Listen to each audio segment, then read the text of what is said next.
The Secret Doctrine by H.P. Blavatsky, Volume 1, page 301, Book I, Part 2. There. Evolution of Symbolism, in its approximate order, explanatory sections, Volume 1, page 302, Contents, I-Symbolism and Ideographs. 303, 2. Mystery Language. 310, 3. Primordial Substance and Divine Thought. 325, 4. Chaos, Theos, Cosmos. 342, v. The Hidden Deity and its Glyphs. 349, vi. The Mundane EGG. 359, 7. The Days and Nights of Brahma. 368, 8. The Lotus as a Universal Symbol. 379, 9. Deusliness. 386, x. Tree and Serpent and Crocodile Worship. 403, 11. Demon est Deus Invisus. 411, 12. Theogony of the Creative Gods. 424, 13. The Seven Creations.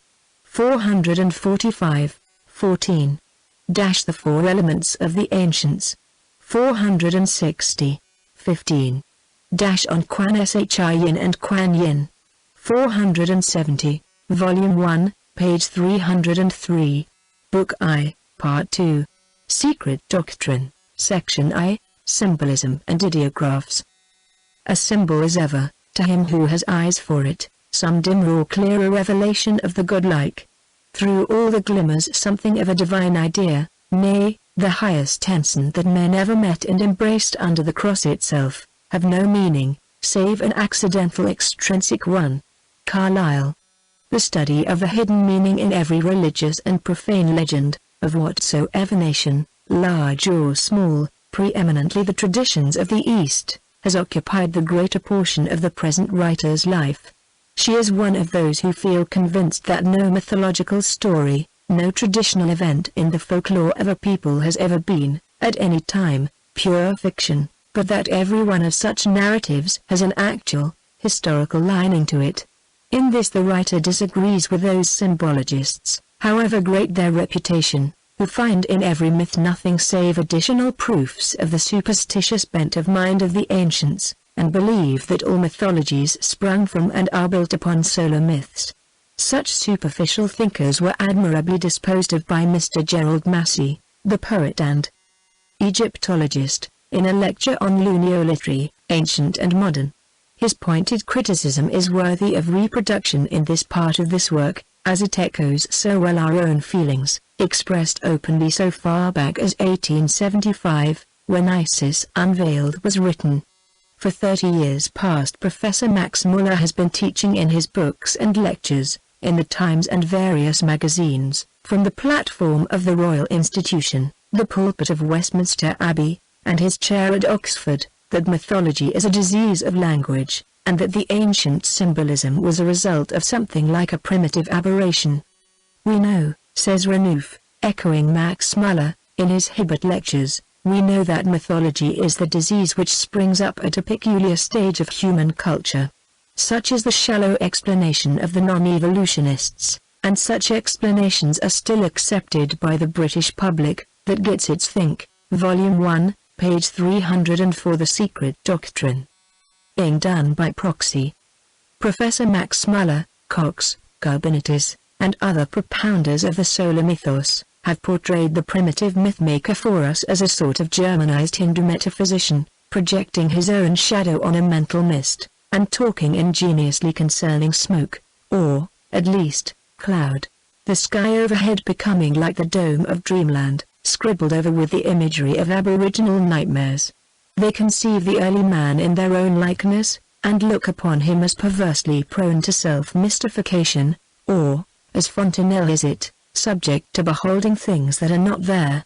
They have misrepresented primitive or archaic man as having been idiotically misled from the first by an active but untutored imagination into believing all sorts of fallacies, which were directly and constantly contradicted by his own daily experience, a fool of fancy in the midst of those grim realities that were grinding his experience into him, like the grinding icebergs making their imprints upon the rocks submerged beneath the sea.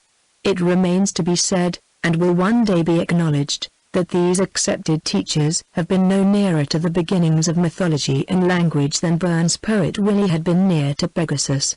My reply is, 'tis but a dream of the metaphysical theorist that mythology was a disease of language, or of anything else except his own brain. The origin and meaning of mythology have been missed altogether by these solarites and weathermongers. Mythology was a primitive mode of thinking. The early thought. It was founded on natural facts, and is still verifiable in phenomena. There is nothing insane, nothing irrational in it, when considered in the light of evolution, and when its mode of expression by sign language is thoroughly understood. The insanity lies in mistaking it for human history or divine revelation.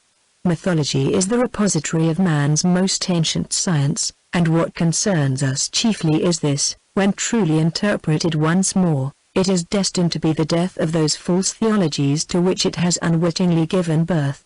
In modern phraseology, a statement is sometimes said to be mythical in proportion to its being untrue, but the ancient mythology was not a system or mode of falsifying in that sense. Its fables were the means of conveying facts. They were neither forgeries nor fictions.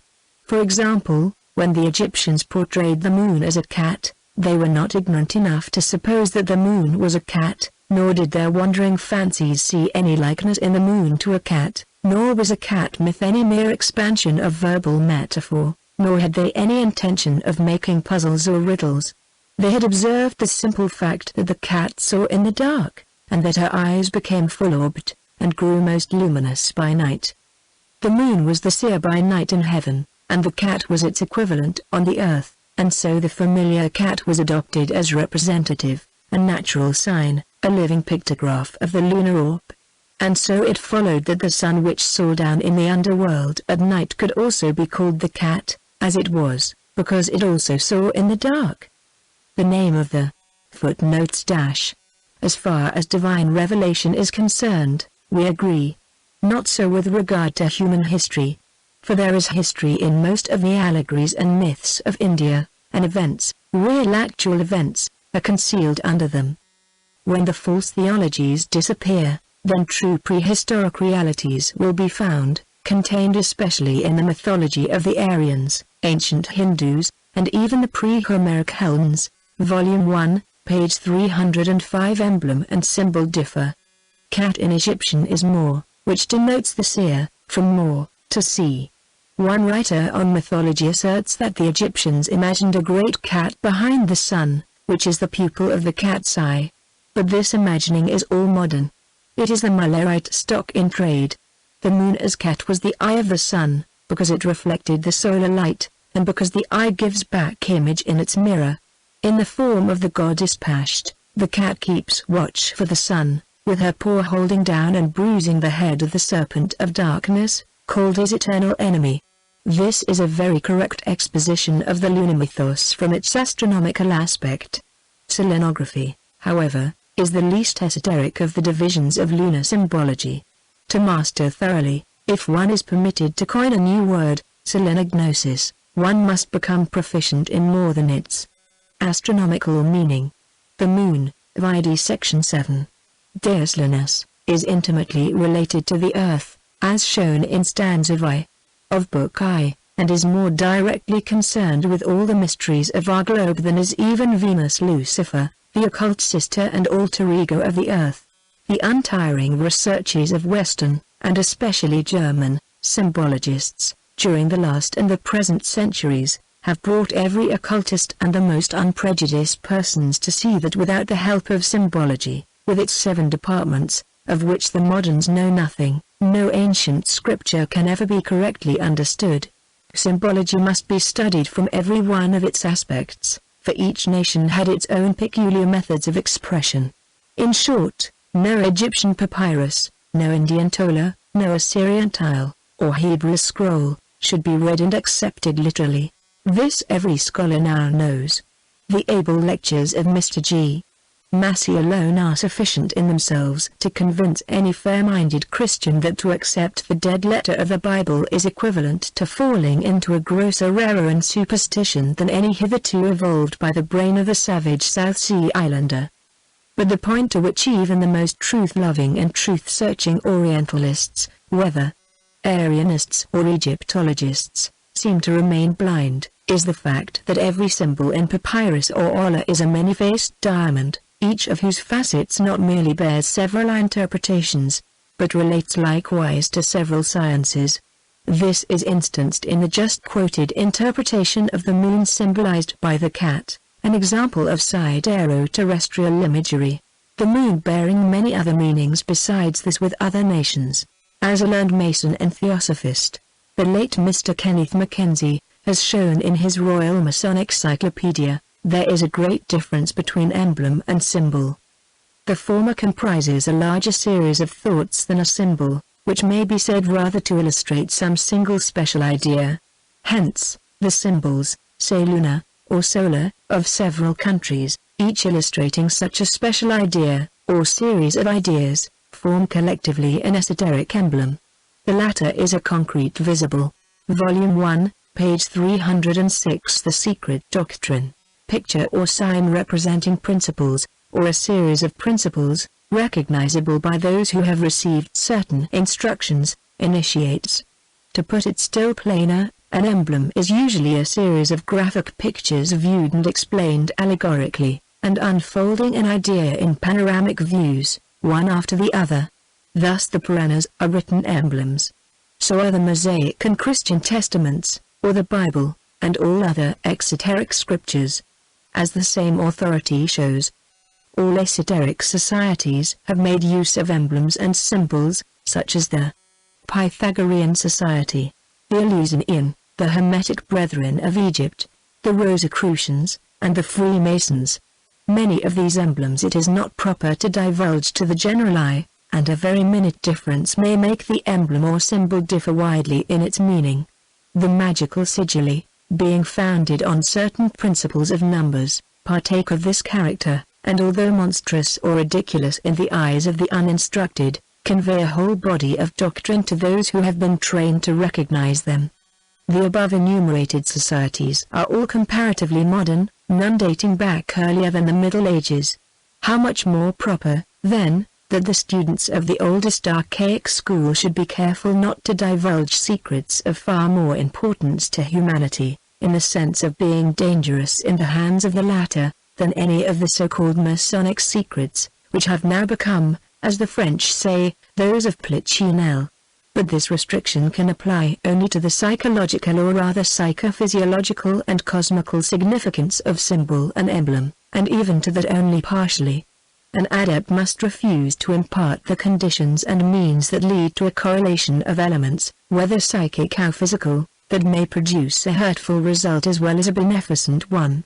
But he is ever ready to impart to the earnest student the secret of the ancient thought in anything that regards history concealed under mythological symbolism, and thus to furnish a few more landmarks towards a retrospective view of the past, as containing useful information with regard to the origin of man, the evolution of the races and geognosy. Yet it is the crying complaint of today, not only among theosophists, but also among the few profane interested in the subject.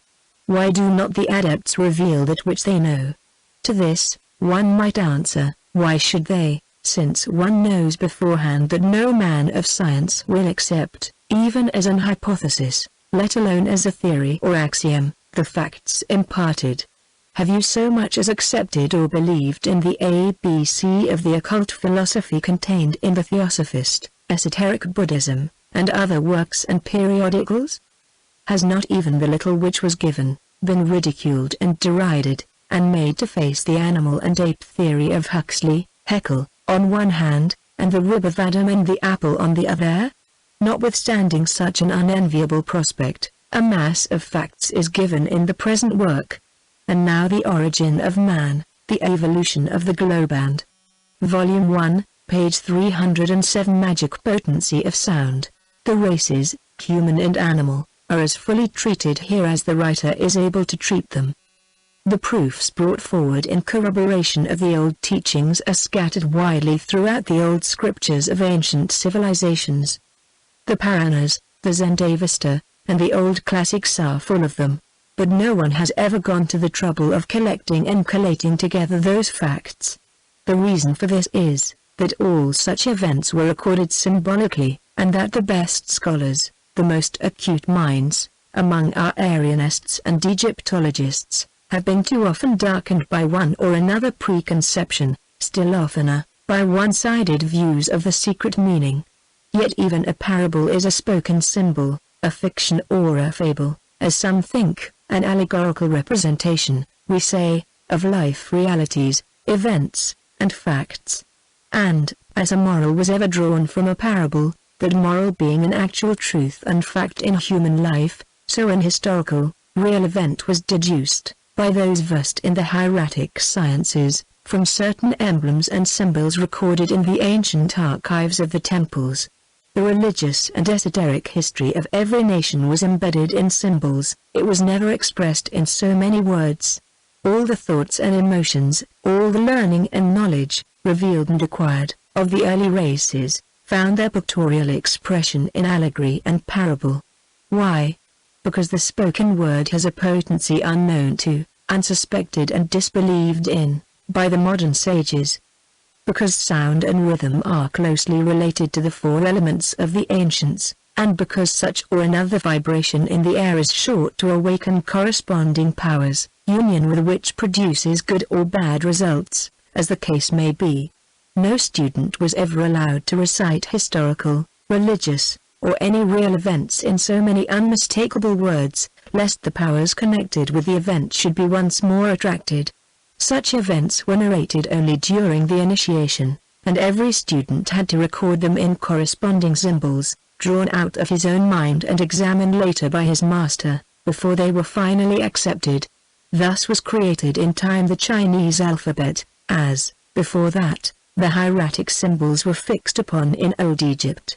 In the Chinese language, the alphabet of which may be read in any language, and which is only a little less ancient than the Egyptian alphabet of Thoth, every word has its corresponding symbol conveying the word needed in a pictorial form. The language possesses many thousands of such symbol letters, or logograms, each meaning a whole word, for letters proper, or an alphabet, do not exist in the Chinese language any more than they did in the Egyptian till a far later period. Footnotes - Thus, a Japanese who does not understand one word of Chinese, meeting with a Chinaman who has never heard the language of the former, will communicate in writing with him, and they will understand each other perfectly, because the writing is symbolical. Volume 1, page 308. The Secret Doctrine. The explanation of the chief symbols and emblems is now attempted, as Book 2, which treats of anthropogenesis, would be most difficult to understand without a preparatory acquaintance with the metaphysical symbols at least. Nor would it be just to enter upon an esoteric reading of symbolism without giving due honor to one who has rendered it the greatest service in this century, by discovering the chief key to ancient Hebrew symbology, interwoven strongly with metrology, one of the keys to the once universal mystery language. Mr. Ralston Skinner, of Cincinnati, the author of the Hebrew-Egyptian Mystery and the Source of Measures, has our thanks. A mystic and a Kabbalist by nature, he has labored for many years in this direction, and his efforts were certainly crowned with great success. In his own words, the writer is quite certain that there was an ancient language which modernly and up to this time appears to have been lost, the vestiges of which, however, abundantly exist. The author discovered that this integral ratio in numbers of diameter to circumference of a circle, geometrical ratio, was the very ancient, and probably the divine origin of linear measures. It appears almost proven that the same system of geometry, numbers, ratio, and measures were known and made use of on the continent of North America, even prior to the knowledge of the same by the descending Semites. The peculiarity of this language was that it could be contained in another, concealed and not to be perceived, save through the help of special instruction, letters and syllabic signs possessing at the same time the powers or meaning of numbers, of geometrical shapes, pictures, or ideographs and symbols, the design scope of which would be determinatively helped out by parables in the shape of narratives or parts of narratives, while also it could be set forth separately, independently, and variously, by pictures, in stone work, or in earth construction. To clear up an ambiguity as to the term language, primarily the word means the expression of ideas by human speech, but, secondarily, it may mean the expression of ideas by any other instrumentality. This old language is so composed in the Hebrew text, that by the use of the written characters, which will be the language first defined, a distinctly separated series of ideas may be intentionally communicated, other than those ideas expressed by the reading of the sound signs. This secondary language sets forth, under a veil, series of ideas, copies in imagination of things sensible, which may be pictured, and of things which may be classed as real without being sensible, as, for instance, the number 9 may be taken as a reality, though it has no sensible existence, so also a revolution of the moon, as separate from the moon itself by which that revolution has been made, may be taken as giving rise to, or causing a real idea, though such revolution has no substance. This idea language may consist of symbols restricted to arbitrary terms and signs, having a very limited range of conceptions, and quite valueless, or it may be a reading of nature in some of her manifestations of a value or almost immeasurable, as regards human civilization. A picture of something natural may give rise to ideas of coordinate. Volume 1, page 309. Mystery language. Subject matter, radiating out in various and even opposing directions, like the spokes of a wheel, and producing natural realities in departments very foreign to the apparent tendency of the reading of the first or starting picture. Notion may give rise to connected notion, but if it does, then, however apparently incongruous, all resulting ideas must spring from the original picture and be harmonically connected, or related. Thus with a pictured idea radical enough, the imagination of the cosmos itself even in its details of construction might result. Such a use of ordinary language is now obsolete, but it has become a question with the writer whether at one time, far back in the past, it, or such, was not the language of the world and of universal use, possessed, however, as it became more and more molded into its arcane forms, by a select class or caste. By this I mean that the popular tongue or vernacular commenced even in its origin to be made use of as the vehicle of this peculiar mode of conveying ideas. Of this the evidences are very strong, and, indeed, it would seem that in the history of the human race there happened, from causes which at present, at any rate, we cannot trace, a lapse or loss from an original perfect language and a perfect system of science. Shall we say perfect because they were of divine origin and importation? Divine origin does not mean here a revelation from an anthropomorphic god on a mount amidst thunder and lightning, but, as we understand it, a language and a system of science imparted to the early mankind by a more advanced mankind, so much higher as to be divine in the sight of that infant humanity. By a mankind, in short, from other spheres, an idea which contains nothing supernatural in it, but the acceptance or rejection of which depends upon the degree of conceit and arrogance in the mind of him to whom it is stated. For, if the professors of modern knowledge would only confess that, though they know nothing of the future of the disembodied man, or rather will accept nothing, yet this future may be pregnant with surprises and unexpected revelations to them, once their egos are rid of their gross bodies, then materialistic unbelief would have fewer chances than it has. Who of them knows, or can tell, what may happen when once the life cycle of this globe is run down and our Mother Earth herself falls into her last sleep? Who is bold enough to say that the divine egos of our mankind, at least the elect out of the multitudes passing on to other spheres, will not become in their turn the divine instructors of a new mankind generated by the new globe, called to life and activity by the disembodied principles of our earth? See stanza I, Book I, Part 1, All this may have been the experience of the past, and these strange records lie embedded in the mystery language of the prehistoric ages, the language now called symbolism. Next chapter, Contents, The Secret Doctrine by H.P. Blavatsky, Volume 1, page 310. The Secret Doctrine, Section 2. The Mystery Language and ITS Keys.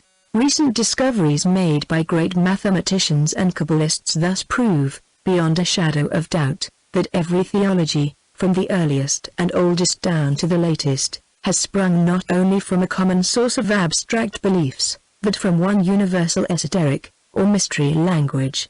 These scholars hold the key to the universal language of old, and have turned it successfully, though only once, in the hermetically closed door leading to the Hall of Mysteries. The great archaic system known from prehistoric ages as the sacred wisdom science, one that is contained and can be traced in every old as well as in every new religion, had, and still has, its universal language, suspected by the Mason Rigan, the language of the Hierophants, which has 7 dialects, so to speak, each referring, and being specially appropriated, to one of the 7 mysteries of nature. Each had its own symbolism. Nature could thus be either read in its fullness, or viewed from one of its special aspects. The proof of this lies, to this day, in the extreme difficulty which the Orientalists in general, their Indianists and Egyptologists especially, experience in interpreting the allegorical writings of the Aryans and the hieratic records of Old Egypt. This is because they will never remember that all the ancient records were written in a language which was universal and known to all nations alike in days of old, but which is now intelligible only to the few. Like the Arabic figures which are plain to a man of whatever nation, or like the English word and, which becomes et for the Frenchman, and for the German, and so on, yet which may be expressed for all civilized nations in the simple sign and, so all the words of that mystery language signified the same thing to each man of whatever nationality. There have been several men of note who have tried to re-establish such a universal and philosophical tongue, Delgarm, Wilkins, Leibniz, but Demamiux, in his Passography, is the only one who has proven its possibility. The scheme of Valentinius, called the Greek Kabbalah, based on the combination of Greek letters, might serve as a model. The many-sided facets of the mystery language have led to the adoption of widely varied dogmas and rites in the exotericism of the church rituals. It is they, again, which are at the origin of most of the dogmas of the Christian Church, for example, the 7 sacraments, the Trinity, the resurrection, the 7 capital sins and the 7 virtues. The 7 keys to the mystery tongue, however, having always been in Volume 1, page 311. Egypt's many religions. The keeping of the highest among the initiated hierophants of antiquity, it is only the partial use of a few out of the 7 which passed, through the treason of some early church fathers, ex-initiates of the temples, into the hands of the new sect of the Nazarenes. Some of the early popes were initiates, but the last fragments of their knowledge have now fallen into the power of the Jesuits, who have turned them into a system of sorcery.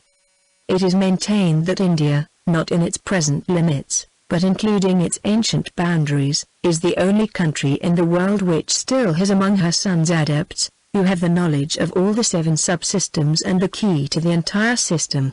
Since the fall of Memphis, Egypt began to lose those keys one by one, and Chaldea had preserved only 3 in the days of Berossus.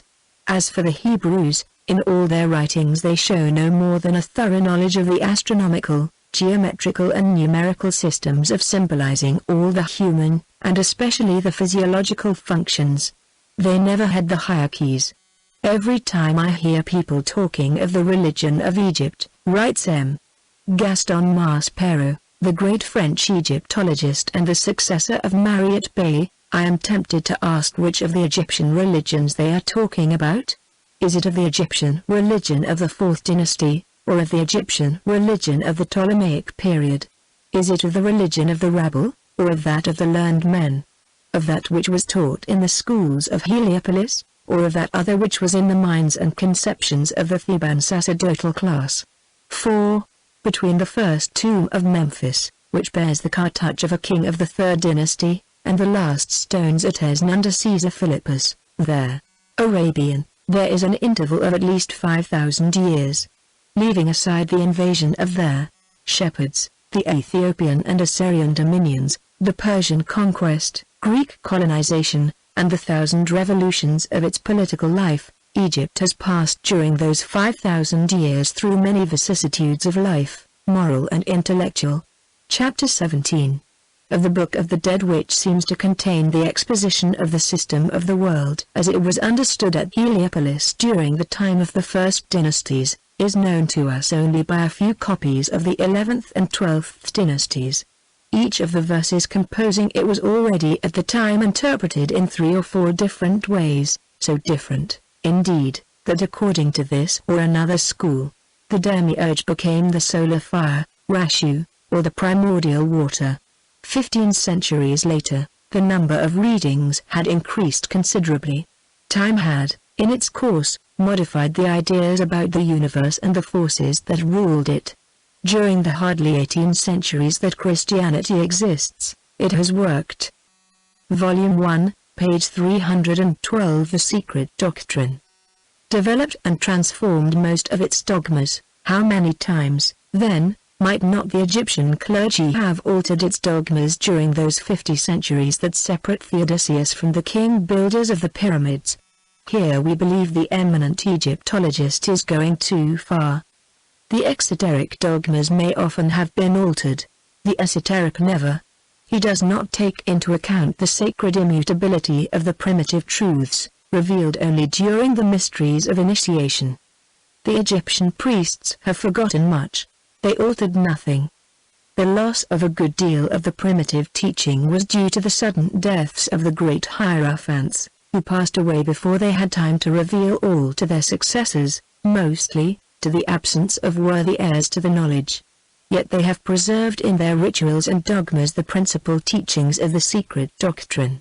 Thus, in the 17th chapter mentioned by Maspero, one finds, 1. Osiris saying he is Tum, the creative force in nature, giving form to all beings, spirits and men, self-generated and self-existent, issued from Noun, the celestial river, called further mother of the gods, the primordial deity, which is chaos or the deep, impregnated by the unseen spirit.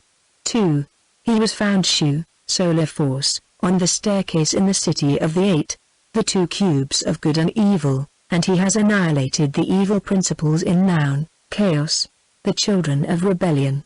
3. He is the fire and water, that is, Noun the primordial parent, and he created the gods out of his limbs, 14 gods, twice 7, 7 dark and 7 light gods, the 7 spirits of the presence of the Christians and the 7 dark evil spirits. 4. He is the law of existence and being, v. 10. The Bennu, or phoenix, the bird of resurrection in eternity, in whom night follows the day, and day the night, an allusion to the periodical cycles of cosmic resurrection and human reincarnation. For what can this mean? The wayfarer who crosses millions of years, in the name of one, and the great green, primordial water or chaos, the name of the other, v. 17, one begetting millions of years in succession, the other engulfing them, to restore them back. 5. He speaks of the 7 luminous ones who follow their Lord, who confers justice, Osiris in Amenti. All this is now shown to have been the source and origin of Christian dogmas. That which the Jews had from Egypt, through Moses and other initiates, was confused and distorted enough in later days, and that which the Church got from both, is still more misinterpreted. Yet their system is now proven identical in this special department of symbology, the key, namely, to the mysteries of astronomy as connected with those of generation and conception, with those ideas of ancient religions, the theology of which has developed the phallic element. The Jewish system of sacred measures applied to religious symbols is the same. Volume 1, page 313. The Jews, and their system, so far as geometrical and numerical combinations go, as those of Chaldea, Greece, and Egypt, having been adopted by the Jews during the centuries of their slavery and captivity with those nations. What was that system? It is the intimate conviction of the author of the source of measures that the Mosaic books were intended, by a mode of apt speech, to set forth a geometrical and numerical system of exact science, which should serve as an origin of measures. Beatsy Smythe believes likewise. This system and these measures are found by some scholars to be identical with those used in their construction of the Great Pyramid, but this is only partially so. The foundation of these measures was the Parker ratio, says Mr. R. Skinner, in The Source of Measures. The author of this very extraordinary work has found it out, he says, in the use of the integral ratio in numbers of diameter to circumference of a circle, discovered by John Parker, of New York. This ratio is 6,561 for diameter, and 20,612 for circumference. Furthermore, that this geometrical ratio was the very ancient, and probably, the divine origin of what have now become through exoteric handling and practical application the British linear measures, the underlying unit of which, viz., the inch, was likewise the base of one of the royal Egyptian cubits and of the Roman foot. He also found out that there was a modified form of the ratio, viz., 113,355, explained in his work, and that while this last ratio pointed through its origin to the exact integral pi, or to 6,561 to 20,612, it also served as a base for astronomical calculations.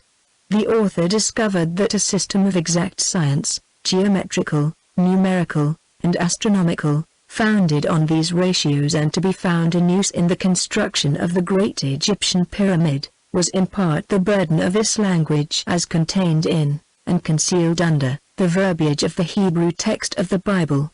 The inch and the 2-foot rule of 24 inches interpreted for use through the elements of the circle, see first pages of Book I, and the ratios mentioned, were found to be at the basis or foundation of this natural and Egyptian and Hebrew system of science, while, moreover, it seems evident enough that the system itself was looked upon as of divine origin and of divine revealer. Footnotes dash.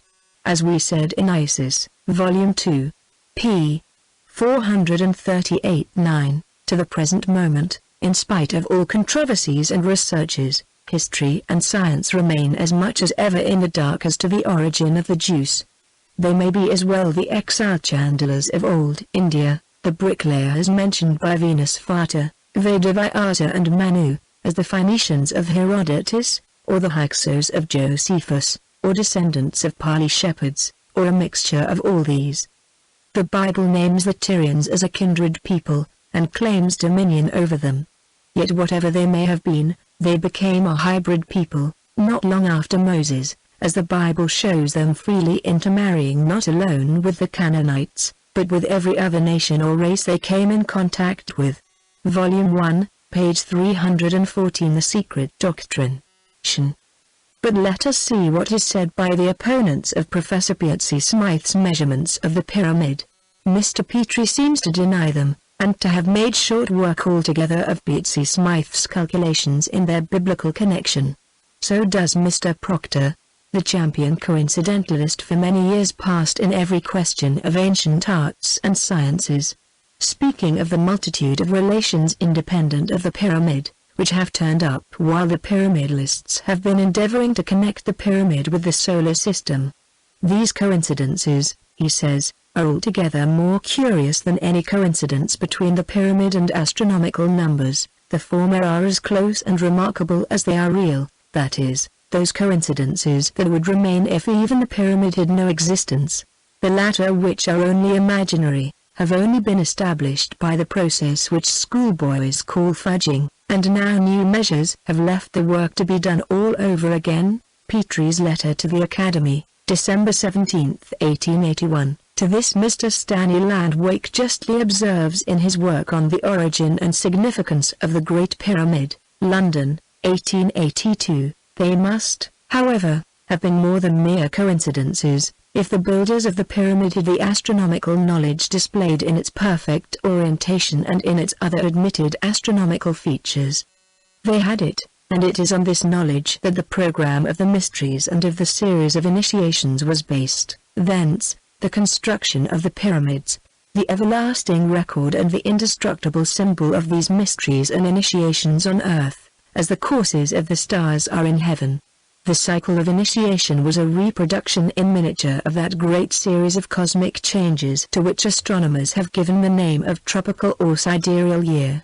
Just as, at the close of the cycle of the sidereal year, 25,868 years, the heavenly bodies return to the same relative positions as they occupied at its outset, so at the close of the cycle of initiation the inner man has regained the pristine state of divine purity and knowledge from which he set out on his cycle of terrestrial incarnation. Moses, an initiate into the Egyptian mystagogy, based the religious mysteries of the new nation which he created, upon the same abstract formula derived from this sidereal cycle, which he symbolized under the form and measurements of the tabernacle, that he is supposed to have constructed in the wilderness. On these data, the later Jewish high priests constructed the allegory of Solomon's temple, a building which never had a real existence, any more than her King Solomon himself, who is simply, and as much a solar myth, as is the still later hieroglyph of the Masons, as Regan has well demonstrated. Thus, if the measurements of this allegorical temple, the symbol of the cycle of Volume 1, page 315 Piazza Smythe and Petrie disagree, initiation, coincide with those of the Great Pyramid, it is due to the fact that the former were derived from the latter through the tabernacle of Moses. That our author has undeniably discovered one and even two of the keys is fully demonstrated in the work just quoted. One has but to read it to feel a growing conviction that the hidden meaning of the allegories and parables of both testaments is now unveiled. But that he owes this discovery far more to his own genius than to Parker and Piazzi Smythe, is as certain, if not more so. For, as just shown, whether the measures of the Great Pyramid taken and adopted as the correct ones by the biblical pyramidalists are beyond suspicion, is not so sure. A proof of this is the work called The Pyramids and Temples of Gizeh, by Mr. F.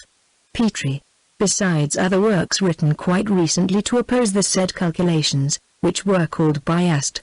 We gather that nearly every one of Piazzi Smythe's measurements differs from the later and more carefully made measurements of Mr. Petrie, who concludes the introduction to his work with this sentence.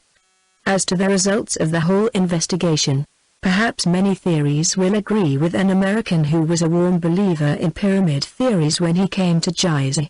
I had the pleasure of his company there for a couple of days, and at our last meal together he said to me in a saddened tone, "Well, sir, I feel as if I had been to a funeral. By all means let the old theories have a decent burial, for we should take care that in our haste none of the wounded ones are buried alive." As regards the late J. Parker's calculation in general, and his third proposition especially, we have consulted some eminent mathematicians, and this is the substance of what they say. Parker's reasoning rests on sentimental, rather than mathematical, considerations, and is logically inconclusive. Proposition 3, namely, that the circle is the natural basis or beginning of all area, and the square being made so in mathematical science, is artificial and arbitrary, is an illustration of an arbitrary proposition, and cannot safely be relied upon in mathematical reasoning.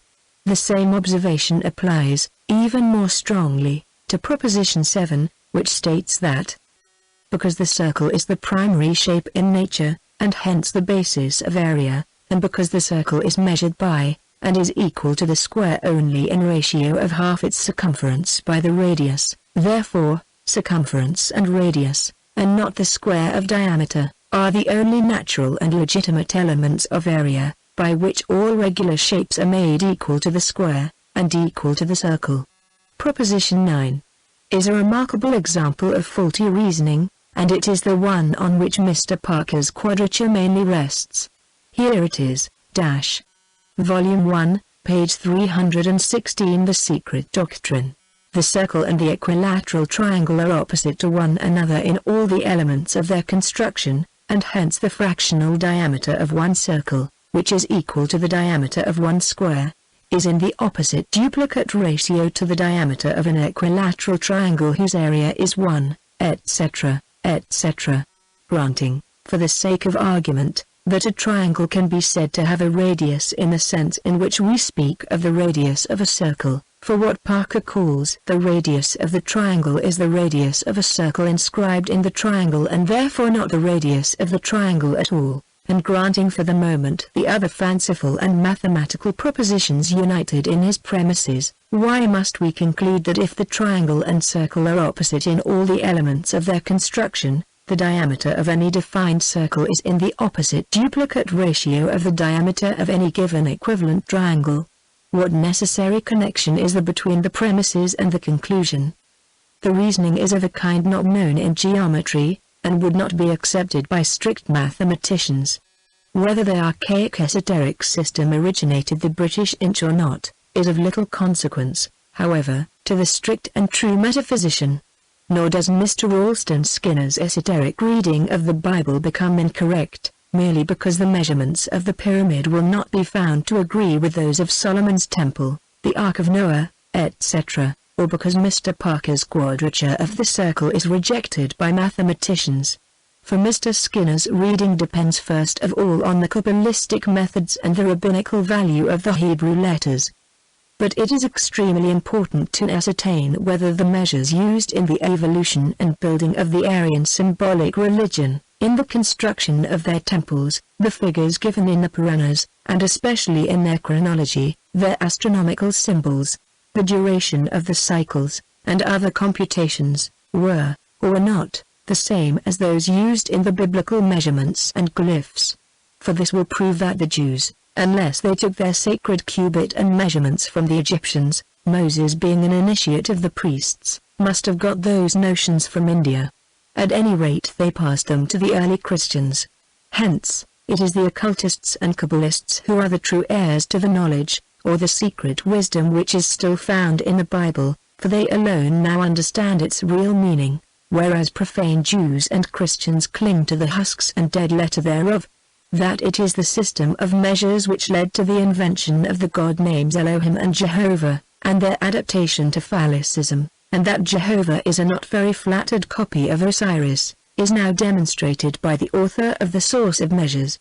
But the latter and Mr. Piazzi Smythe both seem to labor under the impression that, a. the priority of the system belongs to the Israelites.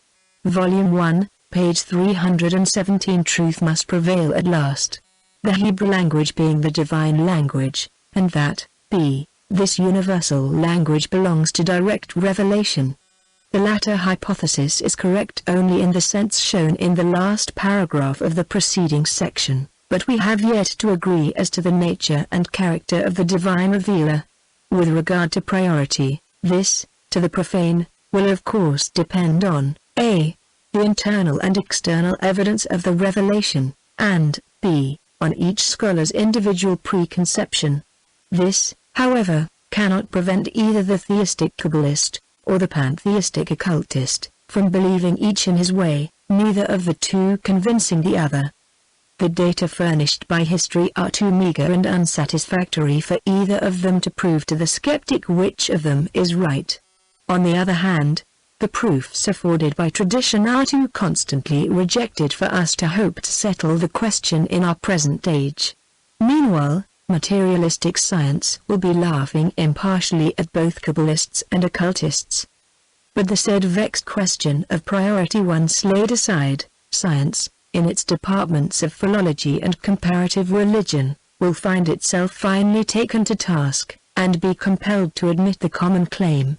Its greatest scholars, instead of pooh-poohing that supposed footnotes one by one the claims become admitted, as one scientist after another is compelled to recognize the facts given out from the secret doctrine, though he rarely, if ever, recognizes that he has been anticipated in his statements. Thus, in the palmy days of Mr. Piazzi Smythe's authority on the Pyramid of Gizeh, his theory was, that the porphyry sarcophagus of the king's chamber is the unit of measure for the two most enlightened nations of the earth, England and America, and was no better than a corn bin. This was vehemently denied by us in Isis Unveiled, just published at that time. Then the New York press arose in arms, the Sun and the World chiefly, against our presuming to correct or find fault with such a star of learning. On p. 519, volume I, we had said, that Herodotus when treating of that pyramid might have added that, externally it symbolized the creative principle of nature, and illustrated also the principles of geometry, mathematics, astrology, and astronomy. Internally, it was a majestic fane, in whose somber recesses were performed the mysteries, and whose walls had often witnessed the initiation scenes of members of the royal family. The porphyry sarcophagus, which Professor Piazzi Smythe, Astronomer Royal of Scotland, degrades into a corn bin, was the baptismal font, upon emerging from which the neophyte was born again and became an adept. Our statement was laughed at in those days. We were accused of having got our ideas from the craze of Shaw, an English writer who had maintained that the sarcophagus had been used for the celebration of the mysteries of Osiris. We had never heard of that writer. And now, 6 or 7 years later, this is what Mr. Stanley Landwake writes on p. 93 of his paper, on the origin and significance of the Great Pyramid. The so-called King's Chamber, of which an enthusiastic pyramidist says, the polished walls, fine materials, grand proportions, and exalted place, eloquently tell of glories yet to come. If not, the chamber of perfections of Cheops' tomb was probably the place to which the initiate was admitted after he had passed through the narrow upward passage and the grand gallery, with its lowly termination, which gradually prepared him for the footnote continued on next page. Volume 1, page 318. The Secret Doctrine. Farrago of absurd fiction and superstitions, as the Brahminical literature is generally termed, will endeavor to learn the symbolical universal language with its numerical and geometrical keys. But here again they will hardly be successful if they share the belief that the Jewish Kabbalistic system contains the key to the whole mystery, for it does not. Nor does any other scripture at present possess it in its entirety, for even the Vedas are not complete. Every old religion is but a chapter or two of the entire volume of archaic primeval mysteries, Eastern occultism alone being able to boast that it is in possession of the full secret, with its 7 keys. Comparisons will be instituted, and as much as possible will be explained in this work, the rest is left to the student's personal intuition. For in saying that Eastern occultism has the secret, it is not as if a complete or even an approximate knowledge was claimed by the writer, which would be absurd. What I know, I give out, that which I cannot explain, the student must find out for himself. But while supposing that the whole cycle of the universal mystery language will not be mastered for whole centuries to come, even that which has been hitherto discovered in the Bible by some scholars is quite sufficient to demonstrate the claim, mathematically. Judaism having availed itself of 2 keys out of the 7, and these 2 keys having been now rediscovered, it becomes no longer a matter of individual speculation and hypothesis, least of all of coincidence, but one of the correct reading of the Bible texts, as anyone acquainted with arithmetic reads and verifies an addition or total. A few years longer and this system will kill the dead letter of the Bible, as it will that of all the other exoteric faiths, by showing the dogmas in their real, naked meaning. And then this undeniable meaning, however incomplete, will unveil the mystery of being, besides changing entirely the modern scientific systems of anthropology, ethnology and especially that of chronology. The element of phallicism, found in every god name and narrative in the Old, and to some degree in the New Testament, may also in time considerably change modern materialistic views in biology and physiology. Divested of their modern repulsive crudeness, such views of nature and man, on the authority of the celestial bodies and their mysteries. Footnotes dash. Footnote continued from previous page. Final stage of the sacred mysteries. Had Mr. Stanley Landwake been a theosophist, he might have added that the narrow upward passage leading to the king's chamber had a narrow gate indeed, the same straight gate which leadeth unto life, or the new spiritual rebirth alluded to by Jesus in Matthew 7:13 etc., and that it is this gate in the initiation temple, that the writer who recorded the words alleged to have been spoken by an initiate, was thinking of? All we have said in Isis is now found corroborated in the Egyptian mystery, or the source of measures, by those readings of the Bible with the numerical and geometrical keys thereto. Volume 1, page 319. Moses copied from Sargon. Will unveil the evolutions of the human mind and show how natural was such a course of thought. The so-called phallic symbols have become offensive only because of the element of materiality and animality in them. As they originated with the archaic races, which, issuing to their personal knowledge from an androgyne ancestry, were the first phenomenal manifestations in their own sight of the separation of sexes and the ensuing mystery of creating in their turn, such symbols were but natural. If later races have degraded them, especially the chosen people, this does not affect the origin of those symbols. The little Semitic tribe, one of the smallest branchlets from the commingling of the fourth and fifth sub-races, the Mongolo-Turanian and the Indo-European, so called, after the sinking of the great continent, could only accept its symbology in the spirit which was given to it by the nations from which it was derived. Perchance, in the Mosaic beginnings, that symbology was not as crude as it became later under the handling of Ezra, who remodeled the whole Pentateuch. For the glyph of Pharaoh's daughter, the woman, the Nile, the great deep and water, and the baby boy found floating therein in the Ark of Rushes, has not been primarily composed for, or by, Moses. It has been found anticipated in the Babylonian fragments on the tiles, in the story of King Sargon, who lived far earlier than Moses. Now, what is the logical inference? Most assuredly that which gives us the right to say that the story told of Moses by Ezra had been learned by him while at Babylon. Footnotes - On page 224 of Assyrian Antiquities, Mr. George Smith says, in the palace of Sennacherib at Kui-Unjik I found another fragment of the curious history of Sargon. Published in my translation in the Transactions of the Society of Biblical Archaeology, Volume I. Part 1. p. 46. The capital of Sargon, the Babylonian Moses, was the great city of Agadi, called by the Semitic Saqqad, mentioned in Genesis as the capital of Nimrod. Gen. X. 10. Akkad lay near the city of Sippara on the Euphrates and north of Babylon. See Isis, Volume 2. p. 442-3. Another strange coincidence is found in the fact that the name of the neighboring above-mentioned city of Sippara is the same as the name of the wife of Moses, Zipporah, Exodus 2. Of course the story is a clever addition by Ezra, who could not be ignorant of it. This curious story is found on fragments of tablets from Kui-Unjik, and reads as follows. 1. Sargona, the powerful king, the king of Akkad. 2.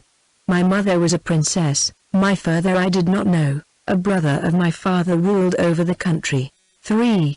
In the city of Azupiran, which is by the side of the river Euphrates. 4. My mother, the princess, conceived me, in difficulty she brought me forth. 5. She placed me in an ark of rushes, with bitumen my exit she sealed up. 6.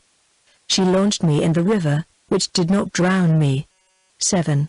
The river carried me, to Aki the water carrier it brought me. 8. Aki, the water carrier, in tenderness of bowels, lifted me, etc., etc. And now Exodus 2, and when she, Moses' mother, could not longer hide him, she took for him an ark of bulrushes, and daubed it with slime and with pitch, and put the child therein, and she laid it in the flags by the river's brink. Volume 1, page 320. The Secret Doctrine. And that he applied the allegory told of Sargon to the Jewish lawgiver. In short, that Exodus was never written by Moses, but refabricated from old materials by Ezra. And if so, then why should not other symbols and glyphs far more crude in their phallic element have been added by this adept in the later Chaldean and Sabaean phallic worship? we are taught that the primeval faith of the Israelites was quite different from that which was developed centuries later by the Talmudists, and before them by David and Hezekiah. All this, notwithstanding the exoteric element, as now found in the two Testaments, is quite sufficient to class the Bible among esoteric works, and to connect its secret system with Indian, Chaldean, and Egyptian symbolism. The whole cycle of biblical glyphs and numbers as suggested by astronomical observations, astronomy and theology being closely connected, is found in Indian exoteric, as well as esoteric, systems. These figures and their symbols, the signs of the zodiac, the planets, their aspects and nodes, the last term having now passed even into our modern botany to distinguish male and female plants, the unisexual, polygamous, monoecious, dioecious, etc., etc., are known in astronomy as sextiles, quartiles and so on, and have been used for ages and eons by the archaic nations, and in one sense have the same meaning as the Hebrew numerals. The earliest forms of elementary geometry must have certainly been suggested by the observation of the heavenly bodies and their groupings. Hence the most archaic symbols in Eastern esotericism are a circle, a point, a triangle, a plane, a cube, a pentacle, and a hexagon, and plane figures with various sides and angles. This shows the knowledge and use of geometrical symbology to be as old as the world. Starting from this, it becomes easy to understand how nature herself could have taught primeval mankind, even without the help of its divine instructors, the first principles of a numerical and geometrical symbol language. Hence one finds numbers and figures used as in footnotes dash. Footnote continued from previous page. The story, says Mr. G. Smith, is supposed to have happened about 1600 before Christ, rather earlier than the supposed age of Moses. As we know that the fame of Sargon reached Egypt, it is quite likely that this account had a connection with the event related in Exodus 2, for every action, when once performed, has a tendency to be repeated. But now, when Professor Sayce has had the courage to push back the dates of the Chaldean and Assyrian kings by 2,000 years more, Sargon must have preceded Moses by 2,000 years at the least. See Professor Sayce's lectures on the subject. The confession is suggestive, but the figures lack a cipher or two. As a reminder how the esoteric religion of Moses was crushed several times, and the worship of Jehovah, as re-established by David, put in its place, by Hezekiah. For one, read pages 436-42, Volume 2, in Isis Unveiled. Surely there must have been some very footnote continued on next page, Volume 1, page 321. The cross, a phallic symbol. Expression and a record of thought in every archaic symbolical scripture. They are ever the same, with only certain variations growing out of the first figures. Thus the evolution and correlation of the mysteries of cosmos, of its growth and development, spiritual and physical, abstract and concrete, were first recorded in geometrical changes of shape.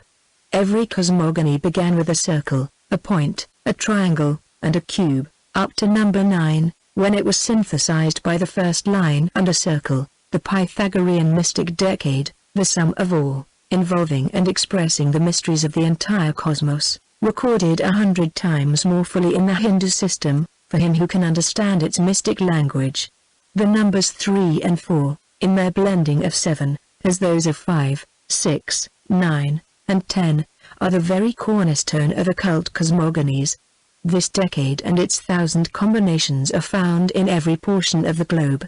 One recognizes them in the caves and rock-cut temples of Hindustan and Central Asia, as in the pyramids and lithoi of Egypt and America, in the catacombs of Ozymandias, in the mounds of the Caucasian snow-capped fastnesses, in the ruins of Palenque, in Easter Island, everywhere whither the foot of ancient man has ever journeyed. The 3 and the 4, the triangle and the cube, or the male and female universal glyph, showing the first aspect of the evolving deity, is stamped forever in the Southern Cross in the heavens, as in the Egyptian crux ansata. As well expressed. The cube unfolded is in display a cross of the Tau, or Egyptian form, or of the Christian cross form. A circle attached to the first gives the ansated cross. Numbers 3 and 4 counted on the cross, showing a form of the Hebrew golden candlestick in the Holy of Holies, and of the 3 plus 4 equals 7, and 6 plus 1 equals 7, days in the circle of a week, as 7 lights of the sun. So also as the week of 7 lights gave origin to the month and year, so it is the time marker of birth. The cross form being shown, then, by the connected use of the form 113, 355, the symbol is completed by the attachment of a man to the cross.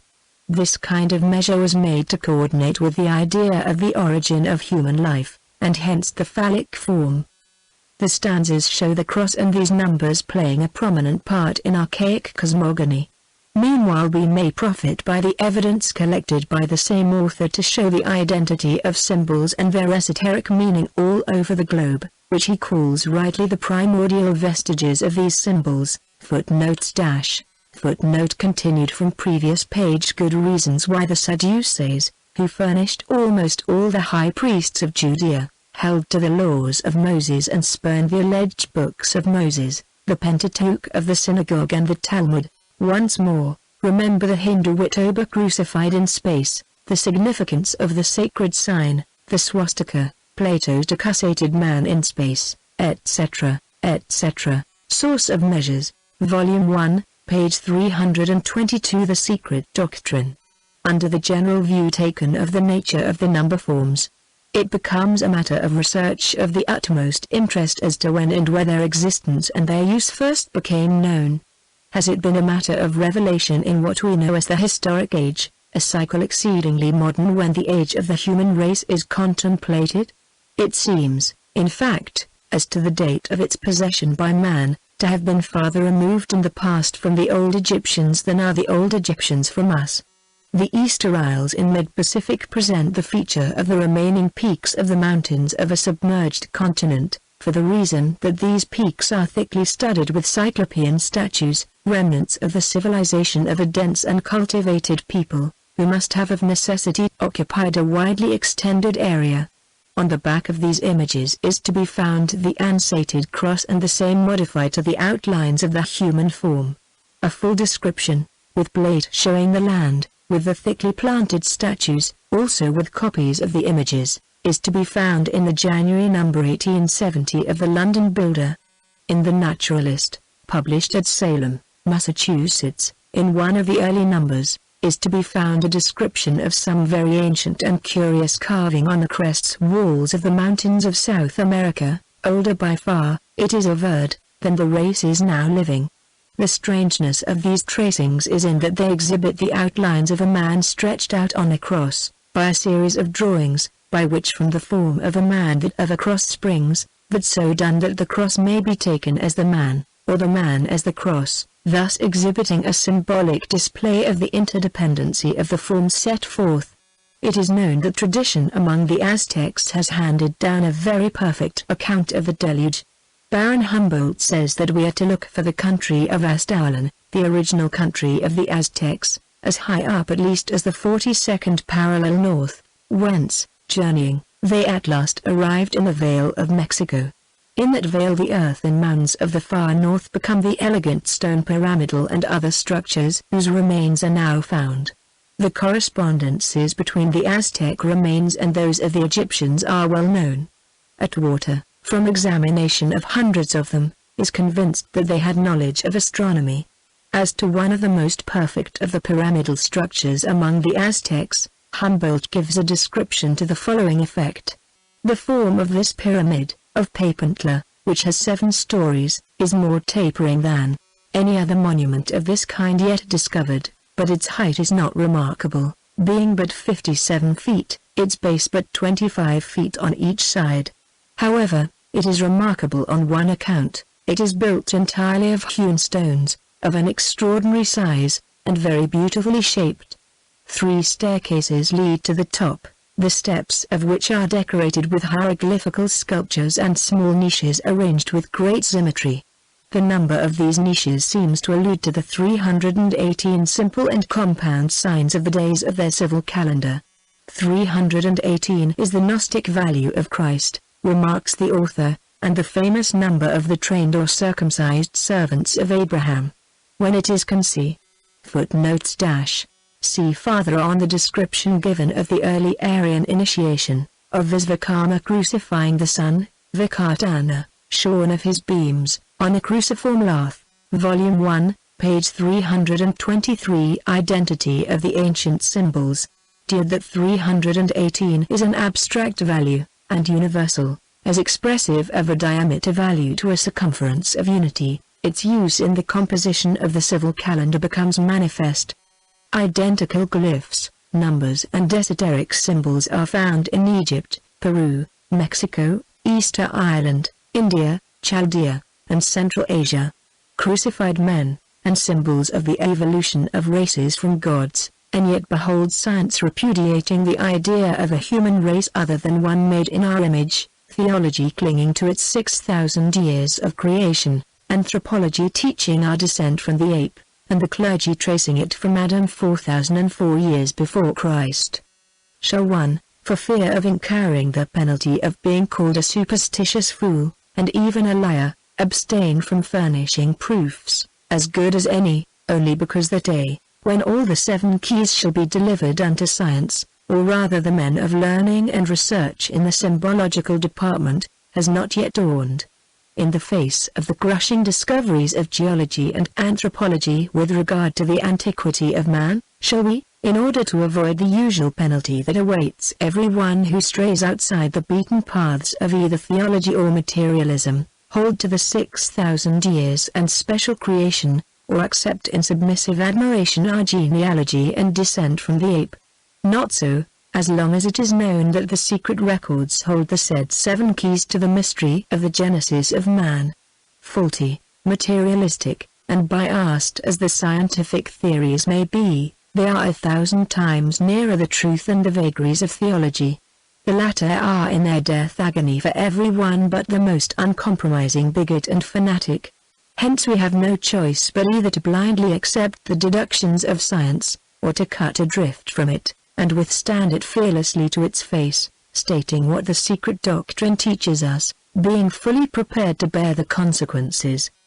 But let us see whether science in its materialistic speculations, and even theology in its death rattle and supreme struggle to reconcile the 6,000 years since Adam with Sir Charles Lyell's geological evidences of the antiquity of man, do not themselves give us unconsciously a helping hand. Ethnology, on the confession of some of its very learned votaries, finds it already impossible to account for the varieties in the human race, unless the hypothesis of the creation of several Adams be accepted. They speak of a white Adam and a black Adam, a red. Footnotes dash. Some of its defenders must have lost their reason, one would rather say. For what can one think when, in the face of the dead-letter absurdities of the Bible, these are still supported, publicly and as fiercely as ever, and one finds its theologians maintaining that though the scriptures carefully refrain from making any direct contribution to scientific knowledge, they have never stumbled upon any statement which will not abide the light of advancing science. Primeval Man, p. 14. Volume 1, page 324. The Secret Doctrine. Adam and a Yellow Adam. Were they Hindus enumerating the rebirths of Vamadeva from the Linga Purana, they could say little more. 4. Enumerating the repeated births of Shiva. The latter show him in one kalpa of a white complexion, in another of a black color, in still another of a red color, after which the Kumara becomes 4 youths of a yellow color. This strange coincidence, as Mr. Proctor would say, speak only in favor of scientific intuition, as Shiva Kumara represents only allegorically the human races during the genesis of man. But it led to another intuitional phenomenon, in the theological ranks this time. The unknown author of Primeval Man, in a desperate effort to screen the divine revelation from the merciless and eloquent discoveries of geology and anthropology, remarking that it would be unfortunate if the defenders of the Bible should be driven into the position of either surrendering the inspiration of Scripture, or denying the conclusions of geologists, finds a compromise. Nay, he devotes a thick volume to proving this fact, Adam was not the first man created upon this earth. The exhumed relics of pre-Adamic man, instead of shaking our confidence in Scripture, supply additional proof of its veracity. p. 194. How so? In the simplest way imaginable, for the author argues that, henceforth we, the clergy, are enabled to leave scientific men to pursue their studies without attempting to coerce them by the fear of heresy. This must be a relief indeed to Messrs. Huxley, Tyndall, and Sir C. Lyell. The Bible narrative does not commence with creation, as is commonly supposed, but with the formation of Adam and Eve, millions of years after our planet had been created. Its previous history, so far as Scripture is concerned, is yet unwritten. There may have been not one, but 20 different races upon the earth before the time of Adam, just as there may be 20 different races of men on other worlds. p. 55. Who, then, or what were those races, since the author still maintains that Adam is the first man of our race? It was the satanic race and races. Satan was never in heaven, angels and men being one species. It was the pre-Adamic race of angels that sinned. Satan was the first prince of this world, we read. Having died in consequence of his rebellion, he remained on earth as a disembodied spirit, and tempted Adam and Eve. The earlier ages of the satanic race, and more especially during the lifetime of Satan, may have been a period. Footnotes - Primeval Man Unveiled, or the Anthropology of the Bible, author, unknown, of the Stars and the Angels 1870, p. 195. Especially in the face of the evidence furnished by the authorized Bible itself in ch. 4. of Genesis, v. 16 and 17, which shows Cain going to the land of Nod and there marrying a wife. Volume 1, page 325. The impartiality of scientific denials of patriarchal civilization and comparative repose, a time of tubal cains and rejubles, when both sciences and arts attempted to strike their roots into the accursed ground. What a subject for an epic! When there are inevitable incidents which must have occurred. We see before us the gay primeval lover wooing his blushing bride at dewy eve under the Danish oaks, that then grew where now no oaks will grow. The great primeval patriarch, the primeval offspring innocently gambling by his side. 1,000 such pictures rise before us. Pages 206 to 207. The retrospective glance at this satanic blushing bride in the days of Satan's innocence does not lose in poetry as it gains in originality. Quite the reverse. The modern Christian bride, who does not often blush nowadays before her gay modern lovers, might even derive a moral lesson from this daughter of Satan, in the exuberant fancy of her first human biographer. These pictures, and to appreciate them at their true value they must be examined in the volume that describes them, are all suggested with a view to reconcile the infallibility of revealed Scripture with Sir C. Lyell's Antiquity of Man and other damaging scientific works. But this does not prevent truth and fact appearing at the foundation of these vagaries, which the author has never dared to sign with his own, or even a borrowed name. 4. His pre-Adamic races, not satanic but simply Atlantic, and the hermaphrodites before the latter, are mentioned in the Bible when read esoterically, as they are in the secret doctrine. The 7 keys open the mysteries, past and future, of the 7 great root races, as of the 7 kalpas. Though the genesis of man, and even the esoteric geology, will surely be rejected by science just as much as the satanic and pre-Adamic races, yet if having no other way out of their difficulties the scientists have to choose between the two, we feel certain that, Scripture notwithstanding, once the mystery language is approximately mastered, it is the archaic teaching that will be accepted. This page continued in next section. Contents. The Secret Doctrine by H.P. Blavatsky, Volume 1.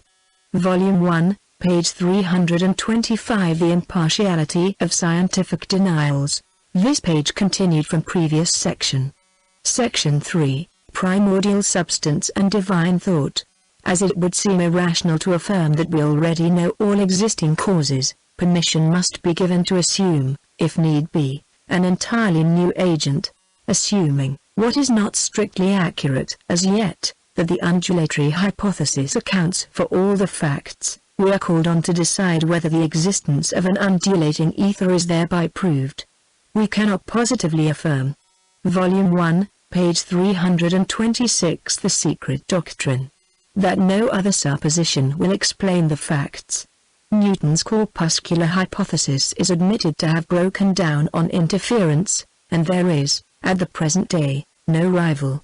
Still, it is extremely desirable in all such hypotheses to find some collateral confirmation, some evidence and, of the supposed ether. Some hypotheses consist of assumptions as to the minute structure and operations of bodies. From the nature of the case, these assumptions can never be proved by direct means. Their only merit is their suitability to express the phenomena. They are Representative Fictions, Logic, by Alexander Bain, LL.D., Part 2, p. 133. Ether, this hypothetical proteus, one of the representative fictions of modern science, which, nevertheless, was so long accepted, is one of the lower principles of what we call primordial substance, akasa, in Sanskrit, one of the dreams of old, and which has now become again the dream of modern science. It is the greatest, just as it is the boldest, of the surviving speculations of ancient philosophers. For the occultists, however, both ether and the primordial substance are a reality. To put it plainly, ether is the astral light, and the primordial substance is akasa, the uppity of divine thought. In modern language, the latter would be better named cosmic ideation, spirit, the former, cosmic substance, matter. These, the alpha and the omega of being, are but the two facets of the one absolute existence. The latter was never addressed, or even mentioned, by any name in antiquity, except allegorically. In the oldest Aryan race, the Hindu, the worship of the intellectual classes never consisted, as with the Greeks, in a fervent adoration of marvelous form and art, which led later on to anthropomorphism. But while the Greek philosopher adored form, and the Hindu sage alone perceived the true relation of earthly beauty and eternal truth, the uneducated of every nation understood neither, at any time. They do not understand it even now. The evolution of the God idea proceeds apace with man's own intellectual evolution. So true it is that the noblest ideal to which the religious spirit of one age can soar, will appear but a gross caricature to the philosophic mind in a succeeding epoch. The philosophers themselves had to be initiated into perceptive mysteries, before they could grasp the correct idea of the ancients in relation to this most metaphysical subject. Otherwise, outside such initiation, for every thinker there will be a "thus far shalt thou go and no farther," mapped out by his intellectual capacity, as clearly and as unmistakably as there is for the progress of any nation or race in its cycle by the law of karma. Outside of initiation, the ideals of contemporary religious thought must always have their wings clipped and remain unable to soar higher, for idealistic as well as realistic thinkers, and even free thinkers, are but the outcome and the natural product of their respective environments and periods. The ideals of both are only, Volume 1, page 327, Divine Thought, or Cinericious Matter, the necessary results of their temperaments, and the outcome of that phase of intellectual progress to which a nation, in its collectivity, has attained. Hence, as already remarked, the highest flights of modern, Western, metaphysics have fallen far short of the truth.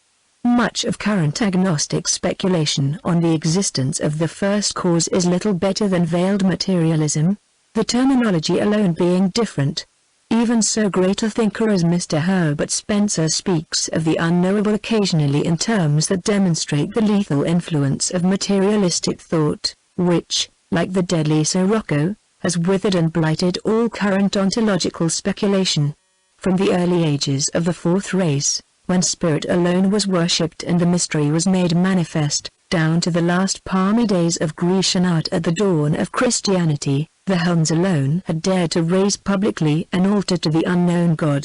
Whatever St. Paul may have had in his profound mind when declaring to the Athenians that this unknown, ignorantly worshipped by them, was the true God announced by himself, the deity was not Jehovah, see the Holy of Holies, nor was he the maker of the world and all things. For it is not the God of Israel but there, unknown of the ancient and modern pantheist that dwelleth not in temples made with hands. Acts 18:23-4. Divine thought cannot be defined, or its meaning explained, except by the numberless manifestations of cosmic substance in which the former is sensed spiritually by those who can do so. To say this, after having defined it as the unknown deity, abstract, impersonal, sexless, which must be placed at the root of every cosmogony and its subsequent evolution, is equivalent to saying nothing at all. It is like attempting a transcendental equation of conditions for the true values of a set, having in hand for deducing them only a number of unknown quantities. Its place is found in the old primitive symbolic charts, in which, as shown in the text, it is represented by a boundless darkness, on the ground of which appears the first central point in white, thus symbolizing coeval and coeternal spirit matter making its appearance in the phenomenal world, before its first differentiation. When the one becomes two, it may then be. Footnotes dash. For instance, when he terms the first cause, the unknowable, a power manifesting through phenomena, and an infinite eternal energy, it is clear that he has grasped solely the physical aspect of the mystery of being, the energies of cosmic substance only. The coeternal aspect of the one reality, cosmic ideation, as to its noumenon, it seems non-existent in the mind of the great thinker, is absolutely omitted from consideration. Without doubt, this one-sided mode of dealing with the problem is due largely to the pernicious Western practice of subordinating consciousness, or regarding it as a byproduct of molecular motion. Volume 1, page 328. The Secret Doctrine, referred to as spirit and matter. To spirit is referable every manifestation of consciousness, reflective or direct, and of unconscious purposiveness, to adopt a modern expression used in Western philosophy, so-called, as evidenced in the vital principle, and nature's submission to the majestic sequence of immutable law. Matter must be regarded as objectivity in its purest abstraction, the self-existing basis whose septenary manvantaric differentiations constitute the objective reality underlying the phenomena of each phase of conscious existence. During the period of universal pralaya, cosmic ideation is non-existent, and the variously differentiated states of cosmic substance are resolved back again into the primary state of abstract potential objectivity. Manvantaric impulse commences with the reawakening of cosmic ideation, the universal mind, concurrently with, and parallel to the primary emergence of cosmic substance, the latter being the manvantaric vehicle of the former, from its undifferentiated pralaic state. Then, absolute wisdom mirrors itself in its ideation, which, by a transcendental process, superior to and incomprehensible by human consciousness, results in cosmic energy, Fahat. Thrilling through the bosom of inert substance, Fohat impels it to activity, and guides its primary differentiations on all the 7 planes of cosmic consciousness. There are thus 7 pratiles, as they are now called, while Aryan antiquity called them the 7 prakriti, or natures, serving, severally, as the relatively homogeneous basis, which in the course of the increasing heterogeneity, in the evolution of the universe, differentiate into the marvelous complexity presented by phenomena on the planes of perception. The term relatively is used designedly, because the very existence of such a process, resulting in the primary segregations of undifferentiated cosmic substance into its septenary bases of evolution, compels us to regard the pratile of each plane as only a mediate phase assumed by substance in its passage from abstract into full objectivity. Cosmic ideation is said to be non-existent during pralaic periods, for the simple reason that there is no one, and nothing, to perceive its effects. There can be no manifestation of consciousness, semi-consciousness, or even unconscious purposiveness, except through the footnotes dash. The term pratal is due to Mr. Crookes, the eminent chemist, who has given that name to pre-matter, if one may so call primordial and purely homogeneous substances, suspected, if not actually yet found, by science in the ultimate composition of the atom. But the incipient segregation of primordial matter into atoms and molecules takes its rise subsequent to the evolution of the 7 pratals. It is the last of these, having recently detected the possibility of its existence on our plane, that Mr. Crookes is in search of. Volume 1, page 329. The Universal Illusion. Vehicle of matter, that is to say, on this our plane, wherein human consciousness in its normal state cannot soar beyond what is known as transcendental metaphysics, it is only through some molecular aggregation or fabric that spirit wells up in a stream of individual or subconscious subjectivity. And as matter existing apart from perception is a mere abstraction, both of these aspects of the absolute, cosmic substance and cosmic ideation, are mutually interdependent. In strict accuracy, to avoid confusion and misconception, the term matter ought to be applied to the aggregate of objects of possible perception, and substance to noumena, for inasmuch as the phenomena of our plane are the creation of the perceiving ego, the modifications of its own subjectivity, all the states of matter representing the aggregate of perceived objects can have but a relative and purely phenomenal existence for the children of our plane. As the modern idealists would say, the cooperation of subject and object results in the sense-objectal phenomenon. But this does not necessarily lead to the conclusion that it is the same on all other planes, that the cooperation of the two on the planes of their septenary differentiation results in a septenary aggregate of phenomena which are likewise non-existent per se, though concrete realities for the entities of whose experience they form a part, in the same manner as the rocks and rivers around us are real from the standpoint of a physicist, though unreal illusions of sense from that of the metaphysician. It would be an error to say, or even conceive such a thing. From the standpoint of the highest metaphysics, the whole universe, gods included, is an illusion, but the illusion of him who is in himself an illusion differs on every plane of consciousness, and we have no more right to dogmatize about the possible nature of the perceptive faculties of an ego on, say, the 6th plane, than we have to identify our perceptions with, or make them a standard for, those of an ant, in its mode of consciousness. The pure object apart from consciousness is unknown to us, while living on the plane of our three-dimensional world, as we know only the mental states it excites in the perceiving ego. And, so long as the contrast of subject and object endures, to wit, as long as we enjoy our 5 senses and no more, and do not know how to divorce our all-perceiving ego, the higher self, from the thraldom of these senses, so long will it be impossible for the personal ego to break through the barrier which separates it from a footnotes dash. Cosmic ideation focused in a principal or uppity basis, results as the consciousness of the individual ego. Its manifestation varies with the degree of uppity, for example, through that known as man as it wells up as mind consciousness, through the more finely differentiated fabric, 6th state of matter, of the buddhi resting on the experience of manas as its basis, as a stream of spiritual intuition. Volume 1, page 330. The Secret Doctrine. Knowledge of things in themselves, or substance. That ego, progressing in an arc of ascending subjectivity, must exhaust the experience of every plane.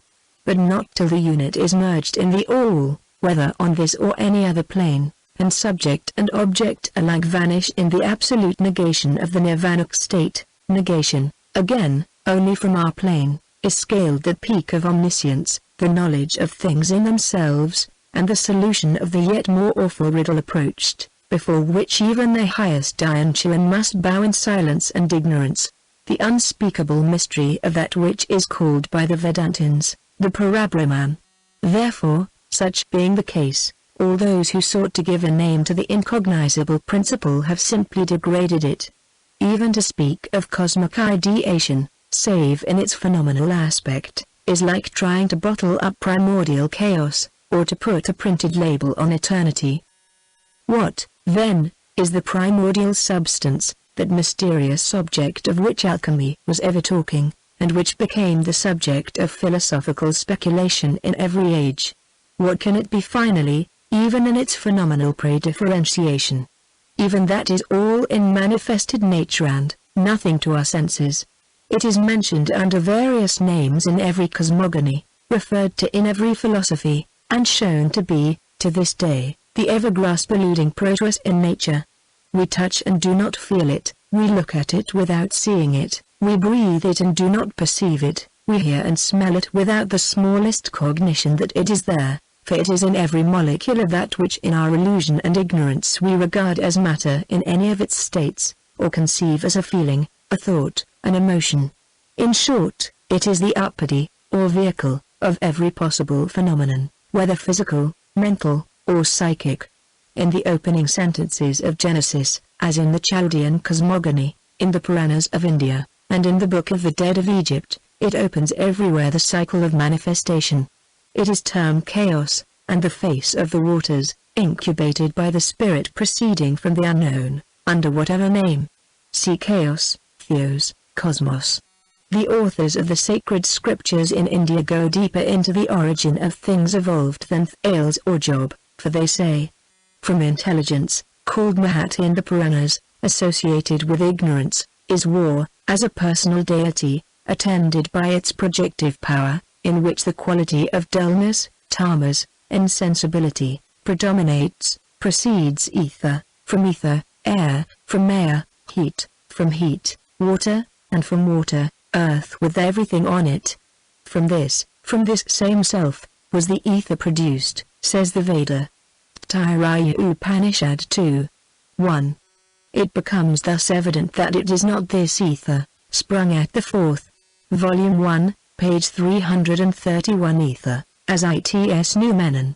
Remove from an emanation of intelligence associated with ignorance, which is the high principle, the deific entity worshipped by the Greeks and Latins under the name of Pater Omnipotens ether, and Magnus ether in its collective aggregates.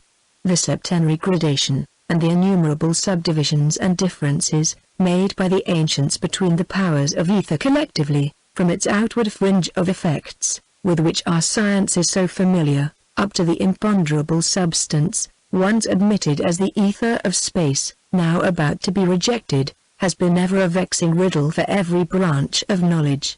The mythologists and symbologists of our day, confused by this incomprehensible glorification, on the one hand, and degradation on the other, of the same deified entity and in the same religious systems, are often driven to the most ludicrous mistakes. The Church, firm as a rock in each and all of her early errors of interpretation, has made of ether the abode of her satanic legions. The whole hierarchy of the fallen angels is there.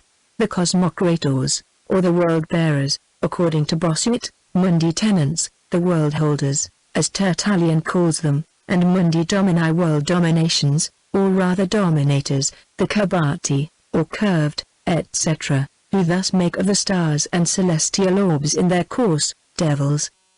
The difference made between the seven states of ether, itself one of the seven cosmic principles, while the ether of the ancients is universal fire, may be seen in the injunctions by Zoroaster and Silas, respectively.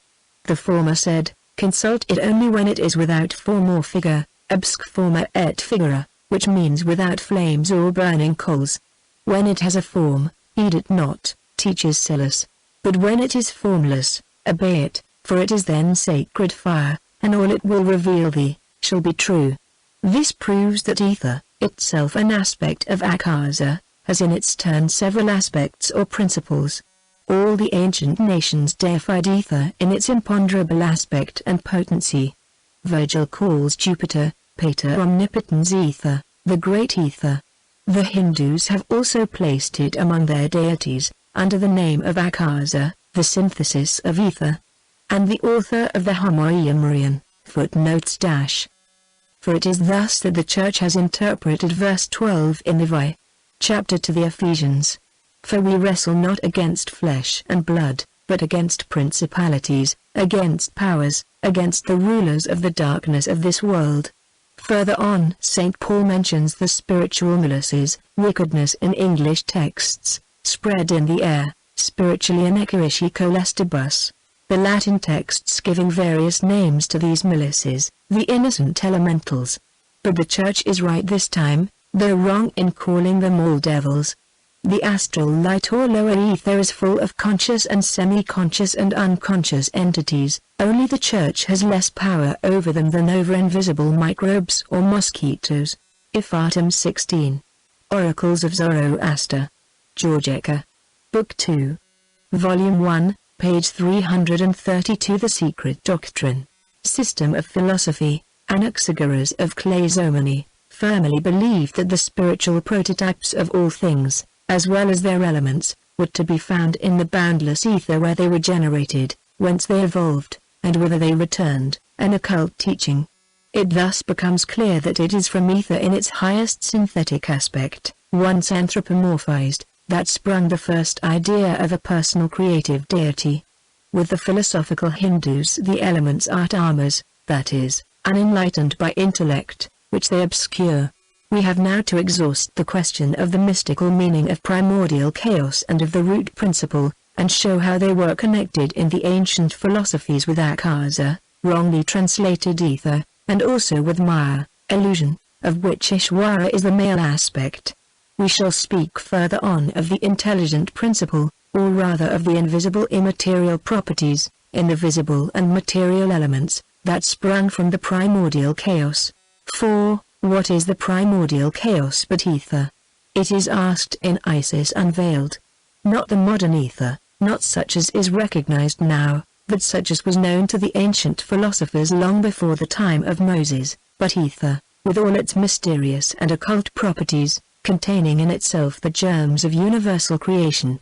Upper ether or akasa, is the celestial virgin and mother of every existent form and being, from whose bosom, as soon as incubated by the divine spirit, are called into existence matter and life, force and action. Ether is the adity of the Hindus, and it is akasa. Electricity, magnetism, heat, light, and chemical action are so little understood even now that fresh facts are constantly widening the range of our knowledge. Who knows where ends the power of this protean giant, ether, or whence its mysterious origin? Who, we mean, that denies the spirit that works in it, and evolves out of it all visible forms. It will be an easy task to show that the cosmogonical legends all over the world are based on a knowledge by the ancients of those sciences, which have allied themselves in our days in support of the doctrine of evolution, and that further research may demonstrate that those ancients were far better acquainted with the fact of evolution itself, embracing both its physical and spiritual aspects, than we are now.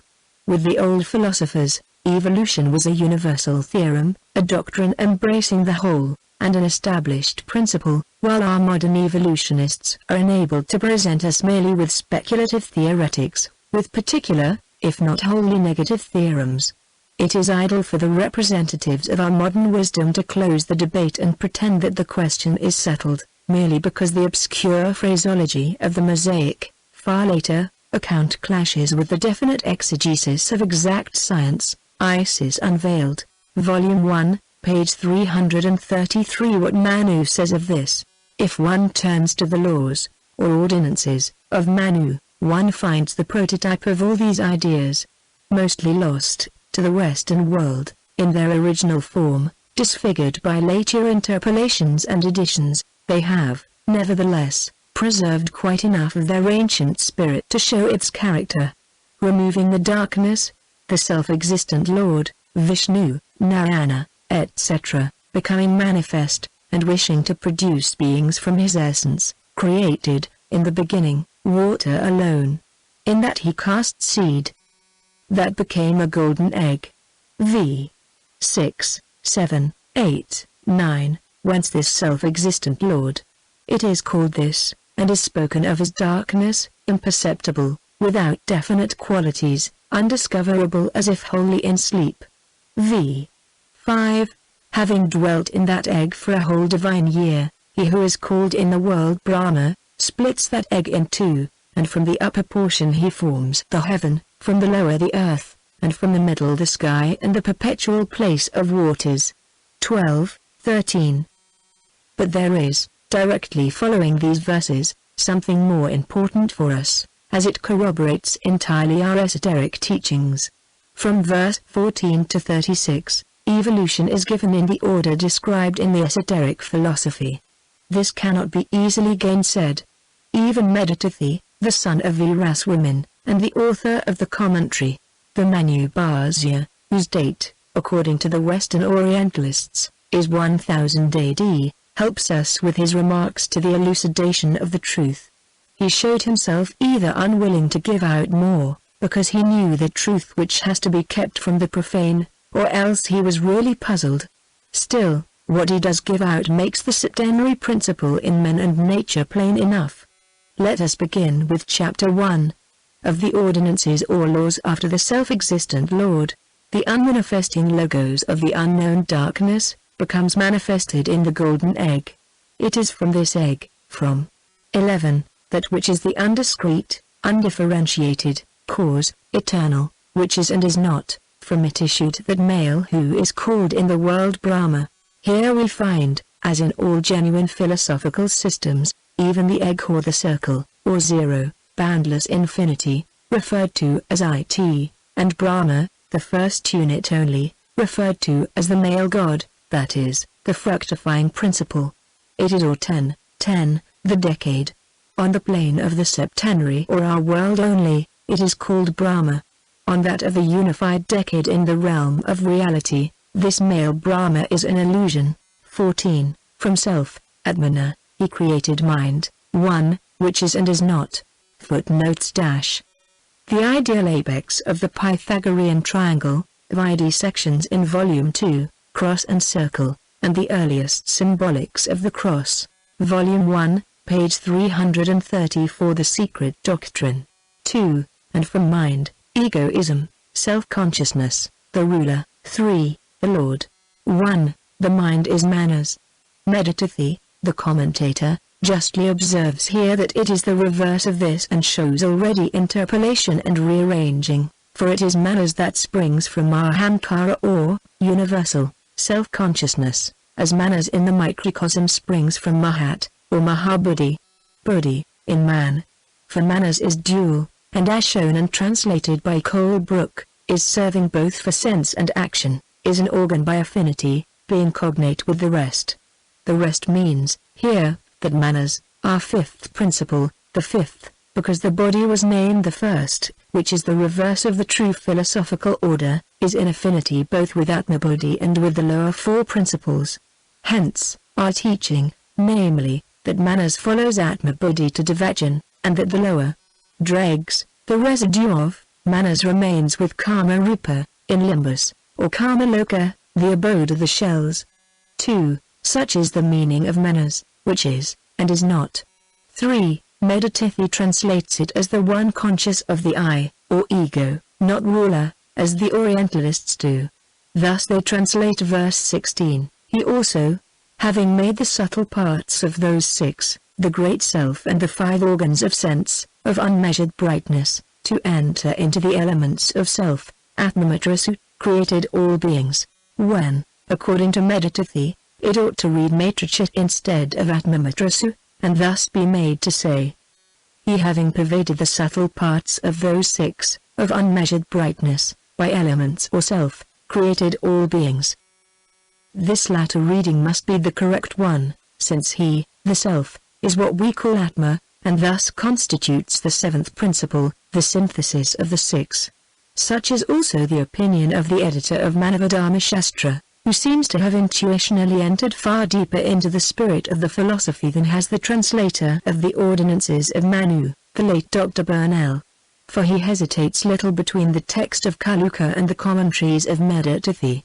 Rejecting the Tanmatra, or subtle elements, and the Atmamatrasu of Kaluka, he says, applying the principles to the cosmic self, the 6 appear either to be the manners plus the 5 principles of ether, air, fire, water, earth, having united 5 portions of these 6 with the spiritual element, the 7th, he, thus, created all existing things. Atmamatra is therefore the spiritual atom as opposed to the elementary, not reflective elements of himself. Thus he corrects the translation of verse 17. as the subtle elements of bodily forms of this one depend on these six, so. Footnotes dash. Vidya Cox Burnell's translation, edited by Ed. W. Hopkins, Ph.D. Volume 1, page 335. The seven Prakritis. The wise call this form Karira, Sharira, and he says that elements mean here portions or parts, or principles, which reading is borne out by verse 19, which says, 19. This non-eternal universe arises then from the eternal, by means of the subtle elements of forms of those seven very glorious principles, Purushar. Commenting upon which, according to Meditathi, the editor remarks that the five elements plus mind, manas, and self-consciousness, ahamkara, are meant, subtle elements, as before, meaning, five portions of form, or principles.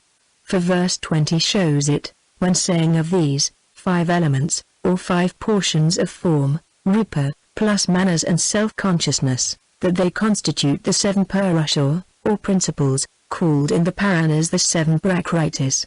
Moreover, these five elements or five portions are spoken of in verse 27 as those which are called the atomic destructible portions, therefore distinct from the atoms of the Nyaya.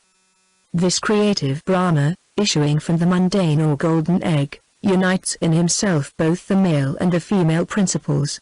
He is, in short, the same as all the creative protologoi. Of Brahma, however, it could not be said, as of Dionysos, protogonon diffu trigonon bachi ian hangacta hagrian written gruff and dikarota dimorphan, aluna Jehovah, Bacchus truly, with David dancing nude before his symbol in the ark, because no licentious Dionysia were ever established in his name and honor.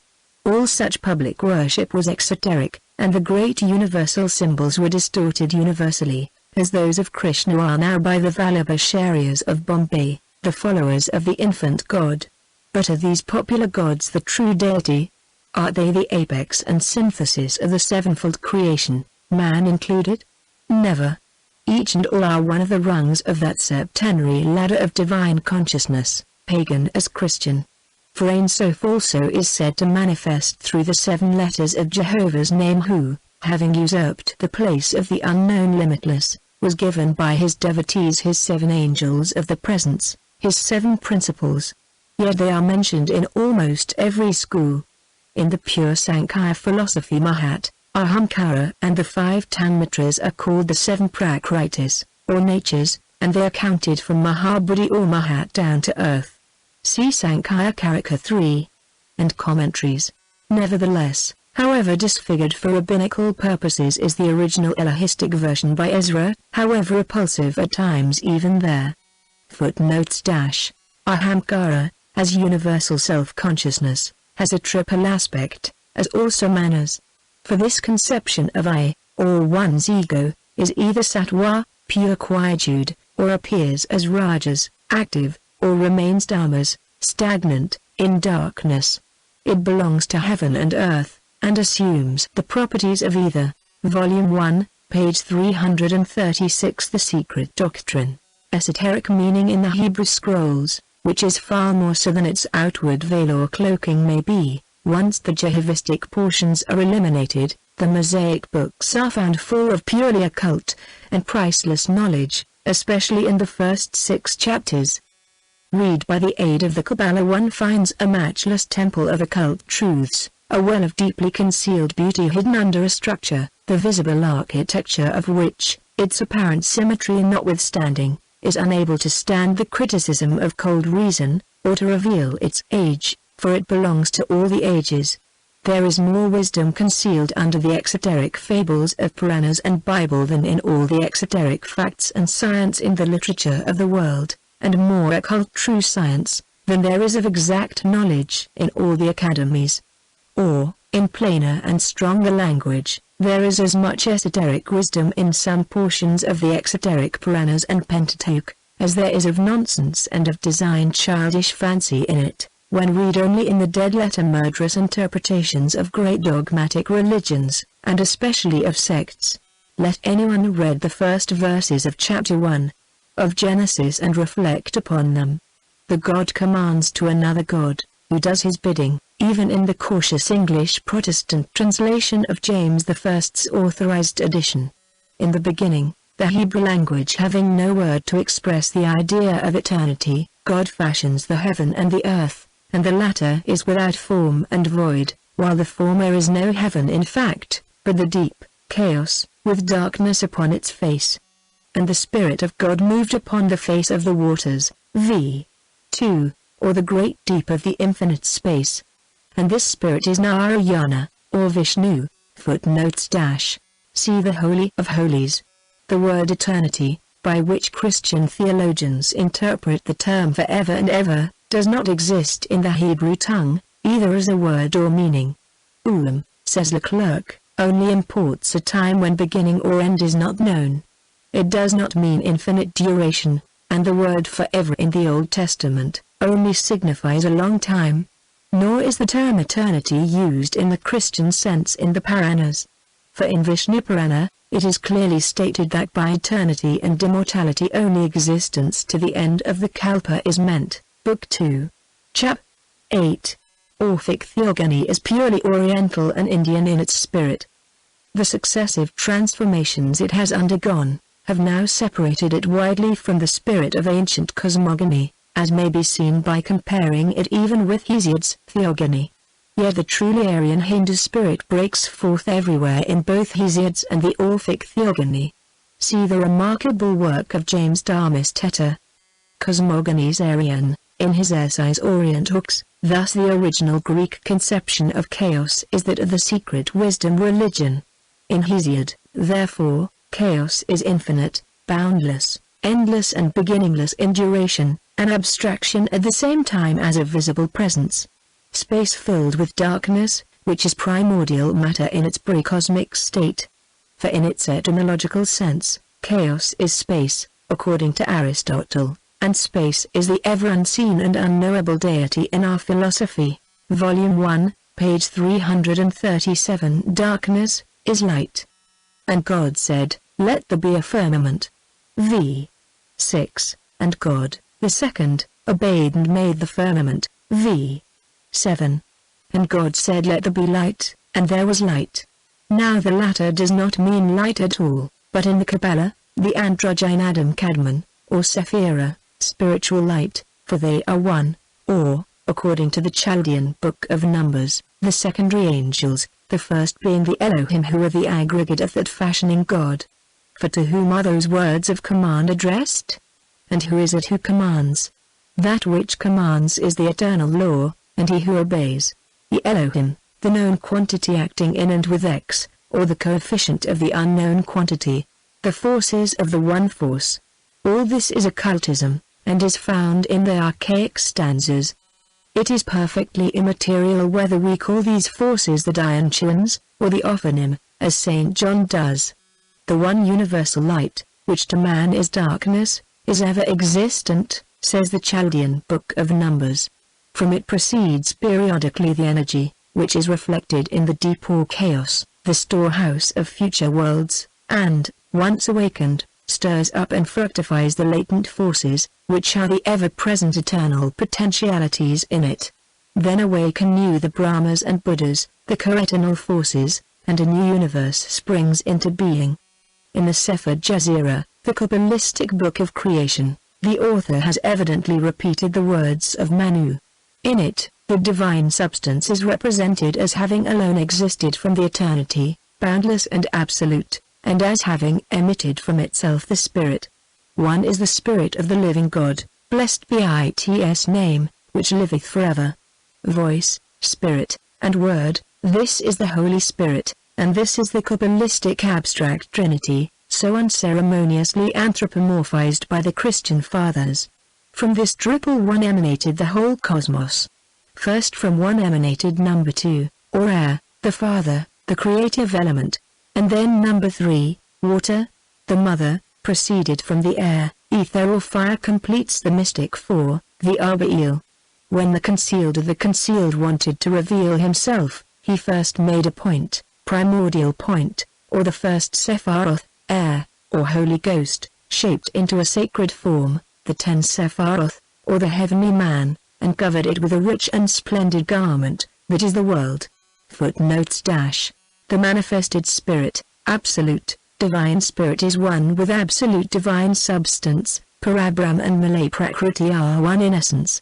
Therefore, cosmic ideation and cosmic substance in their primal character are one also. Sefer Jazira, Chap. 1, Mishnah 9, Ibid. It is from Abba that Abram is made to come.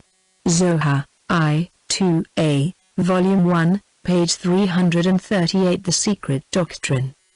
He maketh the wind his messengers, flaming fire his servants, says the Jazira, showing the cosmical character of the later Umarized elements, and that the spirit permeates every atom in cosmos. This primordial substance is called by some chaos. Plato and the Pythagoreans named it the soul of the world after it had been impregnated by the spirit of that which broods over the primeval waters, or chaos. It is by being reflected in it, say the Kabbalists, that the brooding principle created the phantasmagoria of a visible, manifested universe. Chaos, before, ether, after, the reflection, it is still the deity that pervades all space and things. It is the invisible, imponderable spirit of things and the invisible, but too tangible fluid that radiates from the fingers of the healthy magnetizer, for it is vital electricity, life itself. Called in derision by the Marquis de Merville the nebulous Almighty, it is termed by the thegists and occultists to this day the living fire, and there is not a Hindu who practices at dawn a certain kind of meditation but knows its effects. It is the spirit of Footnotes dash. Sefer Jazira, Mishnah 9, 10. Everywhere throughout the Acts, Paul calls the invisible cosmos beings the elements. See Greek texts, but now the elements are degraded into and limited to atoms of which nothing is known, so far, and which are only children of necessity as ether is too. As we said in Isis, the poor primordial elements have long been exiled, and our ambitious physicists run races to determine who shall add one more to the fledgling brood of the 60 and odd elementary substances. Meanwhile there rages a war in modern chemistry about terms. We are denied the right to call these substances chemical elements, for they are not primordial principles of self-existing essences out of which the universe was fashioned, according to Plato. Such ideas associated with the word element were good enough for the old Greek philosophy, but modern science rejects them, for, as Professor Crooks says, they are unfortunate terms, and experimental science will have nothing to do with any kind of essences except those which it can see, smell, or taste. It leaves others to the metaphysicians. We must feel grateful even for so much. Writing upon this subject in Isis Unveiled we said of it that it was the chaos of the ancients, the Zoroastrian sacred fire, or the Atashbaham of the Parsis, the Hermes fire, the Elms fire of the ancient Germans, the lightning of Cybele, the burning torch of Apollo, the flame on the altar of Pan, the inextinguishable fire in the temple on the Acropolis, and in that of Vesta, the fire flame of Pluto's helm, the brilliant sparks on the hats of the Dioscuri, on the Gorgon head, the helm of Pallas, and the staff of Mercury, the Egyptian Thera, the Grecian Zeus Cadbates, the descending of paws in ears, the Pentecostal fire tongues, the burning bush of Moses, the pillar of fire of the Exodus, and the burning lamp of Abram, the eternal fire of the bottomless pit, the Delpha Caracular vapors, the sidereal light of the Rosicrucians, the Akasa of the Hindu adepts, the astral light of Eliphaz Levi, the Navora and the fluid of the magnetists, the id of the Reichenbach, the psychic and ectonic force of theory, the psychic force of Sergeant Cox, and the atmospheric magnetism of some naturalists, galvanism, and finally, electricity. All these are but various names for many different manifestations or effects of the same mysterious, all-pervading cause, the Greek archeus. We now add, it is all this and much more. Volume 1, page 339. The Mystic Fire. Light and Magens. As truly expressed by an opponent, Magus and Magens are two branches growing from the same trunk and shooting forth the same resultants. And in this appellation of living fire we may also discover the meaning of the puzzling sentence in the Zendavesta saying that there is a fire that gives knowledge of the future. science and amiable speech, that is, develops an extraordinary eloquence in the Sibyl, the sensitive, and even some orators. This fire is spoken of in all the Hindu books, as also in the Kabbalistic works. The Zohar explains it as the white hidden fire, in the Risha Trivara, the white head, whose will causes the fiery fluid to flow in 370 currents in every direction of the universe.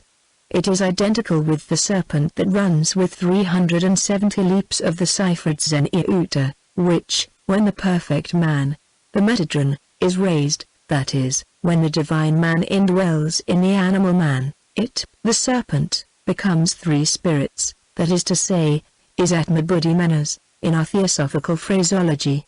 Vidi Part 2. In Volume 2, Sections 3, The Many Meanings of the War in Heaven. Spirit, then, or cosmic ideation, and cosmic substance, one of whose principles is ether, are one, and include the elements, in the sense St. Paul attaches to them. These elements are the veiled synthesis standing for Dionchians, Devas, Sephiroth, Amshaspens, Archangels, etc., etc. The ether of science, the illus of Brosus, or the pratyle of chemistry, constitutes, so to speak, the rude material, relatively, out of which the above-named builders, following the plan traced out for them eternally in the divine thought, fashioned the systems in the cosmos. They are myths, we are told. No more so than ether and the atoms, we answer. The two latter are absolute necessities of physical science, the builders are as absolute a necessity of metaphysics. We are twitted with, you never saw them. We ask the materialists, have you ever seen ether, or your atoms, or, again, your force? Moreover, one of the greatest Western evolutionists of our modern day, the coadjutor of Darwin, Mr. A. R. Wallace, when discussing the inadequacy of natural selection alone to account for the physical form of man, admits the guiding action of higher intelligences as a necessary part of the great laws which govern the material universe, contributions to theory of natural selection. These higher intelligences are the Dionchians of the occultists. Indeed, there are few myths in any religious system worthy of the name, but have an historical as well as a scientific foundation. Myths, justly observes Pocock, are now proved to be fables, just in proportion as we misunderstand them, truths, in proportion as they were once understood. The one prevailing, most distinct idea, found in all ancient teaching.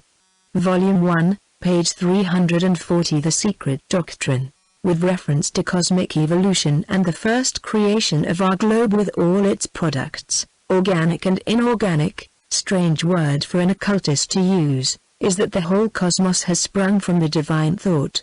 This thought impregnates matter, which is co-eternal with the one reality, and all that lives and breathes evolves from the emanations of the one immutable, Parabram equals Mule Prakriti, the eternal one root. The former of these is, so to say, the aspect of the central point turned inward into regions quite inaccessible to human intellect, and is absolute abstraction, whereas, in its aspect as Mule Prakriti, the eternal root of all, it gives one some hazy comprehension at least of the mystery of being. Therefore, it was taught in the inner temples that this visible universe of spirit and matter is but the concrete image of the ideal abstraction. It was built on the model of the first divine idea. Thus our universe existed from eternity in a latent state. The soul animating this purely spiritual universe is the central sun, the highest deity itself. It was not the one who built the concrete form of the idea, but the first begotten, and as it was constructed on the geometrical figure of the dodecahedron, the first begotten was pleased to employ 12,000 years in its creation. The Latin number is expressed in the Tyrian cosmogony, which shows man created in the 6th millennium. This agrees with the Egyptian theory of 6,000 years and with the Hebrew computation. But it is the exoteric form of it. The secret computation explains that the 12,000 and the 6,000 years are years of Brahma, one day of Brahma being equal to 4,320,000,000 years. Sanchoniathan, in his cosmogony, declares that when the wind, spirit, became enamored of its own principles, the chaos, an intimate union took place, which connection was called potos, and from this sprang the seed of all. And the chaos knew not its own production, for it was senseless, but from its embrace with the wind was generated mo, or the ilus, mud. From this proceeded the spores of creation and the generation of the universe. Zeus Zen, ether, and Chthoniya, the chaotic earth, and Metis, the water, his wives, Osiris and Isis Latona, the former god also representing ether, the first emanation of the supreme deity, Ammon, the primeval source of light, the goddess earth and water again, Mithras, the rock-born god, the symbol of the male mundane fire, or the personified primordial light, and Mithra, the fire goddess, at once his mother and his wife, the pure element of fire, the active or male principle, regarded as light and heat, in conjunction with earth and water, or matter, female, or passive, elements of cosmical generation. Footnotes - Plato, Timaeus, Suidas v. Tirnia. The reader will understand that by years is meant ages, not mere periods of 13 lunar months each. See the Greek translation by Philobiblius, Cori, ancient fragment. Mithras was regarded among the Persians as the Theos Ekpatros, god of the rock. Volume 1, page 341. One Tree of Knowledge. Mithras is the son of Bordj, the Persian mundane mountain, from which he flashed out as a radiant ray of light. Brahma, the fire god, and his prolific consort, and the Hindu Agni, the refulgent deity from whose body issue 1,000 streams of glory in 7 tongues of flame, and in whose honor certain Brahmins preserve to this day a perpetual fire, Shiva, personated by the mundane mountain of the Hindus, the Mu.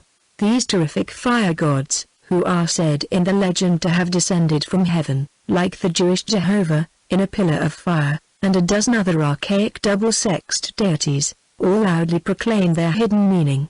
And what could these dual myths mean but the psychochemical principle of primordial creation? The first evolution in its triple manifestation of spirit, force and matter, the divine correlation at its starting point, allegorized as the marriage of fire and water, product of electrifying spirit, union of the male active principle with the female passive element, which become the parents of their Tellurian child, cosmic matter, the prima materia, whose soul is ether, and whose shadow is the astral light. Isis unveiled. The fragments of the systems that have now reached us are rejected as absurd fables.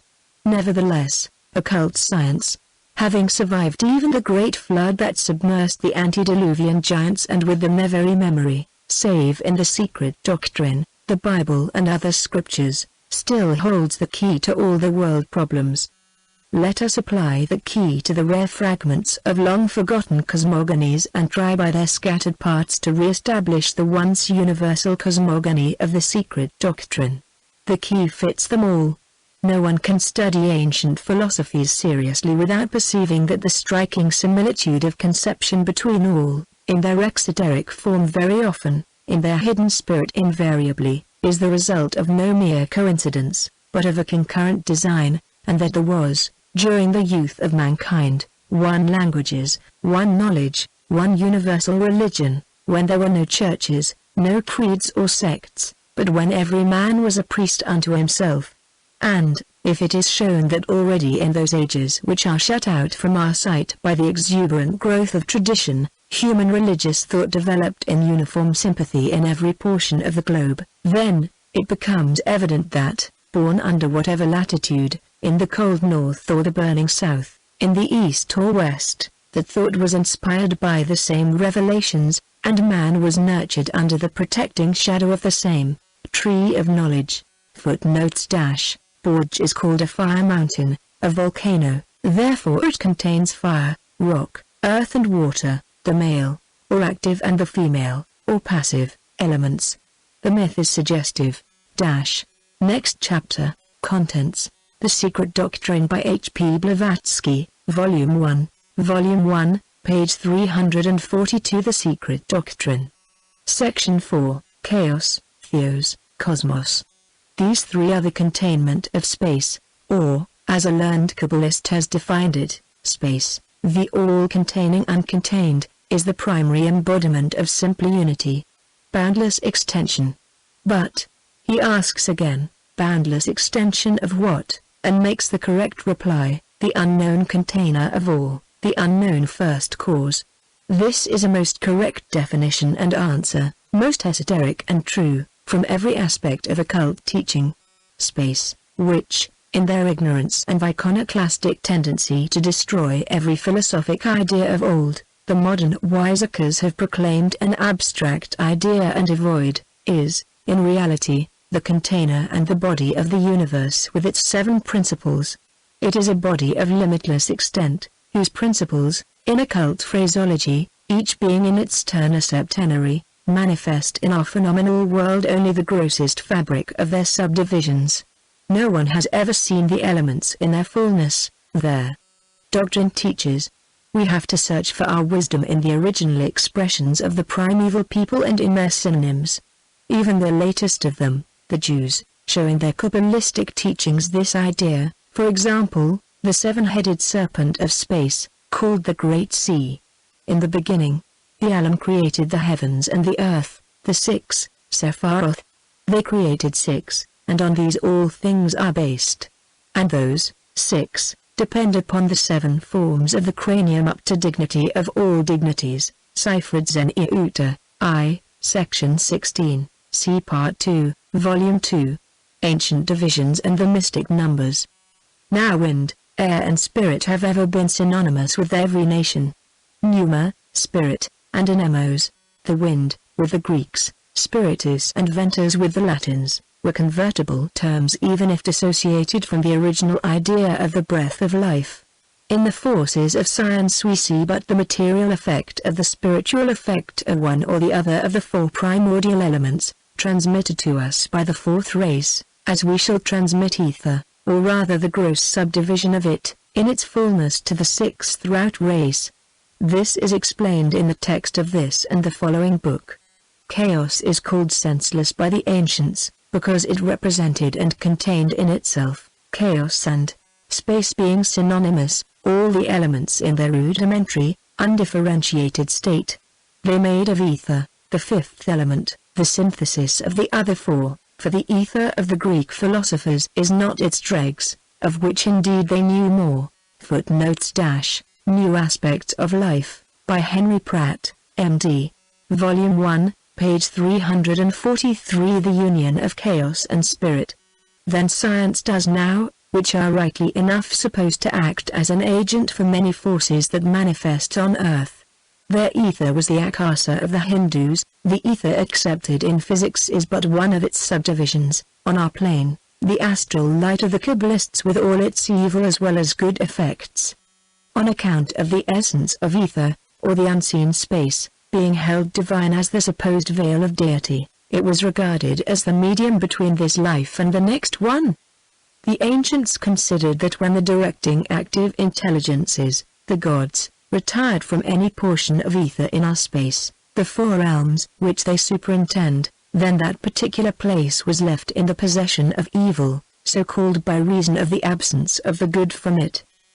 The existence of spirit in the common mediator, the ether, is denied by materialism, while theology makes of it a personal God. But the Kabbalist holds that both are wrong, saying that in ether, the elements represent but matter, the blind cosmic forces of nature, while spirit represents the intelligence which directs them. The Arian, Hermetic, Orphic, and Pythagorean cosmogonical doctrines, as well as those of Sanchoniathon and Berossus, are all based upon one irrefutable formula, viz., that the ether and chaos, or, in the Platonic language, mind and matter, were the 2 primeval and eternal principles of the universe, utterly independent of anything else. The former was the all-vivifying intellectual principle, the chaos, a shapeless liquid principle, without form or sense, from the union of which 2 sprung into existence the universe, or rather the universal world, the first androgynous deity, the chaotic matter becoming its body, and ether its soul. According to the phraseology of a fragment of Hermias, chaos, from this union with spirit, obtaining sense, shone with pleasure, and thus was produced the protogenos, the firstborn, light. This is the universal trinity, based on the metaphysical conceptions of the ancients, who, reasoning by analogy, made of man, who is a compound of intellect and matter, the microcosm of the macrocosm, or great universe. Isis unveiled. Nature abhors vacuum, said the Propatetics, who comprehended perhaps, though materialists in their way, why Democritus, with his instructor Eusebius, taught that the first principles of all things contained in the universe were atoms and a vacuum. The latter means simply latent deity or force, which, before its first manifestation when it became will, communicating the first impulse to these atoms, was the great nothingness, Ein Sof, or no thing, was, therefore, to every sense, a void, or chaos. That chaos, however, became the soul of the world, according to Plato and the Pythagoreans. According to Hindu teaching, deity in the shape of ether, akasa, pervades all things, and it was called there. Footnotes - Damascius, in the Theogony, calls it Dis, the disposer of all things. Corey, Ancient Fragments, p.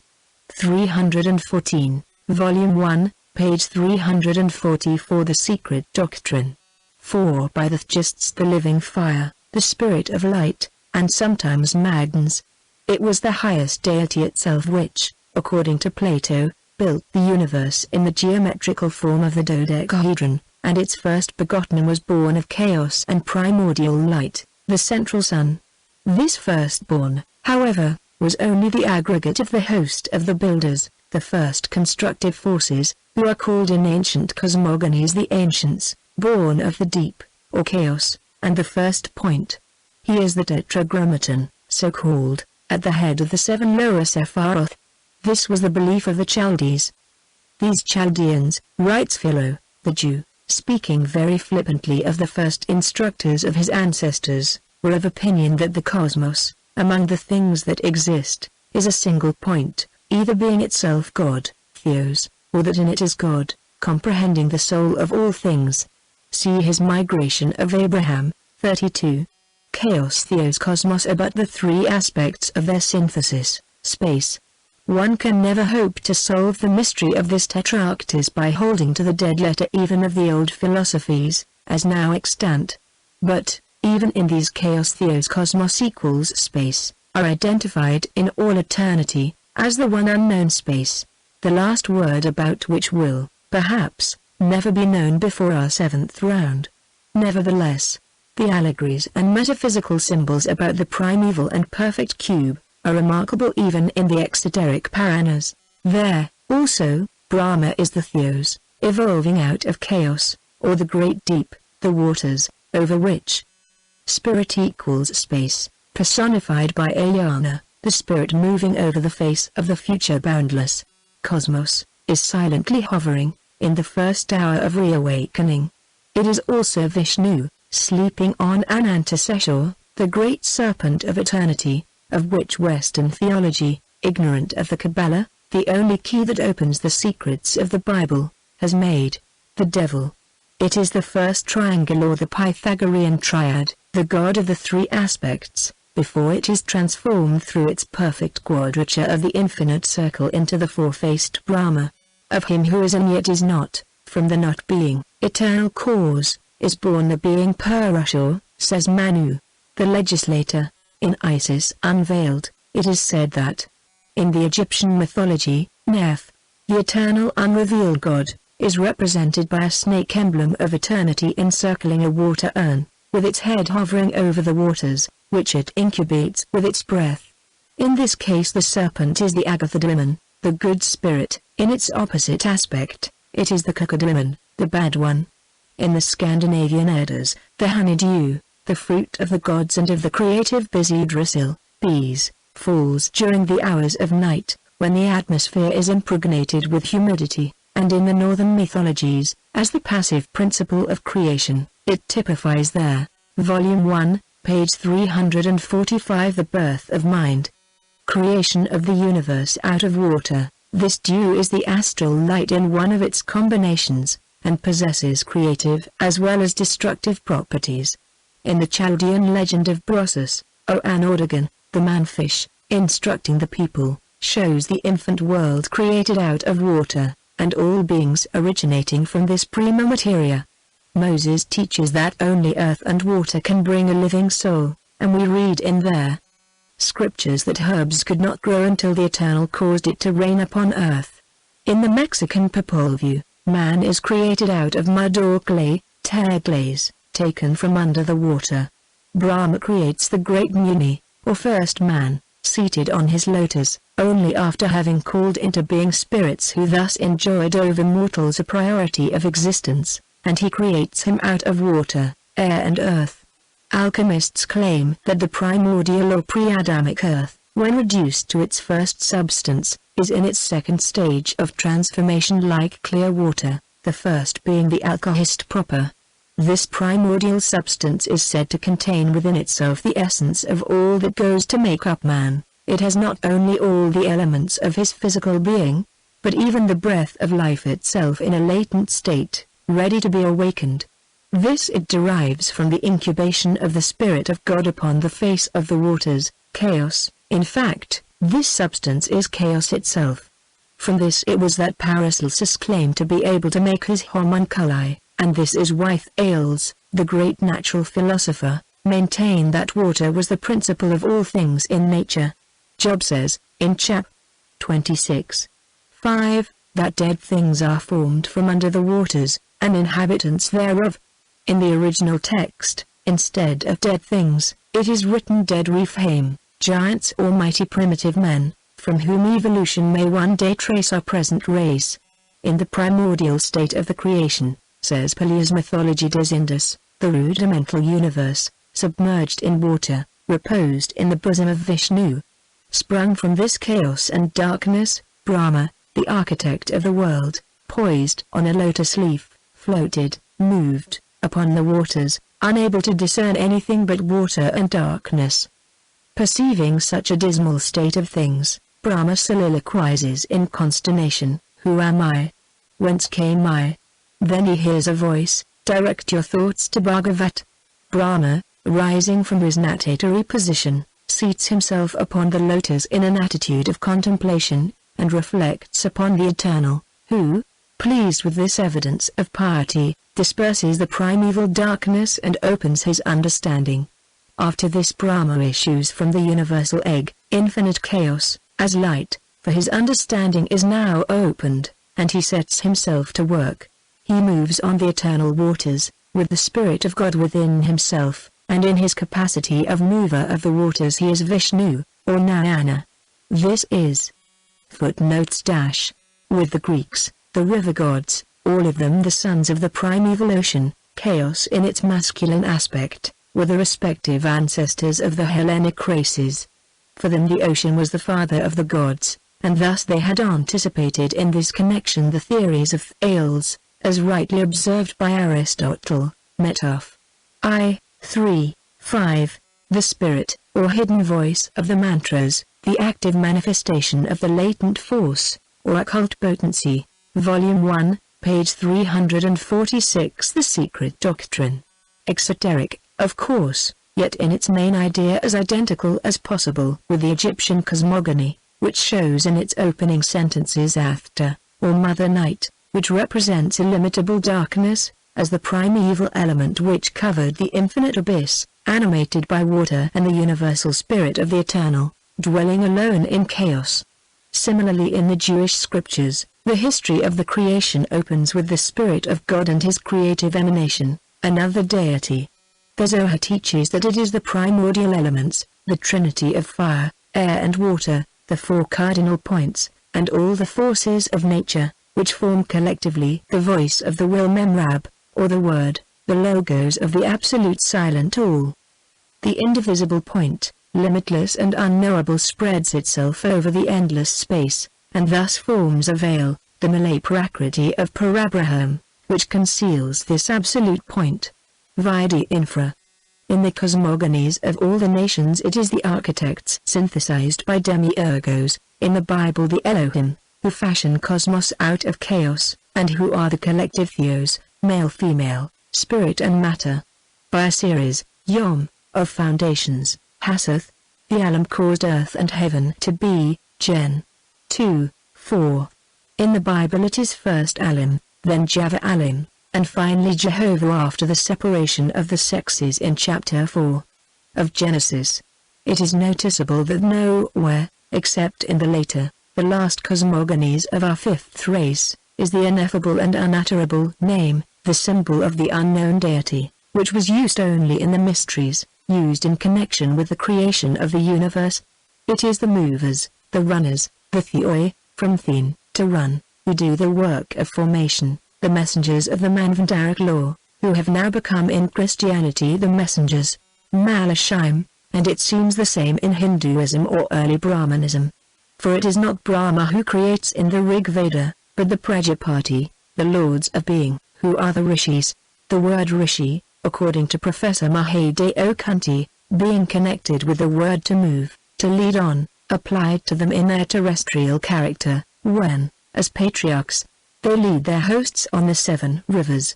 Moreover, the very word God in the singular, embracing all the gods, or theos from theoi, came to the superior civilized nations from a strange source, one entirely and as preeminently phallic as their footnotes - orthography of the archaic dictionary. We do not mean the current or accepted Bible, but the real Jewish one, now explained Kabbalistically. It is unutterable for the simple reason that it is non-existent. It never was a name, nor any word at all, but an idea that could not be expressed. A substitute was created for it in the century preceding our era. Volume 1, page 347. The Mystic Elements. Sincere, open-spoken lingam of India. The attempt to derive God from the Anglo-Saxon synonym good is an abandoned idea, for in no other language, in all of which the term varies more or less, from the Persian coda down to the Latin deus, has an instance been found of a name of God being derived from the attribute of goodness. To the Latin races it comes from the Aryan dias, the day, to the Slavonian, from the Greek Bacchus, Babog, and to the Saxon races directly from their Hebrew Yodorjad. The latter is, the number letter 10, male and female, and Jad the phallic hook, dash. Hence the Saxon god, the Germanic god, and the English god. This symbolic term may be said to represent the creator of physical humanity, on the terrestrial plane, but surely it had nothing to do with the formation or creation of spirit, gods, or cosmos. Chaos Theos Cosmos, the triple deity, is all in all. Therefore, it is said to be male and female, good and evil, positive and negative, the whole series of contrasted qualities. When latent, in pralaya, it is incognizable and becomes the unknowable deity.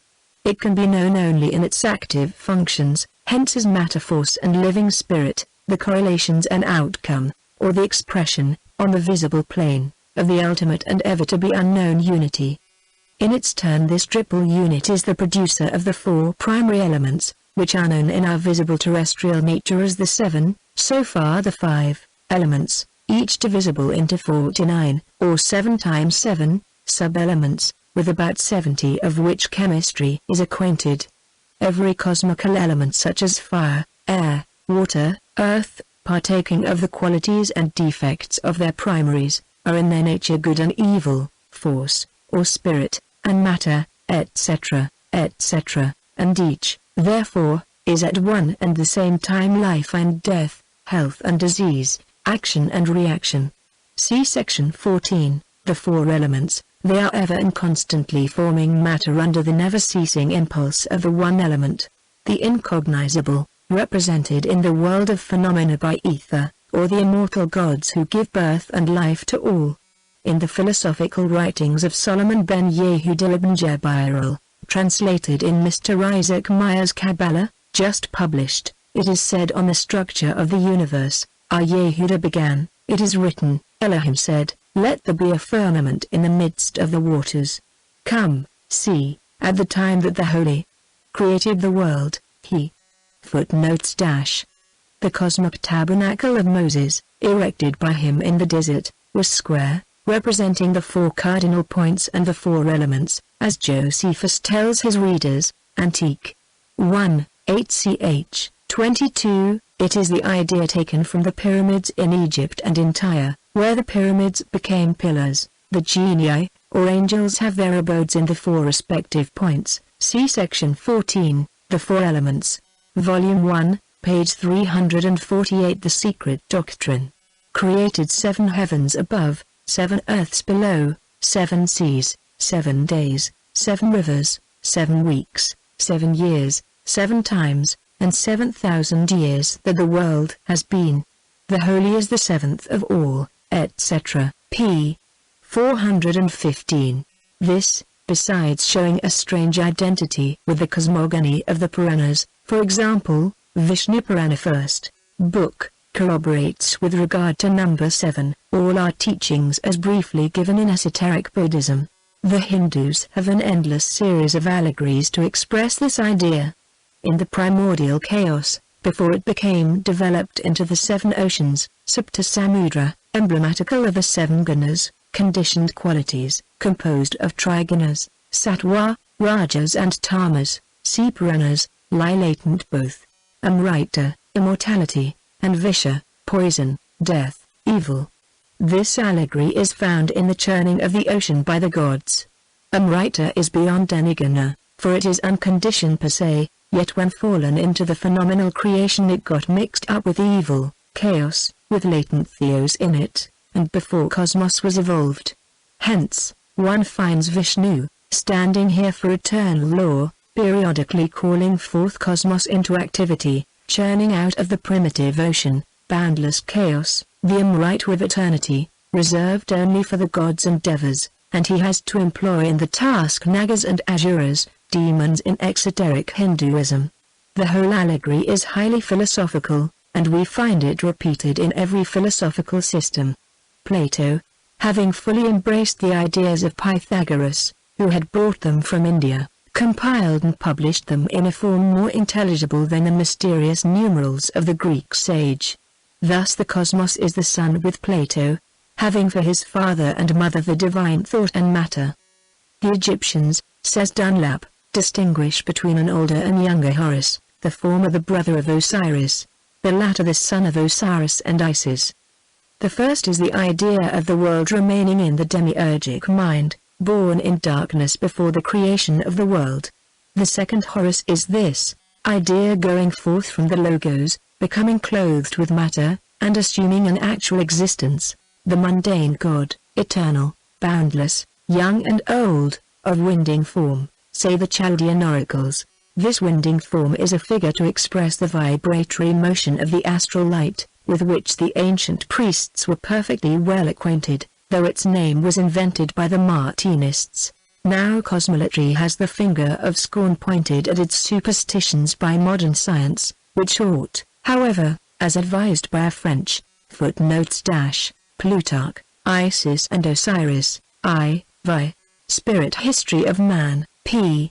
88, Movers Foreignizer, 268, Corey, Fragments, 240, Volume 1, page 349. The many are one. 7th, before laughing at it to remodel entirely its own system of cosmo-pneumatological education. Satis eloquentiae, sapientiae parvum. Cosmolatry like pantheism may be made to yield in its ultimate expression the words applied to Vishnu. He is only the ideal cause of the potencies to be created in the work of creation, and from him proceed the potencies to be created, after they have become the real cause. Save that one ideal cause, there is no other to which the world can be referred. Through the potency of that cause, every created thing comes by its proper nature. Original Sanskrit texts, Part 4, pp. 32-33. This page continued in next section. Next section, Contents. The Secret Doctrine by H.P. Blavatsky, Volume 1, page 349. The many are one. This page continued from previous section, Section V, on the hidden deity, its symbols and glyphs. The logos or creative deity, the word made flesh, of every religion, has to be traced to its ultimate source and essence. In India, it is a protos of 1008 divine names and aspects in each of its personal transformations, from Brahma Purusha down through the 7 divine rishis and 10 semi-divine Prajapati, also rishis, to the divine human avatars. The same puzzling problem of the one in many and the multitude in one, is found in other pantheons, in the Egyptian, the Greek and the Chaldeo-Judaic, the latter having made confusion still more confused by presenting its gods as euemerizations, in the shapes of patriarchs. The latter are now accepted by those who reject Romulus as a myth, and are represented as living and historical entities. Verbum satis sapienti. In the Zohar, Ein Sof is also the One, and the infinite unity. This was known to the very few learned fathers of the Church, who were aware that Jehovah was but a third-rate potency and no highest God. But while complaining bitterly of the Gnostics and saying, "Our heretics hold that Propita is known but to the only begotten Son, who is Brahma among the rest, that is to the mind, Nu, Ioannis never mentioned that the Jews did the same in their real secret books.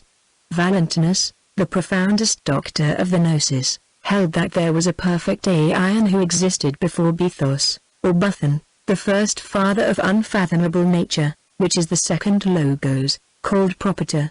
It is thus Aeon, who springs as a ray from Ein Sof, who does not create, and Aeon, who creates, or through whom, rather, everything is created, or evolves. Footnotes dash. As Malay Prakriti is known only to is war, the Logos, as he is called now by Mr. T. Subbaro, of Madras. See his Bhagavad Gita Lectures. Volume 1, page 350. The Secret Doctrine. 4. As the Basilidians taught, there was a supreme God, Abraxas, by whom was created mind. Mahat, in Sanskrit, Nu in Greek. From mind proceeded the word, Logos, from the word, providence, divine light, rather, then from it virtue and wisdom in principalities, powers, angels, etc., etc. By these angels, the 365 eons were created. Amongst the lowest, indeed, and those who made this world, he, Basilides, sets last of all the God of the Jews, whom he denies to be God, and very rightly, affirming he is one of the angels, Ibid. Here, then, we find the same system as in the Puranas, wherein the incomprehensible drops a seed, which becomes the golden egg, from which Brahma is produced. Brahma produces Mahat, etc., etc. True esoteric philosophy, however, speaks neither of creation nor of evolution in the sense the exoteric religions do. All these personified powers are not evolutions from one another, but so many aspects of the one and sole manifestation of the Absolute All. The same system as the Gnostic prevails in the Sepharitile aspects of Ein Sof. Yet, as these aspects are in space and time, a certain order is maintained in their successive appearances. Therefore, it becomes impossible not to take notice of the great changes that the Zohar has undergone under the handling of generations of Christian mystics. For, even in the metaphysics of the Talmud, the lower face, or lesser countenance, the microprecipice, in fact, could never be placed on the plane of the same abstract ideal as the higher, or greater countenance. Macroprecipice. The latter is, in the Chaldean Kabbalah, a pure abstraction, the word or logos, or daba, in Hebrew, which word, though it becomes in fact a plural number, or words, diabirim, when it reflects itself, or falls into the aspect of a host, of angels, or sepharoth, numbers, is still collectively one, and on the ideal plane a naught, zero, a nothing. It is without form or being, with no likeness with anything else. Frank, Die Kabbalah, p. 126, and even Philo calls the Creator, the Logos who stands next God, the second God, and the second God who is his, highest gods, wisdom, Philo. Quest. Et solet. Deity is not God. It is nothing, and darkness. It is nameless, and therefore called Ein Sof, the word Ein meaning nothing. See Frank Die Kabbalah, p. 153. See also section 12, Theogony of the Creative Gods. The highest God, the unmanifested Logos, is its Son. nor are most of the Gnostic systems, which come down to us mutilated by the Church Fathers, anything better than the distorted shells of the original speculations. Nor were they open to the public or reader, at any time, that is, had their hidden meaning or esotericism been revealed, it would have been no more an esoteric teaching, and this could never be.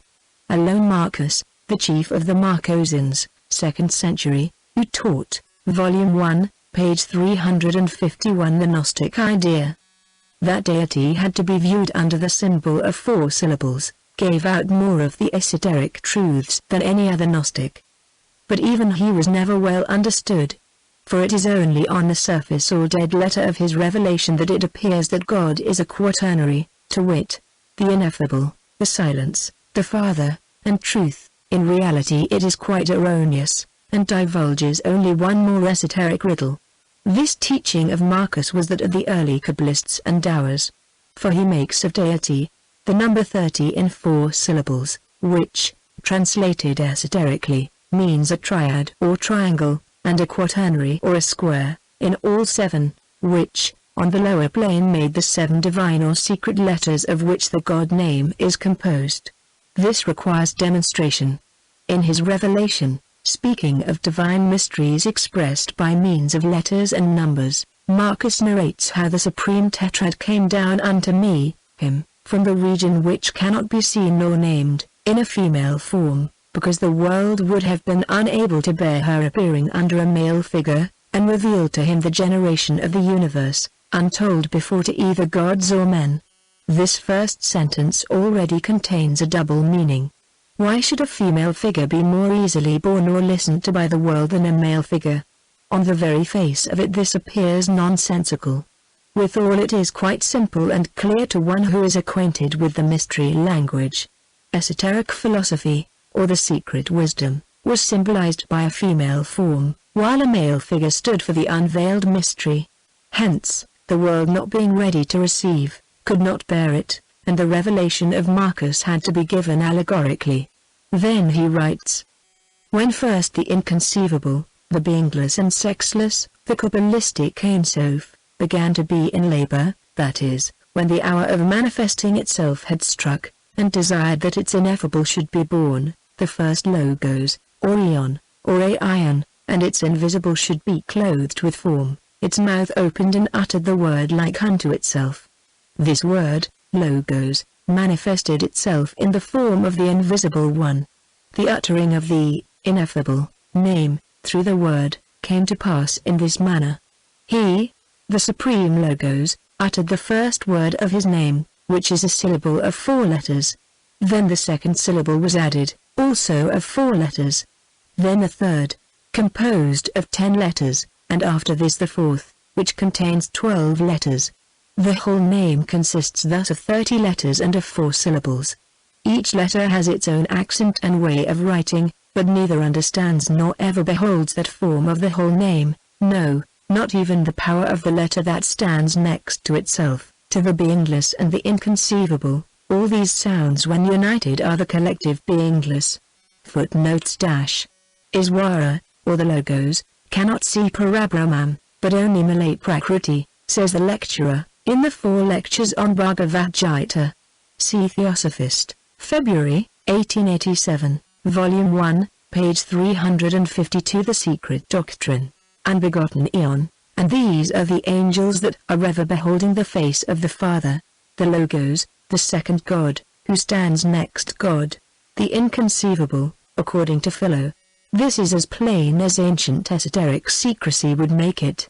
It is as Kabbalistic, but less veiled than the Zohar, in which the mystic names or attributes are also 4-syllabled, 12, 42, and even 72-syllabled words. The tetrad shows to Marcus the truth in the shape of a naked woman, and letters every limb of that figure, calling her head Omega, her neck Psi, shoulders and hands Gamma, and Chi, etc., etc. In this sephira is easily recognized, the crown, Kether, or head being numbered 1, the brain or chakma, 2, the heart, or intelligence, Bina, 3, and the other 7 sephiroth representing the limbs of the body. The sephirotyl tree is the universe, and Adam Kadmon represents it in the West as Brahma represents it in India. Throughout, the 10 Sephiroth are represented as divided into the 3 higher, or the spiritual triad, and the lower septenary. The true esoteric meaning of the sacred number 7 is cleverly veiled in the Zohar, yet was betrayed by the double way of writing in the beginning or Bereshith, and Bereshath, the latter the higher, or upper wisdom. As shown by Mr. MacGregor Mathers in his Kabbalah, p. 47, and in the Kabbalah of Mr. T. Meyer, p. 233, both of these Kabbalists being supported by the best ancient authorities. These words have a dual and secret meaning. Bereshith bara Elohim means that the 6, over which stands the 7th Sephiroth, belong to the lower material class, or, as the author says, 7 are applied to the lower creation, and 3 to the spiritual man, the heavenly prototypic our first Adam.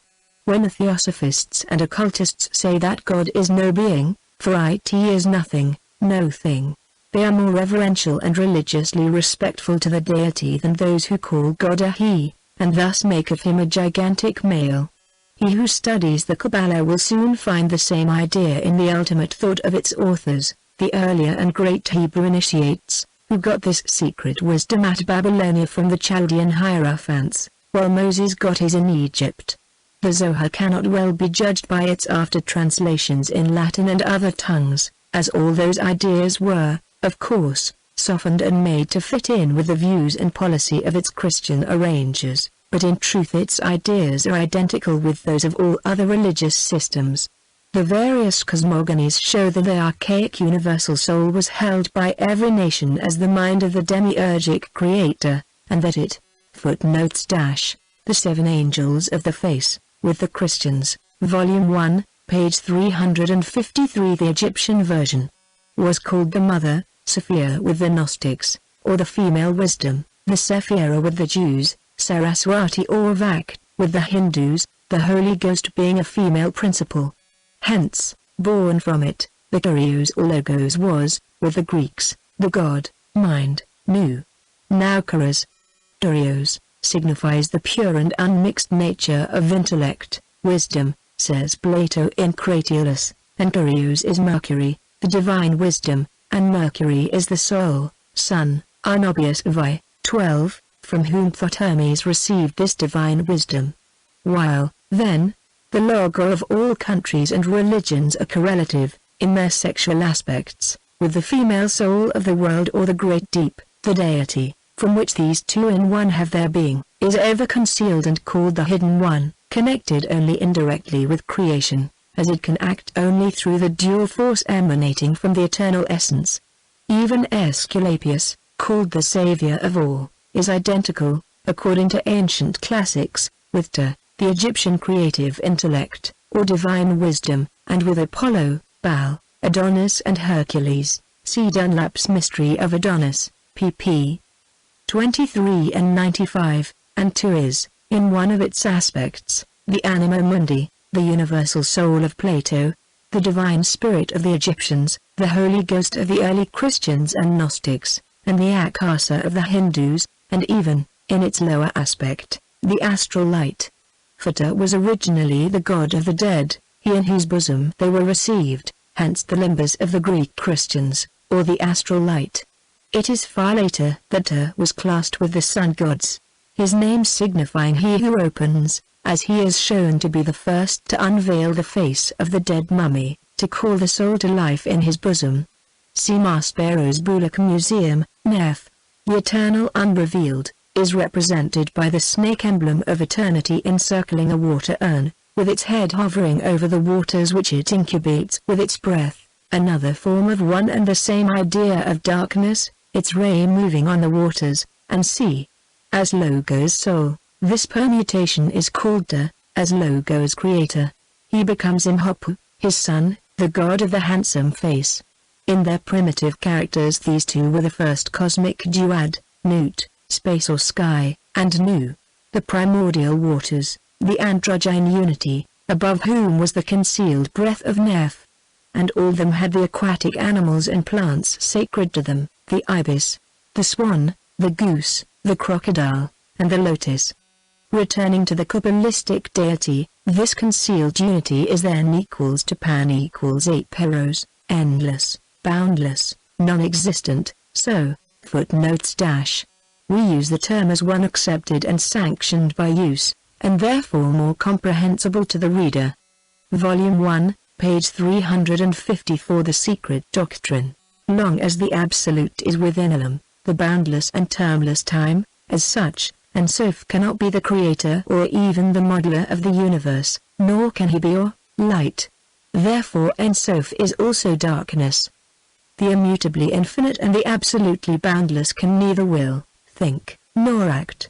To do this it has to become finite, and it does so, by its ray penetrating into the mundane egg, infinite space, and emanating from it as a finite God.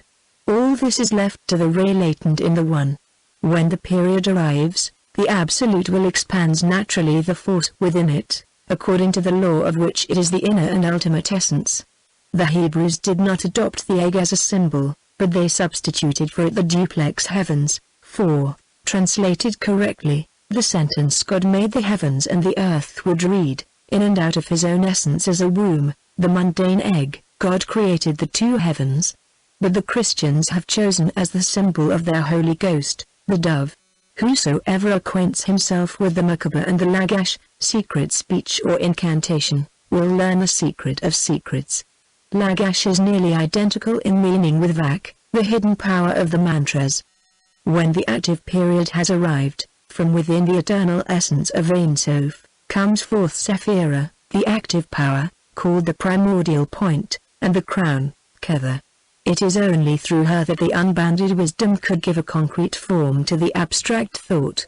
Two sides of the upper triangle by which the ineffable essence and the universe, its manifested body, are symbolized. The right side and the base are composed of unbroken lines, the third, the left side, is dotted. It is through the latter that emerges Sephira. Spreading in every direction, she finally encompasses the whole triangle. In this emanation the triple triad is formed. From the invisible dew falling from the higher unit triad, thus leaving 7 Sephariths only, the head Sephira creates primeval waters, that is, chaos takes shape. It is the first stage towards the solidification of spirit which through various modifications will produce earth. It requires earth and water to make a living soul, says Moses. It requires the image of an aquatic bird to connect it with water, the female element of procreation with the egg and the bird that fecundates it. When Sephira emerges like an active power from within the latent deity, she is female. When she assumes the office of a creator, she becomes a male, hence, she is androgyne. She is the father and, footnotes dash, with the ancient Jews, as shown by Leclerc. The word Elam meant only a time whose beginning or end is not known. The term eternity, properly speaking, did not exist in the Hebrew tongue with the meaning, for instance, applied by the Vedantins to Parabram. Volume 1, page 355. International Correlation of Gods, Mother Aditi, of the Hindu Cosmogony and of the Secret Doctrine. If the oldest Hebrew scrolls had been preserved, the modern Jehovah worshipper would have found that many and uncomely were the symbols of the creative God. The frog in the moon, typical of his generative character, was the most frequent. All the birds and animals now held unclean in the Bible had been the symbols of the deity in days of old. It was because they were too sacred that a mask of uncleanness was placed over them, in order to preserve them from destruction. The brazen serpent was not a bit more poetical than the goose or swan, if symbols are to be accepted a la lettre. In the words of the Zohar, the indivisible point, which has no limit and cannot be comprehended because of its purity and brightness, expanded from without, forming a brightness that served the indivisible point as a veil, yet the latter also could not be viewed in consequence of its immeasurable light. It too expanded from without, and this expansion was its garment. Thus through a constant upheaving, motion, finally the world originated. Zohar 20a. The spiritual substance sent forth by the infinite light is the first Sephira or Shekinah. Sephira exoterically contains all the other 9 Sephariths in her. Esoterically she contains but 2, Chokmah or wisdom, a masculine, active potency whose divine name is Jah, and Bina, a feminine passive potency, intelligence, represented by the divine name Jehovah, which two potencies form, with Sephirah the third, the Jewish Trinity or the crown, Kever. These two Sephariths called Father, Abba, and Mother Amona, are the duad or the double-sexed logos from which issued the other seven Sephariths. See Zohar. This first Jewish triad, Sephirah, Chokmah, and Bina, is the Hindu Trimurti. However veiled, even in the Zohar, and more still in the exoteric pantheon of India, every particular connected with one is reproduced in the other. The Prajapati are the Sephariths. 10 with Brahma they dwindle to 7, when the Trimurti, and the Kabbalistic triad, are separated from the rest. The 7 builders, creators, become the 7 Prajapati, or the 7 rishis, in the same order as the Sephariths become the creators, then the patriarchs, etc. In both secret systems, the one universal essence is incomprehensible and inactive in its absoluteness, and can be connected with the building of the universe only in an indirect way. In both, the primeval male-female or androgynous principle, and their 10 and 7 emanations, Brahma Viraj and Aditi Vak on the one part and the Elohim Jehovah, or Adam Adami, Adam Kadmon, and Sephirah Eve on there. Footnotes dash. In the Indian pantheon the double-sexed logos is Brahma, the creator, whose 7 mind-born sons are the primeval rishis, the builders. Volume 1, page 356. The Secret Doctrine. Other, with their Prajapati and Sephariths, represent in their totality, first of all the archetypal man, the proto-logos, and only in their secondary aspect do they become cosmic powers, and astronomical or sidereal bodies. If Aditi is the mother of the gods, Divmatri, Eve is the mother of all living, they are the Sakti or generative power in their female aspect of the heavenly man, and they are all compound creators. Says Agutavadya Sutra, in the beginning, a ray issuing from Paramarthika, the one and only true existence, it became manifested in Vyavaharika, conventional existence, which was used as a vahan to descend into the universal mother, and to cause her to expand, swell, brach. And in the Zohar it is stated, the infinite unity, formless and without similitude, after the form of the heavenly man was created, used it.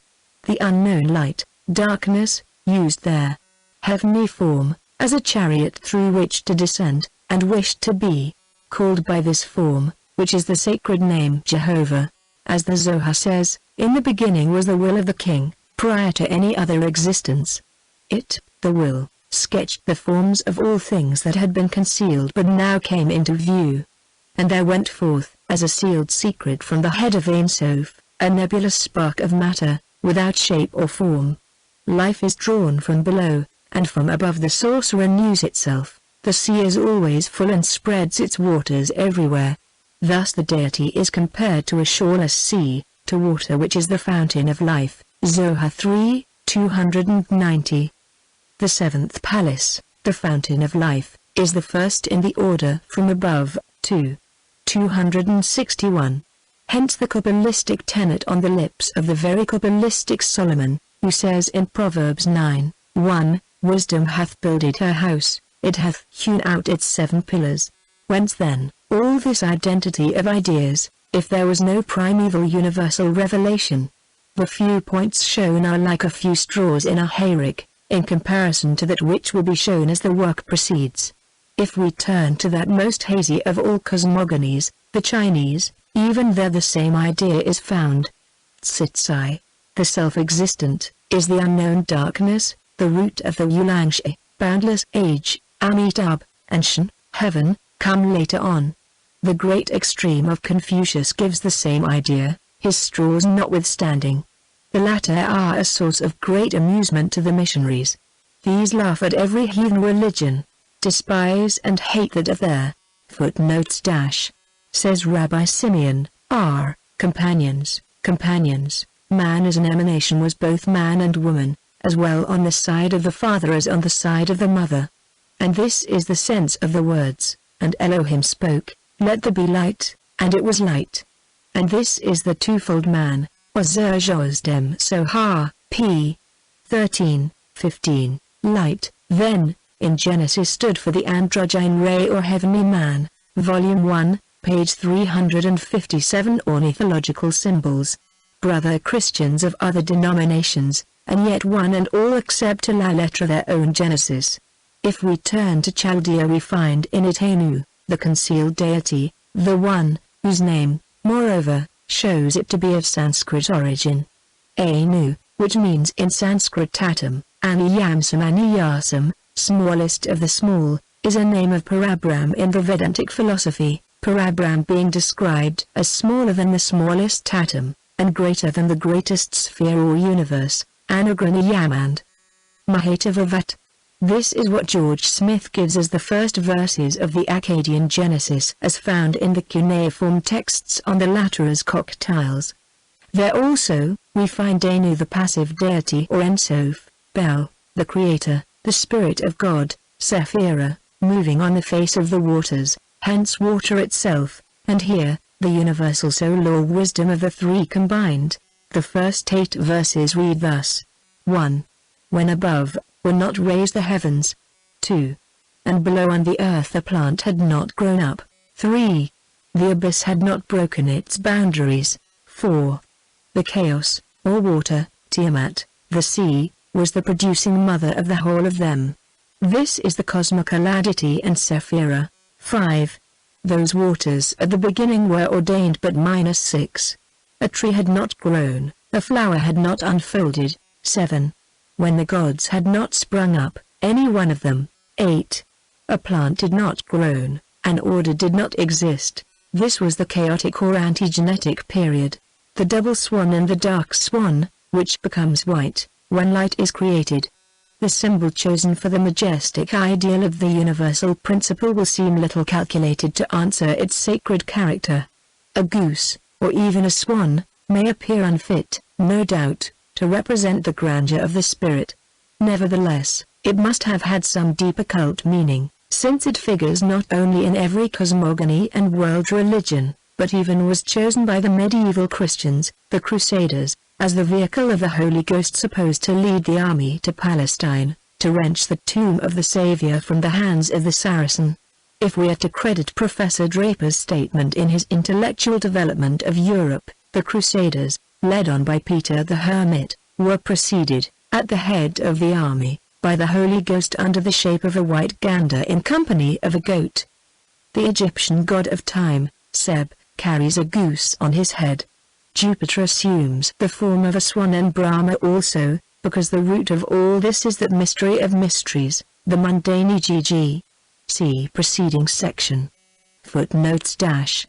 The 7 swans that are believed to land from heaven into Lake Mansarovara, are in the popular fancy the 7 rishis of the Great Bear, who assumed that form to visit the locality where the Vedas were written.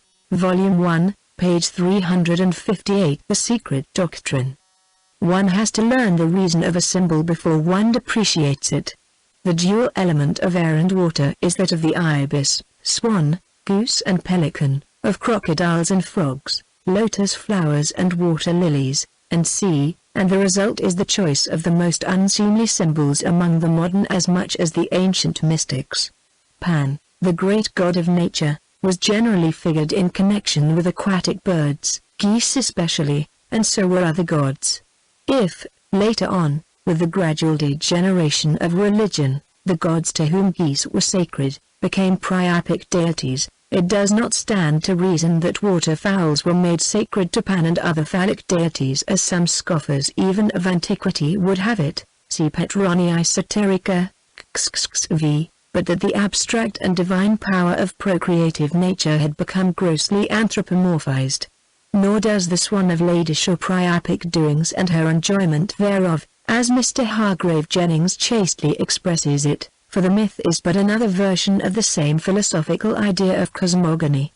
Swans are frequently found associated with Apollo, as they are the emblems of water and fire, sunlight also, before the separation of the elements. Our modern symbologists might profit by some remarks made by a well-known writer, Mrs. Lydia Maria Child. From time immemorial an emblem has been worshipped in Hindustan as the type of creation, or the origin of life. Shiva or the Mahadeva being not only the reproducer of human forms, but also the fructifying principle, the generative power that pervades the universe. The maternal emblem is likewise a religious type. This reverence for the production of life, introduced into the worship of Osiris the sexual emblems. Is it strange that they regarded with reverence the great mystery of human birth? Were they impure thus to regard it? Or are we impure that do not so regard it? But no clean and thoughtful mind could so regard them. We have traveled far, and unclean have been the paths, since those old anchorites first spoke of God and the soul in the solemn depths of their first sanctuaries. Let us not smile at their mode of tracing the infinite and their incomprehensible cause throughout all the mysteries of nature, lest by so doing we cast the shadow of our own grossness on their patriarchal simplicity. Progress of Religious Ideas, Volume 1, p. 17, et seq. Next chapter, Contents. The Secret Doctrine by H.P. Blavatsky, Volume 1, page 359. The EGG-born God. Section V. The mundane EGG. Whence this universal symbol? The egg was incorporated as a sacred sign in the cosmogony of every people on the earth, and was revered both on account of its form and its inner mystery. From the earliest mental conceptions of man, it was known as that which represented most successfully the origin and secret of being. The gradual development of the imperceptible germ within the closed shell, the inward working, without any apparent outward interference of force, which from a latent nothing produced an active something, needing naught save heat, and which, having gradually evolved into a concrete, living creature, broke its shell, appearing to the outward senses of all a self-generated and self-created being, must have been a standing miracle from the beginning. The secret teaching explains the reason for this reverence by the symbolism of the prehistoric races. The first cause had no name in the beginnings. Later it was pictured in the fancy of the thinkers as an ever-invisible, mysterious bird that dropped an egg into chaos, which egg becomes the universe. Hence Brahm was called Kalahunsa, the swan in space and time. He became the swan of eternity, who lays at the beginning of each Mahamanvantara a golden egg. It typifies the great circle, or O, itself a symbol for the universe and its spherical bodies. The second reason for its having been chosen as the symbolical representation of the universe, and of our earth, was its form. It was a circle and a sphere, and the oviform shape of our globe must have been known from the beginning of symbology, since it was so universally adopted. The first manifestation of the cosmos in the form of an egg was the most widely diffused belief of antiquity. As Bryant shows, 165, it was a symbol adopted among the Greeks, the Syrians, Persians, and Egyptians. In Chap. Lith. Of the Egyptian ritual, Seb, the god of time and of the earth, is spoken of as having laid an egg, or the universe, an egg conceived at the hour of the great one of the dual force, Sec. V. 2, 3, etc. Ra is shown like Brahma gestating in the egg of the universe. The deceased is resplendent in the egg of the land of mysteries, 22, 1. 4. This is the egg to which is given life among the gods, Xlii, 11. It is the egg of the great clucking hen, the egg of Seb, who issues from it like a hawk, Uxif, 1, 2, 3, Uxvi, 1. With the Greeks the Orphic egg is described by Aristophanes, and was part of the Dionysiac and other mysteries, during which, Volume 1, page 360 The Secret Doctrine, the mundane egg was consecrated and its significance explained, Porphyry showing it our representation of the world, Ermenonida to O and Cosmon. Faber and Bryant have tried to show that the egg typified the Ark of Noah, which, unless the latter is accepted as purely allegorical and symbolical, is a wild belief. It can have typified the Ark only as a synonym of the moon, the Aga which carries the universal seed of life, but had surely nothing to do with the Ark of the Bible. Anyhow, the belief that the universe existed in the beginning in the shape of an egg was general. And as Wilson has it, a similar account of the first aggregation of the elements in the form of an egg is given in all their Indian, Puranas, with the usual epithet Hema or Hiranya, golden as it occurs in Manu. Hiranya, however, means resplendent, shining, rather than golden, as proven by the great Indian scholar, the late Swami Dayanand Sarasvati, in his unpublished polemics with Professor Max Muller. As said in the Vishnu Purana, intellect, Mahat.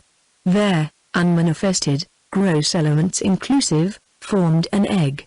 And the Lord of the universe himself abided in it, in the character of Brahma.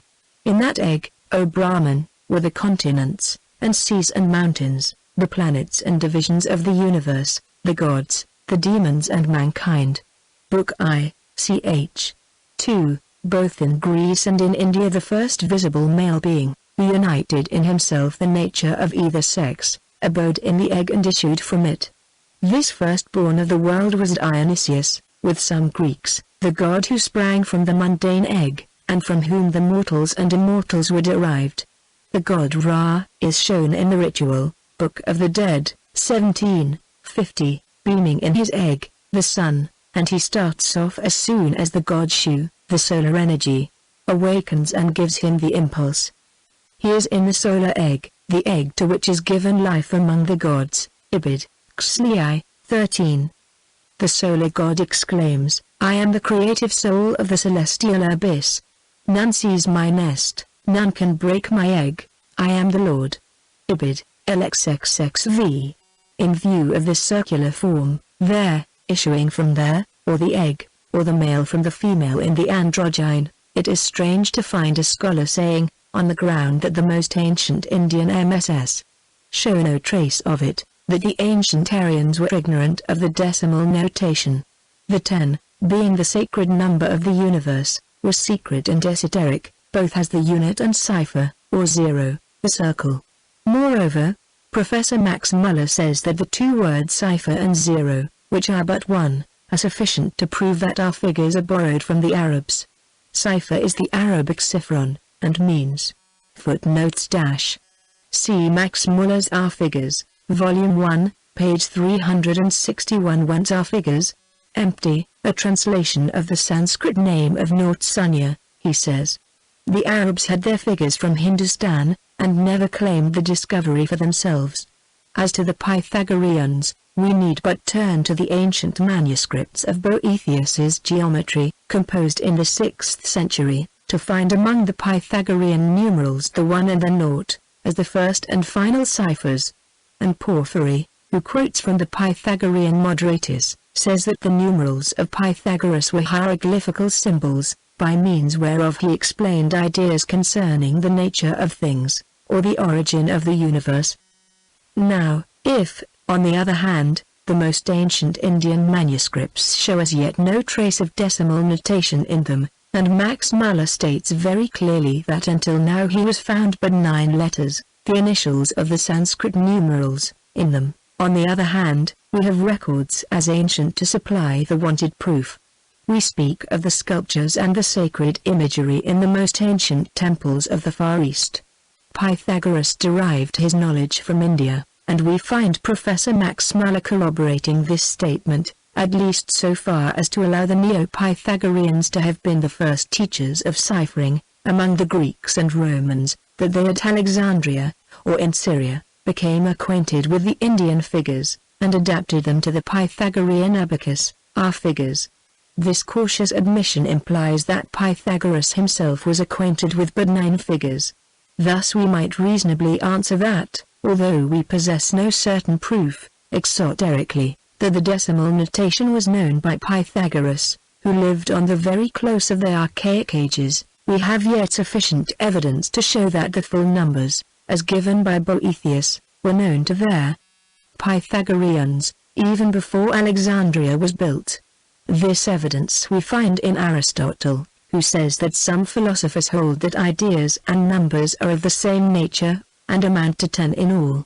This, we believe, will be sufficient to show that the decimal notation was known among them at least as early as 4 centuries before Christ, for Aristotle does not seem to treat the question as an innovation of the Neo-Pythagoreans. Footnotes dash. A Kabbalist would be rather inclined to believe that as the Arabic Siphron was taken from the Indian Sinya, naught, so the Jewish Kabbalistic Sepharoth, Sephrim, were taken from the word cipher, not in the sense of emptiness but the reverse, that of creation by number and degrees in their evolution, and the Sepharoth are 10 or, see Max Muller's R figures. See King's Gnostics and Their Remains, Plate 13, Vita Pythag. 608 before Christ. This city was built 332 before Christ. Metaph. 7, F. Volume 1, page 362. The Secret Doctrine. But we know more than that. We know that the decimal system must have been known to the mankind of the earliest archaic ages, since the whole astronomical and geometrical portion of the secret sacerdotal language was built upon the number 10, or the combination of the male and female principles, and since the pyramid of Cheops is built upon the measures of this decimal notation, or rather upon the digits and their combinations with the naught. Of this, however, sufficient was said in Isis Unveiled, and it is useless to repeat and return to the same subject. The symbolism of the lunar and solar deities is so inextricably mixed up, that it is next to impossible to separate such glyphs as the egg, the lotus, and the sacred animals from each other. The ibis, for instance, sacred to Isis, who is often represented with the head of that bird, sacred also to Mercury or Thoth. Because that god assumed its form while escaping from Typhon, the ibis was held in the greatest veneration in Egypt. There were 2 kinds of ibises, Herodotus tells us, lib. 2. c. 75 et sec, in that country, one quite black, the other black and white. The former is credited with fighting and exterminating the winged serpents which came every spring from Arabia and infested the country. The other was sacred to the moon, because the latter planet is white and brilliant on her external side, dark and black on that side which she never turns to the earth. Moreover, the ibis kills land serpents, and makes the most terrible havoc amongst the eggs of the crocodile, and thus saves Egypt from having the Nile infested by those horrible saurians. The bird is credited with doing so in the moonlight, and thus being helped by Isis, as the moon, her sidereal symbol. But the nearer esoteric truth underlying these popular myths is, that Hermes, as shown by Epimetheus, to call to Egypt, watched under the form of that bird over the Egyptians, and taught them the occult arts and sciences. This means simply that the ibis religiosa had and has magical properties in common with many other birds. The albatross preeminently, and the mythical white swan, the swan of eternity or time, there, Kalahunza. Were it otherwise, indeed, why should all the ancient peoples, who are no more fools than we are, have had such a superstitious dread of killing certain birds? In Egypt, he who killed an ibis, or the golden hawk, the symbol of the sun and Osiris, risked and could hardly escape death. The veneration of some nations for birds was such that Zoroaster, in his precepts, forbids their slaughter as a heinous crime. We laugh in our age at every kind of divination. Yet why should so many generations have believed in divination by birds, and even in zoomancy, said by Suidas to have been imparted by Orpheus, who taught how to perceive and the yolk and white of, Volume 1, page 363 EGG born logoi, the egg, under certain conditions, that which the bird born from it would have seen around it during its short life. This occult art, which demanded 3,000 years ago the greatest learning and the most abstruse mathematical calculations, has now fallen into the depths of degradation. It is old cooks and fortune-tellers who read their future to servant girls in search of husbands, by means of the white of an egg in a glass. Nevertheless, even Christians have to this day their sacred birds, for instance, the dove, the symbol of the Holy Ghost. Nor have they neglected the sacred animals. The evangelical Zoolatry, the bull, the eagle, the lion, and the angel, in reality the cherub, or seraph, the fiery-winged serpent, is as much pagan as that of the Egyptians or the Chaldeans. These 4 animals are, in reality, the symbols of the 4 elements, and of the 4 lower principles in man. Nevertheless, they correspond physically and materially to the 4 constellations that form, so to speak, the sweet or cortege of the solar god, and occupy during the winter solstice the 4 cardinal points of the zodiacal circle.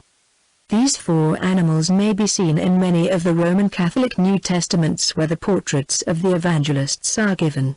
They are the animals of Ezekiel's Nakaba. As truly stated by Regan, the ancient hierophants have combined so cleverly the dogmas and symbols of their religious philosophies, that these symbols can be fully explained only by the combination and knowledge of all the keys. They can be only approximately interpreted, even if one finds out 3 out of these 7 systems, the anthropological, the psychic, and the astronomical. The 2 chief interpretations, the highest and the lowest, the spiritual and the physiological, they preserved in the greatest secrecy until the latter fell into the dominion of the profane. Thus far, with regard only to the prehistoric hierophants, with whom that which has now become purely, or impurely, phallic, was a science as profound and as mysterious as biology and physiology are now. This was their exclusive property, the fruit of their studies and discoveries. The other 2 were those which dealt with the creative gods, theogony, and with creative man, that is, the ideal and the practical mysteries. These interpretations were so cleverly veiled and combined, that many were those who, while arriving at the discovery of one meaning, were baffled in understanding the significance of the others, and could never unriddle them sufficiently to commit dangerous indiscretions. The highest, the first and the 4th, theogony in relation to anthropogony, were almost impossible to fathom. We find the proofs of this in the Jewish Holy Writ. It is owing to the serpent being oviparous, that it became a symbol of wisdom and an emblem of the logoi, or the self-born. In the temple of Philo in Upper Egypt, an egg was artificially prepared of clay made of, Volume 1, page 364 The Secret Doctrine. Various incenses, and it was made to hatch by a peculiar process, when a Cerastes, the horned viper, was born. The same was done in antiquity for the cobra in the Indian temples. The creative god emerges from the egg that issues from the mouth of Neph, as a winged serpent, because the serpent is the symbol of the all-wisdom. With the Hebrews he is glyphed by the flying or fiery serpents of the wilderness and the Moses, and with the Alexandrian mystics he becomes the Ophiocristos, the Logos of the Gnostics. The Protestants try to show that the allegory of the brazen serpent and of the fiery serpents has a direct reference to the mystery of Christ and crucifixion, but it is a far nearer relation, in truth, to the mystery of generation, when dissociated from the egg with the central germ, or the circle with its central point. The brazen serpent had no such holy meaning as that, nor was it, in fact, glorified above the fiery serpents for the bite of which it was only a natural remedy. The symbological meaning of the word brazen being the feminine principle, and that of fiery, or gold, the male one. In the Book of the Dead, as just shown, reference is often made to the egg. Ra, the mighty one, remains in his egg, during the struggle between the children of the rebellion and Shu, the solar energy, and the dragon of darkness, ch. 17. The deceased is resplendent in his footnotes dash. And this only because the brazen serpent was lifted on a pole. It had rather a reference to Miko the Egyptian egg standing upright supported by the sacred Tau, since the egg and the serpent are inseparable in the old worship and symbology of Egypt, and since both the brazen and fiery serpents were seraphs, the burning fiery messengers, or the serpent gods, the Nagas of India. It was a purely phallic symbol without the egg, while when associated with it, it related to cosmic creation. Brass was a metal symbolizing the netherworld, that of the womb where life should be given. The word for serpent was in Hebrew nakash, but this is the same term for brass. It is said in Numbers 21, that the Jews complained of the wilderness where there was no water, v. 5, after which the Lord sent fiery serpents to bite them, when, to oblige Moses, he gives him as a remedy the brazen serpent on a pole to look at, after which any man when he beheld the serpent of brass, lived. After that the Lord, gathering the people together at the well of Beer, gives them water, 14:16, and grateful Israel sang this song, Spring up, O well, v. 17. When, After studying symbology, the Christian reader comes to understand the innermost meaning of these three symbols: water, brazen, the serpent, and a few more, in the sense given to them in the Holy Bible. He will hardly like to connect the sacred name of his Savior with the brazen serpent incident. The seraphim, fiery winged serpents, are no doubt connected with, and inseparable from, the idea of the serpent of eternity, God, as explained in Keneally's Apocalypse. But the word cherub also meant serpent, in one sense, though its direct meaning is different, because the cherubim and the Persian winged griffins, the guardians of the Golden Mountain, are the same, and their compound name shows their character, as it is formed of circle, and orb, serpent, therefore, a serpent in a circle. And this settles the phallic character of the brazen serpent, and justifies Hezekiah for breaking it. See 2 Kings 18:4. Verbum Sat. Sapienti. Volume 1, page 365. The Winged Globe. Egg when he crosses to the land of mystery. 22. I. He is the egg of Seb, Lif. 1:3. The egg was the symbol of life in immortality and eternity, as also the glyph of the generative matrix, and the tau, associated with it, only of life and birth in generation. The mundane egg was placed in Pneum, the water of space, or the feminine abstract principle, Khnum becoming, with the fall of mankind into generation and phallicism, Ammon, the creative god, and Wenter, the fiery god, carries the mundane egg in his hand. Then the symbolism becomes quite terrestrial and concrete in its significance. In conjunction with the hawk, the symbol of Osiris' sun, the symbol is dual, it relates to both lives, the mortal and the immortal. In Kircher's Oedipus Egyptiacus, Volume 3, p. 124, one can see, on the papyrus engraved in it, an egg floating above the mummy. This is the symbol of hope and the promise of a second birth for the Osirified dead. His soul, after due purification in the Amenti, will gestate in this egg of immortality, to be reborn from it into a new life on earth. For this egg, in the esoteric doctrine, is the Devachan, the abode of bliss, the winged scarabaeus being alike a symbol of it. The winged globe is but another form of the egg, and has the same significance as the scarabaeus, the koperu, from the root koperu to become, to be reborn, which relates to the rebirth of man, as well as to his spiritual regeneration. In the Theogony of Moschus, we find ether first, and then the air, from which Alom, the intelligible, noetos, deity, the visible universe of matter, is born out of the mundane egg. Movers Foreignizer, p. 282. In the Orphic hymns, the Eros Phanes evolves from the divine egg, which the ethereal winds impregnate, wind being the spirit of the unknown darkness, the spirit of God, as explains K.O. Muller, 236, the divine idea, says Plato, who is said to move ether.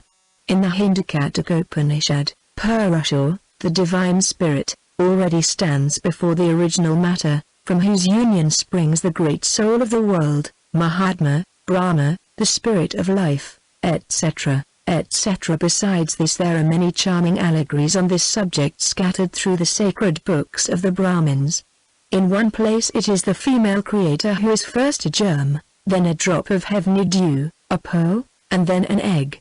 In such cases, of which there are too many to enumerate them separately, the egg gives birth to the four elements within the fifth, ether, and is covered with 7 coverings, which become later on the 7 upper and the 7 lower worlds.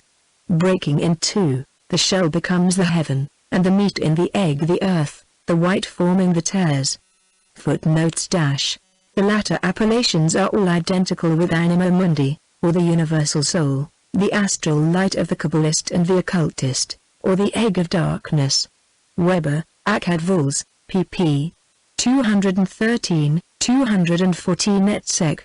Volume 1, page 366. The Secret Doctrine. Trial Waters. Then again, it is Vishnu who emerges from within the egg with the lotus in his hand. Vinata, a daughter of Dakshara and wife of Kasyapa, the self-born sprung from time, one of the 7 creators of our world, brought forth an egg from which was born Garuda, the vehicle of Vishnu, the latter allegory having a relation to our earth only, as Garuda is the great cycle. The egg was sacred to Isis. The priests of Egypt never ate eggs on that account. Diodorus Siculus states that Osiris was born from an egg, like Brahma. From Leda's egg Apollo and Latona were born, as also Castor and Pollux, the bright Gemini. And though the Buddhists do not attribute the same origin to their founder, yet, no more than the ancient Egyptians or the modern Brahmins, do they eat eggs, lest they should destroy the germ of life latent in them, and commit thereby sin. The Chinese believe that their first man was born from an egg, which, a god, dropped down from heaven to earth into the waters. This symbol is still regarded by some as representing the idea of the origin of life, which is a scientific truth, though the human ovum is invisible to the naked eye. Therefore we see respect shown to it from the remotest past, by the Greeks, Phoenicians, Romans, the Japanese, and the Siamese, the North and South American tribes, and even the savages of the remotest islands. With the Egyptians, the concealed god was Amun, Man.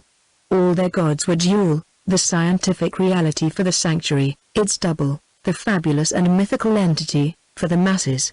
For instance, as observed in Chaos, Theos, Cosmos, the older Horus was the idea of the world remaining in the demiurgic mind born in darkness before the creation of the world. The second Horus was the same idea going forth from the Logos, becoming clothed with matter and assuming an actual existence. Compare Movers Phoenizer, p. 268, the same with Gnum and Ammon. Both are represented ram-headed, and both often confused, though their functions are different. Gnum is the modeler of men, fashioning men and things out of the mundane egg on a potter's wheel. Footnotes Isis is almost always represented holding a lotus in one hand and in the other a circle and the cross, crux ansata, the egg being sacred to her. The Chinese seem to have thus anticipated Sir William Thomson's theory that the first living germ had dropped to the earth from some passing comet. Query: why should this be called scientific and the Chinese idea a superstitious, foolish theory? Horus, the older, or Horo-Iri, is an ancient aspect of the solar god, contemporary with Ra and Shu. Horo-Iri is often mistaken for Horsusi, son of Osiris and Isis. The Egyptians very often represented the rising sun under the form of Hor the Older, rising from a full-blown lotus, the universe, when the solar disk is always found on the hawk head of that god. Horo-Iri is Gnum. Amun-Orman, the hidden, the supreme spirit. Volume 1, page 367. The Scandinavian Logos. Amun-Ra, the generator, is the secondary aspect of the concealed deity. Gnum was adored at Elephantu and Philo, Ammon at Thebes. But it is Imit, the one, supreme planetary principle, who blows the egg out of his mouth, and who is, therefore, Brahma. The shadow of the deity, cosmic and universal, of that which broods over and permeates the egg with its vivifying spirit until the germ contained in it is ripe, was the mystery god whose name was unpronounceable. It is to, however, he who opens, the opener of life and death, who proceeds from the egg of the world to begin his dual work. Book of Numbers. According to the Greeks, the phantom form of the chemis, chemi, ancient Egypt, which floats on the ethereal waves of the Empyrean sphere, was called into being by Horus Apollo, the sun god, who caused it to evolve out of the mundane egg. In the Scandinavian cosmogony, placed by Professor Max Muller, in point of time, as far anterior to the Vedas in the poem of Völuspá, the song of the prophetess, the mundane egg is again discovered in the phantom germ of the universe, which is represented as lying in the Jinn and Gagap, the cup of illusion, Maya, the boundless and void abyss. In this world's matrix, formerly a region of night and desolation, Nebulaim, the mist place, the nebula as it is called now, in the astral light, dropped a ray of cold light which overflowed this cup and froze in it. Then the invisible blew a scorching wind which dissolved the frozen waters and cleared the mist. These waters, Chaos, called the streams of Alivagar, distilling in vivifying drops, fell down and created the earth and the giant Ma, who only had the semblance of man, the heavenly man, and the cow, or Dhumla, the mother or astral light, cosmic soul, from whose udder flowed 4 streams of milk, the 4 cardinal points, the 4 heads of the 4 rivers of Eden, etc., etc., and which 4 allegorically are symbolized by the cube in all its various and mystical meanings. The Christians, especially the Greek and Latin churches, have fully adopted the symbol, and see in it a commemoration of life eternal. Footnotes - His triadic goddesses are Sati and Enki. Sati was originally the god of death, of destruction, like Shiva. He is a solar god only by virtue of the sun's fire killing as well as vivifying. He was the national god of Memphis, the radiant and fairfaced god. See Saqqara bronzes, Satic epoch. The Brahmanda Purana contains the mystery about Brahma's golden egg fully, and this is why, perhaps, it is inaccessible to the Orientalists, who say that this Purana, like the Skanda, is no longer procurable in a collective body, but is represented by a variety of Kandas and Mahatmyas professing to be derived from it. The Brahmanda Purana is described as that which is declared in 12,200 verses, the magnificence of the egg of Brahma, and in which an account of the future Kalpas is contained as revealed by Brahma. Quite so, and much more, perchance. Volume 1, page 368. The Secret Doctrine of Salvation and of Resurrection. This is found in and corroborated by the time-honored custom of exchanging Easter eggs. From the Anginum, the egg of the pagan Druid, whose name alone made Rome tremble with fear, to the red Easter egg of the Slavonian peasant, a cycle has passed. And yet, whether in civilized Europe, or among the abject savages of Central America, we find the same archaic, primitive thought, if we only search for it and do not disfigure, in the haughtiness of our fancied mental and physical superiority, the original idea of the symbol. This page continued in next section. Next section, Contents, The Secret Doctrine by H.P. Blavatsky, Volume 1, page 368. The Secret Doctrine. This page continued from previous section, Section 7. The Days and Nights of Brahma. This is the name given to the periods called Manvantara, Manvantara, or between the Manus and Pralaya, dissolution, one referring to the active periods of the universe, the other to its times of relative and complete rest, according to whether they occur at the end of a day, or an age, a life, of Brahma. These periods, which follow each other in regular succession, are also called kalpas, small and great. The minor and the Mahakalpa, though, properly speaking, the Mahakalpa is never a day, but a whole life or age of Brahma, for it is said in the Brahma Vayavata. Chronologers compute a kalpa by the life of Brahma, minor kalpas, as Samvata and the rest, are numerous.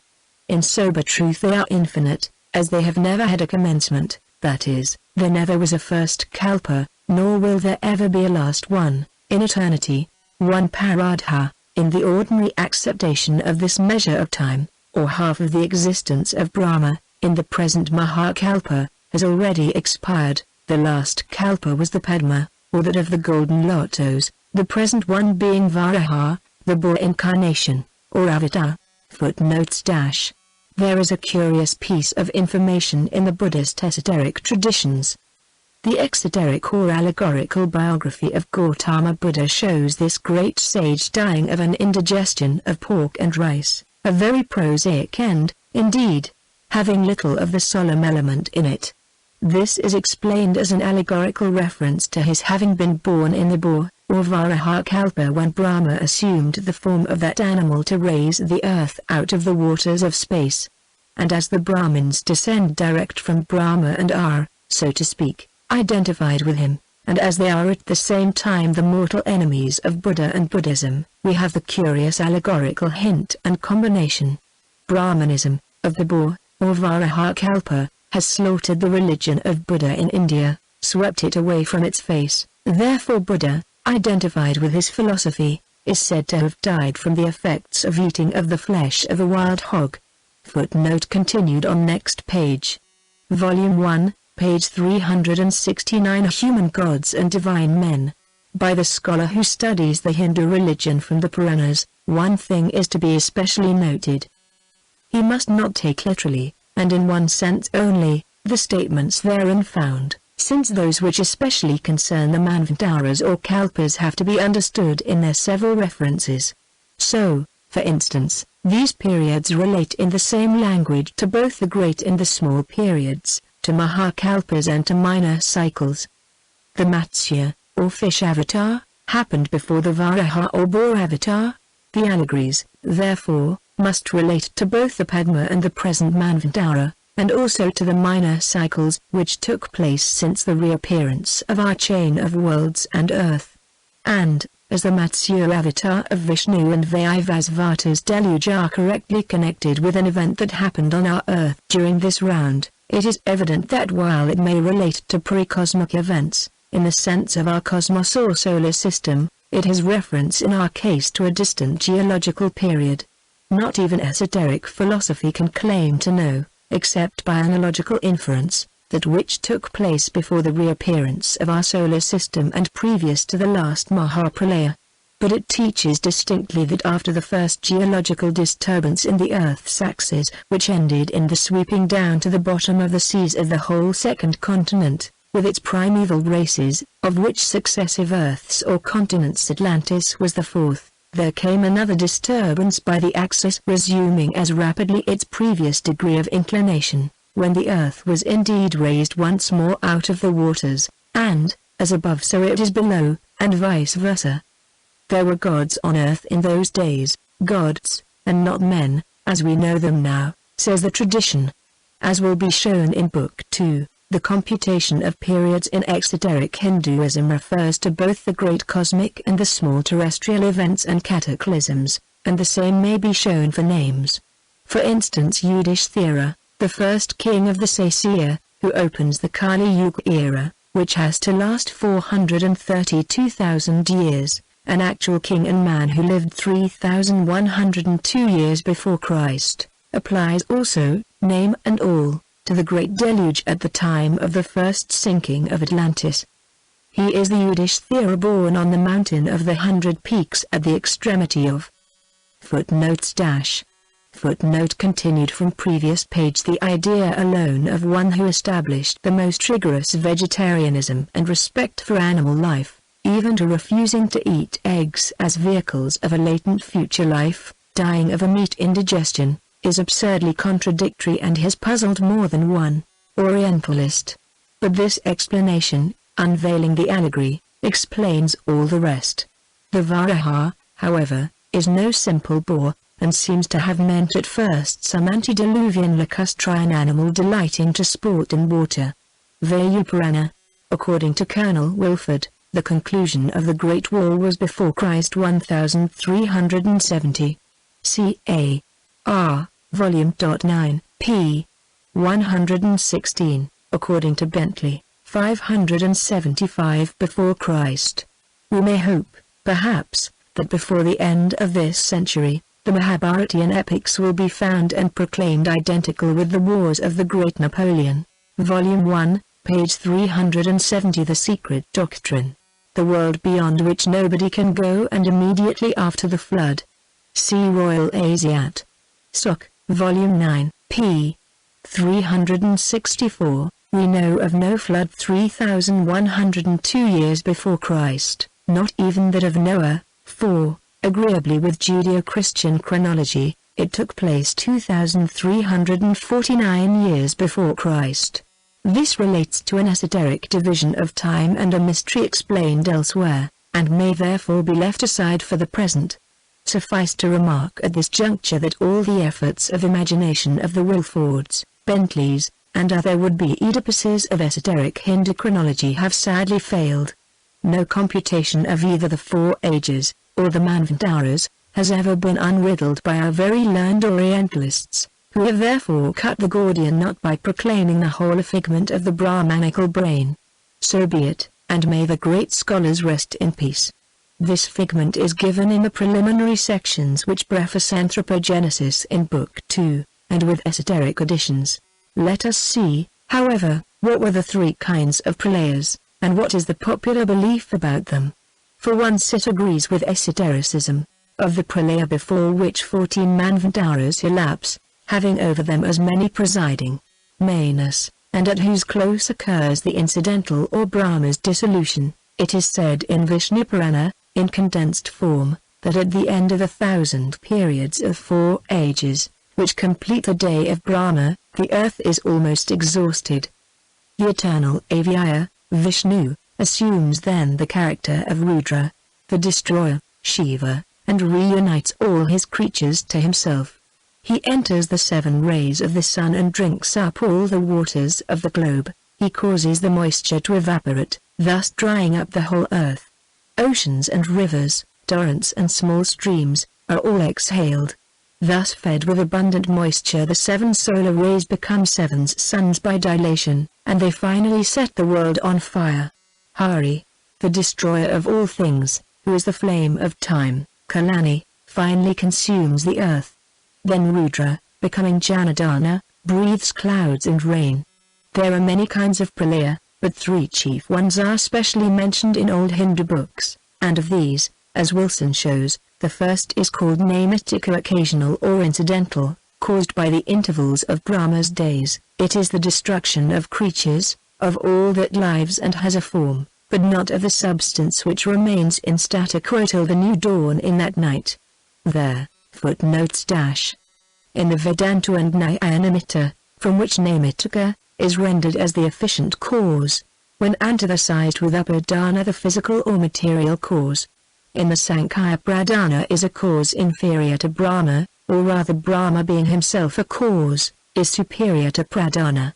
Hence incidental is wrongly translated, and ought to be translated, as shown by some scholars, ideal cause, and even real cause would have been better.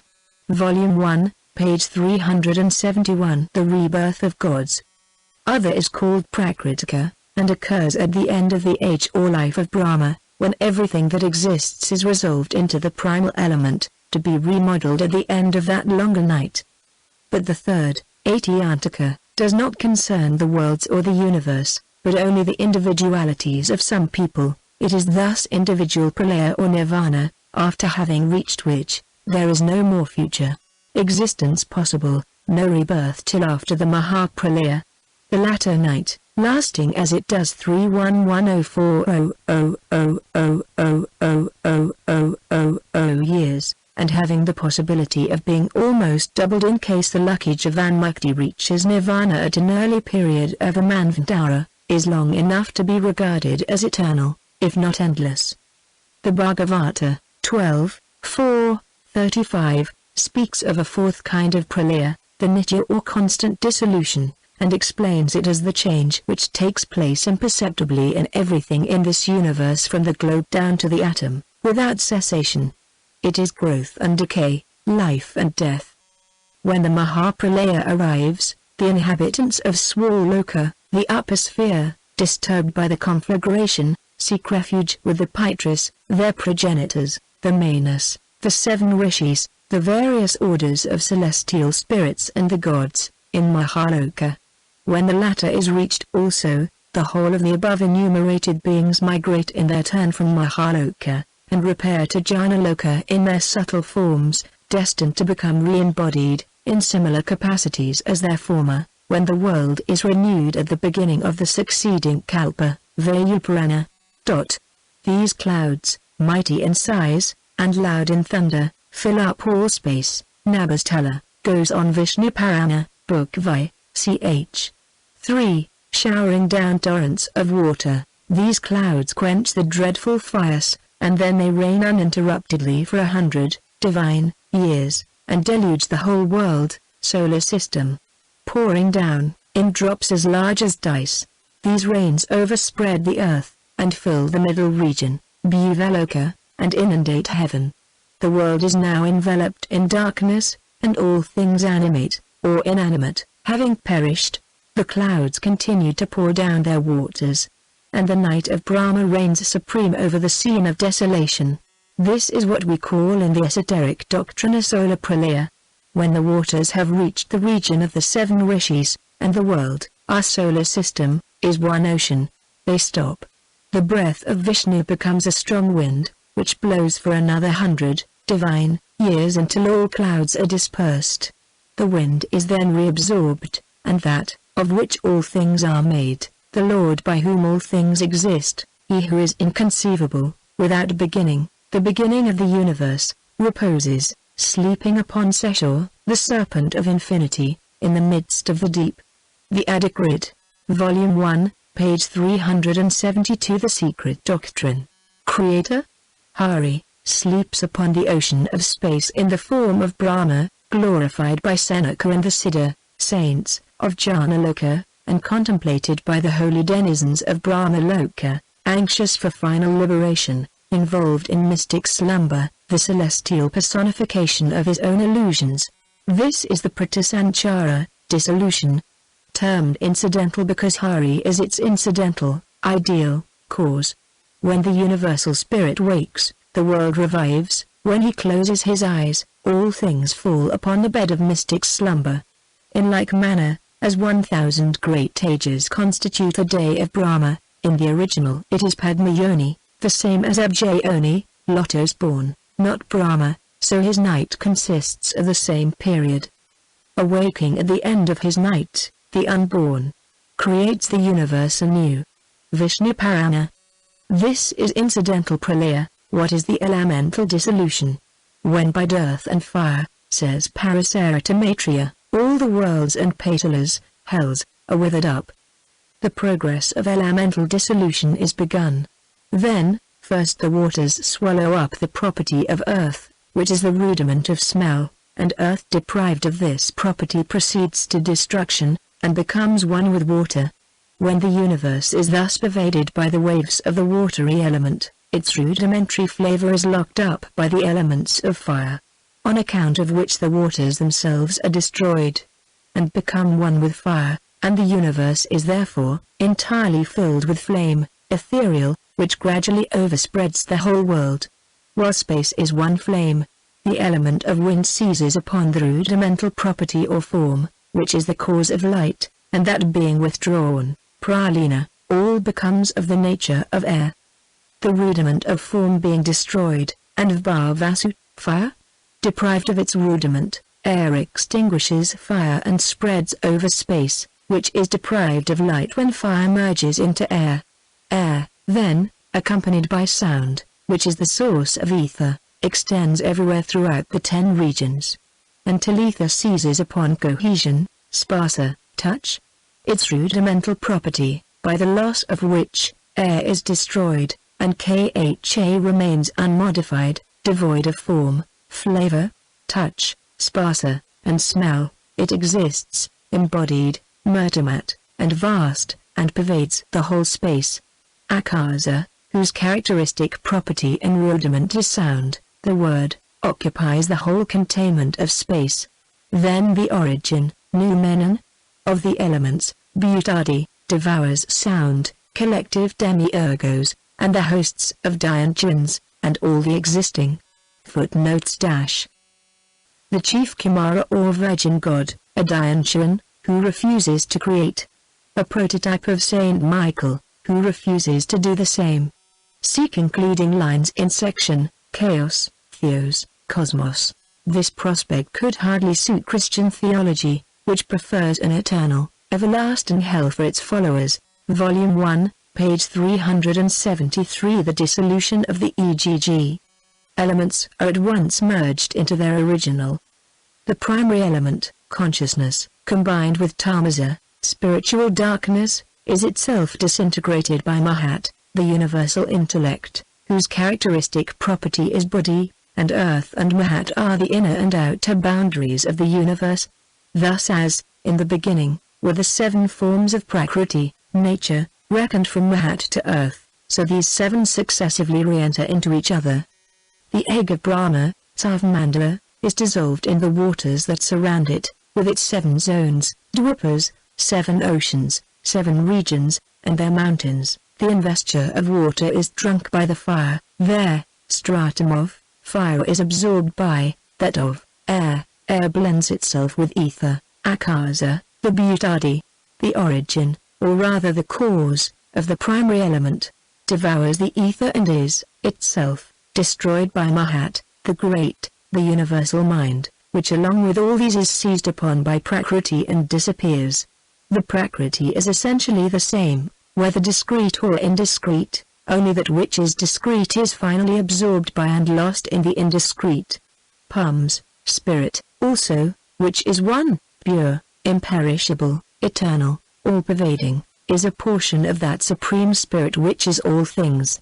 That Spirit, Sarvasa, which is other than, embodied, spirit, and in which there are no attributes of name, species, naman and jati, or rupa, hence body rather than species, or the like, remains as the sole existence, Sita. Prakriti and Purusha both resolving finally into Supreme Spirit. From Vishnu Purana, Wilson's mistakes being here corrected, and original words put in brackets. This is the final pralaya, the death of cosmos, after which its spirit rests in nirvana, or in that for which there is neither day nor night.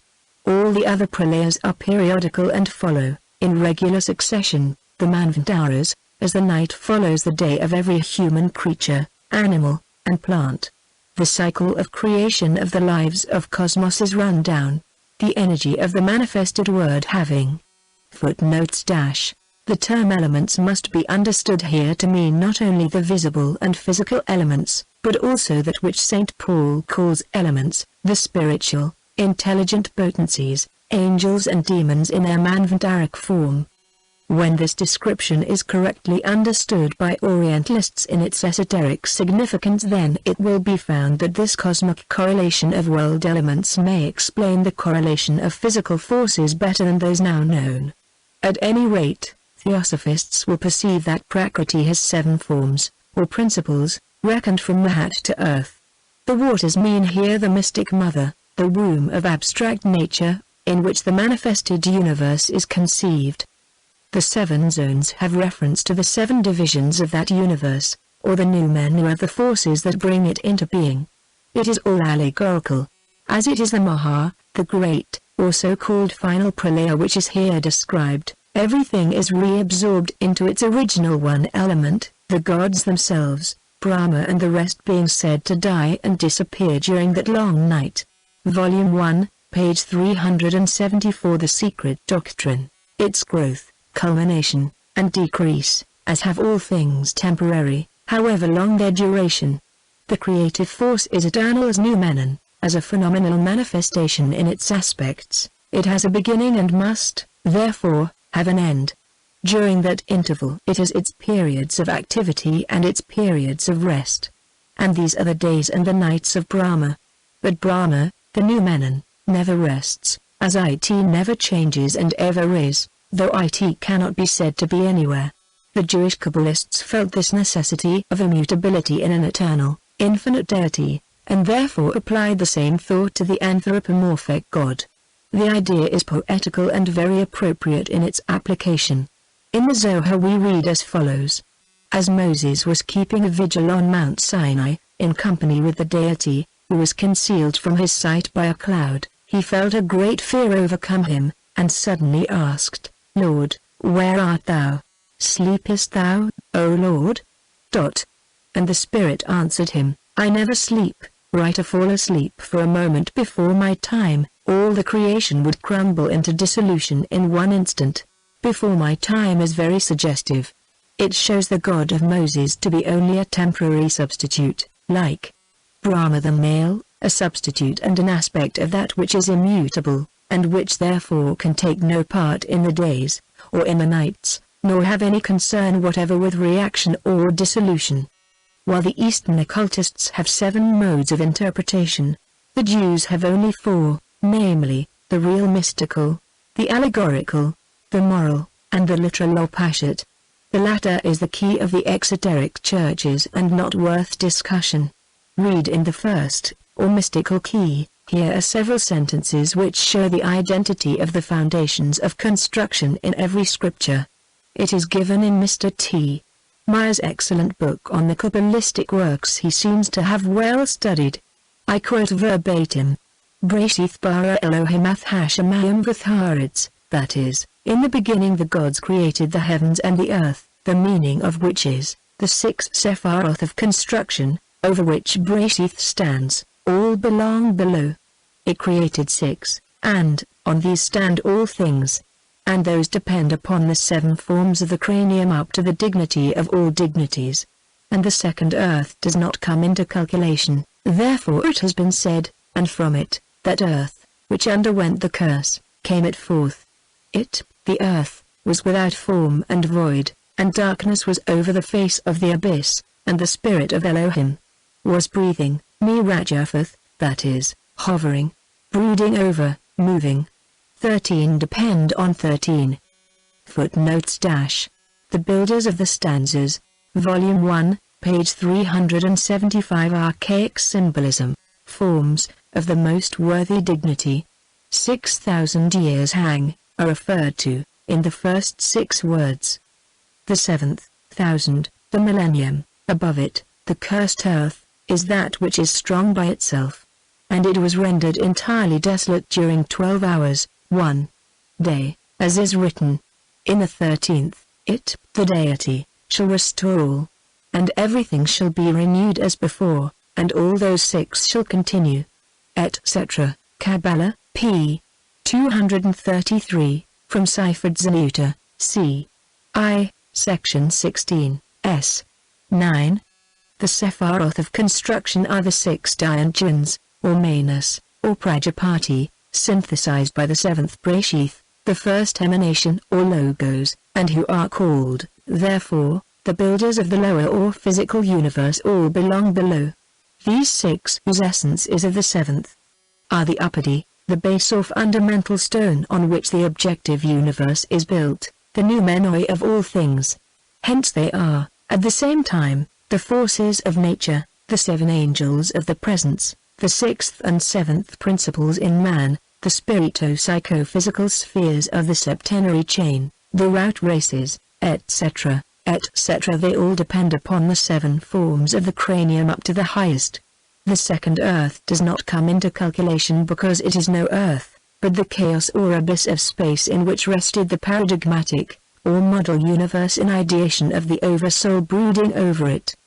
The term curse is here very misleading, for it means simply doom or destiny, or that fatality which sent it forth into the objective state. This is shown by that earth under the curse being described as without form and void, in whose abysmal depths the breath of the Elohim, collective logoi, produced or photographed the first divine ideation of the things to be. This process is repeated after every pralaya before the beginnings of a new manvantara, or period of sentient individual being. 13 depend on 13 forms, refers to the 13 periods personified by the 13 Manus, with Swayambhuva the 14th, 13, instead of 14, being an additional veil, those 14 Manus who reign within the term of a Mahayuga, a day of Brahma. These, 13 of the objective universe depend on the 14 paradigmatic, ideal forms. The meaning of the 6,000 years which hang in the first 6 words has again to be sought in the Indian wisdom. They refer to the primordial 7 kings of Edom who typify the worlds, or spheres, of our chain during the first round, as well as the primordial men of this round. They are the septenary pre-Adamic, or before the 3rd, separated race, first root race. As they were shadows, and senseless, they had not eaten yet of the fruit of the tree of knowledge, they could not see the, Volume 1, page 376. The Secret Doctrine. Pargufim, or face could not see face, primeval men were unconscious, therefore, the primordial, 7, kings died, that is, were destroyed, vidi Sepharagenia Uta. Now, who are they?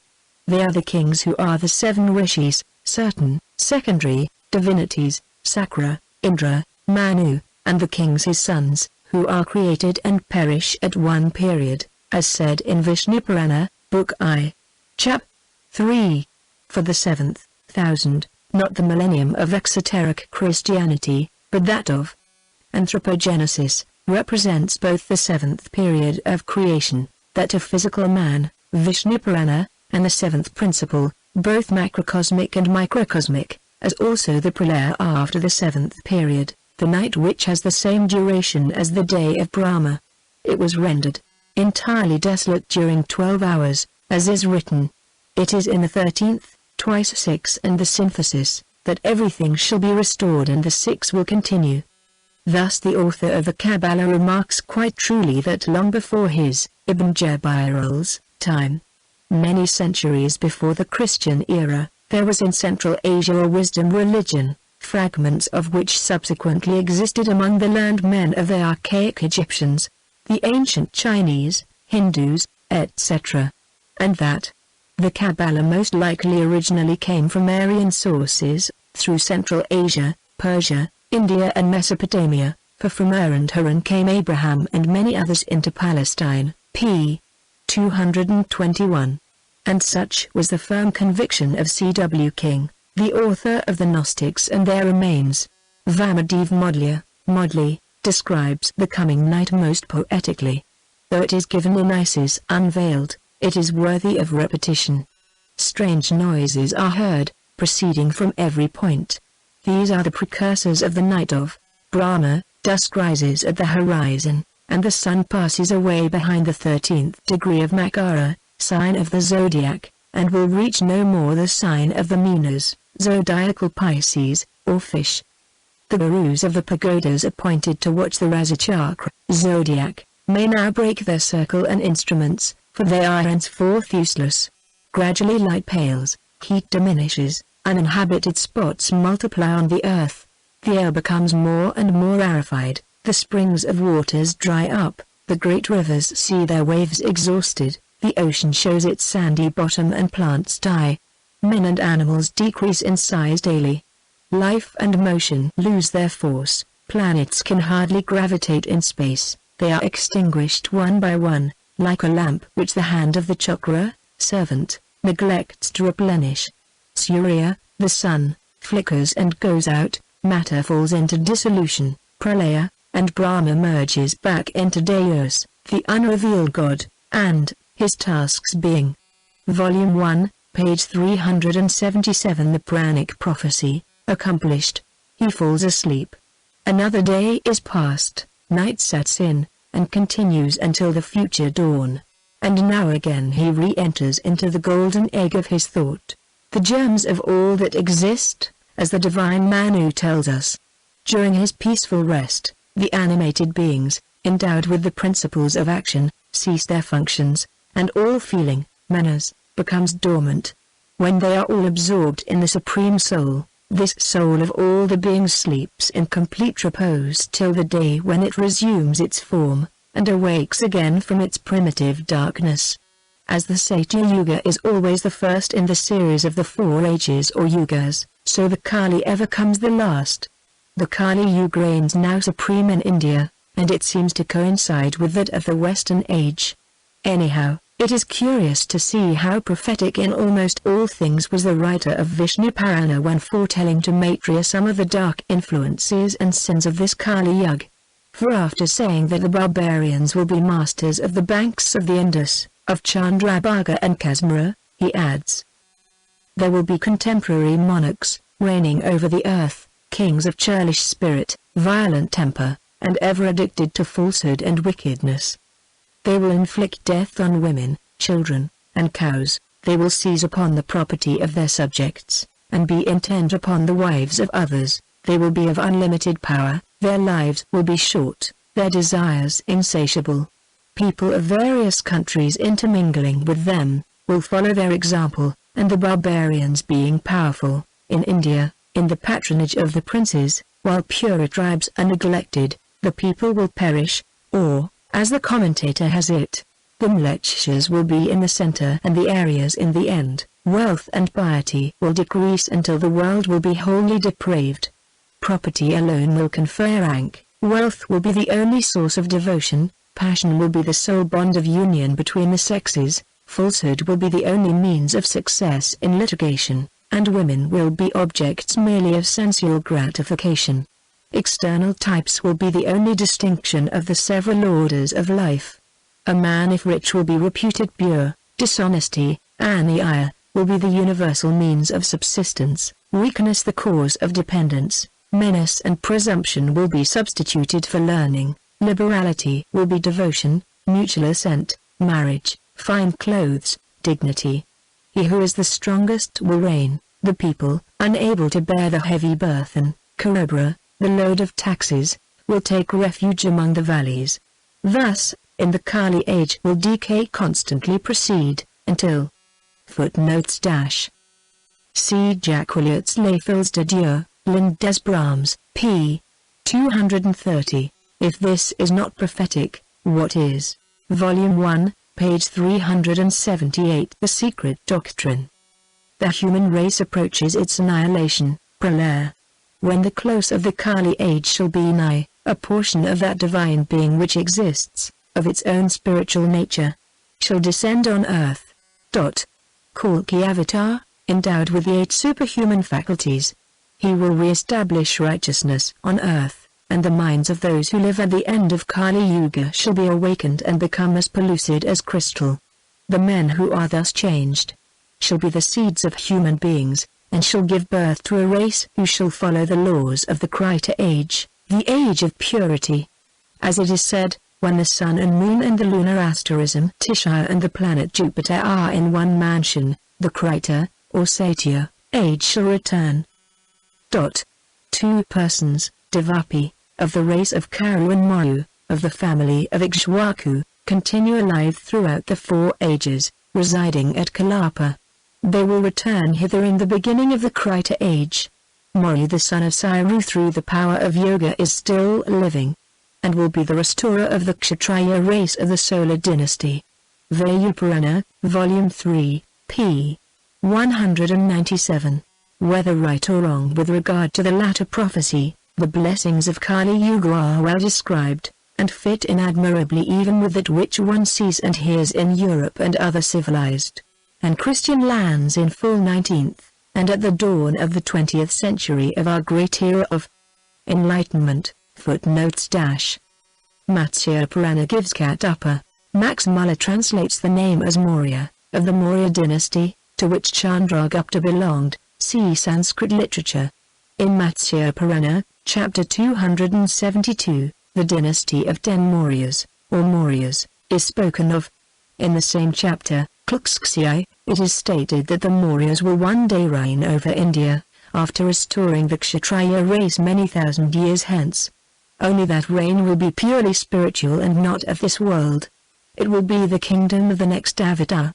Colonel Todd believes the name Maurya, or Mauryas, a corruption of Mauri, a Rajput tribe, and the commentary on Mahavansa thinks that some princes have taken their name Maurya from their town called Mauri, or, as Professor Max Muller gives it, Maurya Nagara, which is more correct, after the original Mahavansa. Vachaspatya, we are informed by our brother, Divanbadadra Raghunathrao, of Madras, a Sanskrit encyclopedia, places Katapa, Kalapa, on the northern side of the Himalayas, hence in Tibet.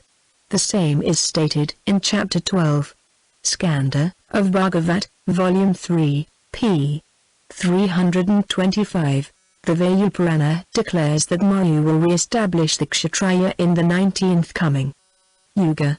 See 5 Years of Theosophy, p. 483. The Mauryas and Kutumi, dash. Next section, Contents. The Secret Doctrine by H. P. Blavatsky, Volume 1. Volume 1, page 379. Lotus and Lily, Section 8. The lotus, as a universal symbol. There are no ancient symbols, without a deep and philosophical meaning attached to them, their importance and significance increasing with their antiquity. Such is the lotus. It is the flower sacred to nature and her gods, and represents the abstract and the concrete universes, standing as the emblem of the productive powers of both spiritual and physical nature.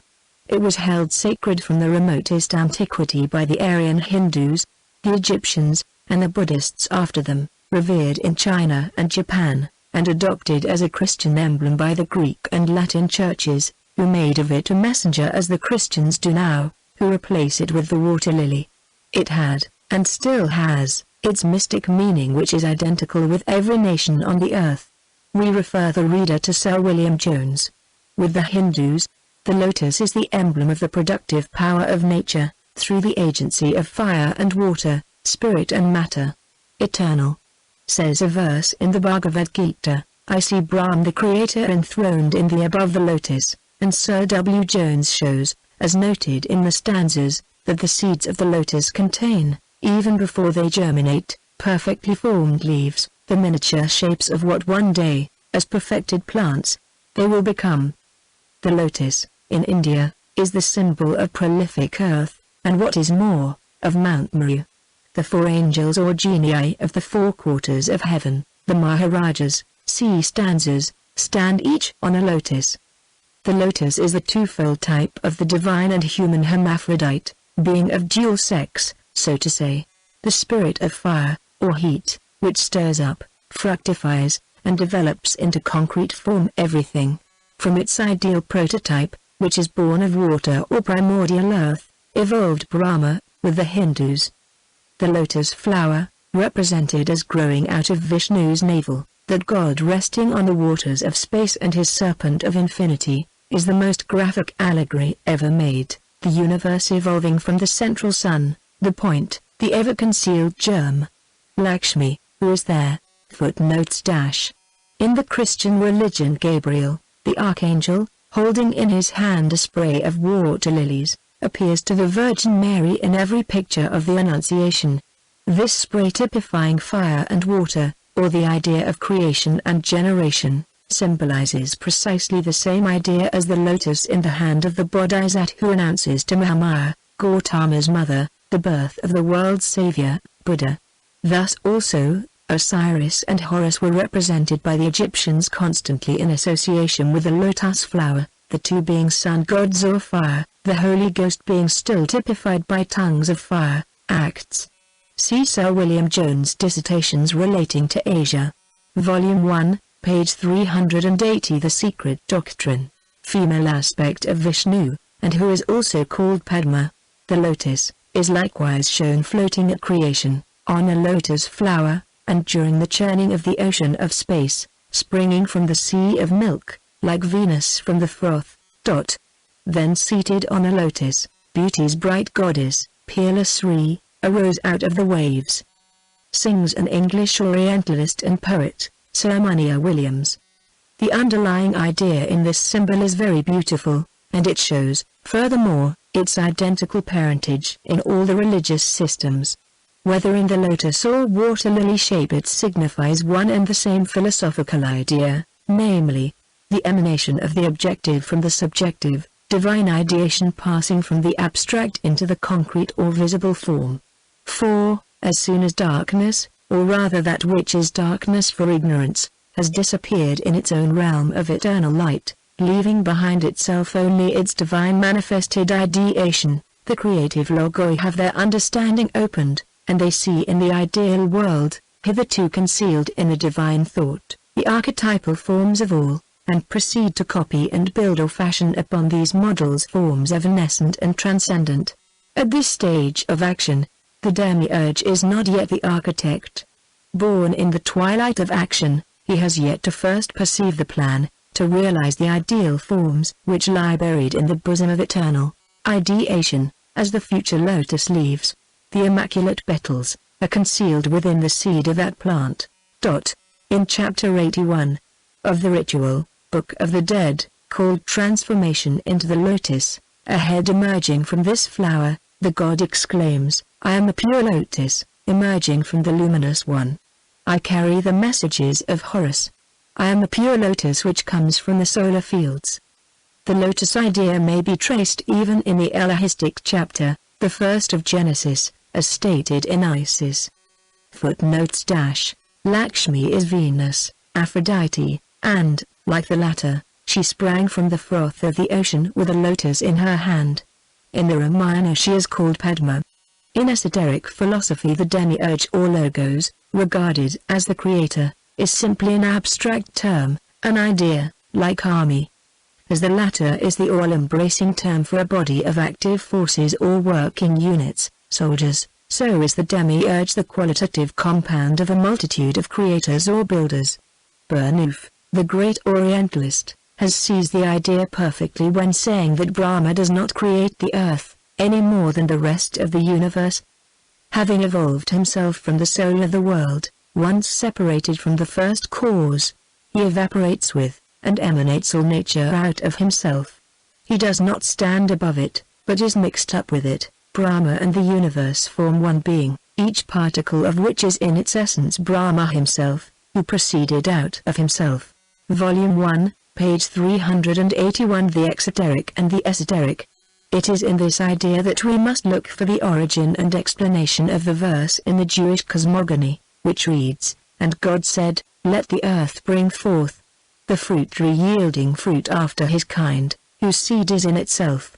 In all the primitive religions, the son of the father is the creative God, that is, his thought made visible, and before the Christian era, from the Trimurti of the Hindus down to the three Kabbalistic heads of the scriptures as explained by the Jews, the triune Godhead of each nation was fully defined and substantiated in its allegories. Such is the cosmic and ideal significance of this great symbol with the Eastern peoples. But, applied to practical and exoteric worship, which had also its esoteric symbology, the lotus became in time the carrier and container of a more terrestrial idea. No dogmatic religion has ever escaped the sexual element in it, and to this day it soils the moral beauty of the root idea. The following is quoted from the same Kabbalistic MSS already mentioned. Pointing to like signification was the lotus growing in the waters of the Nile. Its mode of growth peculiarly fitted it as a symbol of the generative activities. The flower of the lotus, which is the bearer of the seed for reproduction, as the result of its maturing, is connected by its placenta-like attachment with Mother Earth, or the womb of Isis, through the water of the womb, that is, the river Nile, by means of the long cord-like stalk, the umbilicus. Nothing can be plainer than the symbol, and to make it perfect in its intended signification, a child is sometimes represented as seated in or issuing from the flower. Thus Osiris and Isis, the children of Kronos, or time without end, in the development of their nature forces, in this picture become the parents of man under the name Horus. See section X, Deus Linus. We cannot lay too great stress upon the use of this generative function as a basis for a symbolical language and a scientific art speech. Thought upon the idea leads at once to reflection upon the subject of creative cause. In its workings nature is observed to have fashioned a wonderful piece of living mechanism governed by an added living soul, the life development and history of which soul, as to its whence, its present, and its whither, surpasses all efforts of the human intellect. The newborn is an ever-recurring miracle, an evidence that. Footnotes dash. In Indian Puranas it is Vishnu, the first, and Brahma, the second logos, or the ideal and practical creators, who are respectively represented, one as manifesting the lotus, the other as issuing from it, not the efforts of the trained psychic faculties of an initiate into Eastern metaphysics, and the mysteries of creative nature. It is the profane of the past ages who have degraded the pure ideal of cosmic creation into an emblem of mere human reproduction and sexual functions. It is the esoteric teachings, and the initiates of the future, whose mission it is, and will be, to redeem and ennoble once more the primitive conception so sadly profaned by its crude and gross application to exoteric dogmas and personations by theological and ecclesiastical religionists. The silent worship of abstract or noumenal nature, the only divine manifestation, is the one enabling religion of humanity. Volume 1, page 382. The Secret Doctrine. Within the workshop of the womb an intelligent creative power has intervened to fasten a living soul to a physical machine. The amazing wonderfulness of the fact attaches a holy sacredness to all connected with the organs of reproduction, as the dwelling and place of evident constructive intervention of deity. This is a correct rendering of the underlying ideas of old, of the purely pantheistic conceptions, impersonal and reverential, of the archaic philosophers of the prehistoric ages. Not so, however, when applied to sinful humanity, to the gross ideas attached to personality. Therefore, no pantheistic philosopher would fail to find the remarks that follow the above and which represent the anthropomorphism of Judean symbology, other than dangerous for the sacredness of true religion, and fitting only our materialistic age, which is the direct outcome and result of that anthropomorphic character. For this is the keynote to the entire spirit and essence of the Old Testament. Therefore, goes on the MSS, treating of the symbolism of art speech of the Bible. The locality of the womb is to be taken as the most holy place, the sanctum sanctorum, and the veritable temple of the living God. With man there, possession of the woman has always been considered as an essential part of himself, to make one out of two, and jealously guarded as sacred. Even the part of the ordinary house or home consecrated to the dwelling of the wife was called the penetralia, the secret or sacred, and hence the metaphor of the Holy of Holies of sacred constructions taken from the idea of the sacredness of the organs of generation. Carried to the extreme of description by metaphor, this part of the house is described in the sacred books as the between the thighs of the house, and sometimes the idea is carried out constructively in the great door opening of churches placed inward between flanking buttresses. No such thought carried to the extreme ever existed among the old primitive Aryans. This is proven by the fact that in the Vedic period their women were not placed apart from men in penetralia, or zenanas. Their seclusion began when the Mohammedans, the next heirs to Hebrew symbolism after Christian ecclesiasticism, had conquered the land and gradually enforced their ways and customs upon the Hindus. The pre- and post-Vedic woman was as free as man, and no impure terrestrial thought was ever mixed with the religious symbo. Footnotes - Surely the words of the old initiate into the primitive mysteries of Christianity, know ye not ye are the temple of God, I Corinth 3:16, could not be applied in this sense to men? The meaning may have been, and was so, undeniably, in the minds of the Hebrew compilers of the Old Testament. And here is the abyss that lies between the symbolism of the New Testament and the Jewish canon. This gulf would have remained and ever widened, had not Christianity, especially and most glaringly the Latin Church, thrown a bridge over it.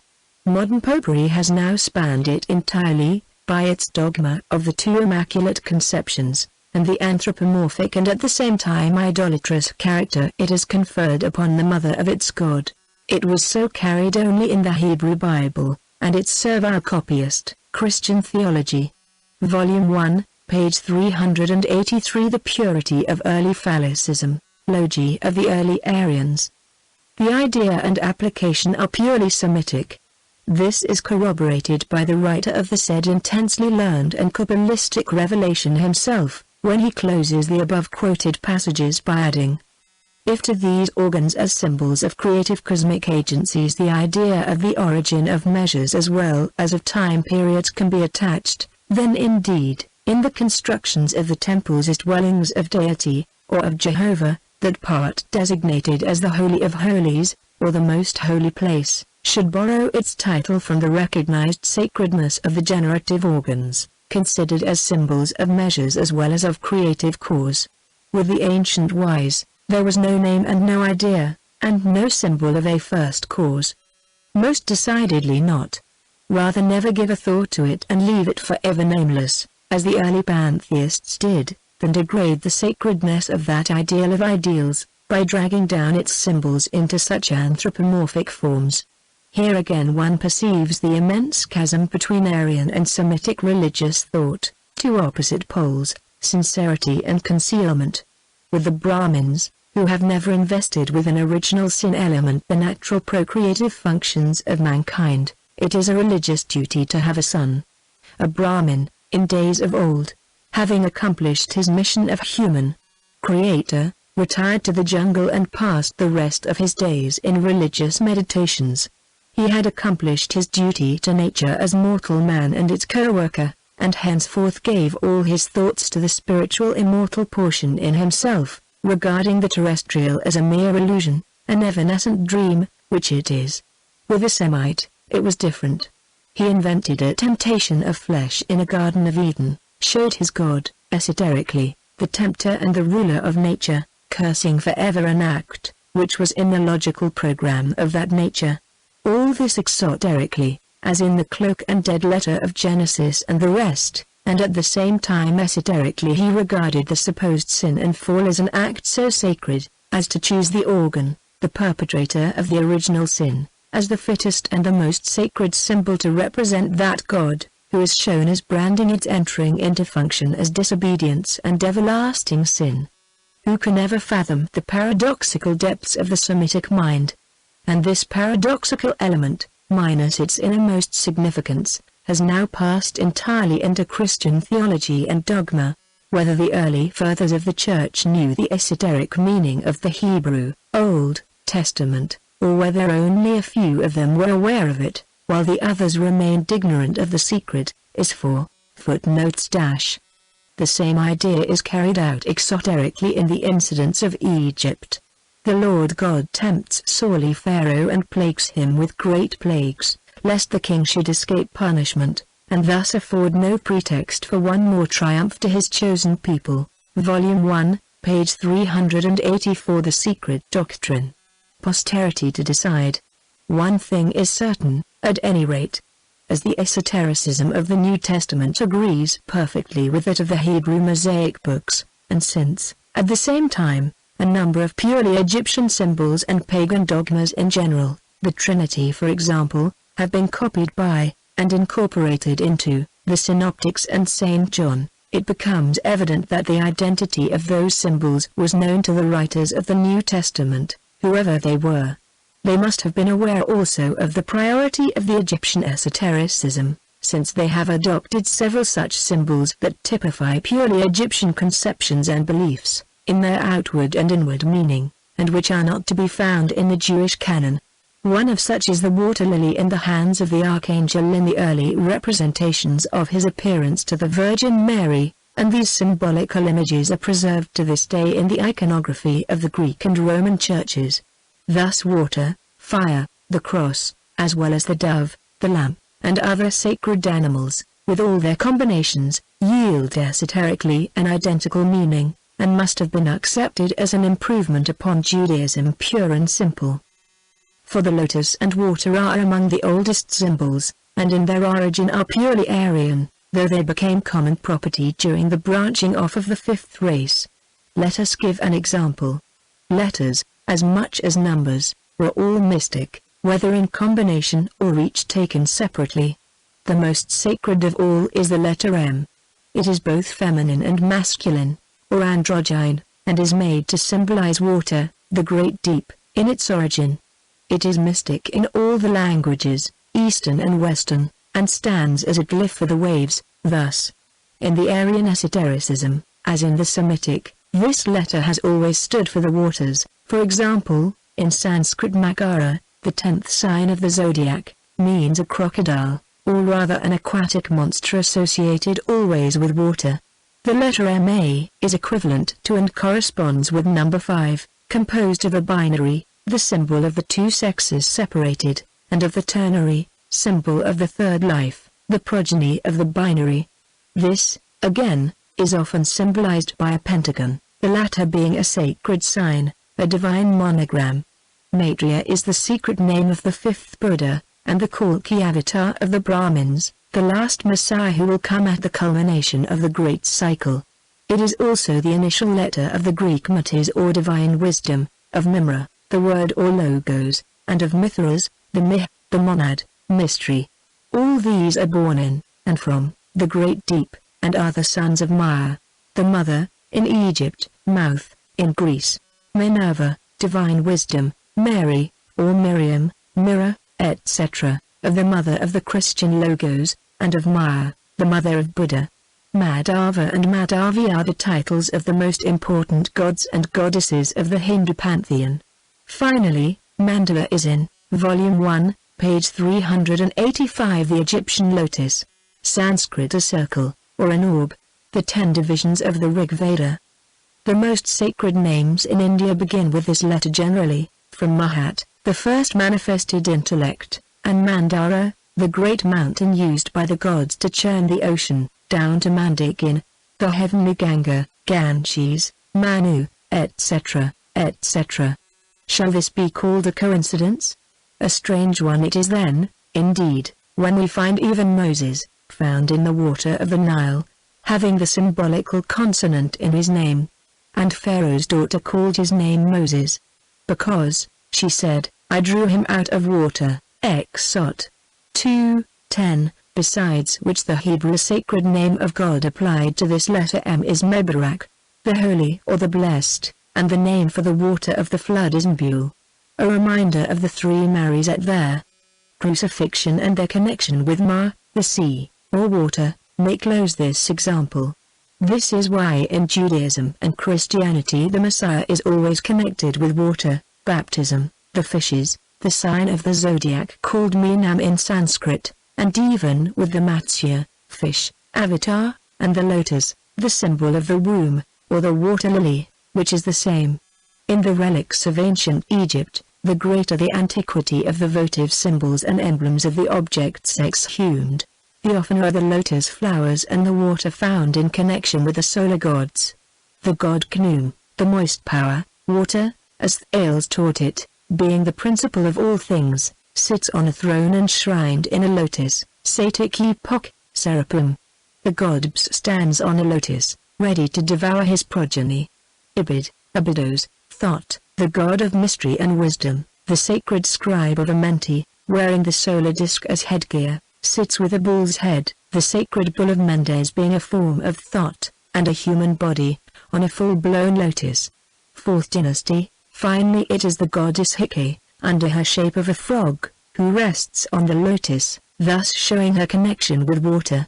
And it is this frog symbol, undeniably the most ancient of their Egyptian deities, from whose unpoetical shape the Egyptologists have been vainly trying to unravel her mystery and functions. Its adoption in the Church by the early Christians shows that they knew it better than our modern Orientalists. The frog-toed goddess was one of the chief cosmic deities connected with creation, on account of her amphibious nature, and chiefly because of her apparent resurrection, after long ages of solitary life enshrined in old walls, in rocks, etc. She not only participated in the organization of the world, together with Khnum, but was also connected with the footnotes even to the 7 daughters of the Midian priest, who, coming to draw the water, had Moses water their flock, for which service the Midian gives to Moses Zipporah, Sipporah equals the shining wave, as wife. Exod 2. All this has the same secret meaning. Volume 1, page 386. The Secret Doctrine. Dogma of Resurrection. There must have been some very profound and sacred meaning attached to this symbol, since, notwithstanding the risk of being charged with a disgusting form of zoolatry, the early Egyptian Christians adopted it in their churches. A frog or toad enshrined in a lotus flower, or simply without the latter emblem, was the form chosen for the church lamps, on which were engraved the words I am the resurrection ego imi anastasis. These frog goddesses are also found on all the mummies.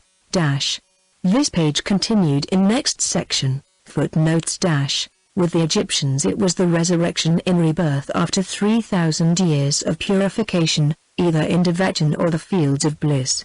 Such frog goddesses may be seen at Bulak, in the Cairo Museum. For the statement about the church lamps and inscriptions it is the learned ex-director of the Bulak Museum, Mr. Gaston Maspero, who must be held responsible. See his guide to visit Musée de Bulak, p. 146, next chapter. Contents: The Secret Doctrine by H. P. Blavatsky, Volume 1. Volume 1, page 386. The Secret Doctrine. This page continued from previous section. Section 9. The Moon, Deus Lunas, Phoebe. This archaic symbol is the most poetical of all symbols, as also the most philosophical. The ancient Greeks brought it into prominence, and the modern poets have worn it threadbare. The Queen of Night, riding in the majesty of her peerless light in heaven, throwing all, even Hesperos, into darkness, and spreading her silver mantle over the whole sidereal world, has ever been a favorite theme with all the poets of Christendom, from Milton and Shakespeare down to the latest versifier. But the refulgent lamp of night, with her suite of stars unnumbered, spoke only to the imagination of the profane. Until lately, religion and science had naught to do with the beautiful mythos. Yet, the cold chaste moon, She, in the words of Shelley, who makes all beautiful on which she smiles, that wandering shrine of soft, yet icy flame, which ever is transformed, yet still the same, and warms, but not illumines, stands in closer relations to earth than any other sidereal orb.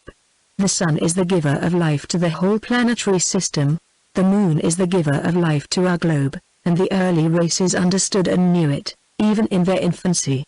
She is the queen and she is the king, and was King Soma before she became transformed into Phoebe and the chaste Diana. She is preeminently the deity of the Christians, through the Mosaic and Kabbalistic Jews, though the civilized world may have remained ignorant of the fact for long ages, in fact, ever since their, Volume 1, page 387. A glance at the lunar myth. Last initiated father of the Church died, carrying with him into his grave the secrets of the pagan temples. For the fathers, such as Origen or Clemens Alexandrinus, the moon was Jehovah's living symbol, the giver of life and the giver of death, the disposer of being, in our world. For, if Artemis was lunar in heaven, and, with the Greeks, Diana on earth, who presided over childbirth and life, with the Egyptians, she was Hecate, in hell, the goddess of death, who ruled over magic and enchantments. More than this, as the personified moon, whose phenomena are triadic, Diana Hecate Luna is the three-in-one. For she is Diva Triformis, Tergemina, triceps, three heads on one neck, like Brahma Vishnu Shiva. Hence she is the prototype of our Trinity, which has not always been entirely male. The number 7, so prominent in the Bible, so sacred in its seventh, Sabbath, day, came to the Jews from antiquity, deriving its origin from the fourfold number 7 contained in the 28 days of the lunar month, each septenary portion thereof being typified by 1/4 of the moon. It is worth the trouble of presenting in this work a bird's-eye view of the origin and development of the lunar myth and worship in historical antiquity, on our side of the globe. Its earlier origin is untraceable by exact science, rejecting as it does tradition, while for theology, which, under the guidance of the crafty popes, has put a brand on every fragment of literature that does not bear the imprimatur of the Church of Rome, its archaic history is a sealed book. Whether the Egyptian or the Aryan Hindu religious philosophy is the more ancient, and the secret doctrine says it is the latter, does not much matter in this instance, as the lunar and solar worship are the most ancient in the world. Both have survived, and prevail to this day throughout the whole world, with some openly, with others, for example, in Christian symbolics, secretly. The cat, a lunar symbol, was sacred to Isis, herself the moon in one sense. As Osiris was the Sunday, the cat is often seen on the top of the sistrum in the hand of the goddess. This animal was held in great veneration in the city of Bubast, which went into deep mourning after the death of every sacred cat, because Isis, as the moon, was particularly worshipped in this city of mysteries. The astronomical symbolism connected with it has already been given in section I of Symbolism, and no one has better described it than Mr. G. Massey, in his lectures and in the Natural Genesis. The eye of the cat, it is said, seems to follow the lunar phases in its growth and decline, and its orbs shine like two stars in the darkness of night. Hence the mythological allegory which shows Diana hiding under the shape of a cat in the moon, when, in company with other deities, she was seeking to, the goddess Trimorphos in the Statuary of Alchems, Volume 1, page 388. The Secret Doctrine, escape the pursuit of Typhon, vide the Metamorphoses of Ovid. The moon in Egypt was both the eye of Horus and the eye of Osiris, the Sunday. The same with the cynocephalus. The dog-headed ape was a glyph to symbolize the sun and moon, in turn, though the cynocephalus is more a hermetic than a religious symbol. For it is the hieroglyph of Mercury, the planet, as of the Mercury of the alchemical philosophers, as, say the alchemists, Mercury has to be ever near Isis, as her minister, as without Mercury neither Isis nor Osiris can accomplish anything in the great work. Cynocephalus, whenever represented with the caduceus, the crescent, or the lotus, is a glyph of the philosophical Mercury, but when seen with a reed, or a roll of parchment, he stands for Hermes, the secretary and advisor of Isis, as Hanuman filled the same office with Rama. Though the regular sun worshippers, the Parsis, are few, yet not only is the bulk of the Hindu mythology and history based upon and interblended with these two worships, but so is also the Christian religion itself. From their origin down to our modern day, it has colored the theologies of both the Roman Catholic and Protestant churches. The difference, indeed, between the Aryan Hindu and the Aryan European faiths is very small, if only the fundamental ideas of both are taken into consideration. Hindus are proud of calling themselves Suryas and Chandravansas, of the solar and lunar dynasties. The Christians pretend to regard it as idolatry, and yet they adhere to a religion entirely based upon the solar and lunar worships. It is useless and vain for the Protestants to exclaim against the Roman Catholics for their Mariolatry, based on the ancient cult of lunar goddesses, when they themselves worship Jehovah, preeminently a lunar god, and when both churches have accepted in their theologies the Sun Christ and the lunar Trinity. What is known of Chaldean moon worship, of the Babylonian god, Sin, called by the Greeks Deuslinus, is very little, and that little is apartment to mislead the profane student who fails to grasp the esoteric significance of the symbols. As popularly known to the ancient profane philosophers and writers, for those who were initiated were pledged to silence, the Chaldea were the worshippers of the moon under her, and his, various names, just as were the Jews, who came after them. In the unpublished MSS. On the art speech, already mentioned, giving a key to the formation of the ancient, symbolical, languages, a logical raison d'etre is brought forward for this double worship. It is written by a wonderfully well-informed and acute scholar and mystic, who gives it in the comprehensive form of a hypothesis. The latter, however, becomes forcibly a proven fact in the History of Religious. Volume 1, page 389. A keynote to the moon, Evolution in Human Thought, to anyone who has ever had a glimpse into the secret of ancient symbology. Thus, he says, one of the first occupations among men, connected with those of actual necessity, would be the perception of time periods, marked on the vaulted arch of the heavens sprung and rising over the level floor of the horizon, or the plane of still water. These would come to be marked as those of day and night, of the phases of the moon, of its stellar or synodic revolutions, and of the period of the solar year with recurrence of the seasons, and with the application to such periods of the natural measure of day or night, or of the day divided into the light and the dark. It would also be discovered that there was a longest and shortest solar day, and two solar days of equal day and night, within the period of the solar year, and the points in the year of these could be marked with the greatest precision in the starry groups of the heavens or the constellations, subject to that retrograde movement thereof, which in time would require a correction by intercalation, as was the case in the description of the flood, where correction of 150 days was made for a period of 600 years, during which confusion of landmarks had increased. This would naturally come to pass with all races in all time, and such knowledge must be taken to have been inherent in the human race, prior to what we call the historic period. On this basis, the author seeks for some natural physical function possessed in common by the human race, and connected with the periodical manifestations, such that the connection between the two kinds of phenomena became fixed in popular usage. He finds it, a. in the feminine physiological phenomena every lunar month of 28 days, or 4 weeks of 7 days each, so that 13 occurrences of the period should happen in 364 days, which is the solar week year of 52 weeks of 7 days each. b. The quickening of the fetus is marked by a period of 126 days, or 18 weeks of 7 days each. c. That period, which is called the period of viability, is one of 210 days, or 30 weeks of 7 days each. d. The period of parturition is accomplished in 280 days, or a period of 40 weeks of 7 days each, or 10 lunar months of 28 days each, or of 9 calendar months of 31 days each, counting on the royal arch of heavens for the measure of the period of traverse from the darkness of the womb to the light and glory of conscious existence, that continuing inscrutable mystery and miracle.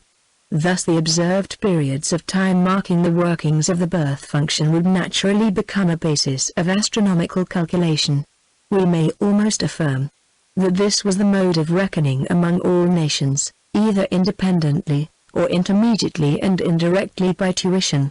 It was the mode with the Hebrews, for even today they calculate the calendar by means of the 354 and 355 of the lunar year, and we possess a special evidence that it was the mode with the ancient Egyptians, as to which this is the proof. Footnotes - Ancient mythology includes ancient astronomy as well as astrology. The planets were the hands pointing out, on the dial of our solar system, the hours of certain periodical events.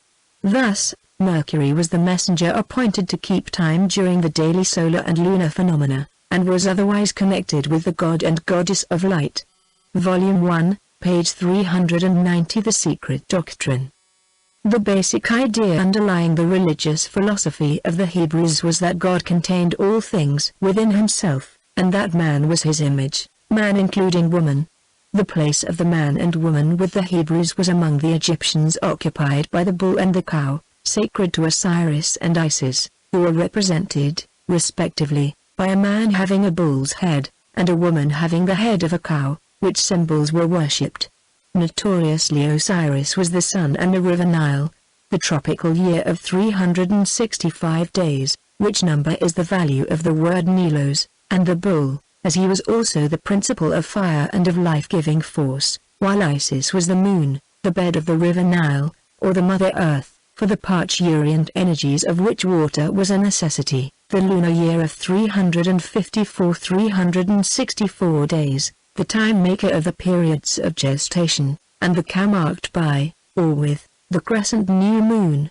But the use of the cow of the Egyptians for the women of the Hebrews was not intended as of any radical difference of signification, but a concurrence in the teaching intended, and merely as a substitution of a symbol of common import, which was this, viz., the period of parturition with the cow and the woman was held to be the same, or 280 days, or 10 lunar months of 4 weeks each.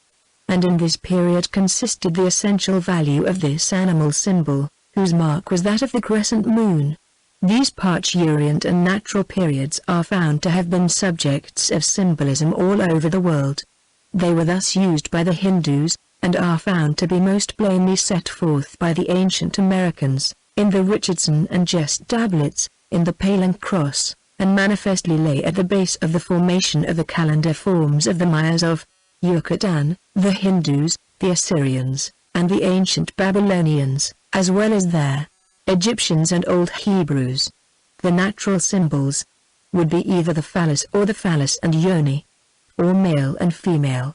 Indeed, the words translated by the generalizing terms male and female, in the 27th verse of the first chapter of Genesis are Sacran and Cabra, or literally, phallus and yoni, while the representation of the phallic emblems would barely indicate the genital members of the human body, when their functions and the development of the seed vesicles emanating from them was considered, then would come into indication a mode of measures of lunar time, and, through lunar, of solar time. This is the physiological or anthropological key to the moon symbol. The key that opens the mystery of theogony, or the evolution of the Manvantaric gods, is more complicated, and has nothing phallic in it. All is mystical and divine there.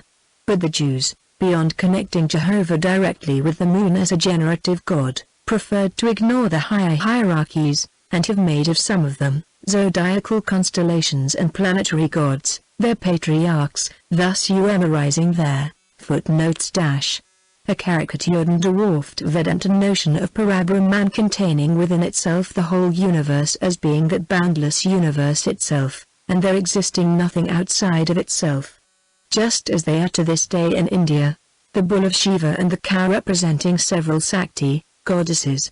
Hence the worship of the moon by the Hebrews, male and female, created he them. Volume 1, page 391. The time periods. purely theosophical idea and dragging it down to the level of sinful humanity.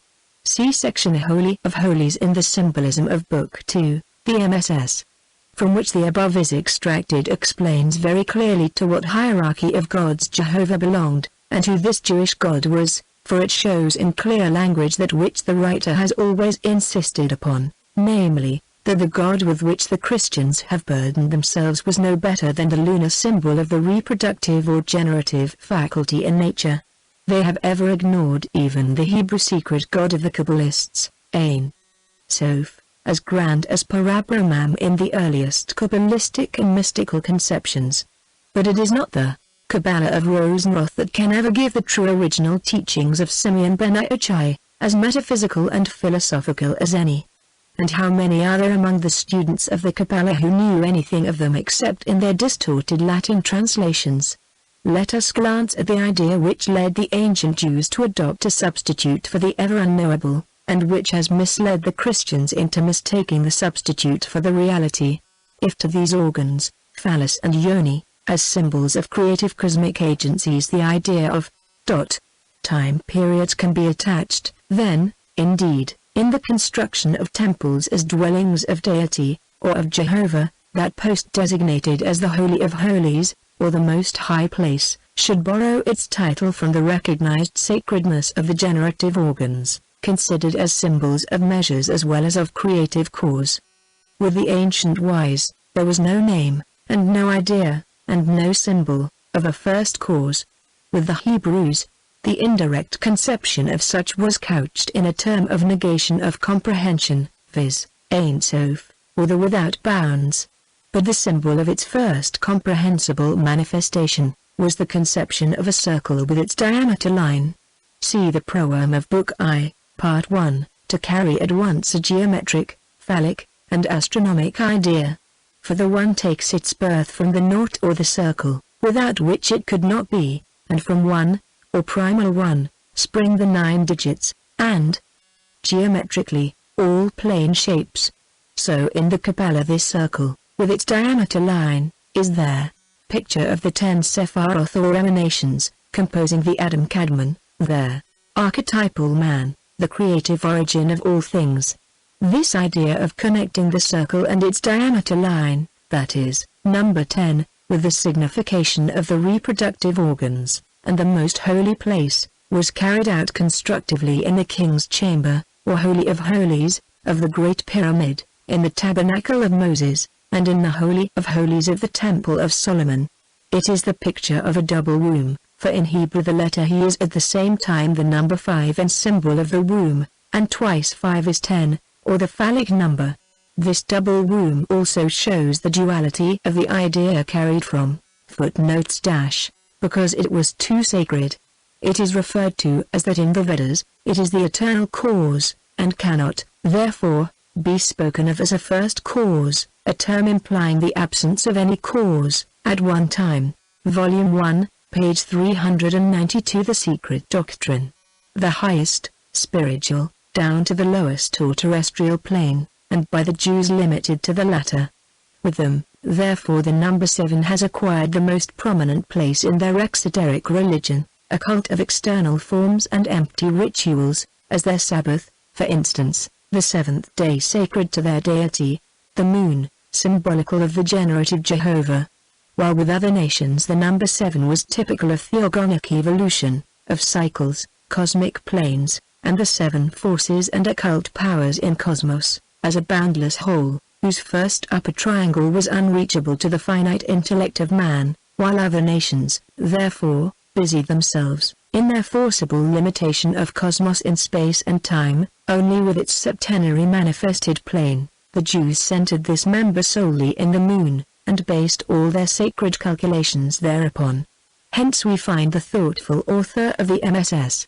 Just quoted, remarking, in reference to the metrology of the Jews that, if 20,612 be multiplied by 4/3 the product will afford a base for the ascertainment of the mean revolution of the moon, and if this product be again multiplied by 4/3, this continued product will afford a base for finding the exact period of the mean solar year. This form, becoming, for the finding of astronomical periods of time, of very great service. This double number, male and female, is symbolized also in some well-known idols. For example, Ardhanari is Wara, the Isis of the Hindus, Aradnas, or Arden, or the Hebrew Jordan, or source of descent.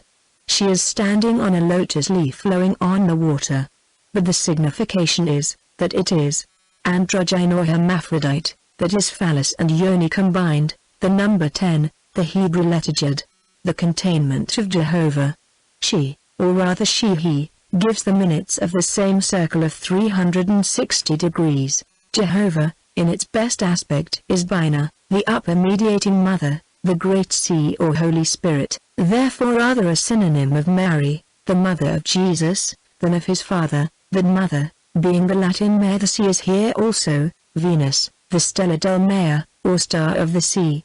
The ancestors of the mysterious Akkadians, the Chandra or Indavansas, the lunar kings whom tradition shows reigning at Prague, Allahabad, ages before our era, had come from India, and brought with them the worship of their forefathers, of Soma, and his son Buddha, which afterwards became that of the Chaldeans. Yet such adoration, apart from popular astrolotry and heliolatry, was in no sense idolatry. No more, at any rate, than the modern Roman Catholic symbolism which connects their Virgin Mary, the Magna Mater of the Syrians and Greeks, with the moon. Of this worship, the most pious Roman Catholics feel quite proud. Volume 1, page 393, copies and originals, and loudly confess to it. In a memoir to the French Academy, the Marquis de Merville says, "It is only natural that, as an unconscious prophecy, Amun-Ra should be his mother's husband, since the Magna Mater of the Christians is precisely the spouse of that son she conceives. We, Christians, can understand now why Nephthys throws radiance on the sun, while remaining the moon, since the Virgin, who is the Queen of Heaven, as Neith was, clothes herself in her radiance, and clothes in his turn the Christ's Son. To vestis solum et sol vestit," is sung by the Roman Catholics during their service, and he adds, "We, Christians, understand also how it is that the famous inscription at Say should have stated that none has ever lifted my peplum, veil, considering that this sentence, literally translated, is the summary of what is sung in the church on the day of their Immaculate Conception. Archaeology of the Virgin Mother, p. 117. Surely nothing could be more sincere than this. It justifies entirely what Mr. Gerald Massey has said in his lecture on luniolatry, ancient and modern. The man in the moon, Osiris Set, Jehovah Satan, Christ Judas, and other lunar twins, is often charged with bad conduct. In the lunar phenomena the moon was one as the moon, which was twofold in sex, and threefold in character, as mother, child, and adult male. Thus the child of the moon became the consort of his own mother. It could not be helped if there was to be any reproduction. He was compelled to be his own father. These relationships were repudiated by later sociology, and the primitive man in the moon got tabooed. Yet, in its latest, most inexplicable phase, this has become the central doctrine of the grossest superstition the world has seen, for these lunar phenomena and their humanly represented relationships, the incestuous included, are the very foundations of the Christian Trinity in unity. Through ignorance of the symbolism, the simple representation of early time has become the most profound religious mystery in modern luniolatry. The Roman Church, without being in any wise ashamed of the proof, portrays the Virgin Mary arrayed with the sun, and the horned moon at her feet, holding the lunar infant in her arms, as child and consort of the mother moon. The mother, child, and adult male, are fundamental. In this way it can be proved that our Christology is mummified mythology, and legendary lore, which have been palmed off upon us in the Old Testament and the New, as divine revelation uttered by the very voice of God. A charming allegory is found in the Zohar, one which unveils better than anything ever did the true character of Jehovah or Yhvh in the primitive conception of the Hebrew Kabbalists. It is now found in the philosophy of Ibn Jabir's Kabbalah, translated by Isaac Meyer. In the introduction written by Rezkiah, which is very old, says our author, and forms part of our Brody edition of the Zohar. 5b. Square, is an account of a journey taken by R. Elazar, son of R. Shimon b. Yochai, and Rabbi Abba. They met a man with a heavy burden and asked his name, but he refused to give it and proceeded to explain to them Torah. Volume 1, page 394. The Secret Doctrine. Law. They asked, "Who caused thee thus to walk and carry such a heavy load?" He answered, "The letter Yod, which equals 10, and is the symbolical letter of Kether and the essence and germ of the holy name Yhvh. They said to him, "If thou wilt tell us the name of thy father, we will kiss the dust of thy feet." He replied, "As to my father, he had his dwelling in the great sea, and was a fish therein, like Vishnu and Dagon or Oan, which, first, destroyed the great sea. And he was great and mighty and ancient of days, until he swallowed all the other fishes in their great sea." R. Elazar listened and said to him, "Thou art the son of the holy flame, thou art the son of Rabham, Nun Saber.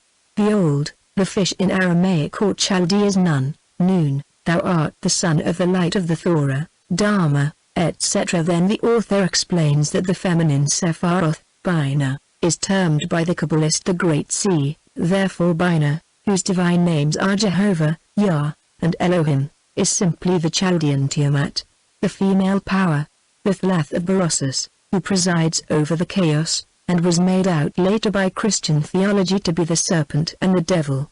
She, Yahovah, is the supernal, Hey, and Eve. This Yahovah then or Jehovah, is identical with our chaos, Father, Mother, Son, on the material plane and in the purely physical world. Demon and Deus at one and the same time, the sun and moon, good and evil, God and demon.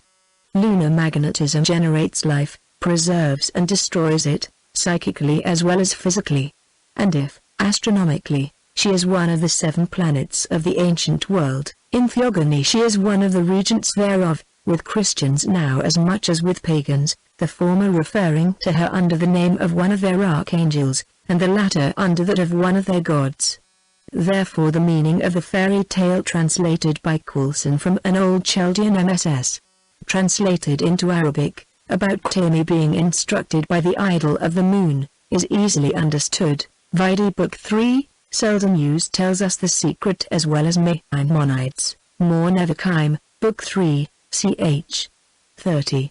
The worshippers of the Teraphim, the Jewish oracles, carved images and claimed that the light of the principal stars, planets, permeating these through and through, the angelic virtues, or the regents of the stars and planets, conversed with them, teaching them many most useful things and arts. And Seldom Use explains that the Teraphim were built and composed after the position of certain planets, those which the Greeks called Stoichia, and according to figures that were located in the sky and called Alexitero, or the tutelary gods. Those who traced out the Stoichia were called Stoichii Matichoi, or the diviners by the Stoichia. Dadaeus Sirius, Teraph, 2. Sint. p. 31, Vide Infra, the Teraphim.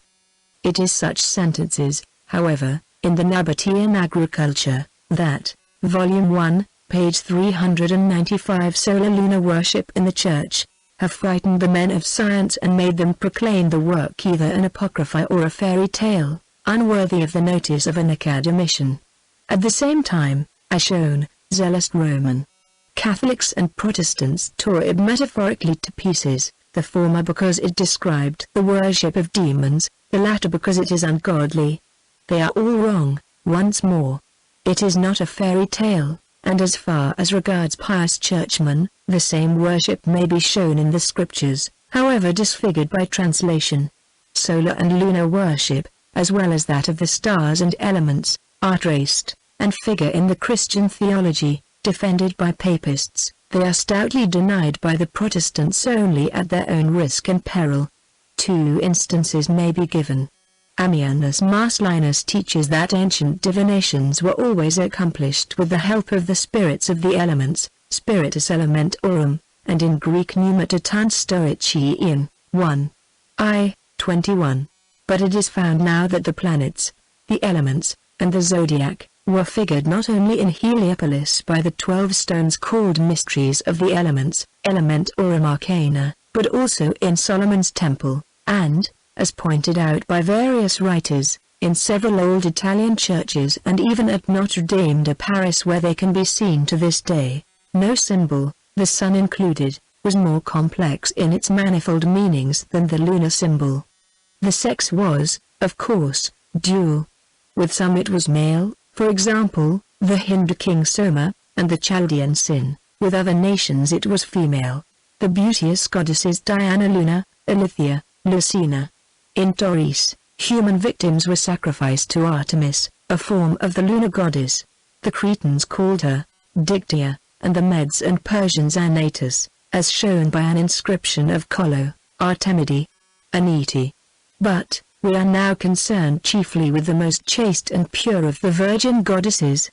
Lunar Artemis, to whom Panthos was the first to give the surname of Callist, and of whom Hippolytus wrote, Callistopoulou Parthenon.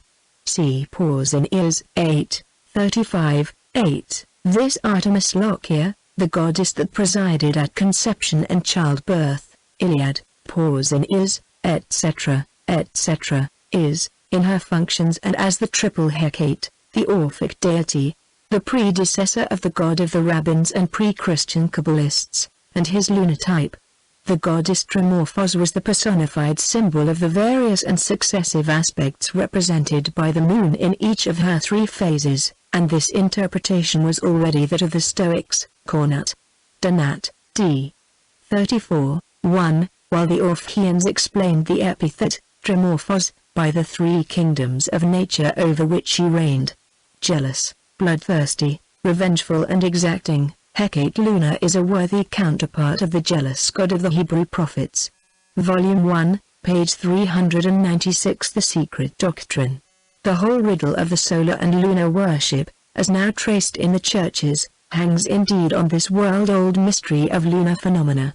The correlative forces in the Queen of Night, that lie latent for modern science, but are fully active to the knowledge of Eastern adepts, explain well the 1001 images under which the moon was represented by the ancients. It also shows how much more profoundly learned in the Selenic mysteries were the ancients than are now our modern astronomers. The whole pantheon of the lunar gods and goddesses, Nephthys or Neith, Proserpina, Melita, Cybele, Isis, Astarte, Venus, and Hecate, on the one hand, and Apollo, Dionysius, Adonis, Bacchus, Osiris, Atys, Tammuz, etc., etc., on the other, all show on the face of their names and titles, those of sons and husbands of their mothers, their identity with the Christian Trinity. In every religious system the gods were made to merge their functions as father, son, and husband, into one, and the goddesses were identified as wife, mother, and sister of the male god, the former synthesizing the human attributes as the son, the giver of life, the latter merging all the other titles in the grand synthesis known as Maya, Maya, Maria, etc., a generic name. Maya, in its forced derivation, has come to mean with the Greeks, mother, from the root ma, nurse, and even gave its name to the month of May, which was sacred to all those goddesses before it became consecrated to Mary. Its primitive meaning, however, was Maya, Duggar, translated by the Orientalists as inaccessible, but meaning in truth the unreachable, in the sense of illusion and unreality, as being the source and cause of spells, the personification of illusion. In religious rites the moon served a dual purpose. Personified as a female goddess for exoteric purposes, or as a male god in allegory and symbol, in occult philosophy our satellite was regarded as a sexless potency to be well studied, because it was to be dreaded. With the initiated Aryans, Chaldei, Greeks and Romans, Soma, Sin, Artemis Sotra, the hermaphrodite Apollo, whose attribute is the lyre, and the bearded Diana of the bow and arrow, Deus Linus, and especially Osiris Linus and Thoth Linus, were the occult potencies of the moon. But whether male or female, whether Thoth or Minerva, Soma or Astoreth, the moon is the occult mystery of mysteries, and more a symbol of evil than of good. Her 7 phases, original, esoteric division, are divided into 3 astronomical phenomena and 4 footnotes. The Roman Catholics are indebted for the idea of consecrating the month of May to the Virgin, to the pagan Plutarch, who shows that May is sacred to Maya, or Vesta, or Asgelius, word Maya, our Mother Earth, our nurse and nourisher personified. Thoughtliness is but a soma of India, or Mercury and the Moon. Volume 1, page 397. The Moon, bisexual, purely psychic phases. That the Moon was not always reverenced is shown in the Mysteries, in which the death of the Moon God, the 3 phases of gradual waning and final disappearance, was allegorized by the Moon standing for the genius of evil that triumphs for the time over the light and life-giving God, the Sun, and all the skill and learning of the ancient hierophants in magic was required to turn this triumph into a defeat. It was the most ancient worship of all, that of the 3rd race of our round, the Hermaphrodites, to whom the male moon became sacred, when after the fall so-called, the sexes has become separated. Deuslinus then became an androgyne, male and female in turn, to serve finally, for purposes of sorcery, as a dual power, to the 4th root race, the Atlanteans. With the 5th, our own, the lunar solar worship divided the nations into 2 distinct, antagonistic camps. It led to events described eons later in the Mahabharatam War, which to the Europeans is the fabulous, to the Hindus and occultists the historical, strife between the Suryavansas and the Indavansas. Originating in the dual aspect of the moon, the worship of the female and the male principles respectively, it ended in distinct solar and lunar cults. Among the Semitic races, the sun was for a very long time feminine and the moon masculine, the latter notion being adopted by them from the Atlantean traditions. The moon was called the Lord of the Sun, Bel-Shemesh, before the Shemesh worship. The ignorance of the incipient reasons for such a distinction, and of occult principles, led the nations into anthropomorphic idol worship. But the religion of every ancient nation had been primarily based upon the occult manifestations of a purely abstract force or principle now called God. The very establishment of such worship shows, in its details and rites, that the philosophers who evolved those systems of nature, subjective and objective, possessed profound knowledge, and were acquainted with many facts. Footnotes.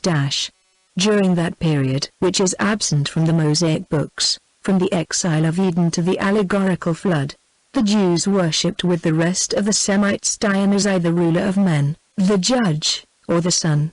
Though the Jewish canon and Christianism have made the Son become the Lord God and Jehovah in the Bible, yet the latter is full of indiscreet traces of the androgyne deity, which was Jehovah the Sun, and Astoith the moon in its female aspect, and quite free from the present metaphorical element given to it. God is a consuming fire, appears in, and is encompassed by fire. It was not only in vision that Ezekiel 8:16 saw the Jews worshipping the sun. The Baal of the Israelites, the Shemesh of the Moabites and the Moloch of the Ammonites, was the identical Son Jehovah, and he is till now the King of the host of heaven, the sun, as much as Astoith was the Queen of heaven, or the moon. The Sun of Righteousness has become a metaphorical expression only now. Volume 1, page 398. The Secret Doctrine. Of a scientific nature. For besides being purely occult, the rites of lunar worship were based, as just shown, upon a knowledge of physiology, quite a modern science with us, psychology, sacred mathematics, geometry and metrology, in their right applications to symbols and figures, which are but glyphs, recording observed natural and scientific facts, in short, upon a most minute and profound knowledge of nature. Lunar magnetism generates life, preserves and kills it. Soma embodies the triple power of the Trimurti, though it passes unrecognized by the profane to this day. The allegory that makes Soma, the moon, produced by the churning of the ocean of life, space, by the gods in another Manvantara, that is, in the pregenetic day of our planetary system, and that other allegory, which shows the rishis milking the earth, whose calf was Soma, the moon, has a deep cosmographical meaning, for it is neither our earth which is milked, nor was the moon, which we know, the calf.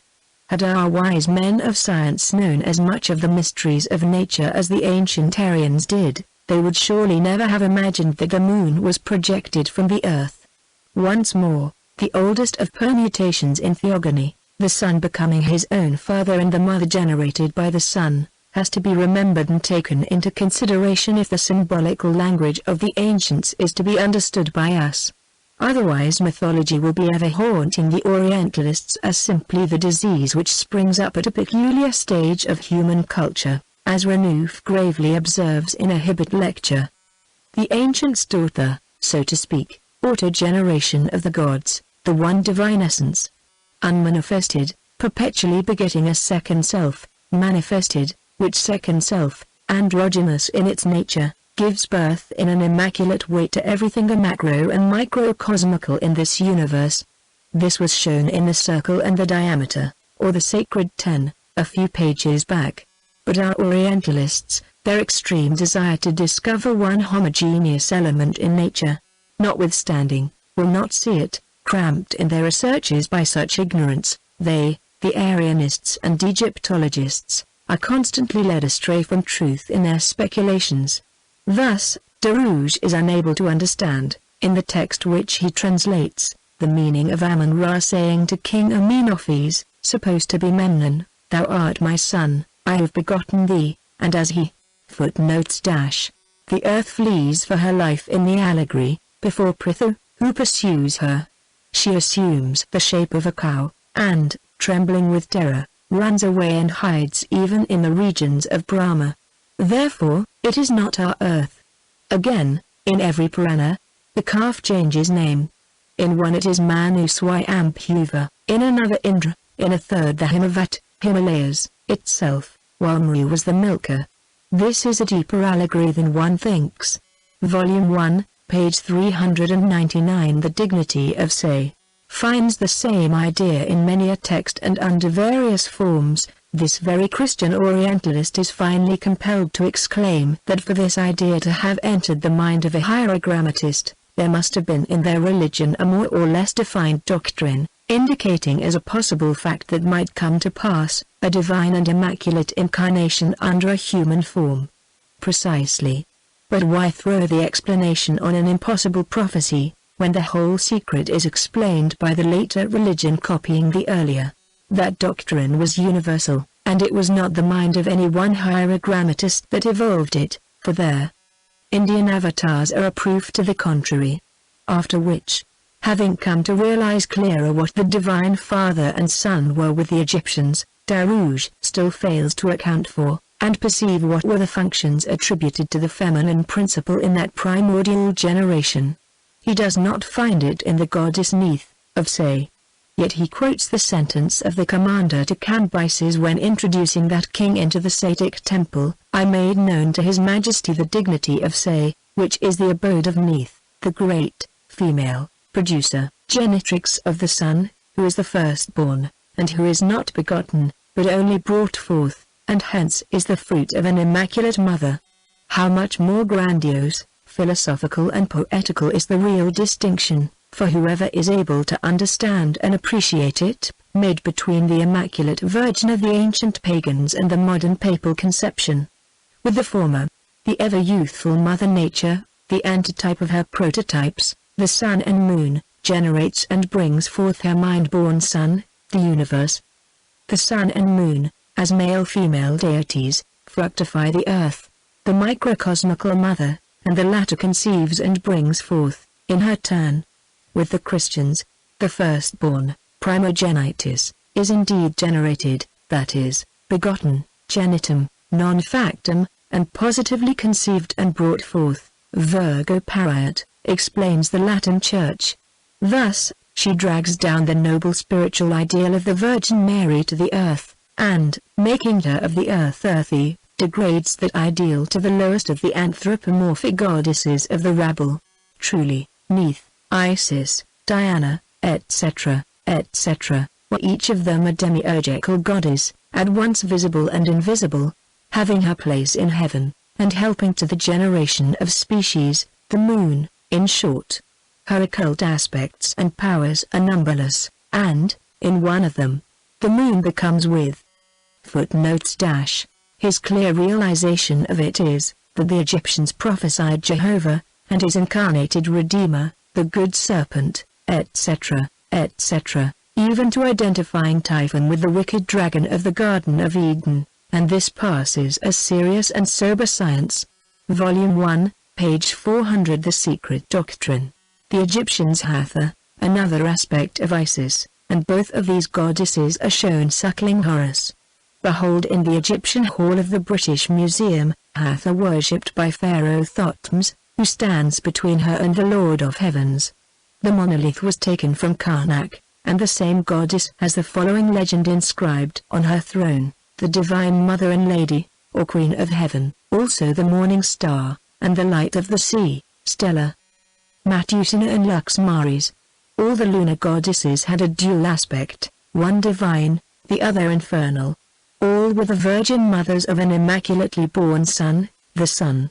Raoul Rochetti shows the moon goddess of the Athenians, Pallas, or Cybele, Minerva, or again Diana, holding her child son on the lap, invoked in her festivals as Monogenes Theou, the one mother of God, sitting on a lion, and surrounded by 12 personages, in whom the occultist recognizes the 12 great gods, and the pious Christian Orientalist the apostles, or rather the Grecian pagan prophecy thereof. They are both right, for the Immaculate Goddess of the Latin Church is a faithful copy of the older pagan goddesses. The number, 12, of the apostles is that of the 12 tribes, and the latter are a personification of the 12 great gods, and of the 12 signs of the zodiac. Every detail almost in the Christian dogma is borrowed from the heathens. Semele, the wife of Jupiter and mother of Bacchus, the sun, is, according to Nonnus, also carried, or made to ascend to heaven after her death, where she presides between Mars and Venus, under the name of the Queen of the World, or the Universe, Panbasileia, at the names of which, as at the names of Hathor, Hecate, and other infernal goddesses, tremble all the demons. Similan Primaus see diamonds. This Greek inscription on a small temple, reproduced on a stone that was found by somebody, and copied by Montfaucon, as de Merville tells us, 113, Archaeologie de la Vierge Mère, informs us of the stupendous fact, that the Magna Mater of the Old World was an impudent plagiarism, perpetrated by the demon, of the Immaculate Virgin Mother of his Church. Whether so, or vice versa, is of no importance. That which is interesting to note is the perfect identity between the archaic copy and the modern original.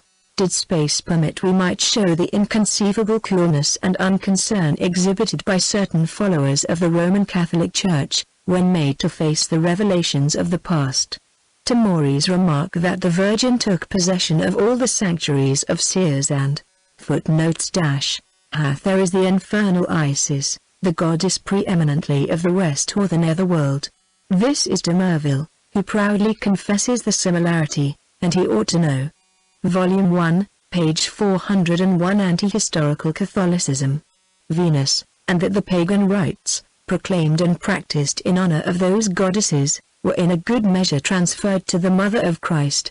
The advocate of Rome answers that such is the fact, and that it is just as it should be and quite natural.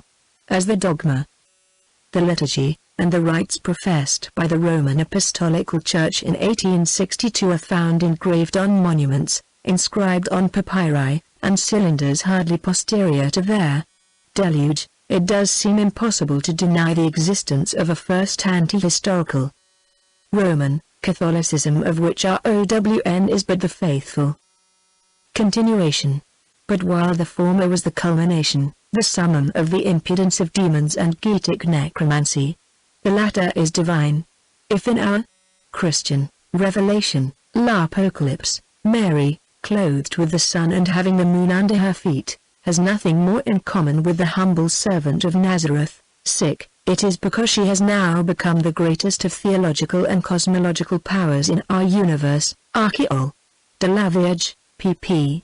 116 and 119, and by the Marquis de Merville. Verily so, since Pindar's hymns to Minerva, p. 19.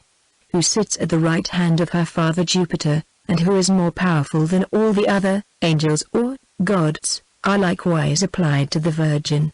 It is Saint Bernard, who, quoted by Cornelius a Lapide, is made to address the Virgin Mary in this wise: "The Son Christ lives in thee and thou livest in him." Sermon on the Holy Virgin. Again the Virgin is admitted to be the moon by the same unsophisticated holy man. Being the Lucina of the Church, that is in childbirth, the verse of Virgil, "Casta fove Lucina, tus jam regnat Apollo," is applied to her. Like the moon, the Virgin is the Queen of Heaven, adds the innocent saint, Apocal, ch. 12, com.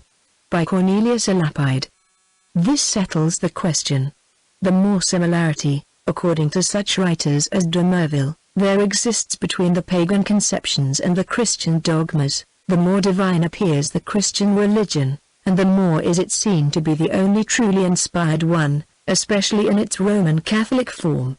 The unbelieving scientists and the academicians who think they see in the Latin Church quite the opposite of divine inspiration, and who will not believe in the satanic tricks of plagiarism by anticipation, are severely taken to task.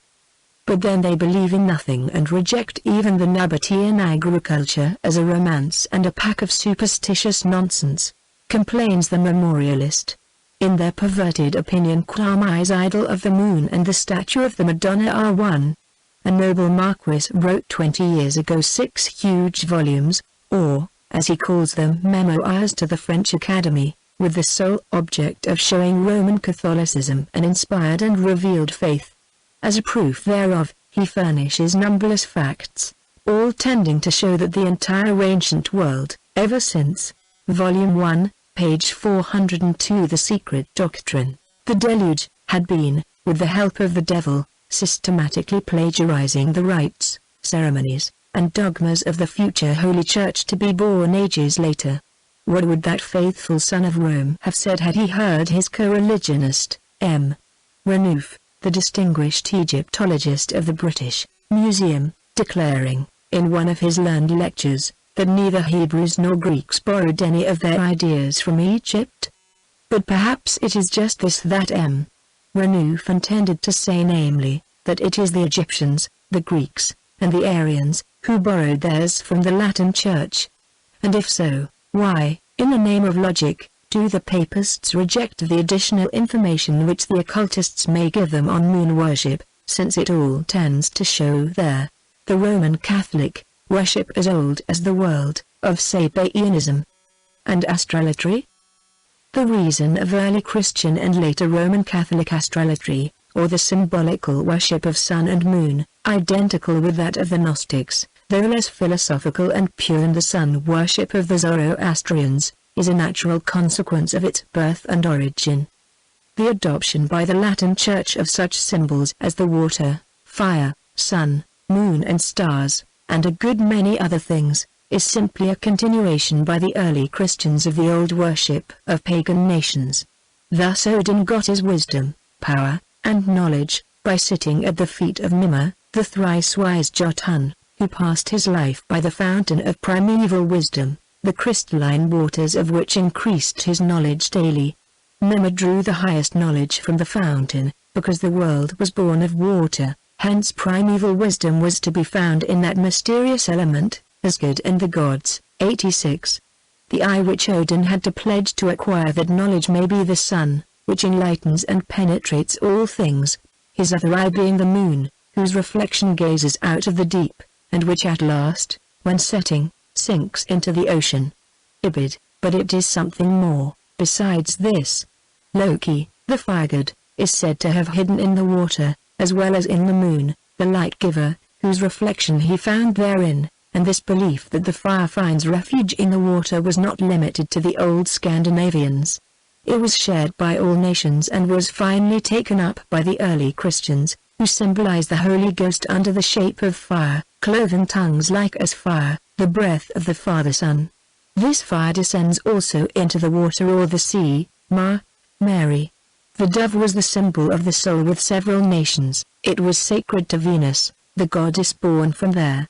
Footnotes - quoted in Mr. G. Massey's Lecture.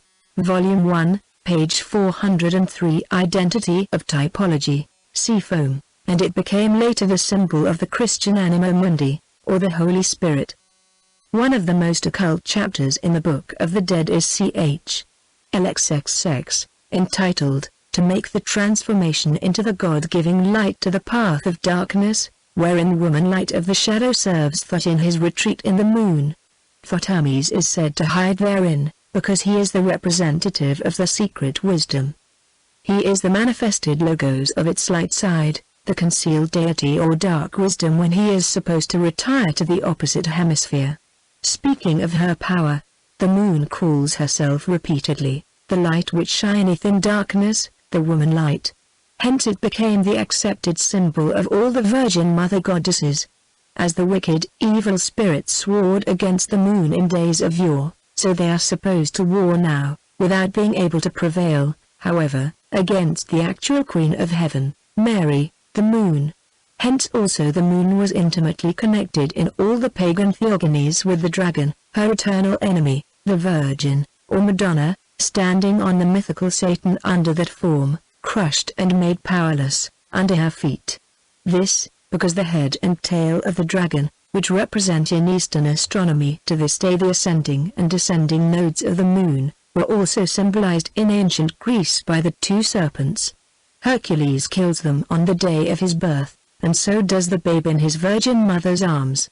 As Mr. Gerald Massey aptly observes in this connection, all such symbols figured their own facts from the first, and did not prefigure others of a totally different order. The iconography, and dogmas, too, had survived in Rome from a period remotely pre-Christian. There was neither forgery nor interpolation of types, nothing but a continuity of imagery with a perversion of its meaning. This page continued in next section. Next section, Contents. The Secret Doctrine by H.P. Blavatsky, Volume 1, page 403. Identity of Typology. This page continued from previous section. Section X. Tree, serpent, and crocodile worship. Object of horror or of adoration. Men have for the serpent an implacable hatred, or prostrate themselves before its genius. Like calls it, prudence claims it, envy carries it in its heart, and eloquence on its caduceus. In hell it arms the whip of the Furies, in heaven eternity makes of it its symbol, Chateaubriand. Theophytes asserted that there were several kinds of genii, from God to man, that the relative superiority of these was ruled by the degree, Volume 1, page 404. The Secret Doctrine, of light that was accorded to each, and they maintained that the serpent had to be constantly called upon and to be thanked for the signal service it had rendered humanity. For it taught Adam that if he ate of the fruit of the tree of knowledge of good and evil, he would raise his being immensely by the learning and wisdom he would thus acquire. Such was the exoteric reason given. It is easy to see whence the primal idea of this dual, Janus-like character of the serpent, the good and the bad. This symbol is one of the most ancient, because the reptile preceded the bird, and the bird the mammal. Thence the belief, or rather the superstition, of the savage tribes who think that the souls of their ancestors live under this form, and the general association of the serpent with the tree. The legends about the various things it represents are numberless, but, as most of them are allegorical, they have now passed into the class of fables based on ignorance and dark superstition. For instance, when Philostratus narrates that the natives of India and Arabia fed on the heart and liver of serpents in order to learn the language of all the animals, the serpent being credited with that faculty, he certainly never meant his words to be accepted literally. See De Vitu Apolloniae, Lib. 1, c. 14. As will be found more than once as we proceed, the serpent and dragon were the names given to the wise ones, the initiated adepts of olden times. It was their wisdom and their learning that were devoured or assimilated by their followers, whence the allegory. When the Scandinavian Sigurd is fabled to have roasted the heart of Fafnir, the dragon, whom he had slain, becoming thereby the wisest of men, it meant the same thing. Sigurd had become learned in the runes and magical charms, he had received the word from an initiate of that name, or from a sorcerer, after which the latter died, as many do, after passing the word. Epiphanius lets out a secret of the Gnostics while trying to expose their heresies. The Gnosticophites, he says, had a reason for honoring the serpent. It was because he taught the primeval men the mysteries. Adverb Hayes. 37. Verily so, but they did not have Adam and Eve in the garden in their minds when teaching this dogma, but simply that which is stated above. Their Nagas of the Hindu and Tibetan adepts were human Nagas, serpents, not reptiles. Moreover, the serpent has ever been the type of consecutive or serial rejuvenation, of immortality and time. The numerous and extremely interesting readings, the interpretations and facts about serpent worship, given in the Natural Genesis, are very ingenious and scientifically correct. But they are far from covering the whole of the meanings implied. They divulge only the astronomical and physiological mysteries, with the addition of some cosmic phenomena. On the lowest plane of materiality the serpent was, no doubt. Volume 1, page 405. The degradation of the symbol. The great mystery in the mysteries, and was, very likely, adopted as a type of feminine pubescence, on account of its sloughing and self-renewal. It was so, however, only with regard to mysteries concerning terrestrial animal life, for a symbol of reclothing and rebirth in their universal mysteries its final phase, or shall we rather say its incipient and culminating phases, they were not at this plane. They were generated in the pure realm of ideal light, and having accomplished the round of the whole cycle of adaptations and symbolism, the mysteries returned from whence they had come, into the essence of immaterial causality. They belonged to the highest gnosis. And surely this could have never obtained its name and fame solely on account of its penetration into physiological and especially feminine functions. As a symbol, the serpent had as many aspects and occult meanings as a tree itself. The tree of life, with which it was emblematically and almost indissolubly connected. Whether viewed as a metaphysical or a physical symbol, the tree and serpent, jointly, or separately, have never been so degraded by antiquity as they are now, in this our age of the breaking of idols, not for truth's sake, but to glorify the more gross matter. The revelations and interpretations in the rivers of life would have astounded the worshippers of the tree and serpent in the days of archaic Chaldean and Egyptian wisdom, and even the early Saivas would have recoiled in horror at the theories and suggestions of the author of the said work. The notion of pain, night and Inman that the cross or tau is simply a copy of the male organs in a triadic form is radically false, writes Mr. G. Massey, who proves what he says. But this is a statement that could be as justly applied to almost all the modern interpretations of ancient symbols. The Natural Genesis, a monumental work of research and thought, the most complete on that subject that has ever been published, covering as it does a wider field, and explaining much more than all the symbologists who have hitherto written, does not yet go beyond the psychotheistic stage of ancient thought. Nor were pain, night and Inman altogether wrong, except in entirely failing to see that their interpretations of the tree of life, as the cross and phallus, fitted the symbol, and approximated it, only on the lowest and last stage of the evolutionary development of the idea of the giver of life. It was the last and the grossest physical transformation of nature, in animal, insect, bird, and even plant, for boon, creative magnetism, in the form of the attraction of the contraries, or sexual polarization, acts in the constitution of reptile and bird as it does in that of man. Moreover, the modern symbologists and Orientalists, from first to last. Footnotes dash. The Natural Genesis, by Gerald Massey, Volume 1, p. 340. Volume 1, page 406. The Secret Doctrine. Being ignorant of the real mysteries revealed by occultism, can necessarily see but this last stage. If told that this mode of procreation, which the whole world of being has now in common on this earth, is but a passing phase, a physical means of furnishing the conditions to, and producing the phenomena of life which will alter with this, and disappear with the next root race, they would laugh at such a superstitious and unscientific idea.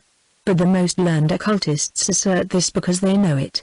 The universe of living beings, of all those which procreate their species, is the living witness to the various modes of procreation in the evolution of animal and human species and races, and the naturalist taught to sense this truth intuitionally, even though he is yet unable to demonstrate it. And how could he, indeed, with the present modes of thought? The landmarks of the archaic history of the past are few and scarce, and those that men of science come across are mistaken for fingerposts of our little era. Even so-called universal history embraces but a tiny field in the almost boundless space of the unexplored regions of our latest, fifth root race. Hence, every fresh signpost, every new glyph of the hoary past that is discovered, is added to the old stock of information, to be interpreted on the same lines of pre-existing conceptions, and without any reference to the special cycle of thought which that particular glyph may belong to. How can truth ever come to light if this method is never changed? Thus, in the beginning of their joint existence as a glyph of immortal being, the tree and serpent were divine imagery, truly. The tree was reversed, and its roots were generated in heaven and grew out of the rootless root of all being. Its trunk grew and developed, crossing the plains of Pleroma. It shot out crossways its luxuriant branches, first on the plane of hardly differentiated matter, and then downward till they touched the terrestrial plane. Thus, the Asvatha, tree of life and being, whose destruction alone leads to immortality, is said in the Bhagavad Gita to grow with its roots above and its branches below, ch. 15. The roots represent the Supreme Being, or First Cause, the Logos, but one has to go beyond those roots to unite oneself with Krishna, who, says Arjuna, 11, is greater than Brahman, and First Cause. The indestructible, that which is not, and what is beyond them. Its spouse are Hiranyagarbha, Brahma or Brahman in his highest manifestations, say Sridhara and Madhusudana, the highest Dyanshans or Devas. The Vedas are its leaves. He only who goes beyond the roots shall never return, that is, shall reincarnate no more during this age of Brahma. It is only when its pure boughs had touched the terrestrial mud of the Garden of Eden, of our Adamic race, that this tree got soiled by the contact and lost its pristine purity, and that the serpent of Volume 1, page 407 The Seven-Headed Dragons. Eternity, the heaven-born Logos, was finally degraded. In days of old, of the divine dynasties on earth, the now dreaded reptile was regarded as the first beam of light that radiated from the abyss of divine mystery. Various were the forms which it was made to assume, and numerous the natural symbols adapted to it, as it crossed eons of time, as from infinite time itself, Kala, it fell into the space and time evolved out of human speculation. These forms were cosmic and astronomical, theistic and pantheistic, abstract and concrete. They became in turn the polar dragon and the southern cross, the alpha dracones of the pyramid, and the Hindu-Buddhist dragon, which ever threatens, yet never swallows the sun during its eclipses. Till then, the tree remained evergreen, for it was sprinkled by the waters of life, the great dragon, ever divine, so long as it was kept within the precincts of the sidereal fields. But the tree grew and its lower boughs touched at last the infernal regions, our earth. Then the great serpent Nihog, he who devours the corpses of the evildoers in the hall of misery. Human life, so soon as they are plunged into Hridama, the roaring cauldron, of human passions, gnawed the world tree. The worms of materiality covered the once healthy and mighty roots, and are now ascending higher and higher along the trunk, while the midget snake coiled at the bottom of the seas, encircles the earth, and, through its venomous breath, makes her powerless to defend herself. They are all seven-headed, the dragons and serpents of antiquity, one head for each race, and every head with 7 hairs on it, as the allegory has it. I, from Ananta, the serpent of eternity which carries Vishnu through the Manvantara, from the original primordial Seshur, whose 7 heads become 1,000 heads in the Puranic fancy, down to the 7-headed Akkadian serpent. This typifies the 7 principles throughout nature and man, the highest or middle head being the 7th. It is not of the Mosaic, Jewish Sabbath that Philo speaks in his creation of the world, when saying that the world was completed according to the perfect nature of number 6. 4. When that reason, nu, which is wholly in accordance with the number 7, has entered the soul, rather the living body, the number 6 is thus arrested, and all the mortal things which that number makes. And again, number 7 is the festival day of all the earth, the birthday of the world. I know not whether anyone would be able to celebrate the number 7 in adequate terms. pp. 30 and 419. The author of the Natural Genesis thinks that the septenary of stars seen in the Great Bear, the Septarches, and seven-headed dragon furnished a visible origin for the symbolic 7 of time above. The goddess of the 7 stars, he adds Volume 1, page 408. The Secret Doctrine was the mother of time, as Kep, whence Kepti and Subti for the 2 times and number 7. So this is the star of the 7 by name. Sevekt, Kronos, the son of the goddess, has the name of the 7 or 7th. So has Sefek Haba, who builds the house on high, as wisdom, Sophia, built hers with 7 pillars. The primary chronotypes were 7, and thus the beginning of time in heaven is based on the number and the name of 7, on account of the starry demonstrators. The 7 stars as they turned round annually kept pointing, as it were, with the forefinger of the right hand, and describing a circle in the upper and lower heaven. The number 7 naturally suggested a measure by 7, that led to what may be termed sevening, and to the marking and mapping out of the circle in 7 corresponding divisions which were assigned to the 7 great constellations, and thus was formed the celestial heptanymies of Egypt in the heavens. When the stellar heptanymies was broken up and divided into 4 quarters, it was multiplied by 4, and the 28 signs took the place of the primary 7 constellations, the lunar zodiac of 28 days being the registered result. In the Chinese arrangement the 4 sevens are given to 4 genii that preside over the 4 cardinal points. In Chinese Buddhism and esotericism the genii are represented by 4 dragons, the Maharajas of the stanzas. The 7 northern constellations make up the Black Warrior, the 7 eastern, Chinese autumn, constitute the White Tiger, the 7 southern are the Vermilion Bird, and the 7 western, called Vernal, are the Azure Dragon. Each of these 4 spirits presides over its heptanymies during 1 lunar week. The genitive of the first heptanymies, Typhon of the 7 stars, now took a lunar character. In this phase we find the goddess Sefek, whose name signifies number 7, is the feminine word, or logos in place of the mother of time, who was the earlier word, as goddess of the 7 stars, Typology of Time, Volume 2. p. 313, Nat. Gen. The author shows that it was the goddess of the Great Bear and mother of time who was in Egypt from the earliest times the living word, and that Sevek Kronos, whose type was the crocodile dragon, the pre-planetary form of Saturn, was called her son and consort. He was her word logos, p. 321, Volume I. The above is quite plain, but it was not the knowledge of astronomy only that led the ancients to the process of sevening. The primal cause goes far deeper and will be explained in its place. The above quotations are no digressions.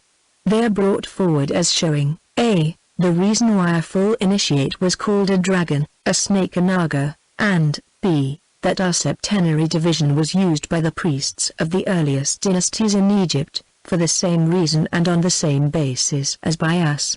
This needs further elucidation, however. As already stated, that which Mr. G. Massey calls the 4 genii of the 4 cardinal points, and the Chinese, the Black Warrior, White Tiger, the footnotes dash. For the same reason the division of the principles in man into 7 are thus reckoned, as they describe the same circle in the human higher and lower nature. Thus the septenary division is the oldest and preceded the fourfold division. It is the root of archaic classification. Volume 1, page 409. Dragon and crocodile, million bird, and azure dragon, is called in the secret books, the 4 hidden dragons of wisdom and the celestial nagas. Now, I shown, the 7-headed or septenary dragon. logos had been in course of time split up, so to speak, into 4 heptonymic parts or 28 portions. Each lunar week has a distinct occult character in the lunar month. Each day of the 28 has its special characteristics, as each of the 12 constellations, whether separately or in combination with other signs, has an occult influence either for good or for evil. This represents the sum of knowledge that men can acquire on this earth, yet few are those who acquire it, and still fewer are the wise men who get to the root of knowledge symbolized by the great root dragon, the spiritual logos of these visible signs. But those who do, receive the name of dragons, and they are the arhats of the 4 truths of the 28 faculties, or attributes, and have always been so called. The Alexandrian Neoplatonists asserted that to become real Chaldees or Magi, one had to master the science or knowledge of the periods of the 7 rectors of the world, in whom is all wisdom. In Proclus Intimus, b. 1, Jamblichus is credited with another version, which does not however, alter the meaning. He says that the Assyrians have not only preserved the records of 27 myriads of years, as Hipparchus says they have, but likewise of the whole apocatastases and periods of the 7 rulers of the world. The legends of every nation and tribe, whether civilized or savage, point to the once universal belief in the great wisdom and cunning of the serpents. They are charmers. They hypnotize the bird with their eye, and man himself, very often, does not feel above their fascinating influence, therefore the symbol is a most fitting one. The crocodile is the Egyptian dragon. It was the dual symbol of heaven and earth, of sun and moon, and was made sacred, in consequence of its amphibious nature, to Osiris and Isis. According to Eusebius, the Egyptians represented the sun in a ship as its pilot, this ship being carried along by a crocodile to show the motion of the sun in the moist space proper. Ivang, 1, 3, c. 3. The crocodile was moreover, the symbol of Egypt herself, the lower, as being the more swampy of the 2 countries. The alchemists claim another interpretation. They say that the symbol of the sun in the ship on the ether of space meant that the hermetic matter is the principle, or basis, of gold, or again the philosophical sun, the water, within which the crocodile is swimming, is that water or matter made liquid, the ship herself, finally, representing the vessel of nature, in which the sun, or the sulfuric, igneous principle, acts as a pilot, because it is the sun. Volume 1, page 410. The Secret Doctrine, which conducts the work by his action upon the moist or mercury. The above is only for the alchemists. The serpent became the type and symbol of evil, and of the devil, only during the Middle Ages. The early Christians, besides the Ophite Gnostics, had their dual logos, the good and the bad serpent, the agathadrimon and the cocodrimon. This is demonstrated by the writings of Marcus, Valentinus, and many others, and especially in Pistis Sophia, Certainly document of the earliest centuries of Christianity. On the marble sarcophagus of a tomb, discovered in 1852 near the Porta-Pia, one sees the scene of the adoration of the Magi, or else, remarks the late C.W. King in the Gnostics, the prototype of that scene, the birth of the new Sunday. The mosaic floor exhibited a curious design which might have represented either A. Isis suckling the babe Harpocrates, or B. the Madonna nursing the infant Jesus. In the smaller sarcophagi that surrounded the larger one, 11 leaden plates rolled like scrolls were found, 3 of which had been deciphered. The contents of these ought to be regarded as final proof of a much vexed question, for they show that either the early Christians, up to the 6th century, were bona fide pagans, or that dogmatic Christianity was borrowed wholesale, and passed in full into the Christian church, sun, tree, serpent, crocodile and all. On the first is seen Anubis, holding out a scroll. At his feet are 2 female busts, below all are 2 serpents entwined. A corpse swathed up like a mummy. In the second scroll is Anubis, holding out a cross, the sign of life. Under his feet lies the corpse encircled in the numerous folds of a huge serpent, the agathadrimon, guardian of the deceased. In the third scroll, Anubis bears on his arm the outline of a complete Latin cross. At the god's foot is a rhomboid, the Egyptian egg of the world, towards which crawls a serpent coiled into a circle. Under the busts is the letter Omega repeated 7 times in a line, reminding one of the names. Very remarkable also is the line of characters, apparently Parmean, upon the legs of the first Anubis. As for the figure of the serpent, supposing these talismans to emanate not from the Isiac but the Neophyte creed, it may well stand for that true and perfect serpent, who leads forth the souls of all that put their trust in him out of the Egypt of the body, and through the Red Sea of death into the land of promise, saving them on their way from the serpents of the wilderness, that is, from the rulers of the stars. King's Gnostics, p. 366. And this true and perfect serpent is the 7-lettered God who is now credited with being Jehovah, and Jesus one with him. To this 7-voweled God the candidate for initiation is sent by Christos, in the Pistis Sophia, a work earlier than St. John's Revelation, and evidently of the same school. There, Serpent of the 7 Thunders uttered. Volume 1, page 411. The mystery of the 7 thunders. These 7 vowels, but seal up those things which the 7 thunders uttered, and write them not, says Revelation. Do ye seek after these mysteries? Inquiries Jesus in Pistis Sophia. No mystery is more excellent than they, the 7 vowels, for they shall bring your souls unto the light of lights, that is, true wisdom.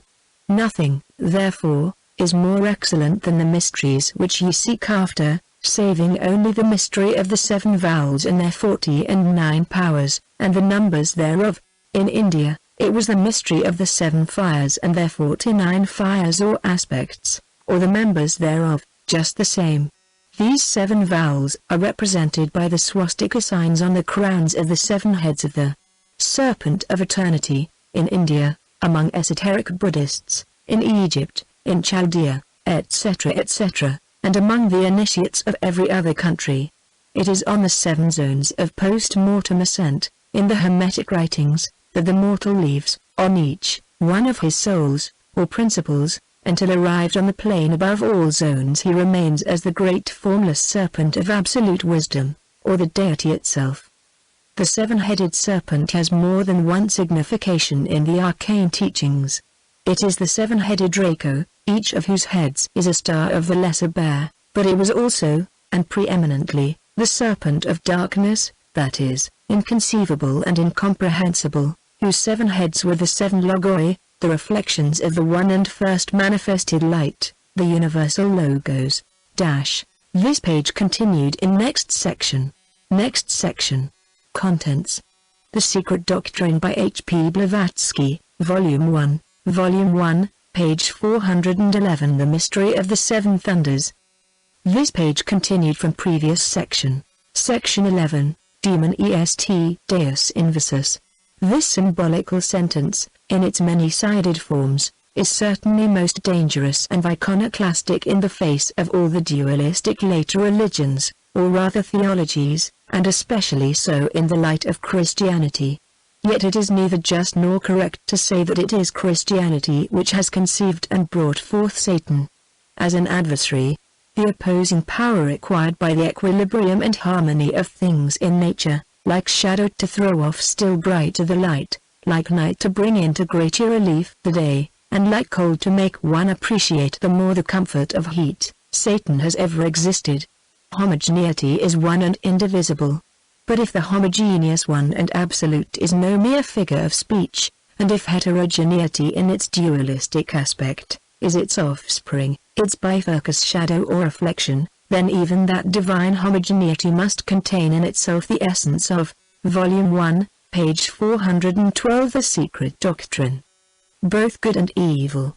If God is absolute, infinite, and the universal root of all and everything in nature and its universe, whence comes evil or devil if not from the same golden womb of the Absolute?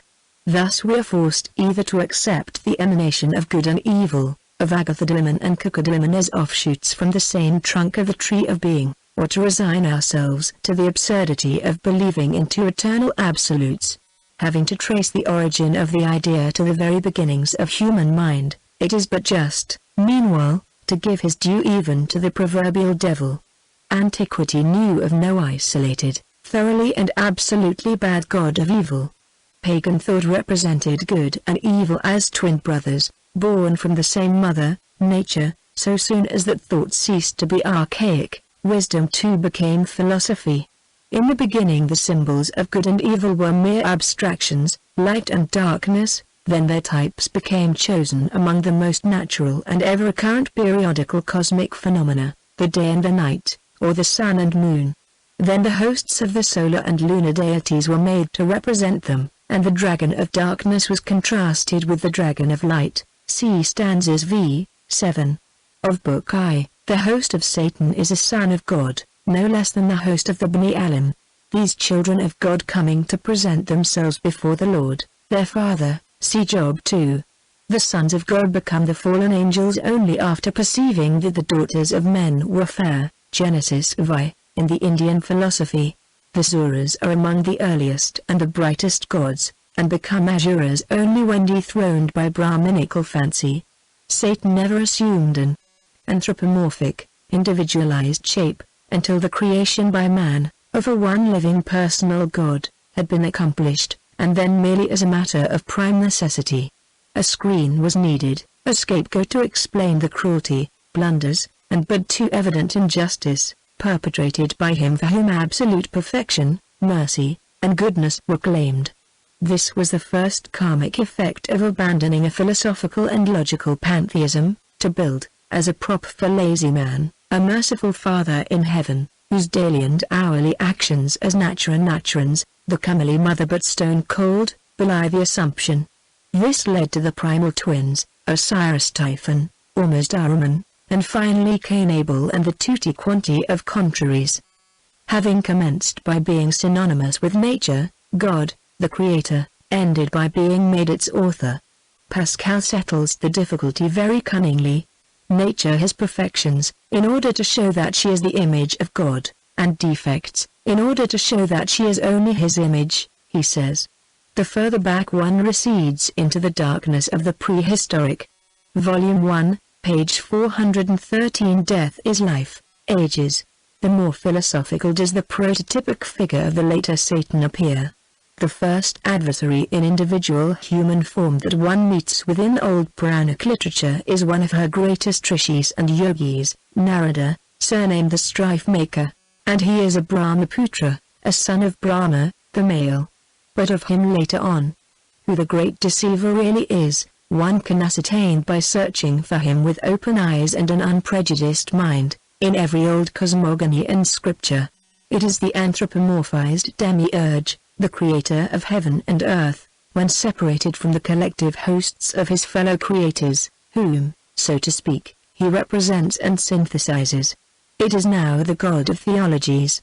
The thought is father to the wish. Once upon a time, a philosophical symbol left to perverse human fancy, afterwards fashioned into a fiendish, deceiving, cunning, and jealous god. Dragons and other fallen angels being described in other parts of this work, a few words upon the much slandered Satan will be sufficient. That which the student will do well to remember is that, with every people except the Christian nations, the devil is to this day no worse an entity than the opposite aspect in the dual nature of the so-called Creator. This is only natural. One cannot claim God as the synthesis of the whole universe, as omnipresent and omniscient and infinite, and then divorce him from evil. As there is far more evil than good in the world, it follows on logical grounds that either God must include evil, or stand as the direct cause of it, or else surrender his claims to absoluteness. The ancients understood this so well that their philosophers, now followed by the Kabbalists, defined evil as the lining of God or good, demonist deus invisus, being a very old adage. Indeed, evil is but an antagonizing blind force in nature. It is reaction, opposition, and contrast, evil for some, good for others. There is no malum in se, only the shadow of light, without which light could have no existence, even in our perceptions. If evil disappeared, good would disappear along with it from earth. The old dragon was pure spirit before he became matter, passive before he became active. In the Syro-Chaldean magic both Ophis and Ophiomorphos are joined in the zodiac, at the sign of the androgyne Virgo Scorpio. Before its fall on earth the serpent was Ophis Christos, and after its fall it became Ophiomorphos Christos. Everywhere the speculations of the Kabbalists treat of evil as a force, which is antagonistic, but at the same time essential, to good, as giving it vitality and existence, which it could never have otherwise. There would be no life possible, in the Mayavic sense, without death, nor regeneration and reconstruction without destruction. Plants would perish in eternal sunlight, and so would man, who would become an automaton without the exercise of his free will and aspirations. Volume 1, page 414. The Secret Doctrine. After that sunlight, which would lose its being and value for him had he nothing but light. Good is infinite and eternal only in the eternally concealed from us, and this is why we imagine it eternal. On the manifested planes, one equilibrates the other. Few are those theists and believers in a personal God, who do not make of Satan the shadow of God, or who, confounding both, do not believe they have a right to pray to that idol asking its help and protection for the exercise and impunity of their evil and cruel deeds. Lead us not into temptation is addressed daily to our Father, which art in heaven, and not to the devil, by millions of human Christian hearts. They do so, repeating the very words put in the mouth of their Savior, and do not give one thought to the fact that their meaning is contradicted point blank by James the brother of the Lord. Let no man say when he is tempted, I am tempted of God, for God cannot be tempted with evil, neither tempteth he any man. The Gen. Ep. of James, I. 13. Why, then, say that it is the devil who tempts us, when the Church teaches us on the authority of Christ that it is God who does so? Open any pious volume in which the word temptation is defined in its theological sense, and forthwith you find two definitions: 1, those afflictions and troubles whereby God tries his people; 2, those means and enticements which the devil makes use of to ensnare and allure mankind. St. James I. 2:12, and Matt. vi. 13. If accepted literally, the two teachings of Christ and James contradict each other, and what dogma can reconcile the two if the occult meaning is rejected? Between the alternative allurements, wise will be that philosopher who will be able to decide where God disappears to make room for the devil.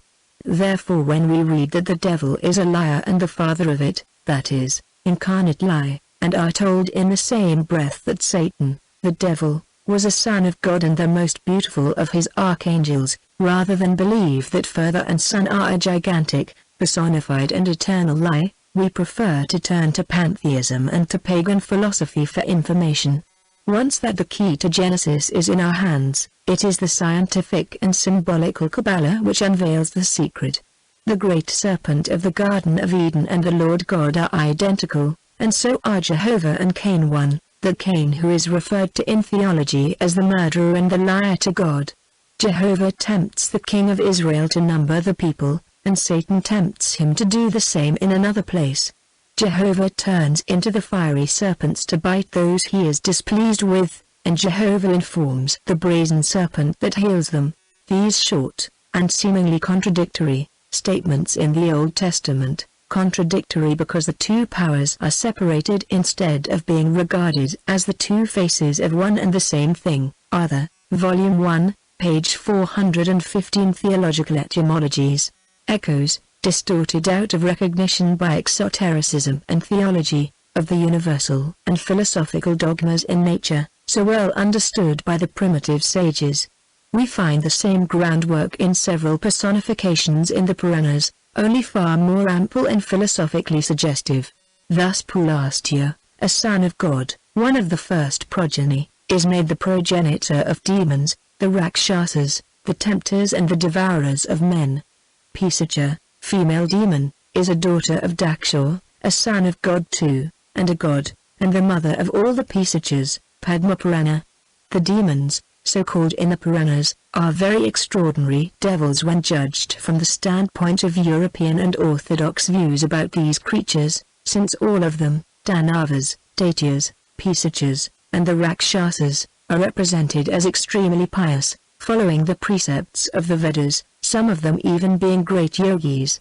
But they oppose the clergy and ritualism, sacrifices and forms, just what the full-blown yogins do to this day in India, and are no less respected for it, though they are allowed to follow neither caste nor ritual. Hence all those Puranic giants and titans are called devils. The missionaries, ever on the watch to show, if they can, the Hindu traditions no better than a reflection of the Jewish Bible, have evolved a whole romance on the alleged identity or Pulastya with Cain, and of the Rakshasas with the Cainites, the accursed, the cause of the Noachant deluge. See the work of Abbe Gorizio, who etymologizes Pulastya's name as meaning the rejected, hence Cain, if you please. Pulastya dwells in Kedara, he says, which means a dug-up place, a mine, and Cain is shown in tradition and the Bible as the first worker in metals and a miner thereof. While it is very probable that the Jibrim, the giants, of the Bible are the Rakshasas of the Hindus, it is still more certain that both are Atlanteans, and belong to the submerged races. However it may be, no Satan could be more persistent in slandering his enemy, or more spiteful in his hatred, than the Christian theologians are in cursing him as the father of every evil. Compare their vituperations and opinions given about the devil with the philosophical views of the Puranic sages and their Christ-like mansuetude. When Parasara, whose father was devoured by a Rakshasa, was preparing himself to destroy, magically, the whole race, his grandsire, Vasishta, says a few extremely suggestive words to him. He shows the irate sage, on his own confession, that there is evil and karma, but no evil spirits. Let thy wrath be appeased, he says. The Rakshasas are not culpable, thy father's death was the work of karma. Anger is the passion of fools, it becometh not a wise man. By whom, it may be asked, is anyone killed? Every man reaps the consequences of his own acts. Anger, my son, is the destruction of. Volume 1, page 416. The Secret Doctrine. All that man obtains, and prevents the attainment of emancipation. The sages shun wrath. Be not thou, my child, subject to its influence. Let not those unoffending spirits of darkness be consumed, let thy sacrifice cease. Mercy is the might of the righteous, Vishnu Purana, Book I, ch. I. Thus, every such sacrifice or prayer to God for help is no better than an act of black magic. That which Parasara prayed for, was the destruction of the spirits of darkness, for his personal revenge. He is called a pagan, and the Christians have doomed him as such, to eternal hell. Yet, in what respect is the prayer of sovereigns and generals, who pray before every battle for the destruction of their enemy, any better? Such a prayer is in every case black magic of the worst kind, concealed like a demon Mr. Hyde under a sanctimonious Dr. Jekyll. In human nature, evil denotes only the polarity of matter and spirit, a struggle for life between the two manifested principles in space and time, which principles are one per se, inasmuch they are rooted in the absolute. In cosmos, the equilibrium must be preserved. The operations of the two contraries produce harmony, like the centripetal and centrifugal forces, which are necessary to each other, mutually interdependent, in order that both should live. If one is arrested, the action of the other will become immediately self-destructive. Since the personification called Satan has been amply analyzed from its triple aspect, in the Old Testament, Christian theology and the ancient Gentile attitude of thought, those who would learn more of it are referred to Volume 2 of Isis Unveiled, Chap. X. See also several sections in Book 2, Part 2 of this work. The present subject is touched upon and fresh explanations attempted for a very good reason.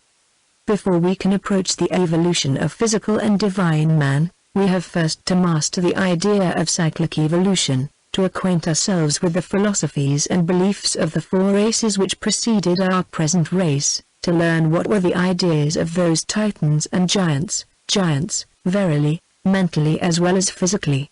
The whole of antiquity was imbued with that philosophy which teaches the involution of spirit into matter, the progressive, downward cyclic descent, or active, self-conscious evolution. The Alexandrian Gnostics have sufficiently divulged the secret of initiations, and their records are full of the sliding down of the ins in their double qualification of angelic beings and periods, the one the natural evolution of the other. On the other hand, Oriental traditions on both sides of the Black Water, the oceans that separate the two Easts, are as full of allegories about the downfall of Pleroma, of that of the gods and devas. One and all, they allegorized and explained the fall as there. Volume 1, page 417. The angels slandered. Desire to learn and acquire knowledge, to know. This is the natural sequence of mental evolution, the spiritual becoming transmuted into the material or physical. The same law of descent into materiality and reascent into spirituality asserted itself during the Christian era, the reaction having stopped only just now, in our own special sub-race. That which, perhaps 10 millenniums ago, was allegorized in Pymander in a triune character of interpretation, meant as a record of an astronomical, anthropological, and even alchemical fact, namely, the allegory of the 7 rectors breaking through the 7 circles of fire, was dwarfed into one material and anthropomorphic interpretation, the rebellion and fall of the angels. The multivocal, profoundly philosophical narrative, under its poetical form of the marriage of heaven with earth, the love of nature for divine form and the heavenly man, enraptured with his own beauty mirrored in nature, that is, spirit attracted into matter, has now become, under theological handling, the 7 rectors disobeying Jehovah, self-admiration generating satanic pride, followed by their fall, Jehovah permitting no worship to be lost save upon himself. In short, the beautiful planet angels, the glorious cyclicians of the ancients, became henceforward synthesized in their most orthodox shape in Samael, the chief of the demons in the Talmud, the great serpent with 12 wings that draws down after himself, in his fall, the solar system, or the Titans. But Schemel, the alter ego and the Sabian type of Samael, meant, in his philosophical and esoteric aspect, the year in its astrological evil aspect, its 12 months or wings of unavoidable evils, in nature, and in esoteric theogony. See Wilson in Nabatean Agriculture, Volume 2, p. 217. Both Schemel and Samael represented a particular divinity. With the Kabbalists they are the spirit of the earth, the personal God that governs it, identical de facto with Jehovah. For the Talmudists admit themselves that Samael is a god name of one of the 7 Elohim. The Kabbalists, moreover, show the two, Schemel and Samael, as a symbolical form of Saturn, Chronos, the 12 wings standing for the 12 months, and the symbol in its collectivity representing a racial cycle.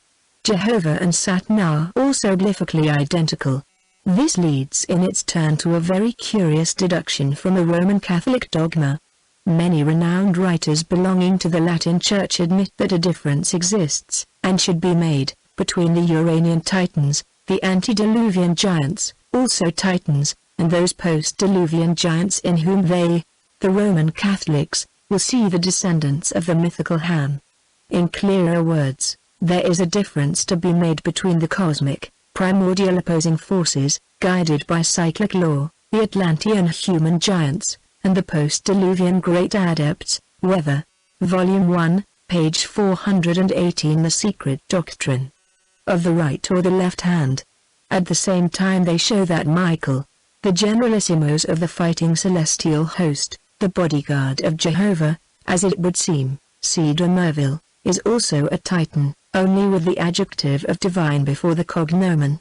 Thus those Uranites who are called everywhere divine Titans, and who, having rebelled against Chronos, Saturn, are therefore also shown to be the enemies of Samael, an Elohim, also and synonymous with Jehovah in his collectivity, are identical with Michael and his host. In short, the roles are reversed, all the combatants are confused, and no student is able to distinguish clearly which is which.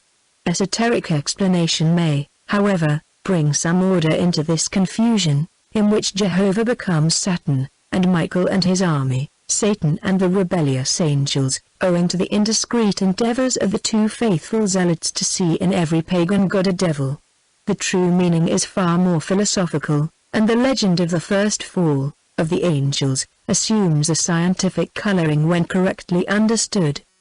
Chronos stands for endless, hence immovable, duration, without beginning, without an end, beyond divided time and beyond space.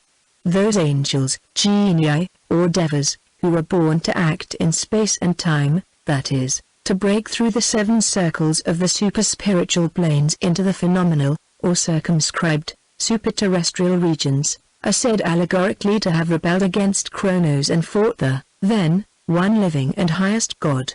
In his turn, when Chronos is represented as mutilating Uranus, his father, the meaning of this mutilation is very simple. Absolute time is made to become the finite and the conditioned, a portion is robbed from the whole, thus showing that Saturn, the father of the gods, has been transformed from eternal duration into a limited period.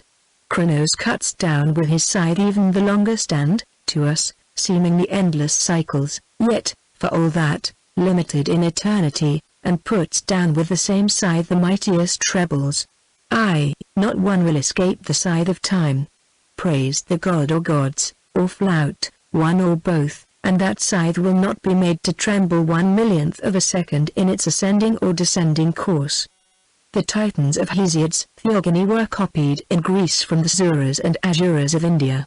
These Hesiodic Titans, the Uranides, numbered once upon a time as only 6, have been recently discovered to be 7, the 7th being called Forg, in an old fragment relating to the Greek myth. Thus their identity with the 7 rectors is fully demonstrated. The origin of the war in heaven and the fall has, in our mind, to be traced unavoidably to India, and perhaps far earlier than the Puranic accounts thereof. For Taramaya was in a later age, and there are 3 accounts, each of a distinct war, to be traced in almost every cosmogony. Volume 1, page 419. The War of the Gods. The first war happened in the night of time, between the gods the Asuras, and lasted for the period of 1 divine year. On this occasion the deities were defeated by the Daityas, under the leadership of Hada. After that, owing to a device of Vishnu, to whom the conquered gods applied for help, the latter defeated the Asuras. In the Vishnu Purana no interval is found between the 2 wars.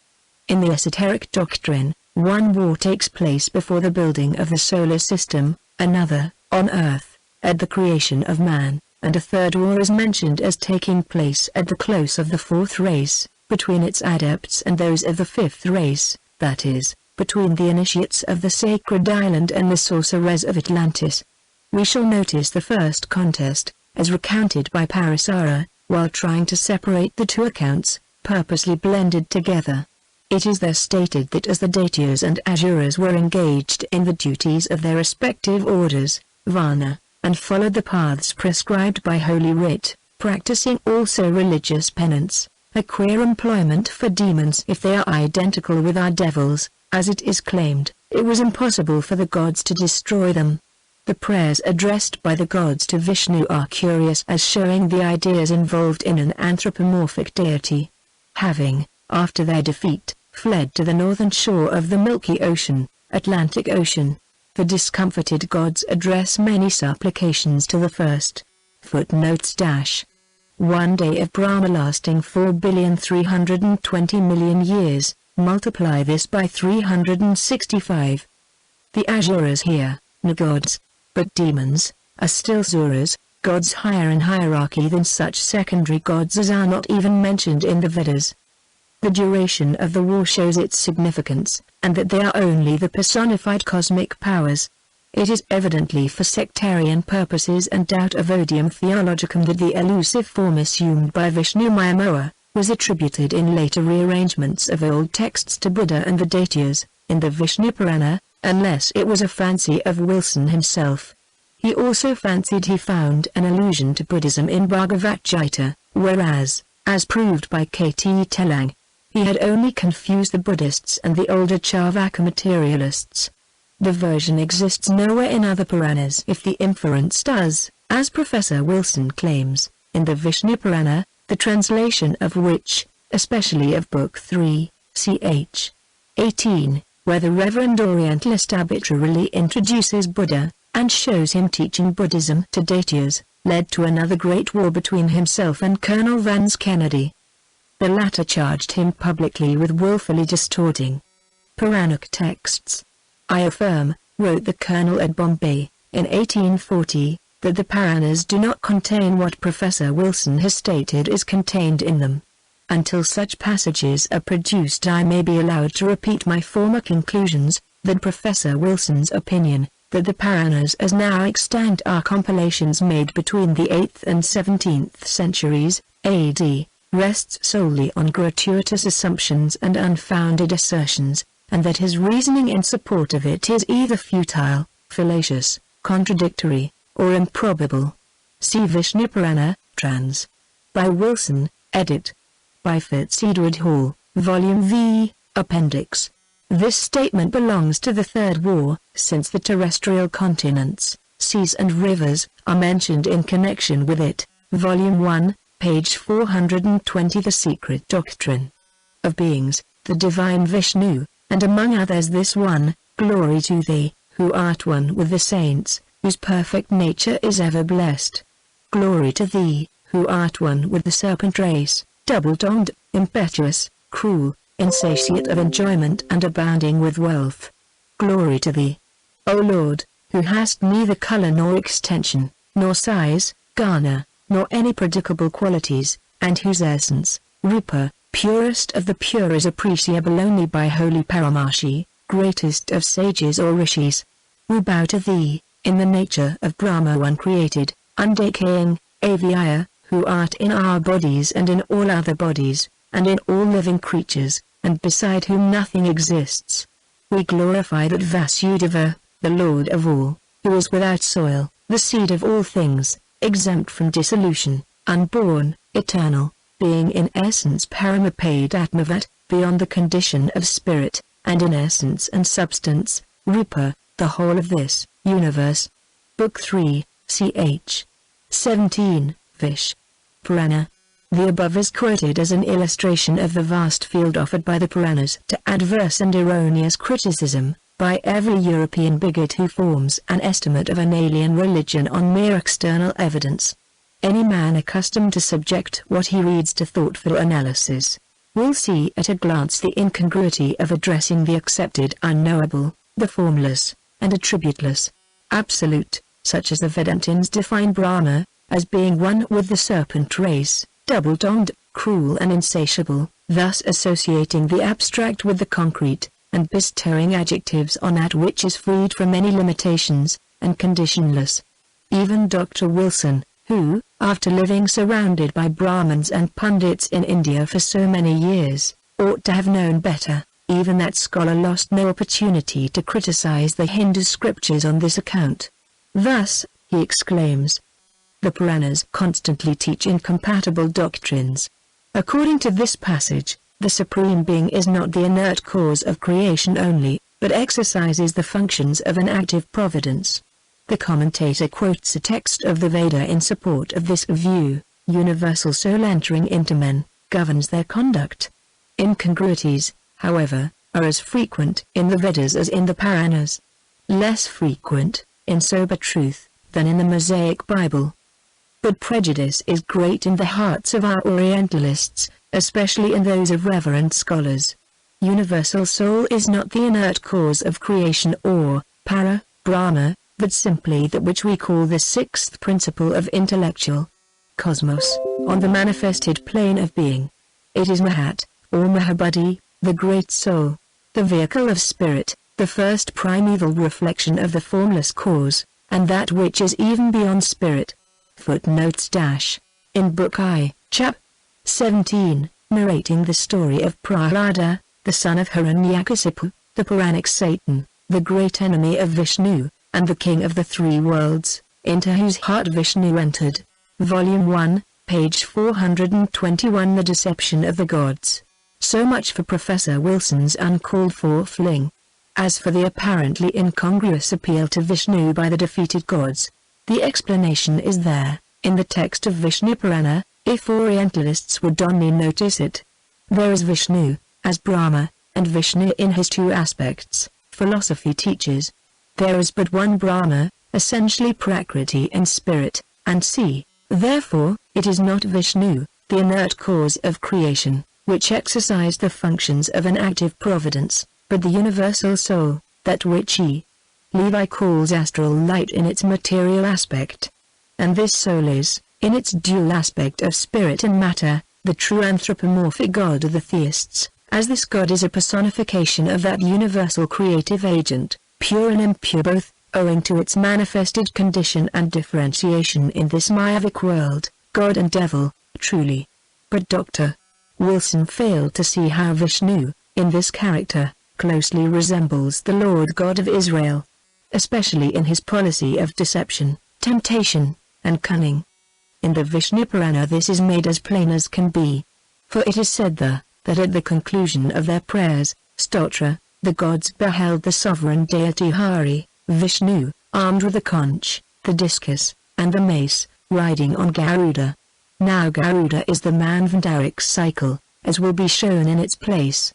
Vishnu, therefore, is the deity in space and time, the peculiar god of the Vaishnavas, a tribal or racial god, as they are called in esoteric philosophy, that is, one of the many deities or gods, or Elohim, one of whom was generally chosen for some special reasons by a nation or a tribe, and thus became gradually a god above all gods. 2 Chronicles 2:5, the highest god as Jehovah, Osiris, Bel, or any other of the 7 regents.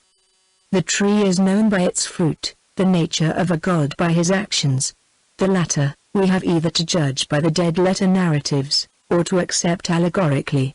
If we compare the two, Vishnu, as the defender and champion of the defeated gods, and Jehovah, the defender and champion of the chosen people, so called by antiphrasis, no doubt, as it is the Jews who had chosen the jealous god, we shall find that both used deceit and cunning.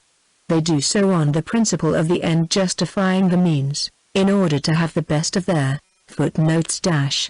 This ignorance is truly and beautifully expressed in the praise of the Yogins to Brahma, the upholder of the earth, in Book I, Chap. 4 of V.P., when they say, those who have not practiced devotion conceive erroneously of the nature of the world. The ignorant who do not perceive that this universe is of the nature of wisdom, and judge of it as an object of perception only, are lost in the ocean of spiritual ignorance. But they who know true wisdom, and whose minds are pure, behold this whole world as one with divine knowledge, as one with thee, O God. Be favorable, O universal Spirit. Volume 1, page 422. The Secret Doctrine. Respective opponents and foes, the demons.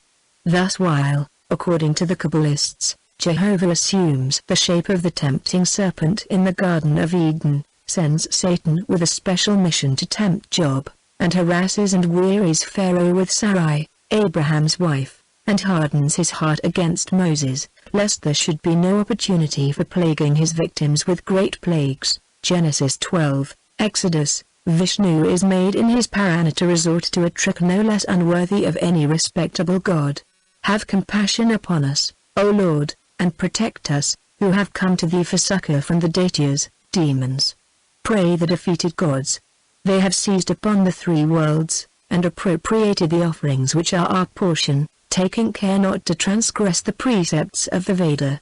Although we, as well as they, are parts of thee, engaged as they are in the paths prescribed by the Holy Writ, it is impossible for us to destroy them.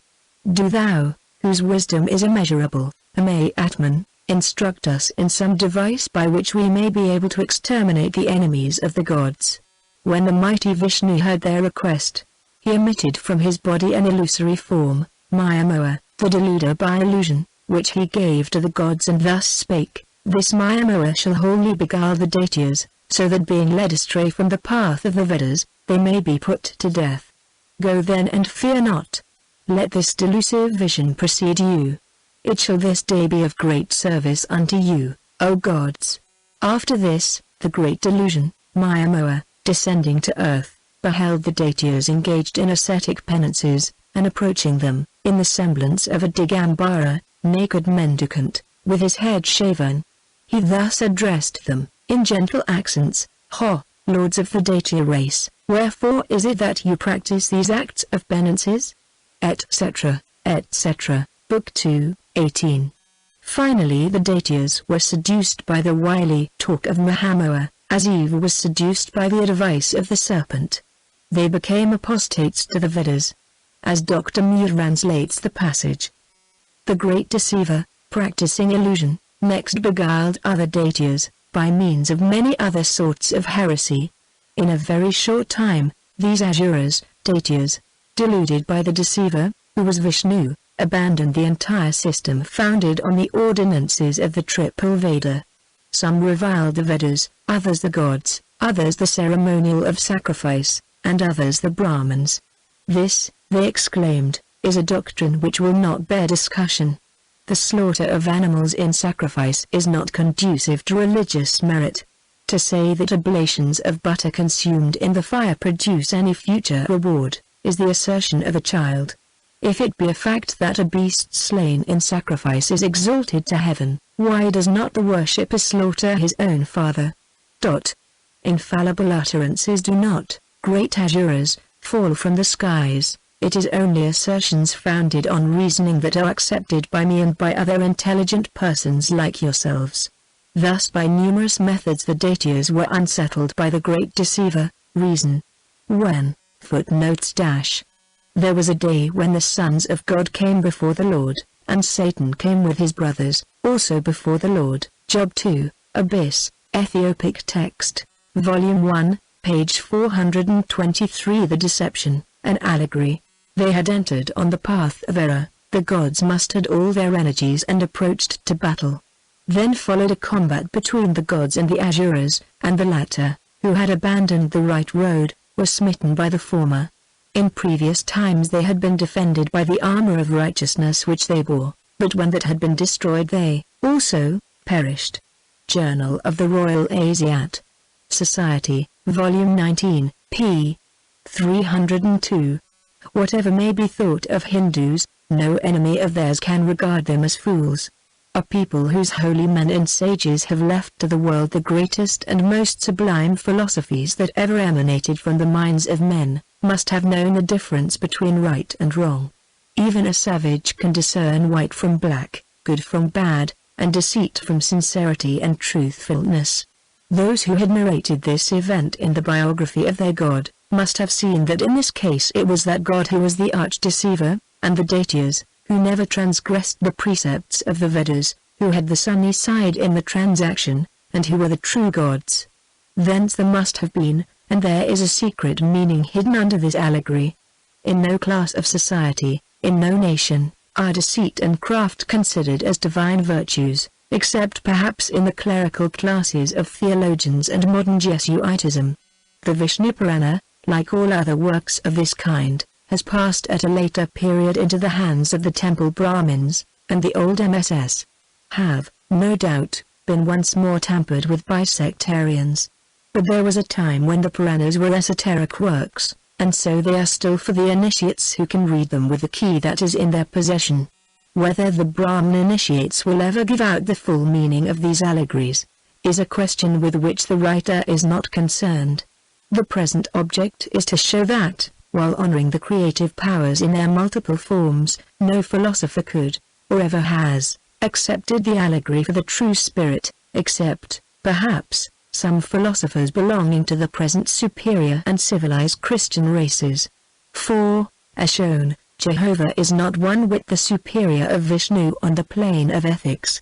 This is why the occultists and even some Kabbalists, whether they regard or not those creative forces as living and conscious entities, and one does not see why they should not be so accepted, will never confuse the cause with the effect, and accept the spirit of the earth for Parabrahm or Ein Sof. At all events they know well the true nature of what was called further ether by the Greeks, Jupiter, Titan, etc., etc. They know that the soul of the astral light is divine, and Wilson's opinion that the Vishnu Purana is a production of our era, and that in its present form it is not earlier than between the 8th and the 17th century, is absurd beyond noticing. Volume 1, page 424. The secret doctrine. Its body, the light waves on the lower planes, infernal. This light is symbolized by the magic head in the Zohar, the double face on the double pyramid, the black pyramid rising against a pure white ground, with a white head and face within its black triangle. The white pyramid, inverted, the reflection of the first in the dark waters, showing the black reflection of the white face. This is the astral light, or demon est, Deus invisus, dash. This page continued in next section. Next section, contents. The Secret Doctrine by H.P. Blavatsky, Volume 1. Volume 1, page 424. The Secret Doctrine. This page continued from previous section. Section 12. The Theogony of the Creative Gods. To thoroughly comprehend the idea underlying every ancient cosmology necessitates the study, in a comparative analysis, of all the great religions of antiquity, as it is only by this method that the root idea will be made plain. Exact science, could the latter soar so high, while tracing the operations of nature to their ultimate and original sources, would call this idea the hierarchy of forces. The original, transcendental and philosophical conception was one. But as systems began to reflect with every age more and more the idiosyncrasies of nations, and as the latter, after separating, settled into distinct groups, each evolving along its own national or tribal groove, the main idea gradually became veiled with the overgrowth of human fancy. While in some countries the forces, or rather the intelligent powers of nature, received divine honors they were hardly entitled to, in others, as now in Europe and the civilized lands, the very thought of any such force being endowed with intelligence seems absurd, and is proclaimed unscientific. Therefore one finds relief in such statements as are found in the introduction to Asgard and the Gods, Tales and Traditions of Our Northern Ancestors, by W. S. W. Anson. The author remarks, on p. 3, although in Central Asia, or on the banks of the Indus, in the land of the pyramids, and in the Greek and Italian peninsulas, and even in the north, where the Celts, Teutons and Slavs wandered, the religious conceptions of the people have taken different forms, yet their common origin is still perceptible. We point out this connection between the stories of the gods, and the deep thought contained in them, and their importance, in order that the reader may see that it is not a magic world of erratic fancy which opens out before him, but that life and nature formed the basis of the existence and action of these divinities. And though it is impossible for any occultist or student of Eastern esotericism to concur in the strange idea that the religious Volume 1, page 425 myth is oral tradition. Conceptions of the most famous nations of antiquity are connected with the beginnings of civilization amongst the Germanic races. He is yet glad to find such truths expressed as that these fairy tales are not senseless stories written for the amusement of the idle. They embody the profound religion of our forefathers. Precisely so. Not only their religion, but likewise their history. For a myth, in Greek mythos, means oral tradition, passed from mouth to mouth from one generation to the other, and even in the modern etymology the term stands for a fabulous statement conveying some important truth, a tale of some extraordinary personage whose biography has become overgrown, owing to the veneration of successive generations, with rich popular fancy, but which is no wholesale fable. Like our ancestors, the primitive Aryans, we believe firmly in the personality and intelligence of more than one phenomenon-producing force in nature. As time rolled on, the archaic teaching grew dimmer, and those nations more or less lost sight of the highest and one principle of all things, and began to transfer the abstract attributes of the causeless cause to the caused effects, become in their turn causative, the creative powers of the universe, the great nations, out of the fear of profaning the idea, the smaller, because they either failed to grasp it or lacked the power of philosophic conception needed to preserve it in all its immaculate purity. But one and all, with the exception of the latest Aryans, now become Europeans and Christians, show this veneration in their cosmogonies. As Thomas Taylor, the most intuitional of all the translators of Greek fragments, shows, No nation has ever conceived the one principle as the immediate creator of the visible universe, for no sane man would credit a planner and architect with having built the edifice he admires with his own hands. On the testimony of Damascius, Periarchon, they referred to it as the unknown darkness. The Babylonians passed over this principle in silence. To that God, says Porphyry, in Periapocas in Psuchon, who is above all things, neither external speech ought to be addressed, nor yet that which is inward. Hesiod begins his Theogony with, chaos of all things was the first produced, thus allowing the inference that its cause or producer must be passed over in reverential silence. Homer in his poems ascends no higher than Night, whom he represents Zeus as reverencing. According to all the ancient theologists, and to the doctrines of Pythagoras and Plato, Zeus, or their, footnotes - see magazine for April, 1797. Ito men pratista chaos genit, genito being considered in antiquity as meaning was generated and not simply was. See Taylor's Introd. To the Parmenides of Plato, p. 260, Volume 1, page 426. The secret doctrine, immediate artificer of the universe, is not the highest God, any more than Sir Christopher Wren in his physical, human aspect is the mind in him which produced his great works of art. Homer, therefore, is not only silent with respect to the first principle, but likewise with respect to those two principles immediately posterior to the first, the ether and chaos of Orpheus and Hesiod, and the bound and infinity of Pythagoras and Plato. Proclus says of this highest principle that it is the unity of unities, and beyond the first it, more ineffable than all silence, and more occult than all essence, concealed amidst the intelligible gods. Ibid.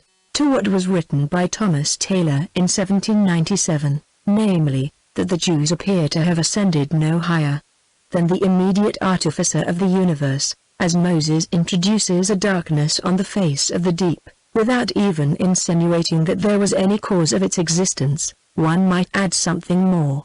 Never have the Jews in their Bible, a purely esoteric, symbolical work, degraded so profoundly their metaphorical deity as have the Christians, by accepting Jehovah as their one living yet personal God.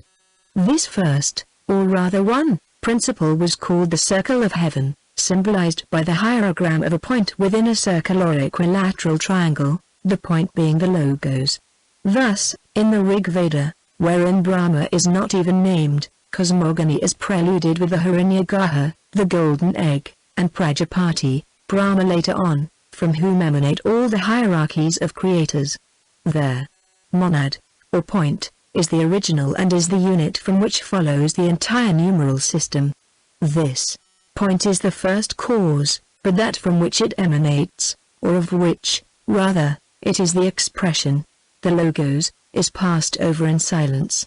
In its turn, the universal symbol, the point within the circle, was not yet the architect, but the cause of that architect, and the latter stood to it in precisely the same relation as the point itself stood to the circumference of the circle, which cannot be defined, according to Hermes Trismegistus.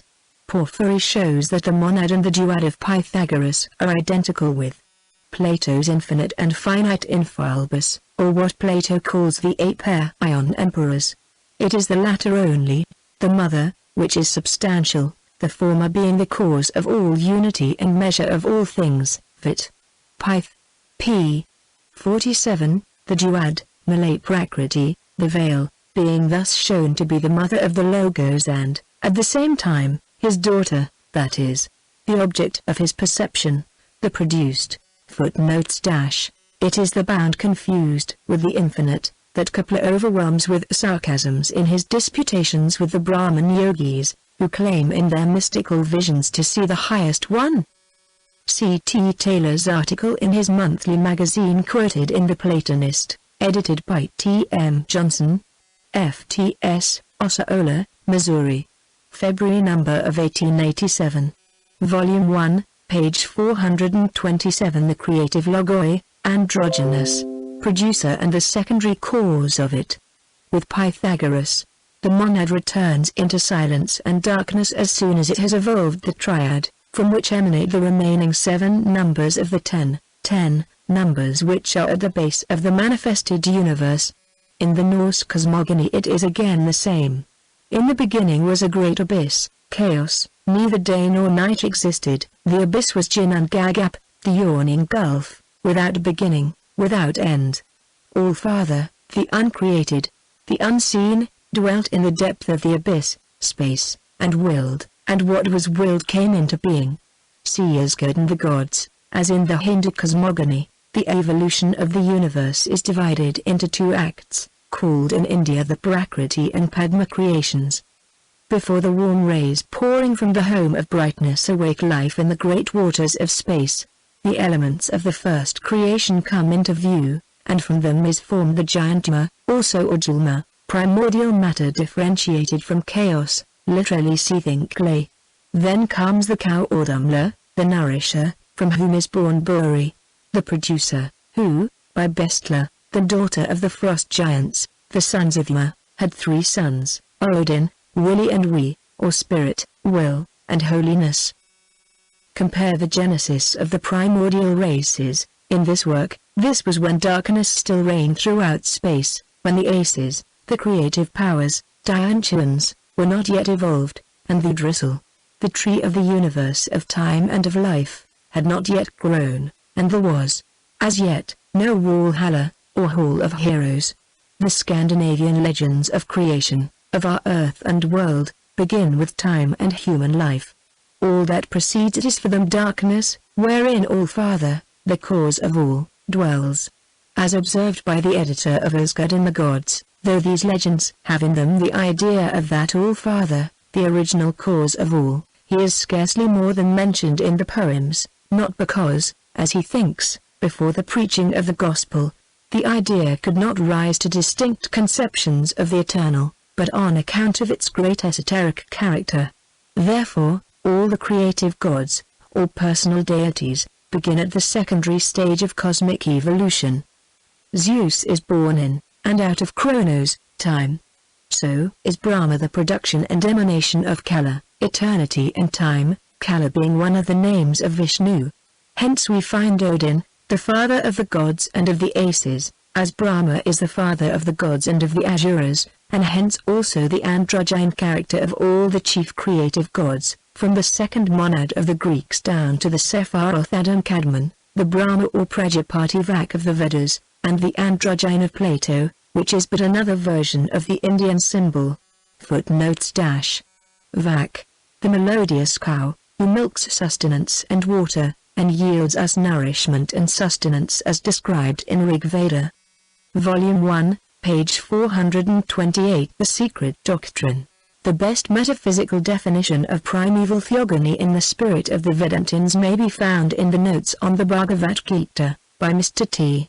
Subbaro. See Theosophist for February, 1887, Parabrahman, the unknown and the incognizable, as the lecturer tells his audience. Is not ego, it is not non-ego, nor is it consciousness. It is not even Atma. But though not itself an object of knowledge, it is yet capable of supporting and giving rise to every kind of object and every kind of existence which becomes an object of knowledge. It is the one essence from which starts into existence a center of energy, which he calls Logos. This Logos is the Sabda Brahman of the Hindus, which he will not even call Iswara, the Lord God, lest the term should create confusion in the people's minds. But it is the Avalokite Zwara of the Hindus, the verbum of the Christians in its real esoteric meaning, not in the theological disfigurement. It is, he says, the Natha or the ego in the cosmos, and every other ego is but its reflection and manifestation. It exists in a latent condition in the bosom of Parabrahman at the time of Pralaya. During Manvantara, it has a consciousness and an individuality of its own.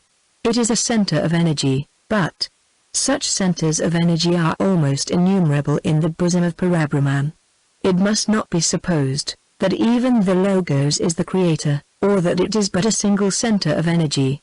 Their number is almost infinite. This ego, he adds, is the first that appears in cosmos, and is the end of all evolution.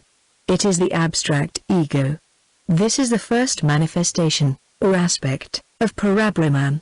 When once it starts into conscious being, from its objective standpoint, Parabrahman appears to it as Malay Prakriti. Please bear this in mind, observes the lecturer, for here is the root of the whole difficulty about Purusha and Prakriti felt by the various writers on Vedantic philosophy. This Malay Prakriti is material to it. The logos, as any material object, is material to us. This Malay Prakriti is no more Parabrahman than a bundle of attributes of a pillar is the pillar itself. Parabrahman is an unconditioned and absolute reality, and Malay Prakriti is a sort of veil thrown over it. Parabrahman by itself cannot be seen as it is. It is seen by the logos with a veil thrown over it, and that veil is the mighty expanse of cosmic matter. Parabrahman, after having appeared on the one hand as the ego, and on the other as Malay Prakriti, acts as the one energy through the logos. And the lecturer explains what he means by this acting of something which is nothing, though it is the all, by a fine simile. He compares the logos to the sun through which light and heat radiate, but whose energy, light and heat, exist in some unknown condition in space and are diffused in space only as visible light and heat, the sun being only the agent thereof. This is the first triadic hypostasis. The quaternary is made up by the energizing light shed by the logos. The Hebrew Kabbalists give it in a shape which esoterically is. Volume 1, page 429. The one is known by the many. Identical with the Vedantic. Ein Sof, they taught, could not be comprehended, could not be located, nor named, though the causeless cause of all. Hence its name, Ein Sof, is a term of negation. The inscrutable, the incognizable, and the unnameable. They made of it, therefore, a boundless circle, a sphere, of which human intellect, with the utmost stretch, could only perceive the vault. In the words of one who has unriddled much in the Kabbalistical system, in one of its meanings thoroughly, in its numerical and geometrical esotericism, close your eyes, and from your own consciousness of perception try and think outward to the extremest limits in every direction. You will find that equal lines or rays of perception extend out evenly in all directions, so that the utmost effort of perception will terminate in the vault of a sphere. The limitation of this sphere will, of necessity, be a great circle, and the direct rays of thought in any and every direction must be right line radii of the circle. This, then, must be, humanly speaking, the extremest all-embracing conception of the Ein Sof manifest, which formulates itself as a geometrical figure, viz., of a circle, with its elements of curved circumference and right line diameter divided into radii. Hence, a geometrical shape is the first recognizable means of connection between the Ein Sof and the intelligence of man. This great circle, which Eastern esotericism reduces to the point within the boundless circle, is there. Avalokitesvara, the logos or verbum of which Mr. Subaru speaks. But this circle or manifested God is as unknown to us, except through its manifested universe, as the one, though easier, or rather more possible to our highest conceptions. This logos which sleeps in the bosom of Parabrahman during Pralaya, as our ego is latent, in us, at the time of Sushupti, sleep, which cannot cognize Parabrahman otherwise than as Malay Prakriti, the latter being a cosmic veil which is the mighty expanse of cosmic matter, is thus only an organ in cosmic creation, through which radiate the energy and wisdom of Parabrahman, unknown to the logos, as it is to ourselves. Moreover, as the logos is as unknown to us as Parabrahman is unknown in reality to the logos, both Eastern esotericism and the Kabbalah, in order to bring the logos within the range of our conceptions, have resolved the abstract synthesis into concrete images, viz., into the reflections or multiplied aspects of that logos or Avalokitesvara, Brahma, Ormuzd, Osiris, Adam Kadmon, call it by any of these names. Which aspects or manvantaric emanations are the Dyanchans, the Elohim, the Devas, there, Amshaspens, and C. Metaphysicians explain the root and germ of the latter, according to Mr. Subaru, as the first manifestation of Parabrahman, the highest trinity that we. Footnotes dash. From the Masonic Review for June, 1886, Volume 1, page 430. The secret doctrine are capable of understanding, which is Malay Prakriti, the veil, the logos, and the conscious energy of the latter, or its power and light, or matter, force and the ego, or the one root of self, of which every other kind of self is but a manifestation or a reflection. It is then only in this light, of consciousness, of mental and physical perception, that practical occultism can throw this into visibility by geometrical figures, which, when closely studied, will yield not only a scientific explanation of the real, objective, existence of the seven sons of the divine Sophia, which is this light of the logos, but show by means of other yet undiscovered keys that, with regard to humanity, these seven sons and their numberless emanations, centers of energy personified, are an absolute necessity. Make away with them, and the mystery of being and mankind will never be unriddled, not even closely approached. It is through this light that everything is created. This root of mental self is also the root of physical self, for this light is the permutation, in our manifested world, of Malay Prakriti, called Aditi in the Vedas. In its third aspect it becomes Vak, the daughter and the mother of the Logos, as Isis is the daughter and the mother of Osiris, who is Horus, and Maut, the daughter, wife, and mother of Ammon, in the Egyptian moon glyph.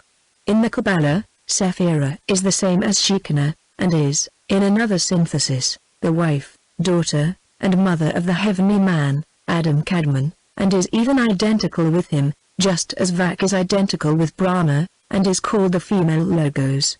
In the Rig Veda, Vak is mystic speech, by whom occult knowledge and wisdom are communicated to man, and thus Vak is said to have entered the rishis. She is generated by the gods, she is the divine Vak, the queen of gods, and she is associated, like Sephira with the Sepharoth, with the Prajapati in their work of creation. Moreover, she is called the mother of the Vedas, since it is through her power, as mystic speech, that Brahma revealed them, and also owing to her power that he produced the universe, that is, through speech, and words, synthesized by the word, and numbers. But Vak being also spoken of as the daughter of Dakshur, the god who lives in all the kalpas, her Mayavik character is thereby shown. Footnotes dash. Called, in the Bhagavad Gita, Deva Prakriti, objective, in the world of Maya, of course, still as real as we are, in the course of cosmic manifestation, this Deva Prakriti, instead of being the mother of their Logos, should, strictly speaking, be called his daughter. Notes on the Bhagavad Gita, p. 305, Theosophist. The wise men, like Stanley Jevons amongst the moderns, who invented the scheme which makes the incomprehensible assume a tangible form, could only do so by resorting to numbers and geometrical figures. Volume 1, page 431. The female Logoi. During the pralaya she disappears, absorbed in the one, all-devouring ray. But there are two distinct aspects in universal esotericism, Eastern and Western, in all those personations of the female power in nature, or nature, the noumenal and the phenomenal. One is its purely metaphysical aspect, as described by the learned lecturer in his notes on the Bhagavad Gita, the other terrestrial and physical, and at the same time divine from the standpoint of practical human conception and occultism. They are all the symbols and personifications of chaos, the great deep or the primordial waters of space, the impenetrable veil between the incognizable and the logos of creation. Connecting himself through his mind with Vak, Brahma, the logos, created the primordial waters. In the Katharka Upanishad it is stated still more clearly, Prajapati was this universe. Vak was a second to him. He associated with her. She produced these creatures and again re-entered Prajapati. And here we may incidentally point out one of the many unjust slurs thrown by the pious and good missionaries in India on the religion of the land. This allegory, in the Satapatha Brahmana, namely, that Brahma, as the father of men, performed the work of procreation by incestuous intercourse with his own daughter Vak, also called Sandhya, twilight, and Satarupa, the hundred-formed, is incessantly thrown into the teeth of the Brahmins, as condemning their detestable, false religion. Besides the fact, conveniently forgotten by the Europeans, that the patriarch Lot is shown guilty of the same crime under the human form, whereas Brahma, or rather Prajapati, accomplished the incest under the form of the buck with his daughter, who had that of a hind, Rohit. The esoteric reading of Genesis, ch. 3, shows the same. Moreover, there is certainly a cosmic, not a physiological meaning attached to the Indian allegory, since Vak is a permutation of Aditi and Malay Prakriti, chaos, and Brahma a permutation of Narayana, the spirit of God entering into, and fructifying nature. Therefore, there is nothing phallic in the conception at all. As already stated, Aditi Vak is the female logos, or the word, verbum, and Sephira in the Kabbalah, is the same. These feminine logoi are all correlations, in their noumenal aspect, of light, and sound, and ether, showing how well informed were the ancients both in footnotes dash. This connects Vak and Sephira with the goddess Kuan Yin, the merciful mother, the divine voice of the soul even in exoteric Buddhism, and with the female aspect of Quan Sha Yin, the logos, the verbum of creation, and at the same time with the voice that speaks audibly to the initiate, according to esoteric Buddhism.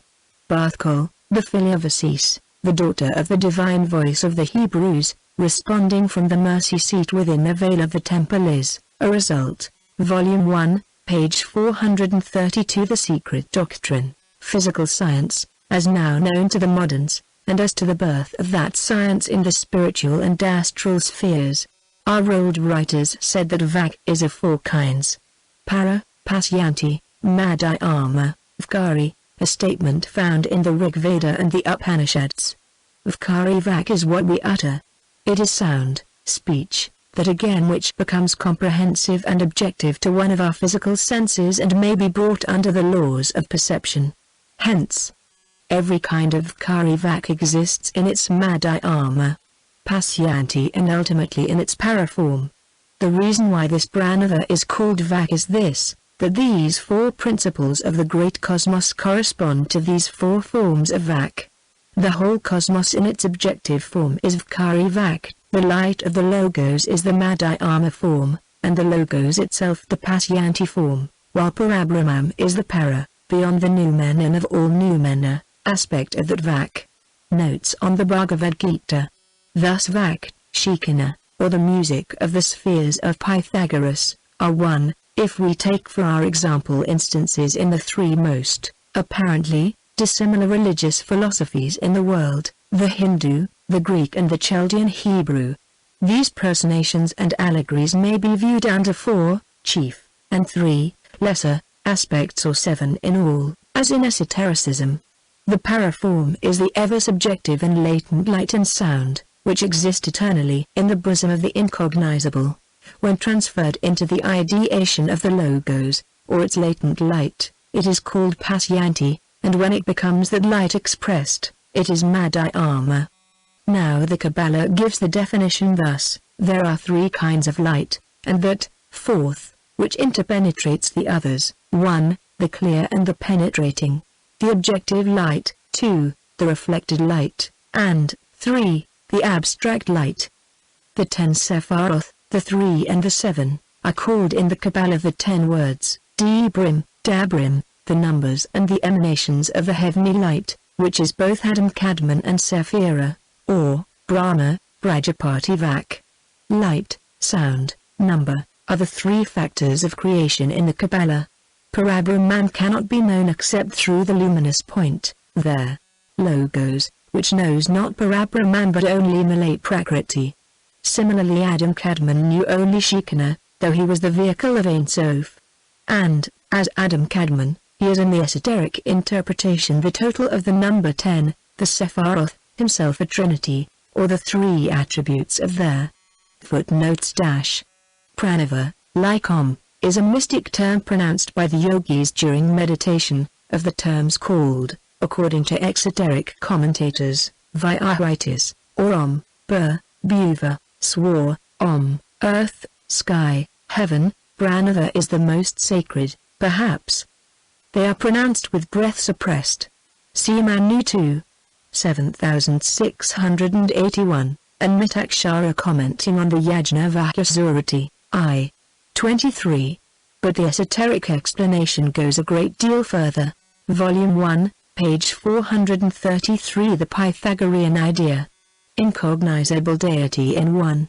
When the heavenly man, or Logos, first assumed the form of the crown, Kether, and identified himself with Sephira, he caused 7 splendid lights to emanate from it, the crown, which made in their totality 10, so the Brahma Prajapati, once he became separated from, yet identical with Vak, caused the 7 rishis, the 7 manas or Prajapatis to issue from that crown.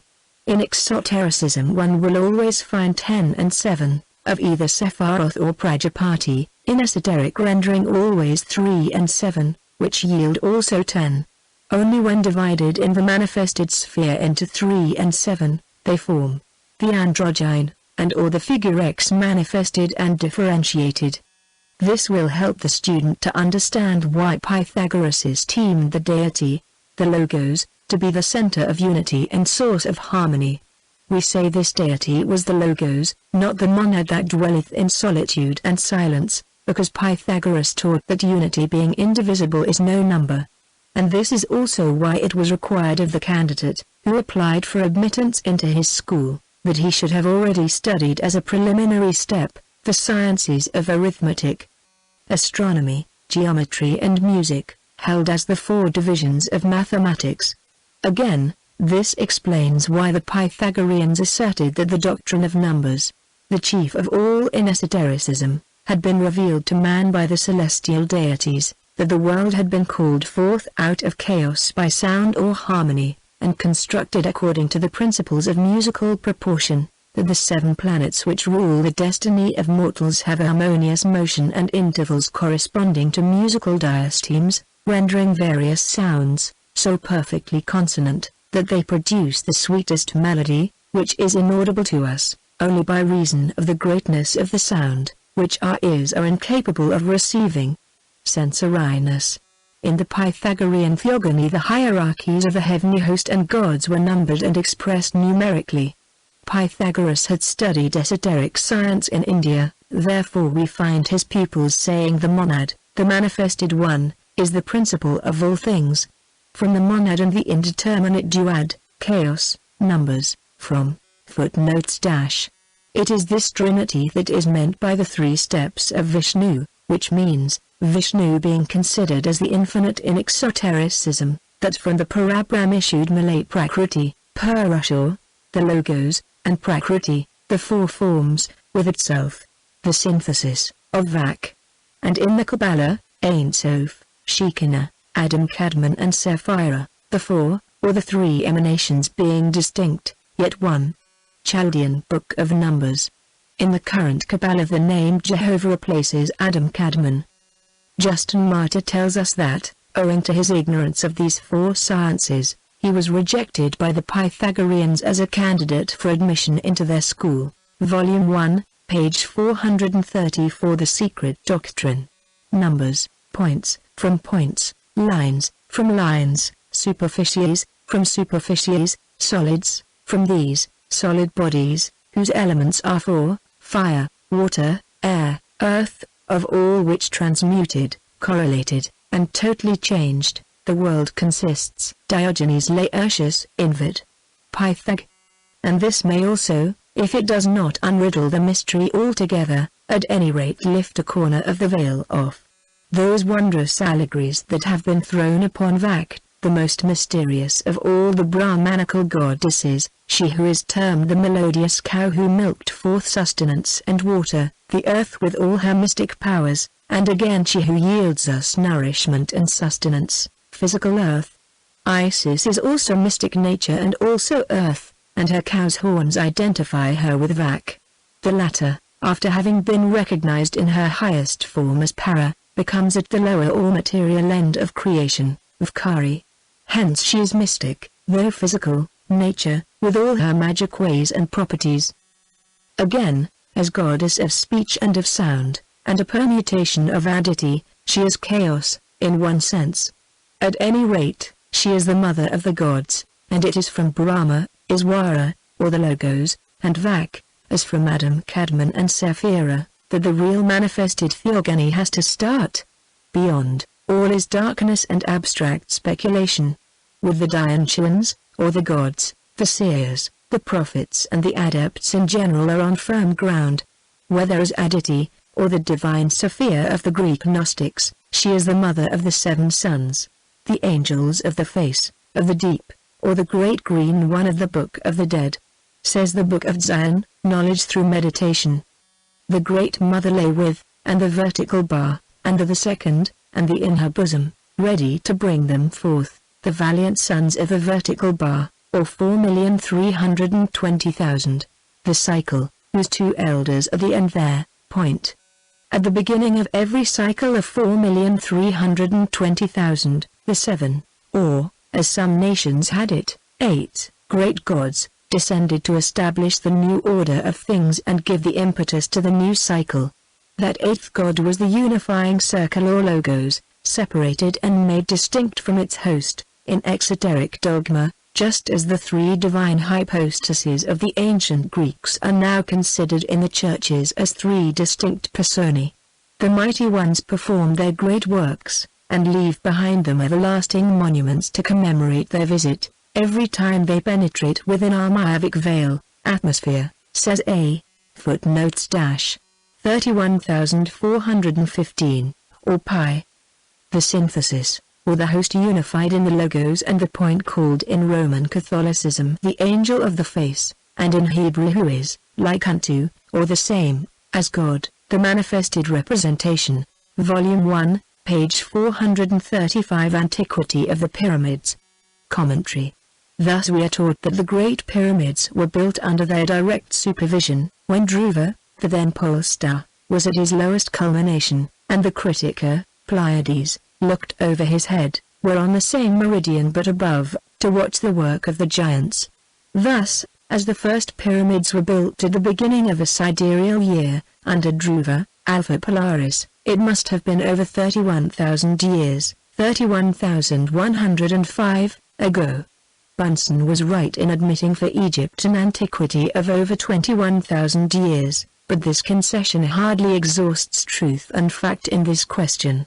The stories told by Egyptian priests and others of timekeeping in Egypt, are now beginning to look less like lies in the sight of all who have escaped from biblical bondage, writes the author of the Natural Genesis. Inscriptions have lately been found at Saqqara, making mention of 2 zodiac cycles, registered at that time, now some 6,000 years ago. Thus when Herodotus was in Egypt, the Egyptians had, as now known, observed at least 5 different zodiac cycles of 1,461 years. The priests informed the Greek inquirer that time had been reckoned by them for so long that the sun had twice risen where it then set, and twice set where it then arose. This can only be realized as a fact in nature by means of 2 cycles of precession, or a period of 51,736 years, Volume 2, p. 318. But see in our Book 2. Chronology of the Brahmins. More Isaac, see Kircher's Oedipus, Volume 2, p. 425. Shows the ancient Syrians defining their world of the rulers and active gods in the same way as the Chaldeans.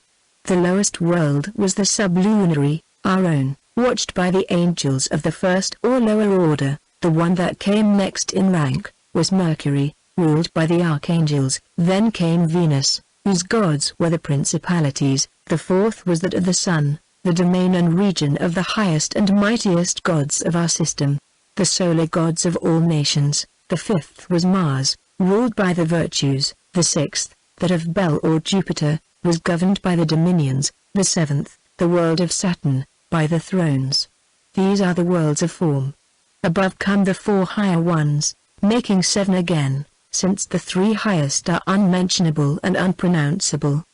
The 8th, composed of 1,122 stars, is the domain of the cherubs. The 9th, belonging to the walking and numberless stars on account of their distance, as the seraphs. As to the 10th, Kircher, quoting Moore Isaac, says that it is composed of invisible stars that could be taken. They said, for clouds, so massed are they in a zone that we call Vastramanes, there. Footnotes dash. Appearing at the beginning of cycles, as also of every sidereal year, of 25,868 years, therefore the Kabiri or Kabarim received their name in Chaldea, as it means the measures of heaven from Kob, measure of, and Urim, heavens. Volume 1, page 436. The Secret Doctrine, Milky Way, and he hastens to explain that these are the stars of Lucifer, engulfed with him in his terrible shipwreck. That which comes after and beyond the 10th world, our quaternary, or the Arupa world, the Syrians could not tell. All they knew was that it is there that begins the vast and incomprehensible ocean of the infinite, the abode of the true divinity without boundary or end. Champollion shows the same belief among the Egyptians. Hermes, having spoken of the further mother and son, whose spirit, collectively the divine fiat, shapes the universe, says, 7 agents, mediums, were also formed, to contain the material, or manifested, worlds, within their respective circles, and the action of these agents was named destiny. He further enumerates 7 and 10 and 12 orders, which would take too long to detail here. As the Rig Vana together with the Brahmanda Purana and all such works, whether describing the magic efficacy of the Rig Vedic mantras or the future kalpas, are declared by Dr. Weber and others to be modern compilations belonging probably only to the time of the Puranas, it is useless to refer the reader to their mystic explanations, and one may as well quote simply from the archaic books utterly unknown to the Orientalists.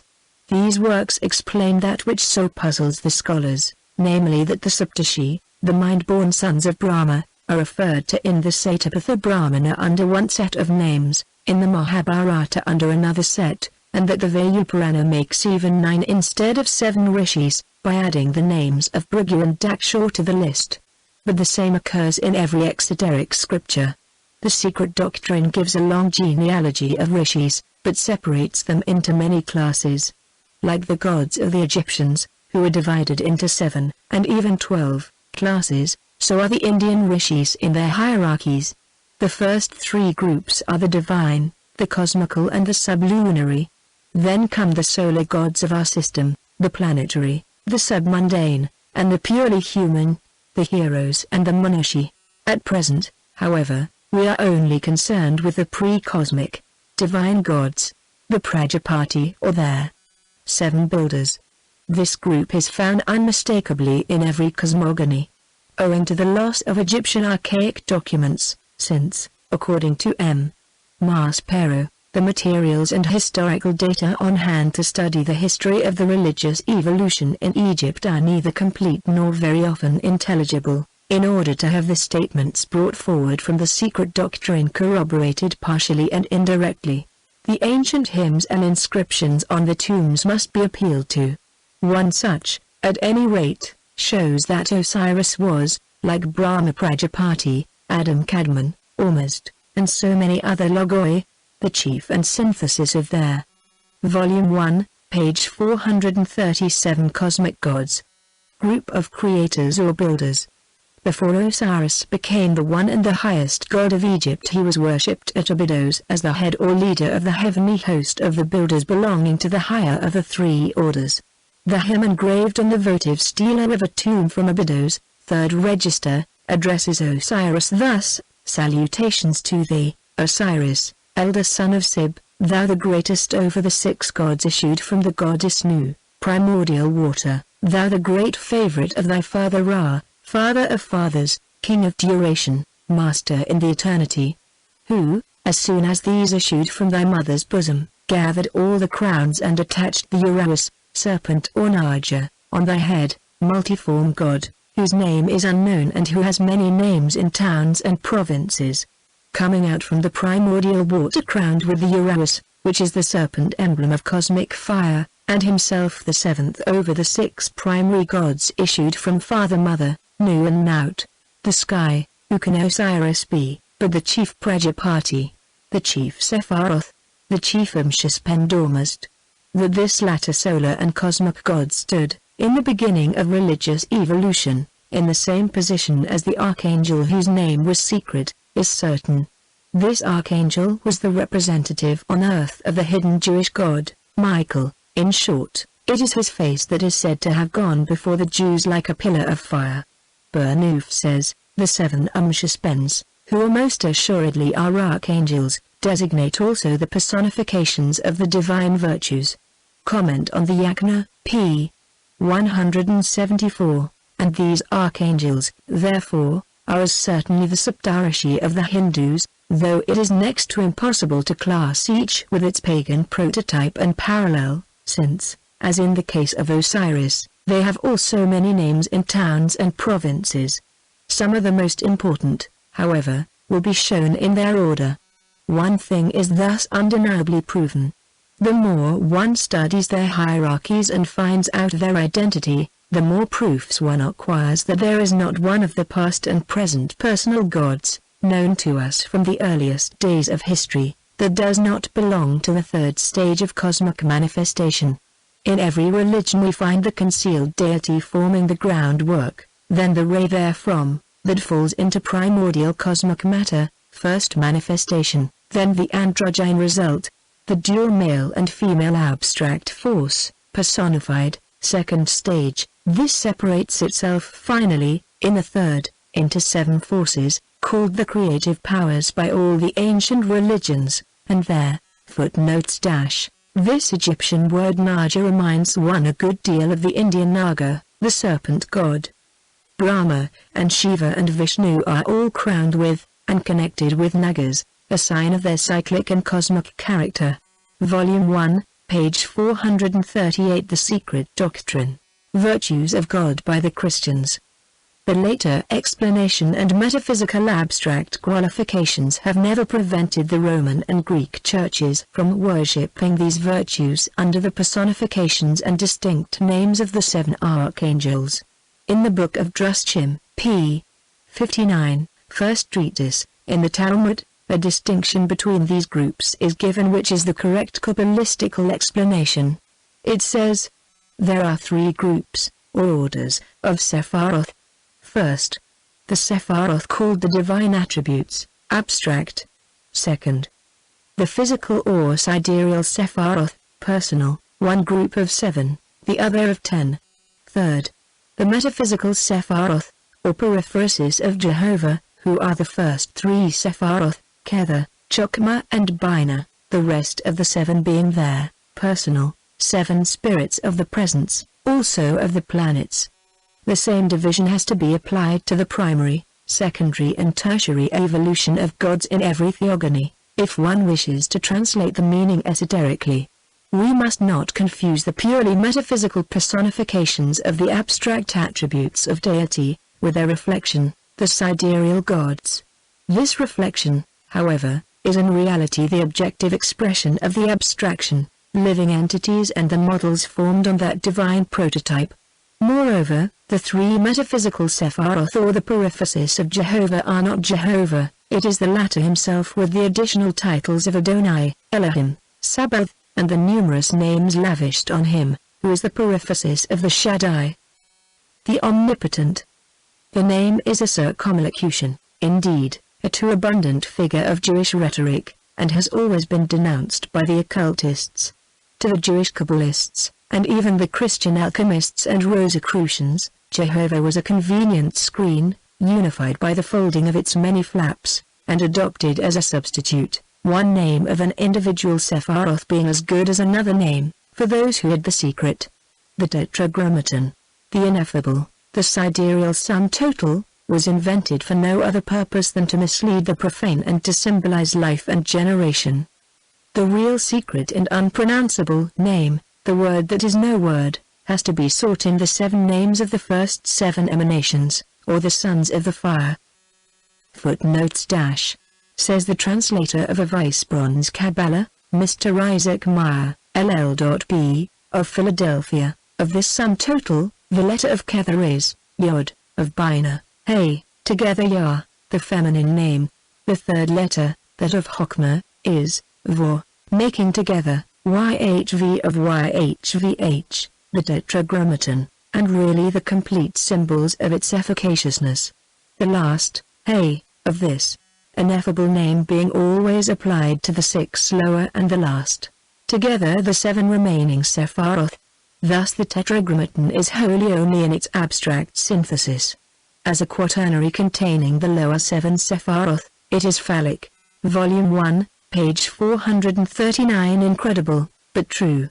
In the secret scriptures of all the great nations, and even in the Zohar, the Kabbalistic law of that smallest of all, the Jewish, this word, composed of 7 letters in each tongue, is found embodied in the architectural remains of every grand building in the world, from the Cyclopean remains on Easter Island, part of a continent buried under the seas nearer 4 million years ago than 20,000, down to the earliest Egyptian pyramids. We shall have to enter more fully upon this subject, and bring practical illustrations to prove the statements made in the text. For the present it is sufficient to show, by a few instances, the truth of what was asserted at the beginning of this monograph, namely, that no cosmogony, the world over, with the sole exception of the Christian, has ever attributed to the one highest cause, the universal deific principle, the immediate creation of our earth, man, or anything connected with these. This statement holds as good for the Hebrew or Chaldean Kabbalah as it does for Genesis, had the latter been ever thoroughly understood, and, what is still more important, correctly translated. Everywhere there is either a logos, a light shining. Footnotes dash. The statement will, of course, be found preposterous and absurd, and simply laughed at. But if one believes in the final submersion of Atlantis 850,000 years ago, as taught in esoteric Buddhism, the gradual first sinking having begun during the Eocene Age, one has to accept the statement for the so-called Lemuria, the continent of the third root race, first nearly destroyed by combustion, and then submerged. This is what the commentary says, the first earth having been purified by the 49 fires. Her people, born of fire and water, could not die. Etc. The second earth, with its race, disappeared as vapor vanishes in the air. The third earth had everything consumed on it after the separation, and went down into the lower deep, the ocean. This was twice 82 cyclic years ago. Now a cyclic year is what we call a sidereal year, and is founded on the precession of the equinoxes, or 25,868 years each, and this is equal, therefore, in all to 4,242,352 years. More details will be found in the text of Book 2. Meanwhile, this doctrine is embodied in the kings of Edom. The same reserve is found in the Talmud and in every national system of religion, whether monotheistic or exoterically polytheistical. From a superb religious poem by the Kabbalist Rabbi Solomon ben Gabriel in the Kether Malkuth, we select a few definitions given in the prayers of Kippur. Thou art one, the beginning of all numbers, and the foundation of all edifices. Thou art one, and in the secret of thy unity the wisest of men are lost, because they know it not. Thou art one, and thy unity is never diminished, never extended, and cannot be changed. Thou art one, but not as an element of numeration, for thy unity admits not of multiplication, change or form. Thou art existent, but the understanding and vision of mortals cannot attain to thy existence, nor determine for thee the where, the how, and the why. Thou art existent, but in thyself alone, there being none other that can exist with thee. Thou art existent, before all time and without place. Thou art existent, and thy existence is so profound and secret that none can penetrate and discover thy secrecy. Thou art living, but within no time that can be fixed or known. Thou art living, but not by a spirit or a soul, for thou art thyself, the soul of all souls, etc., etc. There is footnote continued on next page. Volume 1, page 440. The Secret Doctrine. In darkness, truly, or the architect of the worlds is esoterically a plural number. The Latin Church, paradoxical as ever, while applying the epithet of creator to Jehovah alone, adopts a whole kyriel of names for the working forces of the latter, those names betraying the secret. For if the said forces had naught to do with creation so called, why call them Elohim, Alim, in plural, divine workmen and energies, Eniga, incandescent celestial stones, lapids igniti colorum, and especially, supporters of the world, cosmocrators, governors or rulers of the world, rectors mundi, the wheels of the world, roti, ophanim, flames and powers, sons of God, benalim, vigilant counselors, etc., etc. It was often premised, and as unjustly as usual, that China, nearly as old a country as India, had no cosmogony. It was unknown to Confucius, and the Buddhists extended their cosmogony without introducing a personal god, it is complained. The Yi King, the very essence of ancient thought and the combined work of the most venerated sages, fails to show a distinct cosmogony. Nevertheless, there is one, and a very distinct one. Only as Confucius did not admit of a future life and the Chinese Buddhists reject the idea of one creator, accepting one cause and its numberless effects, they are misunderstood by the believers in a personal God. The great extreme as the commencement of changes, transmigrations, is the shortest and perhaps the most suggestive of all cosmogonies, for those who, like the Confucianists, love virtue for its own sake, and try to do good unselfishly without perpetually looking to reward and profit. The great extreme of Confucius produces two figures. These two produce in their turn the four images, these again the 8 symbols. It is complained that though the Confucianists see in them heaven, earth and man in miniature, we can see in them anything we like. No doubt, and so it is with regard to many symbols, especially in those of the latest religions. But they who know something of occult numerals, see in these figures the symbol, however rude, of harmonious progressive evolution of cosmos and its beings, both the heavenly and the terrestrial. And anyone who has studied the numerical evolution in the primeval cosmogony of Pythagoras, a contemporary of Confucius, can never fail to find in his triad, tetractys and footnotes dash. Footnote continued from previous page. A distance between this Kabbalistical deity and the biblical Jehovah, the spiteful and revengeful God of Abraham, Isaac, and Jacob, who tempted the former and wrestled with the last. No Vedantin but would repudiate such a parabram. Reverend Joseph Edkins on Cosmogony, p. 320. And very wisely they have acted. If he rejected it, it was on the ground of what he calls the changes, in other words, rebirths, of man, and constant transformations. He denied immortality to the personality of man, as we do, not to man. Volume 1, page 441. The same idea in Confucianism, decade emerging from the one and solitary monad, the same idea. Confucius is laughed at by his Christian biographer for talking of divination before and after this passage, and is represented as saying, the 8 symbols determine good and ill fortune, and these lead to great deeds. There are no imitable images greater than heaven and earth. There are no changes greater than the 4 seasons, meaning north, south, east and west, etc. There are no suspended images brighter than the sun and moon. In preparing things for use, there is none greater than the sage. In determining good and ill luck there is nothing greater than the divining straws and the tortoise. Therefore, the divining straws and the tortoise, the symbolic sets of lines, and the great sage who looks at them as they become 1 and 2, and 2 become 4, and 4 become 8, and the other sets 3 and 6, are laughed to scorn, only because his wise symbols are misunderstood.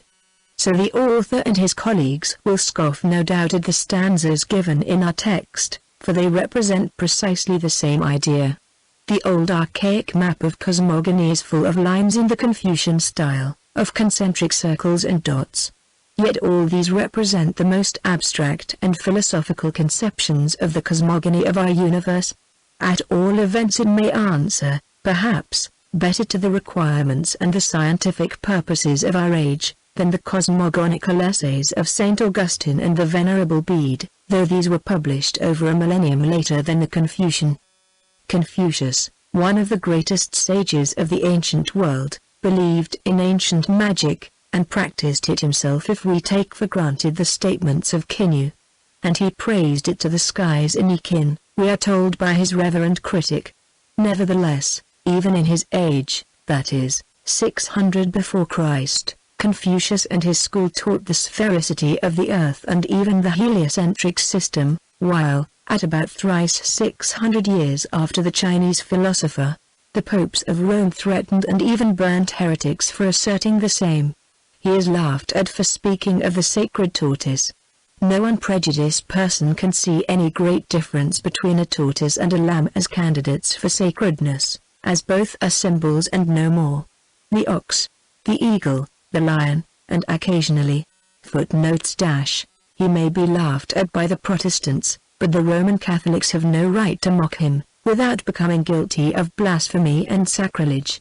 For it is over 200 years since Confucius was canonized as a saint in China by the Roman Catholics, who have thereby obtained many converts among the ignorant Confucianists. The animals regarded as sacred in the Bible are not few, the goat for one, the Azazel, or god of victory. As Ibn Ezra says, if thou art capable of comprehending the mystery of Azazel, thou wilt learn the mystery of his, God's, name, for it has similar associates in scriptures. I will tell thee by allusion one portion of the mystery, footnote continued on next page. Volume 1, page 442. The Secret Doctrine. The dove, are the sacred animals of the Western Bible, the first three being found grouped round their evangelists, and the fourth, the human face, is a seraph, that is, a fiery serpent, the Gnostic, Agathodromon probably. As explained, the sacred animals and the flames or sparks within their holy four refer to the prototypes of all that is found in the universe in the divine thought, in the root, which is the perfect cube, or the foundation of the cosmos collectively and individually. They have all an occult reference to primordial cosmic forms and its first concretions, work, and evolution. In the earliest Hindu exoteric cosmogonies, it is not even the demiurge who creates.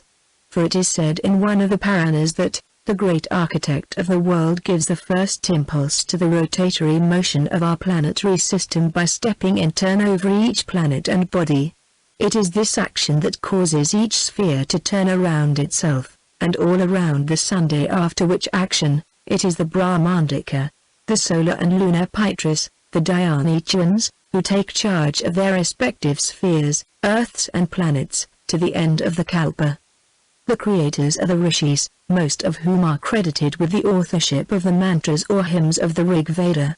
They are sometimes 7, sometimes 10, when they become Prajapati, the Lord of Beings, then they become the 7 and the 14 Manas, as the representatives of the 7 and 14 cycles of existence, days of Brahma, thus answering to the 7 eons, when at the end of the first stage of evolution they are transformed into the 7 stellar rishis, the Saptarishis, while their human doubles appear as heroes, kings and sages on this earth. Footnote continued from previous page. When thou shalt have 33 years of age thou wilt comprehend me. So with the mystery of the tortoise. Rejoicing over the poetry of biblical metaphors, associating with the name of Jehovah, incandescent stones, sacred animals, etc., and quoting from the Bible Events, Volume 19, p. 318, a French pious writer says, indeed all them are Elohim like their God, for these angels assume, through a holy usurpation, the very divine name of Jehovah each time they represent him. Pneumatology, Volume 2, p. 294. No one ever doubted that the name must have been assumed, when under the guise of the infinite, one incognizable, the Malachim, messengers, descended to eat and drink with men. But if the Elohim, and even lower beings, assuming the God name, were and are still worshipped, why should the same Elohim be called devils, when appearing under the names of other gods? The choice is curious, and shows how paradoxical were the first Christians in their selections. For why should they have chosen these symbols of Egyptian paganism, when the eagle is never mentioned in the New Testament save once, when Jesus refers to it as a carrion eater. Matt. 24:28, and in the Old Testament it is called unclean, that the lion is made a point of comparison with Satan, both roaring for men to devour, and the oxen are driven out of the temple. On the other hand, the serpent, brought as an exemplar of wisdom to follow, is now regarded as the symbol of the devil. The esoteric pearl of Christ's religion degraded into Christian theology, may indeed be said to have chosen a strange and unfitting shell to be born in and evolved from.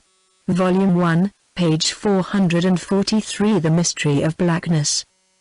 The esoteric doctrine of the East having thus furnished and struck the keynote, which is as scientific as it is philosophical and poetical, as may be seen, under its allegorical garb, every nation has followed its lead.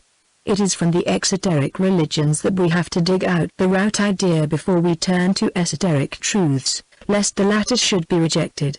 Furthermore, every symbol, in every national religion, may be read esoterically, and the proof furnished for its being correctly read by transliterating it into its corresponding numerals and geometrical forms, by the extraordinary agreement of all, however much the glyphs and symbols may vary among themselves. For in the origin those symbols were all identical. Take, for instance, the opening sentences in various cosmogonies. In every case it is either a circle, an egg, or a head. Darkness is always associated with this first symbol and surrounds it, as shown in the Hindu, the Egyptian, the Chaldeo-Hebrew and even the Scandinavian systems, hence black ravens, black doves, black waters and even black flames, the seventh tongue of Agni, the fire god being called Kali, the black, as it was a black flickering flame. 2 black doves flew from Egypt and settling on the oaks of Dodona, gave their names to the Grecian gods. Noah lets out a black raven after the deluge, which is a symbol for the cosmic prolare, after which began the real creation or evolution of our earth and humanity. Odin's black ravens fluttered around the goddess Saga and whispered to her of the past and of the future. What is the real meaning of all those black birds? They are all connected with the primeval wisdom, which flows out of the pre-cosmic source of all, symbolized by the head, the circle, the egg, and they all have an identical meaning and relate to the primordial archetypal man, Adam Kadmon, the creative origin of all things, which is composed of the host of cosmic powers, the creative dimensions, beyond which all is darkness. Let us inquire of the wisdom of the Kabbalah, even veiled and distorted as it now is, to explain in its numerical language an approximate meaning, at least of the word raven. This is its number value as given in the source of measures.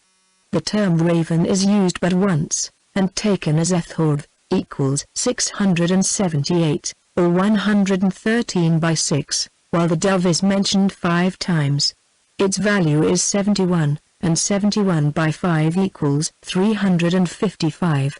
6 diameters, or the raven, crossing, would divide the circumference of a circle of 355 into 12 parts or compartments, and 355 subdivided for each unit by 6, would equal 213, or the head, beginning, in the first verse of Genesis. This divided or subdivided, after the same fashion, by 2, or the 355 by 12, would give 213, or the word brash, or the first word of Genesis, with its prepositional prefix, signifying the same concrete general form.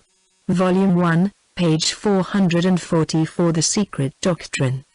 Astronomically, with the one here intended. Now the secret reading of the first verse of Genesis being, in Rash, brash, or head, developed gods, the heavens and the earth, it is easy to comprehend the esoteric meaning of the raven, once that the like meaning of the flood, or Noah's deluge, is ascertained. Whatever the many other meanings of this emblematical allegory may be, its chief meaning is that of a new cycle and a new round, our 4th round. The raven, or the ethod, yields the same numerical value as the head, and returned not to the ark, while the dove returned, carrying the olive branch, when Noah, the new man of the new race, whose prototype is Vaivasvata Manu, prepared to leave the ark, the womb, or aga, of terrestrial nature, is the symbol of the purely spiritual, sexless and androgyne man of the first three races, who vanished from earth forever.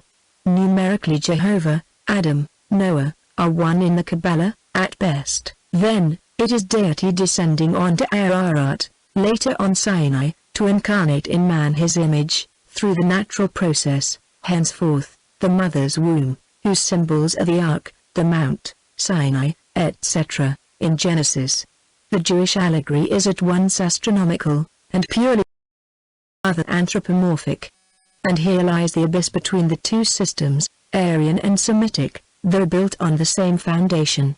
As shown by an expounder of the Kabbalah, the basic idea underlying the philosophy of the Hebrews was that God contained all things within himself and that man was his image, man, including woman, as androgynes, and that geometry and numbers, and measures applicable to astronomy, are contained in the terms man and woman, and the apparent incongruity of such a mode was eliminated by showing the connection of man and woman with a particular system of numbers and measures and geometry, by the Parturient time periods, which furnished the connecting link between the terms and the facts shown, and perfected the mode used.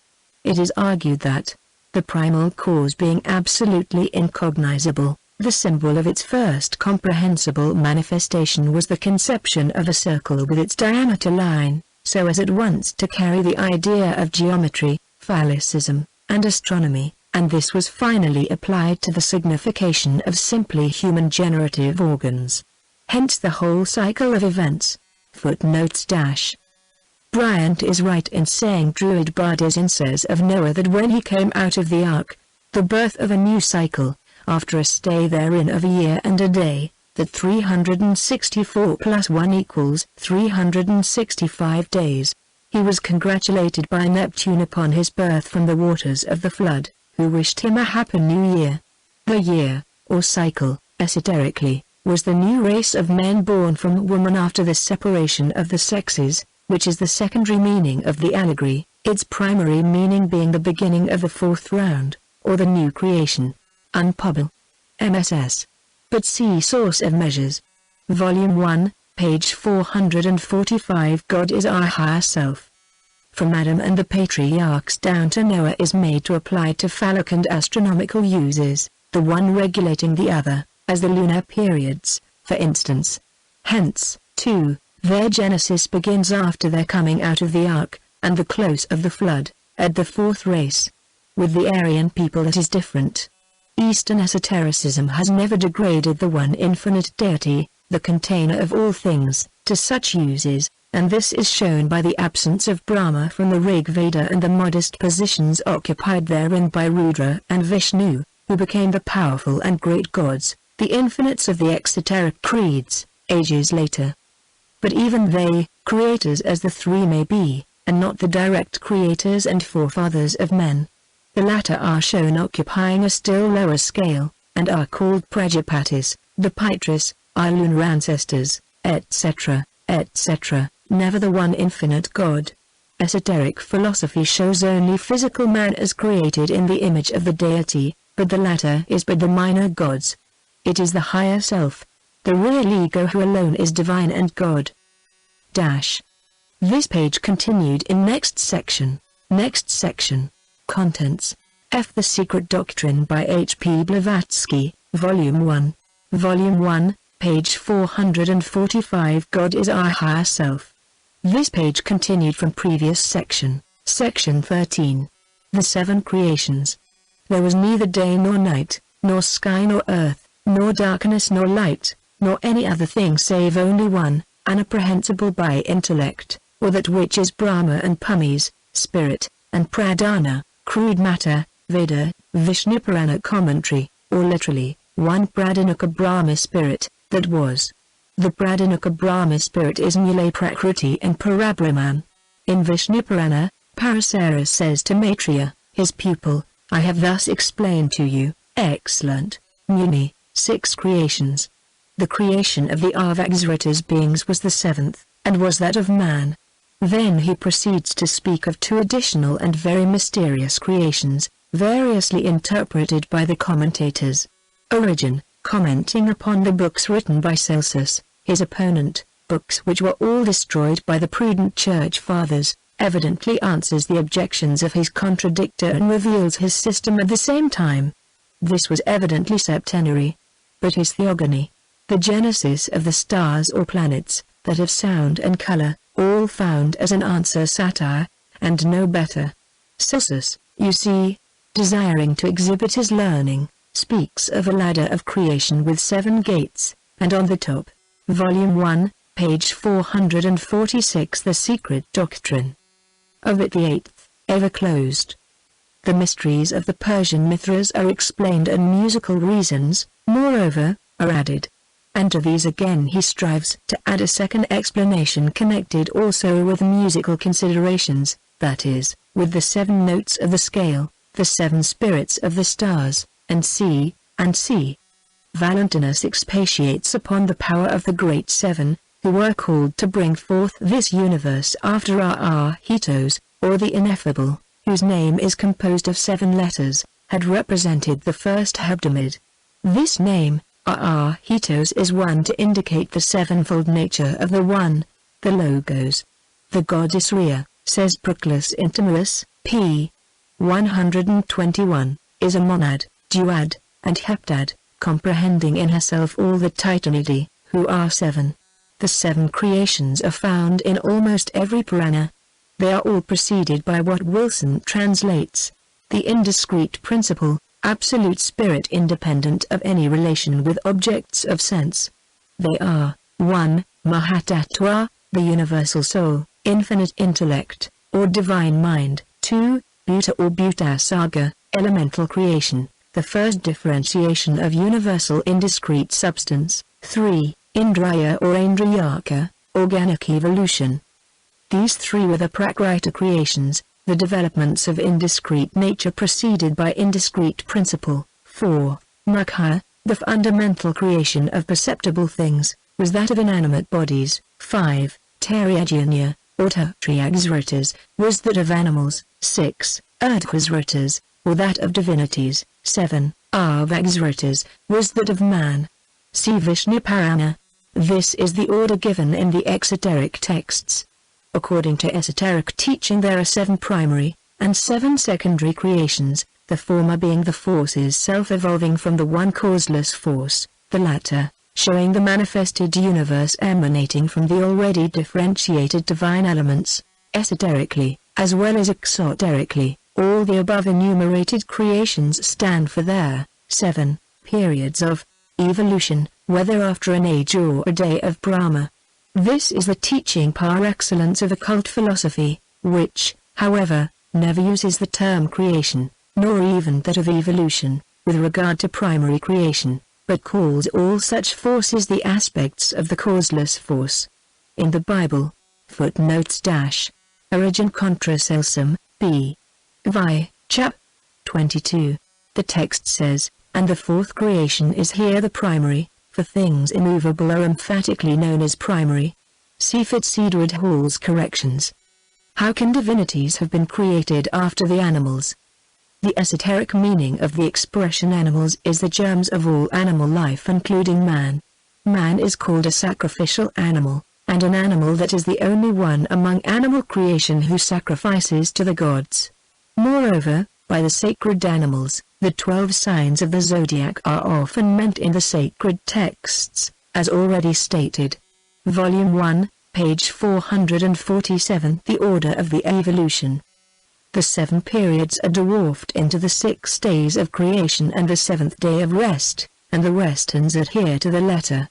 In the Hindu philosophy, when the active creator has produced the world of gods, the germs of all the undifferentiated elements and the rudiments of future senses, the world of noumena, in short, the universe remains unaltered for a day of Brahma, a period of 4,320,000,000 years. This is the 7th passive period or the Sabbath day of Eastern philosophy, that follows 6 periods of active evolution. In the Satapatha Brahmana Brahma, Nuta, the absolute cause of all causes, radiates the gods. Having radiated the gods, through its inherent nature, the work is interrupted. In the first book of Manu it is said, at the expiration of each night, Pralaya, Brahma, having been asleep, awakes, and, through the sole energy of the motion, causes to emanate from itself the spirit, which in its essence is, and yet is not. In the Sefer Jezira, the Kabbalistic book of creation, the author has evidently repeated the words of Manu. In it the divine substance is represented as having alone existed from the eternity, boundless and absolute, and as having emitted from itself the Spirit. One is the Spirit of the living God, blessed be his name, who liveth forever. Voice, Spirit, and Word, this is the Holy Spirit. Sefer Jezira, Chap. 1, Mishnah 9, and this is the Kabbalistic abstract Trinity, so unceremoniously anthropomorphized by the Fathers. From this triple one emanated the whole cosmos. First from one emanated number 2, or air, the creative element, and then number 3, water, proceeded from the air, ether or fire complete the mystic 4, the Arbael. Ibid, in the Eastern doctrine fire is the first element, ether, synthesizing the whole, since it contains all of them.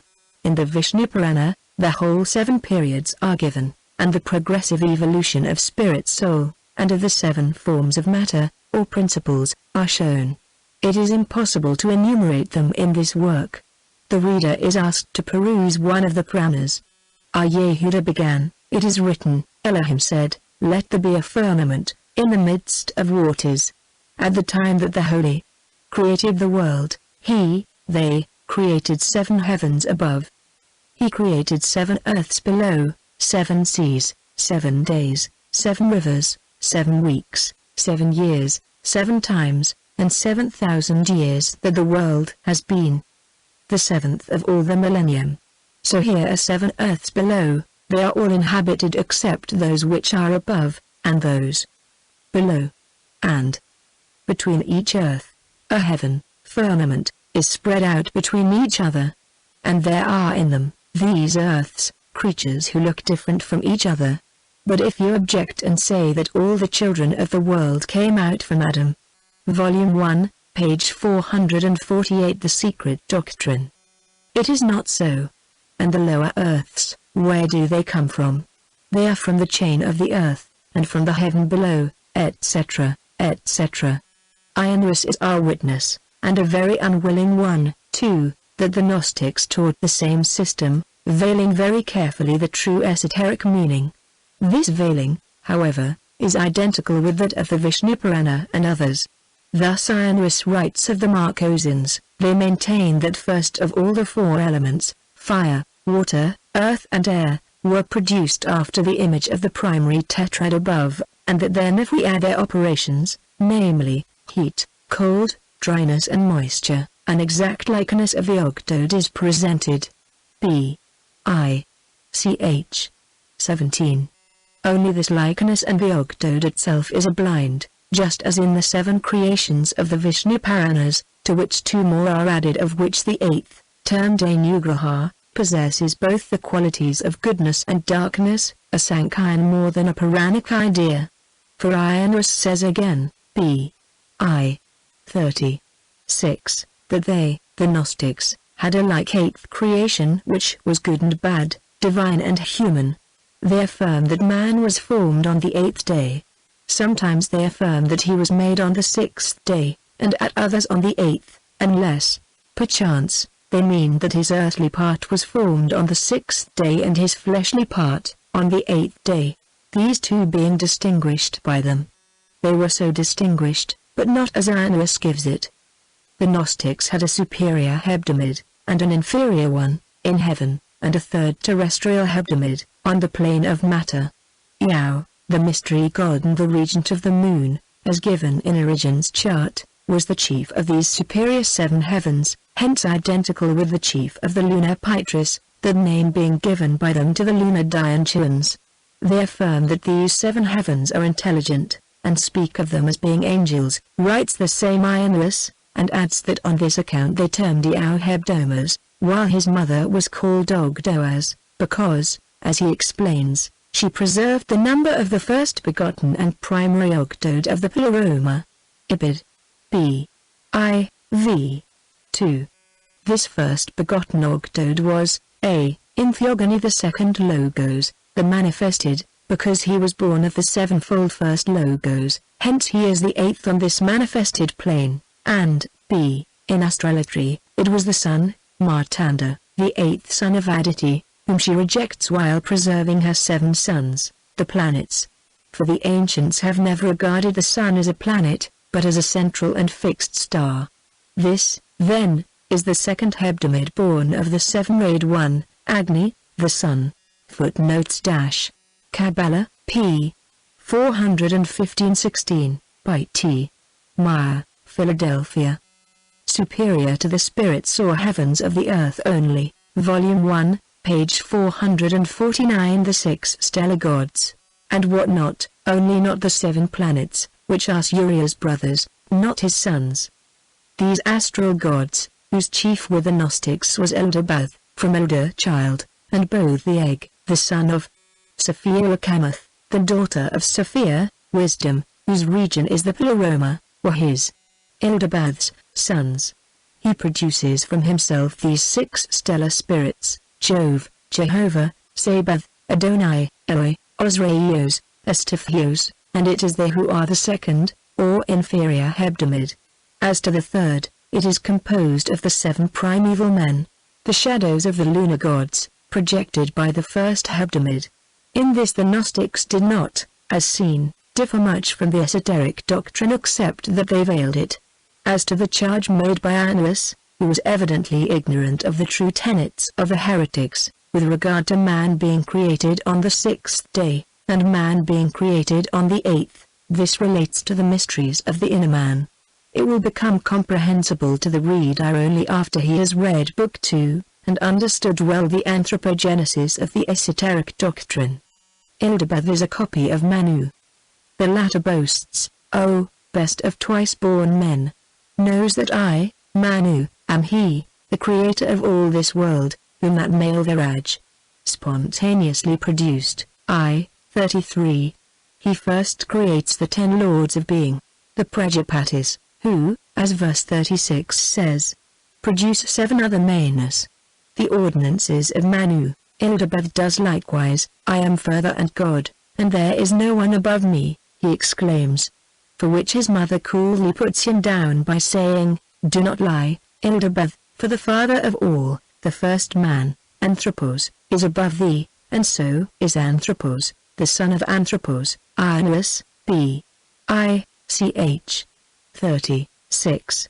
This is a good proof that there were 3 logoi, besides the 7 born of the first, one of these being the solar logos. And, again, who was that Anthropos himself, so much higher than Ildabad? The Gnostic records alone can solve this riddle. In Pistis Sophia the 4-fold name Yahv is in each case accompanied by the epithet of the primal, or first man. This shows again that the Gnosis was but an echo of our archaic doctrine. The names answering to Parabram, to Brahm, and Manu, the first thinking man, are composed of 1-voweled, 3-voweled and 7-voweled sounds. Marcus, whose philosophy was certainly more Pythagorean than anything else, speaks of a revelation to him of the 7 heavens sounding each one vowel as they pronounced the 7 names of the 7 angelic hierarchies. When spirit has permeated every minutest atom of the 7 principles of cosmos, then the secondary creation, after the above-mentioned period of rest, begins.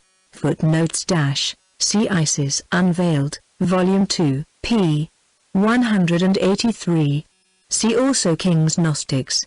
Other sects regarded Jehovah as Ildabad himself. King identifies him with Saturn, Volume 1, page 450. The Secret Doctrine. The Creators, Elohim, outline in the second hour the shape of man, says Rabbi Simeon, the Noctamron of the Hebrews. There are 12 hours in a day, says the Mishnah, and it is during these that creation is accomplished. The 12 hours of the day are again the dwarfed copy, the faint, yet faithful, echo of primitive wisdom. They are like the 12,000 divine years of the gods, a cyclic blind. Every day of Brahma has 14 manas, which the Hebrew Kabbalists, following, however, in this the Chaldeans, have disguised into 12 hours. The Noctamron of Apollonius of Tyana is the same thing. The dodecahedron lies concealed in the perfect cube, say the Kabbalists. The mystic meaning of this is that the 12 great transformations of spirit into matter, the 12,000 divine years, take place during the 4 great ages, or the first Mahayuga. Beginning with the metaphysical and the suprahuman, it ends in the physical and purely human natures of cosmos and man. Eastern philosophy can give the number of mortal years that run along the line of spiritual and physical evolutions of the seen and the unseen, if Western science fails to do so. Primary creation is called the creation of light, spirit, and the secondary, that of darkness, matter. Both are found in Genesis, chap. IV. 2, and at the beginning of chapter 2. The first is the emanation of self-born gods, Elohim, the second of physical nature. This is why it is said in the Zohar, "O companions, companions, man as emanation was both man and woman, as well on the side of the father as on the side of the mother." And this is the sense of the words, "And Elohim spoke, let there be light, and it was light." And this is the twofold man light. Moreover, on our plane, is darkness in the higher spheres. Man and woman on the side of the father, spirit, refers to primary creation, and on the side of the mother, matter, to the secondary. The twofold man is Adam Kadmon, the male and female abstract prototype, and the differentiated Elohim. Man proceeds from the Dayanchuan, and is a fallen angel, a god in exile, as will be shown.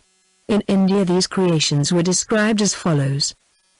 Mahat Tattva creation, so called because it was the primordial self-evolution of that which had to become Mahat, the divine mind, conscious and intelligent, esoterically, the spirit of the universal soul. Worthiest of ascetics, through its potency. The potency of that cause, every produced cause comes by its proper nature. Vishnupurana, seeing that the potencies of all beings are under, footnotes dash. Elsewhere, however, the identity is revealed. See Supra, the quotation from Ibn Gabriel and his 7 heavens, 7 earths, etc. This must not be confused with Pericosmic darkness, the divine all. Volume 1, page 451. Many versions of the one truth. Stood only through the knowledge of that, Brahma, which is beyond reasoning, creation, and the like. Such potencies are referable to Brahma. That, then, precedes their manifestation. The first was Mahat, says Lingapurana, for the one, the that, is neither first nor last, but all. Exoterically, however, this manifestation is the work of the Supreme One, a natural effect, rather, of an eternal cause, or, as the commentator says, it might have been understood to mean that Brahma was then created, being identified with Mahat, active intelligence or the operating will of the Supreme. Esoteric philosophy renders it the operating law. It is on the right comprehension of this tenet in the Brahmanas and Puranas that hangs, we believe, the apple of discord between the 3 Vedantin sects, the Advaita, Dvaita, and the Visishtadvaitas.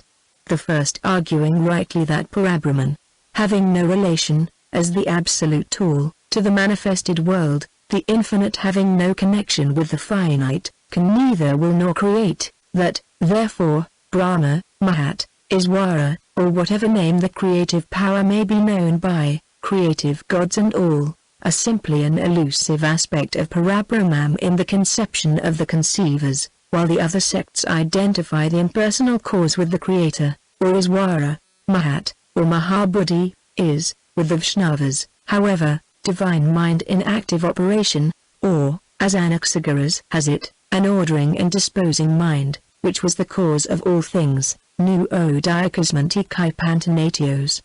Wilson saw at a glance the suggestive connection between Mahat and the Phoenician Mo, Ormut, who was female with the Egyptians, the goddess Maut, the mother, which, like Mahat, he says, was the first product of the mixture of spirit and matter, and the first rudiment of creation, ex connection automedius spiritus prodidet Mo, from whose seed were created all living things, repeats Brucker, I. 240, giving it a still more materialistic and anthropomorphic coloring.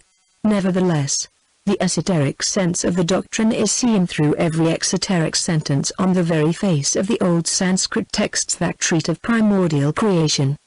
The Supreme Soul, the all-permeant, sarvaga, substance of the world, having entered, been drawn, into matter, prakriti, and spirit, Purusha, agitated the mutable and the immutable principles the season of creation, Manvantara, having arrived. Footnotes dash. The Nu of the Greeks, which is, spiritual or divine, mind, or mens, Mahat, operates upon matter in the same way, it enters into and agitates it. Spiritus inters alit, totem confusa paratis. Mens agitat molem, et magno se corpore missit. In the Phoenician cosmogony, spirit mixing with its own principles gives rise to footnote continued on next page, Volume 1, page 452. The Secret Doctrine. Esoteric doctrine teaches that the Dianchans are the collective aggregate of divine intelligence or primordial mind, and that the first Manus, the seven mind-born spiritual intelligences, are identical with the former. Hence the Quan Shi Yin, the golden dragon in whom are the seven, of stanza 3, is the primordial Logos, or Brahma, the first manifested creative power, and the Dhyani energies are the Manus, or Manu Swayambhuva collectively. The direct connection, moreover, between the Manus and Mahat is easy to see. Manu is from the root man, to think, and thinking proceeds from the mind. It is, in cosmogony, the pre-nebular period. 2. The second creation, Bhuta, was of the rudimental principles, Tanmatras, thence termed the elemental creation, Bhuta Saga. It is the period of the first breath of the differentiation of the pre-cosmic elements or matter. Bhutadi means literally the origin of the elements, and precedes Bhutasaga, the creation or differentiation of those elements in primordial akasa, chaos or vacuity. In the Vishnu Purana it is said to proceed along, and belong to, the triple aspect of Ahankara, translated egotism, but meaning rather that untranslatable term the I-am-ness, that which first issues from Mahat, or divine mind, the first shadowy outline of selfhood, for pure Ahankara becomes passionate and finally rudimental. Footnotes dash. Footnote continued from previous page. Creation also, Brucker, I. 240, the Orphic Triad shows an identical doctrine, for the Phanes, or Eros, chaos, containing crude undifferentiated cosmic matter, and Chronos, time, are the three cooperating principles, emanating from the unknowable and concealed point, which produce the work of creation. And they are the Hindu Purusha, Phanes, Pradhana, chaos, and Kala, Chronos, or time. The good Professor Wilson does not like the idea, as no Christian clergyman, however liberal, would. He remarks that as presently explained, the mixture, of the Supreme Spirit or Soul, is not mechanical, it is an influence or effect exerted upon intermediate agents which produce effects. The sentence in Vishnu Purana, as fragrance affects the mind from its proximity merely, and not from any immediate operation upon mind itself, so the Supreme influenced the elements of creation. The reverend and erudite Sanskritist correctly explains, as perfumes do not delight the mind by actual contact, but by the impression they make upon the sense of smelling, which communicates it to the mind, adding, the entrance of the Supreme into spirit, as well as matter, is less intelligible than the view elsewhere taken of it, as the infusion of spirit, identified with the Supreme, into prakriti or matter alone. He prefers the verse in Padma Purana, he who is called the male, spirit, of prakriti. That same divine Vishnu entered into prakriti. This view is certainly more akin to the plastic character of certain verses in the Bible concerning the patriarchs, such as Lot, Gen. 19, 34-38, and even Adam, 4, v. 1, and others of a still more anthropomorphic nature. But it is just that which led humanity to phallicism, Christian religion being honeycombed with it, from the first chapter of Genesis down to the Revelation. All these sentences are quoted from Vishnu Purana, Book I, ch. v. Vishnu is both Bhutasa, Lord of the elements, and all things, and Viswarupa, Universal Substance or Soul. Volume 1, page 453. The Seven Creations. Initial, it is the origin of consciousness of all unconscious being, though the esoteric school rejects the idea of anything being unconscious, save on this, our, plane of illusion and ignorance. At this stage of the second creation, the second hierarchy of the Manas appear, the Dyanchans or Devas, who are the origin of form, Rupa, the Chitrasik Handina, bright-crested, or the Rickshaw, those rishis who have become the informing souls of the seven stars, of the Great Bear. In astronomical and cosmogonical language, this creation relates to the first stage of cosmic life, the fire mist period after its chaotic stage, when atoms issue from La. 3. The third, the Indraya, was the modified form of Ahankara, the conception of I, from Aham, I, termed the organic creation, or creation of the senses, Aindriyaka. These three were the Prakrita creation, their discrete developments of indiscrete nature preceded by the indiscrete principle. Preceded by ought to be replaced here with beginning by Buddhi, for the latter is neither a discrete nor an indiscrete quantity, but partakes of the nature of both.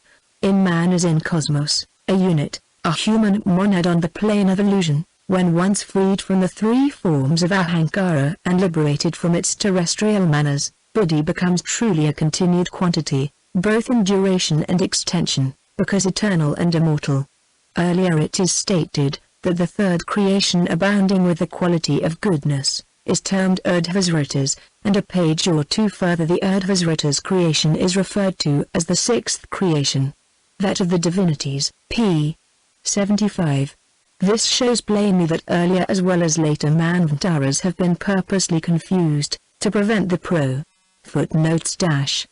See concerning their post-types, the treatise written by Trithemius, Agrippa's master, 16th cent. Concerning the seven secondaries, or spiritual intelligences, who, after God, actuate the universe, giving out, besides secret cycles and several prophecies, certain facts and beliefs about the genii, or the Elohim, which preside over and guide the septenary stages of the world's course. From the first, the Orientalists have found themselves beset by great difficulties with regard to any possible order in the Puranic creations. Brahma is very often confused with Brahm, by Wilson, for which he is criticized by his successors. The original Sanskrit texts are preferred by Mr. Fitzedward Hall for the translation of Vishnu Purana and texts, to those used by Wilson. Had Professor Wilson enjoyed the advantages which are now at the command of the student of Indian philosophy, unquestionably he would have expressed himself differently, as said by the editor of his works. This reminds one of the answer given by one of Thomas Taylor's admirers to those scholars who criticized his translations of Plato. Thomas Taylor may have had less knowledge of the Greek than his critics have, but he understood Plato far better than they do, he said. Our present Orientalists disfigure the mystic sense of the Sanskrit texts far more than Wilson ever did, though the latter is undeniably guilty of very gross errors. Volume 1, page 454. The Secret Doctrine. Feign from perceiving the truth. This is called incongruity and contradictions by the Orientalists. This creation of the immortals, the Divasaga, is the last of the first series, and has a universal reference, namely, to evolutions in general, not specifically to our Manvantara, but the latter begins with the same over and over again, showing that it refers to several distinct kalpas. For it is said at the close of the past, Padma, Kalpa the divine Brahma awoke from his night of sleep and beheld the universe void. Then Brahma is shown going once more over the seven creations in the secondary stage of evolution, repeating the first three on the objective plane. 4. The Mukha, the primary as it begins the series of 4. Neither the word inanimate bodies nor yet immovable things, as translated by Wilson, gives a correct idea of the Sanskrit terms used. Esoteric philosophy is not the only one to reject the idea of any atom being inorganic, for it is found also in Orthodox Hinduism. Moreover, Wilson himself says, in his collected works, Volume 3, p. 381, All the Hindu systems consider vegetable bodies as endowed with life. Charakara, or the synonymous Tvara and Jangama, is, therefore, inaccurately rendered by animate and inanimate, sentient beings, and unconscious, or conscious and unconscious beings, etc., etc. Locomotive and fixed would be better, since trees are considered to possess souls. Mukha is the creation or organic evolution of the vegetable kingdom.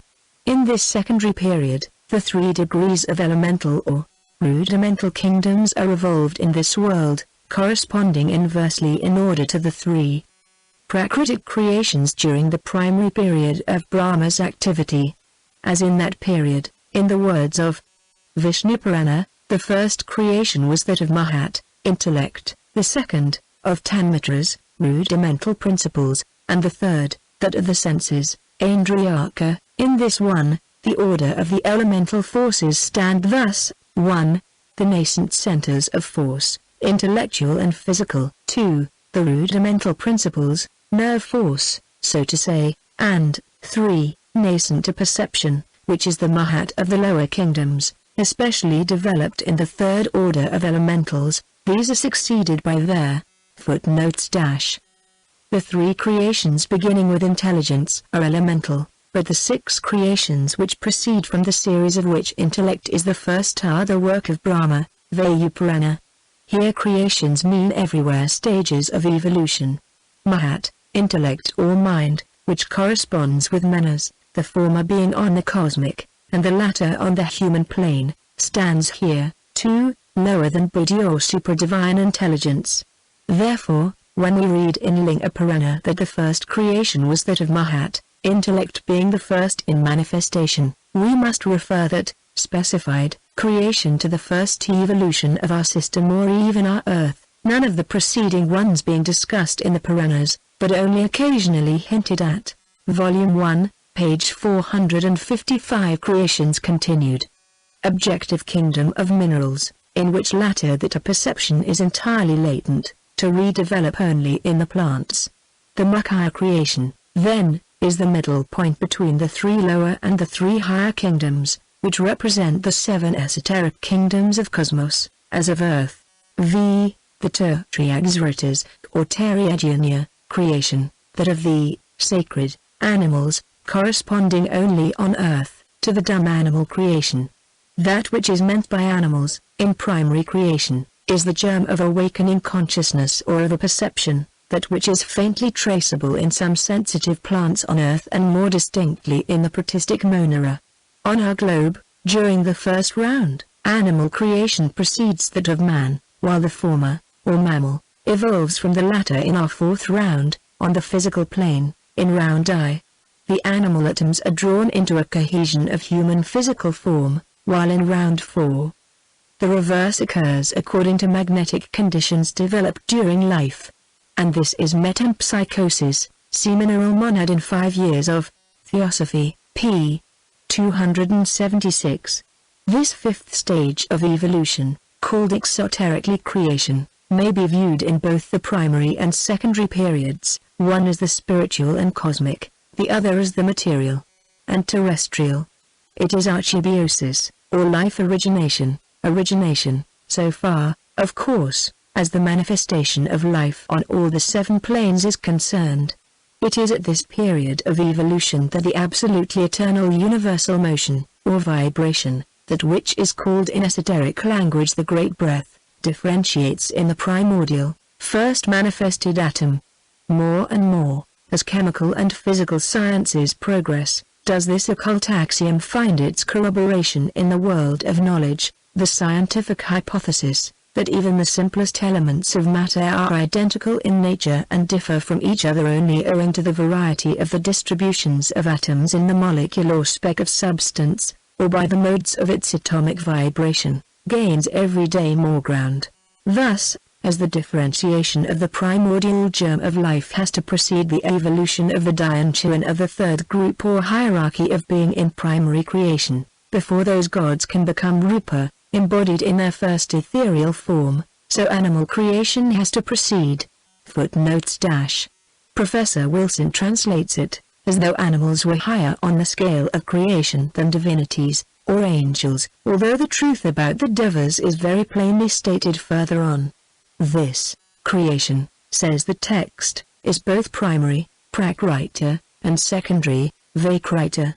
It is the latter, as regards the origin of the gods from Brahma, the personal anthropomorphic creator of our material universe. It is the former, primary, as affecting Rudra, who is the immediate production of the first principle. Rudra is not alone a title of Shiva, but embraces agents of creation, angels and men, as will be shown further on, neither plant nor animal, but an existence between the two. Volume 1, page 456. The Secret Doctrine. For that same reason, divine man on earth. And this is why we find in the Puranas, the fifth, the Tayajanya creation, was that of animals, and the Urdhvasrita's creation, or that of divinities, Vishnu Purana Book I. Chap. I. But these, divinities, are simply the prototypes of the first race, the fathers of their mind-born progeny with the soft bones. It is these who became the evolvers of the sweat-born, an expression explained in Book 2. Finally, the sixth creation is followed, and creation in general, closed by 7. The evolution of the Avagzrita's beings, which was the seventh, and was that of man, Vishnu Purana, Book I. The eighth creation mentioned is no creation at all, it is a blind again, for it refers to a purely mental process, the cognition of the ninth creation, which, in its turn, is in effect, manifesting in the secondary of that which was a creation in the primary, prakrita, creation. The eighth, then, called Anugraha, the Pratya Saga or the intellectual creation of the Sankhas, explained in Karaka. V. 46, p.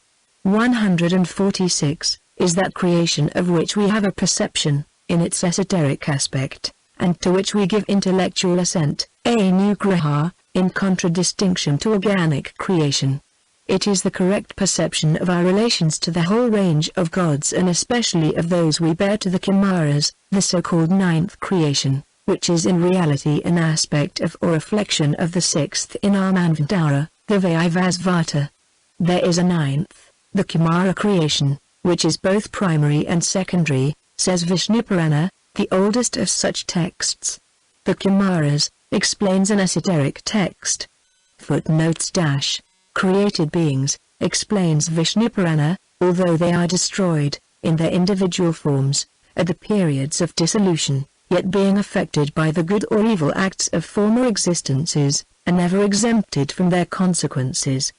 And when Brahma produces the world anew, they are the progeny of his will.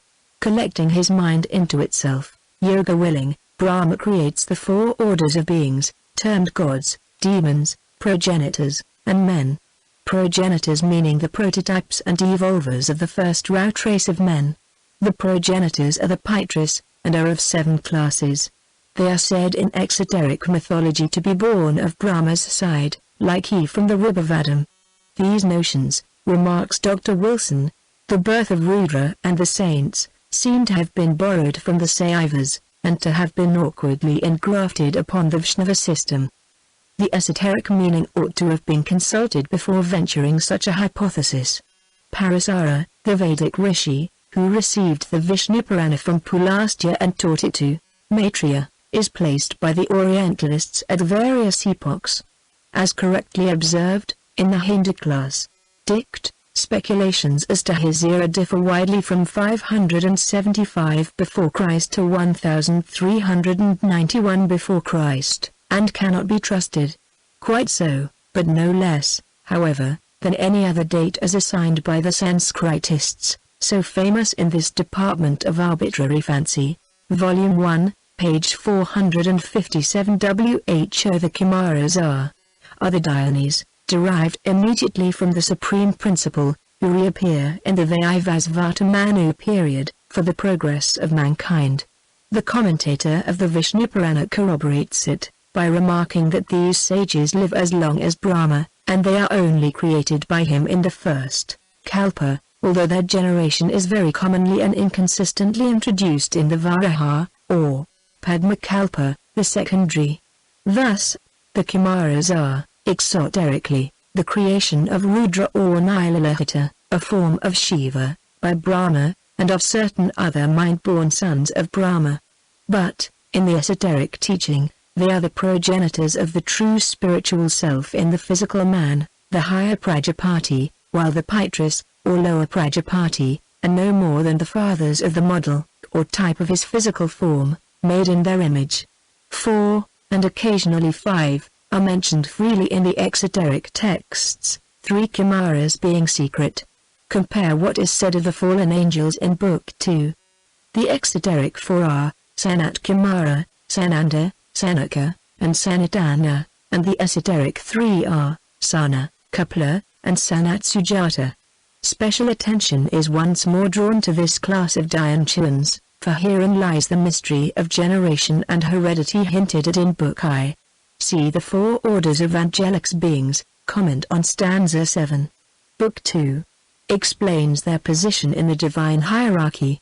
Meanwhile, let us see what the exoteric texts say about them. They do not say much, nothing to him who fails to read between the lines. We must have recourse, here, to other Puranas for the elucidation of this term, remarks Wilson, who does not suspect for one moment that he is in the presence of the angels of darkness, the mythical great enemy of his church. Therefore, he contrives to elucidate no more than that these divinities, declining to create progeny, and thus rebelling against Brahma, remained, as the name footnotes dash. They may indeed mark a special or extra creation, since it is they who, by incarnating themselves within the senseless human shells of the 2 first root races, and a great portion of the 3rd root race, create, so to speak, a new race, that of thinking, self-conscious and divine men. The 4 Kumaras are the mind-born sons of Brahma. Some specify 7, h. Class. Dict. All these 7 Vitra, the patronymic of the Kumaras, the Maker's sons, are mentioned and described in Iswara Krishna's Sankaracharya with the commentary of Gaudapadacharya. Sankaracharya's Paraguru, attached to it.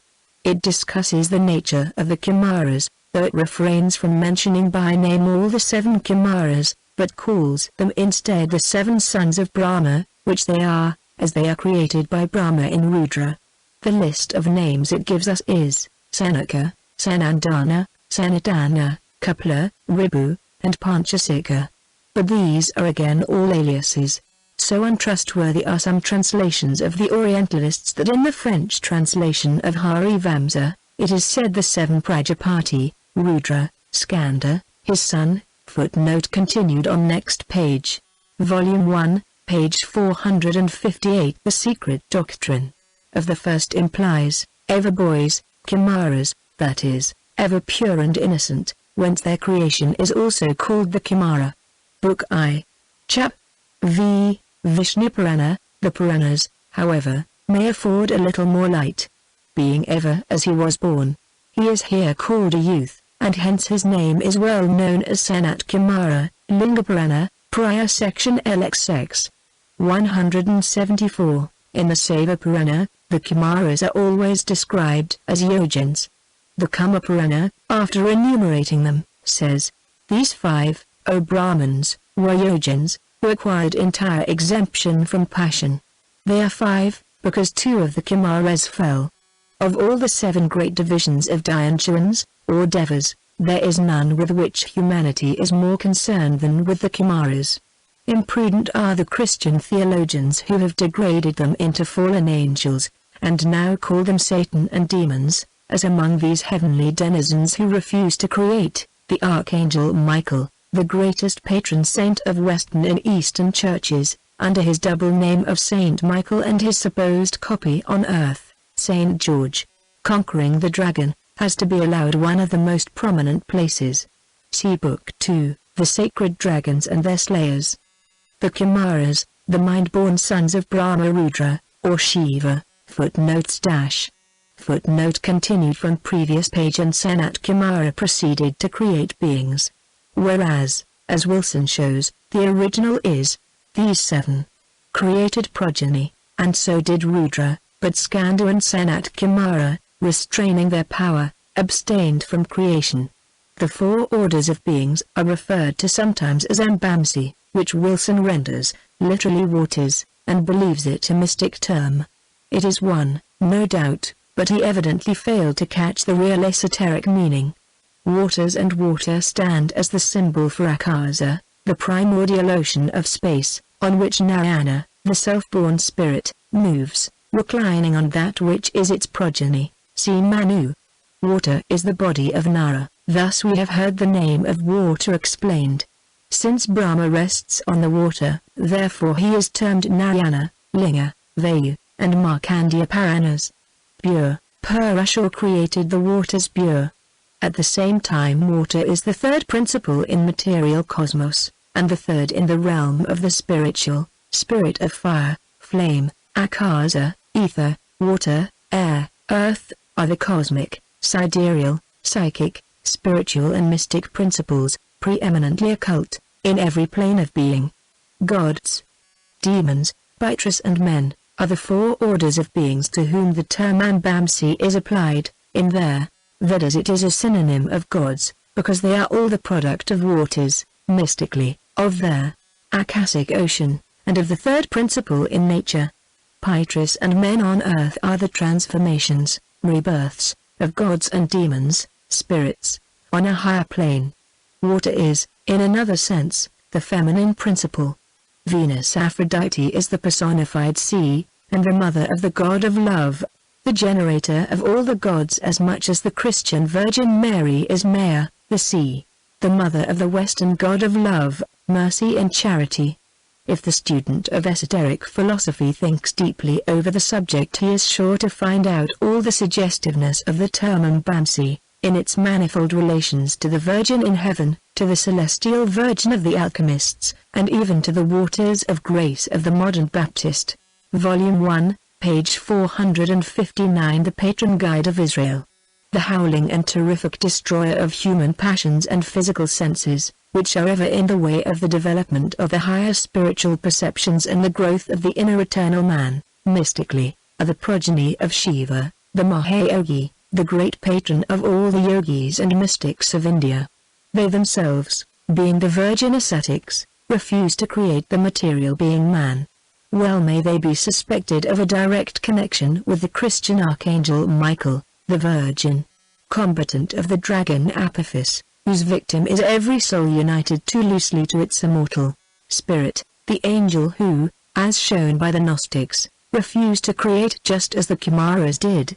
See Book 2, The Mystic Dragons and Their Slayers. Does not that patron angel of the Jews preside over Saturn, Shiva or Rudra, and the Sabbath, the day of Saturn?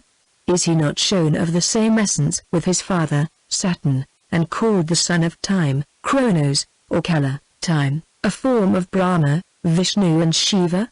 And is not old time of the Greeks, with its scythe and sandglass, identical with the Ancient of Days of the Kabbalists? The latter ancient being one with the Hindu Ancient of Days, Brahma, in his triune form, whose name is also Sanat, the Ancient.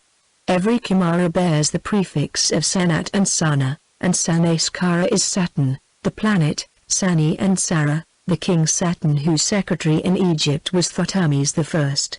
They are thus identified both with the planet and the god, Shiva, who are, in their turn, shown the prototypes of Saturn, who is the same as Baal, Shiva, and Jehovah Sabaoth, the angel of whose face is Michael, who is as God.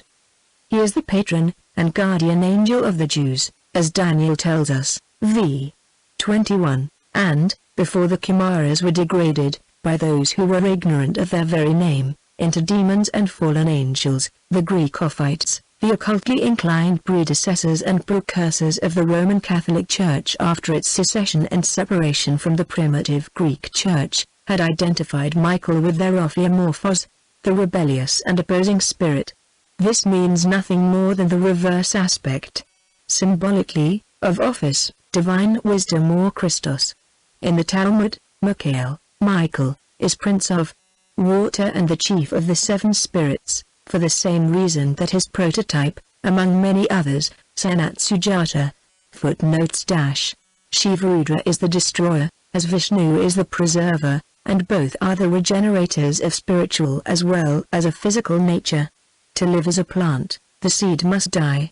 To live as a conscious entity in the eternity, the passions and senses of man must first die before his body does.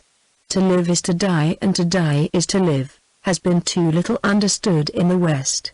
Shiva, the destroyer, is the creator and the savior of spiritual man, as he is the good gardener of nature.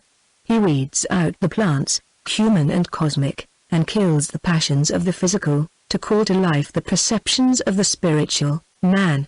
Volume 1, page 460. The Secret Doctrine. The chief of the Kimaras is called Ambansi, waters, according to the commentary on Vishnu Purana. Why? Because the waters is another name of the great deep, the primordial waters of space or chaos, and also means mother, Amba, meaning Aditi, and Akasa, the celestial, virgin mother of the visible universe. Furthermore, the waters of the flood are also called the great dragon, or Ophiomorphos. The Rudras will be noticed in their septenary character of fire spirits in the symbolism attached to the stanzas in Book 2. There we shall also consider the cross, 3+4, under its primeval and later forms, and shall use for purposes of comparison the Pythagorean numbers side by side with Hebrew metrology. The immense importance of the number 7 will thus become evident, as the root number of nature. We shall examine it from the standpoints of the Vedas and the Chaldean scriptures, as it existed in Egypt thousands of years before Christ, and as treated in the Gnostic records. We shall show how its importance as a basic number has gained recognition in physical science, and we shall endeavor to prove that the importance attached to the number 7 throughout all antiquity was due to no fanciful imaginings of uneducated priests, but to a profound knowledge of natural law. This page continued in next section. Next section, Contents.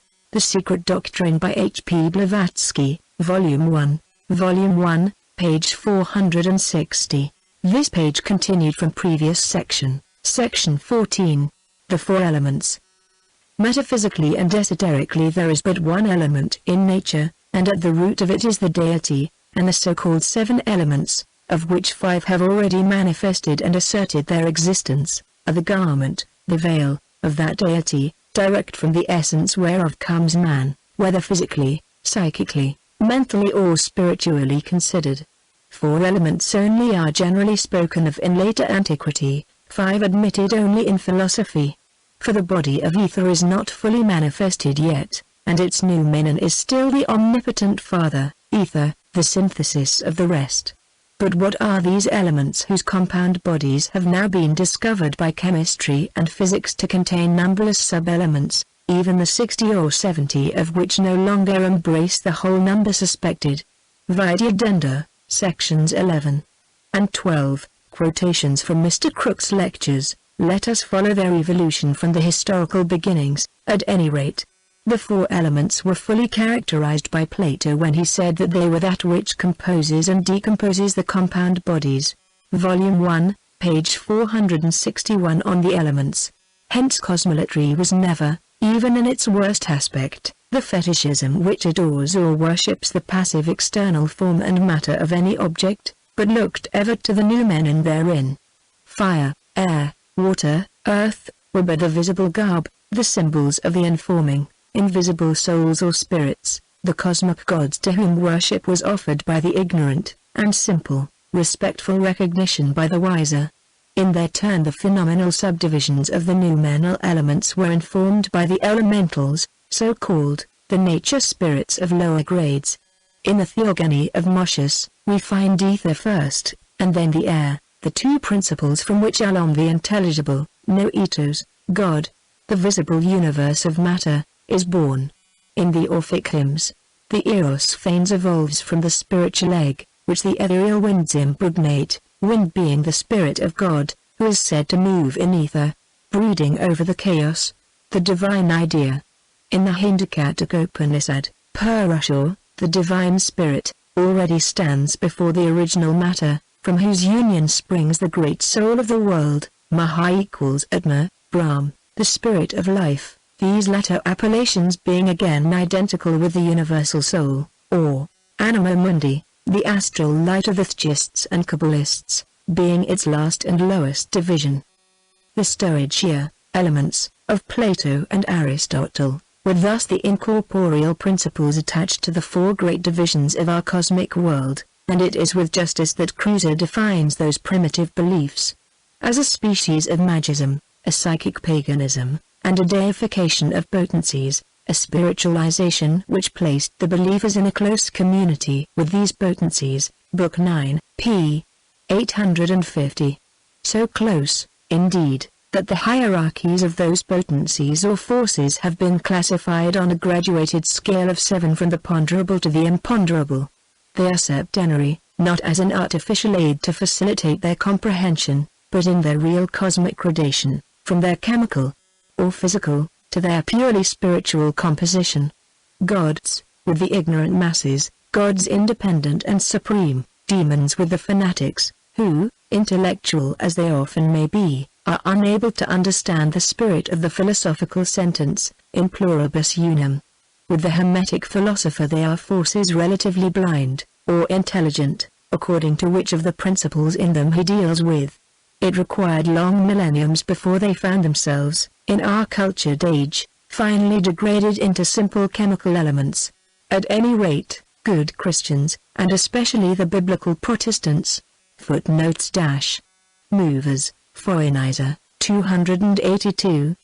Weber, Akkad. Vols, 213, 214, etc. Volume 1, page 462. The Secret Doctrine ought to show more reverence for the four elements, if they would show any for Moses. For the Bible manifests the consideration and mystic significance in which they were held by the Hebrew lawgiver, on every page of the Pentateuch.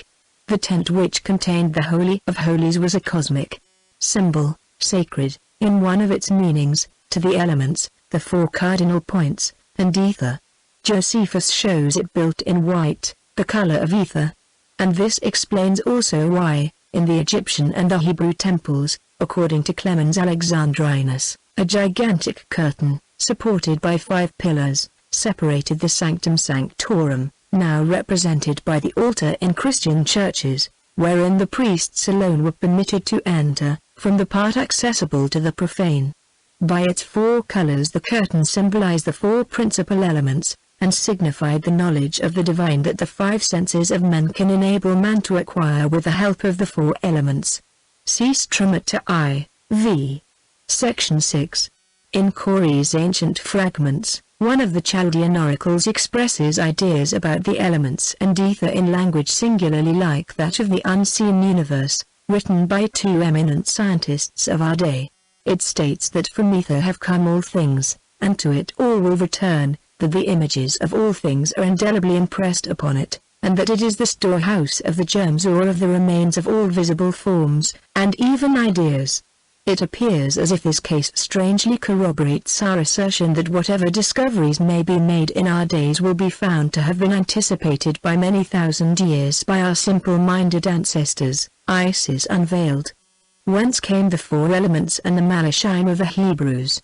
They have been made to merge, by a theological sleight of hand on the part of the rabbins and the later fathers of the Church into Jehovah, but their origin is identical with that of the cosmic gods of all other nations. Their symbols, whether born on the shores of the Oxus, on the burning sands of Upper Egypt, or in the wild forests, weird and glacial, which cover the slopes and peaks of the sacred snowy mountains of Thessaly, or again, in the pampas of America. Their symbols, we repeat, when traced to their source, are ever one and the same. Whether Egyptian or Pelasgian, Aryan or Semitic, the genius loci, the local god, embraced in its unity all nature, but not especially the 4 elements any more than one of their creations, such as trees, rivers, mounts or stars. The genius loci, a very late afterthought of the last sub-races of the 5th root race, when the primitive and grandiose meaning had become nearly lost, was ever the representative in his accumulated titles of all his colleagues. It was the god of fire, symbolized by thunder, as Jove or Agni, the god of water, symbolized by the fluvial bull or some sacred river or fountain, as Varuna, Neptune, etc., the god of air, manifesting in the hurricane and tempest, as Vayu and Indra, and the god or spirit. Volume 1, page 463. The cosmic gods of the earth, who appeared in earthquakes, like Pluto, Yama, and so many others. These were the cosmic gods, ever synthesizing all in one, as found in every cosmogony or mythology. Thus, the Greeks had their Dodonian Jupiter, who included in himself the four elements and the four cardinal points, and who was recognized, therefore, in Old Rome under the pantheistic title of Jupiter Mundus, and who now, in modern Rome, has become the Deus Mundus, the one mundane god, who is made to swallow all others in the latest theology, by the arbitrary decision of his special ministers. As gods of fire, air, water, they were celestial gods. As gods of the lower region, they were infernal deities, the latter adjective applying simply to the earth. They were spirits of the earth under their respective names of Yama, Pluto, Osiris, the lord of the lower kingdom, etc., etc., and their telerial character proves it sufficiently. The ancients knew of no worse abode after death than the Kamaloka, the limbus on this earth. If it is argued that the Dodonian Jupiter was identified with Idoneus, the king of the subterranean world, and Dis, or the Roman Pluto, and the Dionysius Chthonios, the subterranean, wherein, according to Cruiser, ch. 1, oracles were rendered, then it will become the pleasure of the occultists to prove that both Idoneus and Dionysius are the bases of Adonai, or Jerbo Adonai, as Jehovah is called in Codex Nesariosus. Thou shalt not worship the Son, who is named Adonai, whose name is also Kadosh and Ll, Kod. Nas, 47, see also Psalm 6, 18, and also Lord Bacchus. Balladonis of the Sods or Mysteries of the Pro-Babylonian Jews became the Adonai by the Masorah, the later vowel Jehovah. Hence the Roman Catholics are right. All these Jupiters are of the same family, but Jehovah has to be included therein to make it complete. Jupiter Aries or Pan, the Jupiter Ammon, and the Jupiter Bel Moloch, are all correlations and one with Yerbo Adonai, because they are all one cosmic nature. It is that nature and power which create the specific terrestrial symbol, and the physical and material fabric of the latter, which proves the energy manifesting through it as extrinsic. For primitive religion was something better than simple preoccupation about physical phenomena, as remarked by Schilling, and principles, more elevated than we modern Sadducees know of, were hidden under the transparent veil of such merely natural divinities as thunder. Footnotes The Jeha of the Bible was a valley near Jerusalem, where the monotheistic Jews immolated their children to Moloch, if the prophet Jeremiah is to be believed on his word. The Scandinavian or Hala was a frigid region, again Kamaloka, and the Egyptian Amenti a place of purification. See Isis Unveiled, Volume 2, p. 11, Volume 1, page 464. The Secret Doctrine. The winds, and rain. The ancients knew and could distinguish the corporeal from the spiritual elements, in the forces of nature. The fourfold Jupiter, as the four-faced Brahma, the aerial, the fulgurant, the terrestrial, and the marine god, the lord and master of the four elements, may stand as a representative for the great cosmic gods of every nation. While passing power over the fire to Hephaestos Vulcan, over the sea, to Poseidon Neptune, and over the earth, to Pluto Idoneus, the aerial Jove was all these, for ether, from the first, had preeminence over, and was the synthesis of, all the elements. Tradition points to a grotto, a vast cave in the deserts of Central Asia, whereinto light pours through its four seemingly natural apertures or clefts placed crossways at the four cardinal points of the place. From noon till an hour before sunset that light streams in, of four different colors, as averred, red, blue, orange, gold, and white, owing to some either natural or artificially prepared conditions of vegetation and soil. The light converges in the center around a pillar of white marble with a globe upon it, which represents our earth. It is named the Grotto of Zarathustra. When included under the arts and sciences of the fourth race, The Atlanteans, the phenomenal manifestation of the four elements, justly attributed by the believers in cosmic gods to the intelligent interference of the latter, assumed a scientific character. The magic of the ancient priests consisted, in those days, in addressing their gods in their own language. The speech of the men of the earth cannot reach the lords. Each must be addressed in the language of his respective element, is a sentence which will be shown pregnant with meaning. The Book of Rules cited adds as an explanation of the nature of that element language. It is composed of sounds, not words, of sounds, numbers and figures. He who knows how to blend the three, will call forth the response of the superintending power, the regent god of the specific element needed. Thus this language is that of incantations or of mantras, as they are called in India, sound being the most potent and effectual magic agent, and the first of the keys which opens the door of communication between mortals and the immortals.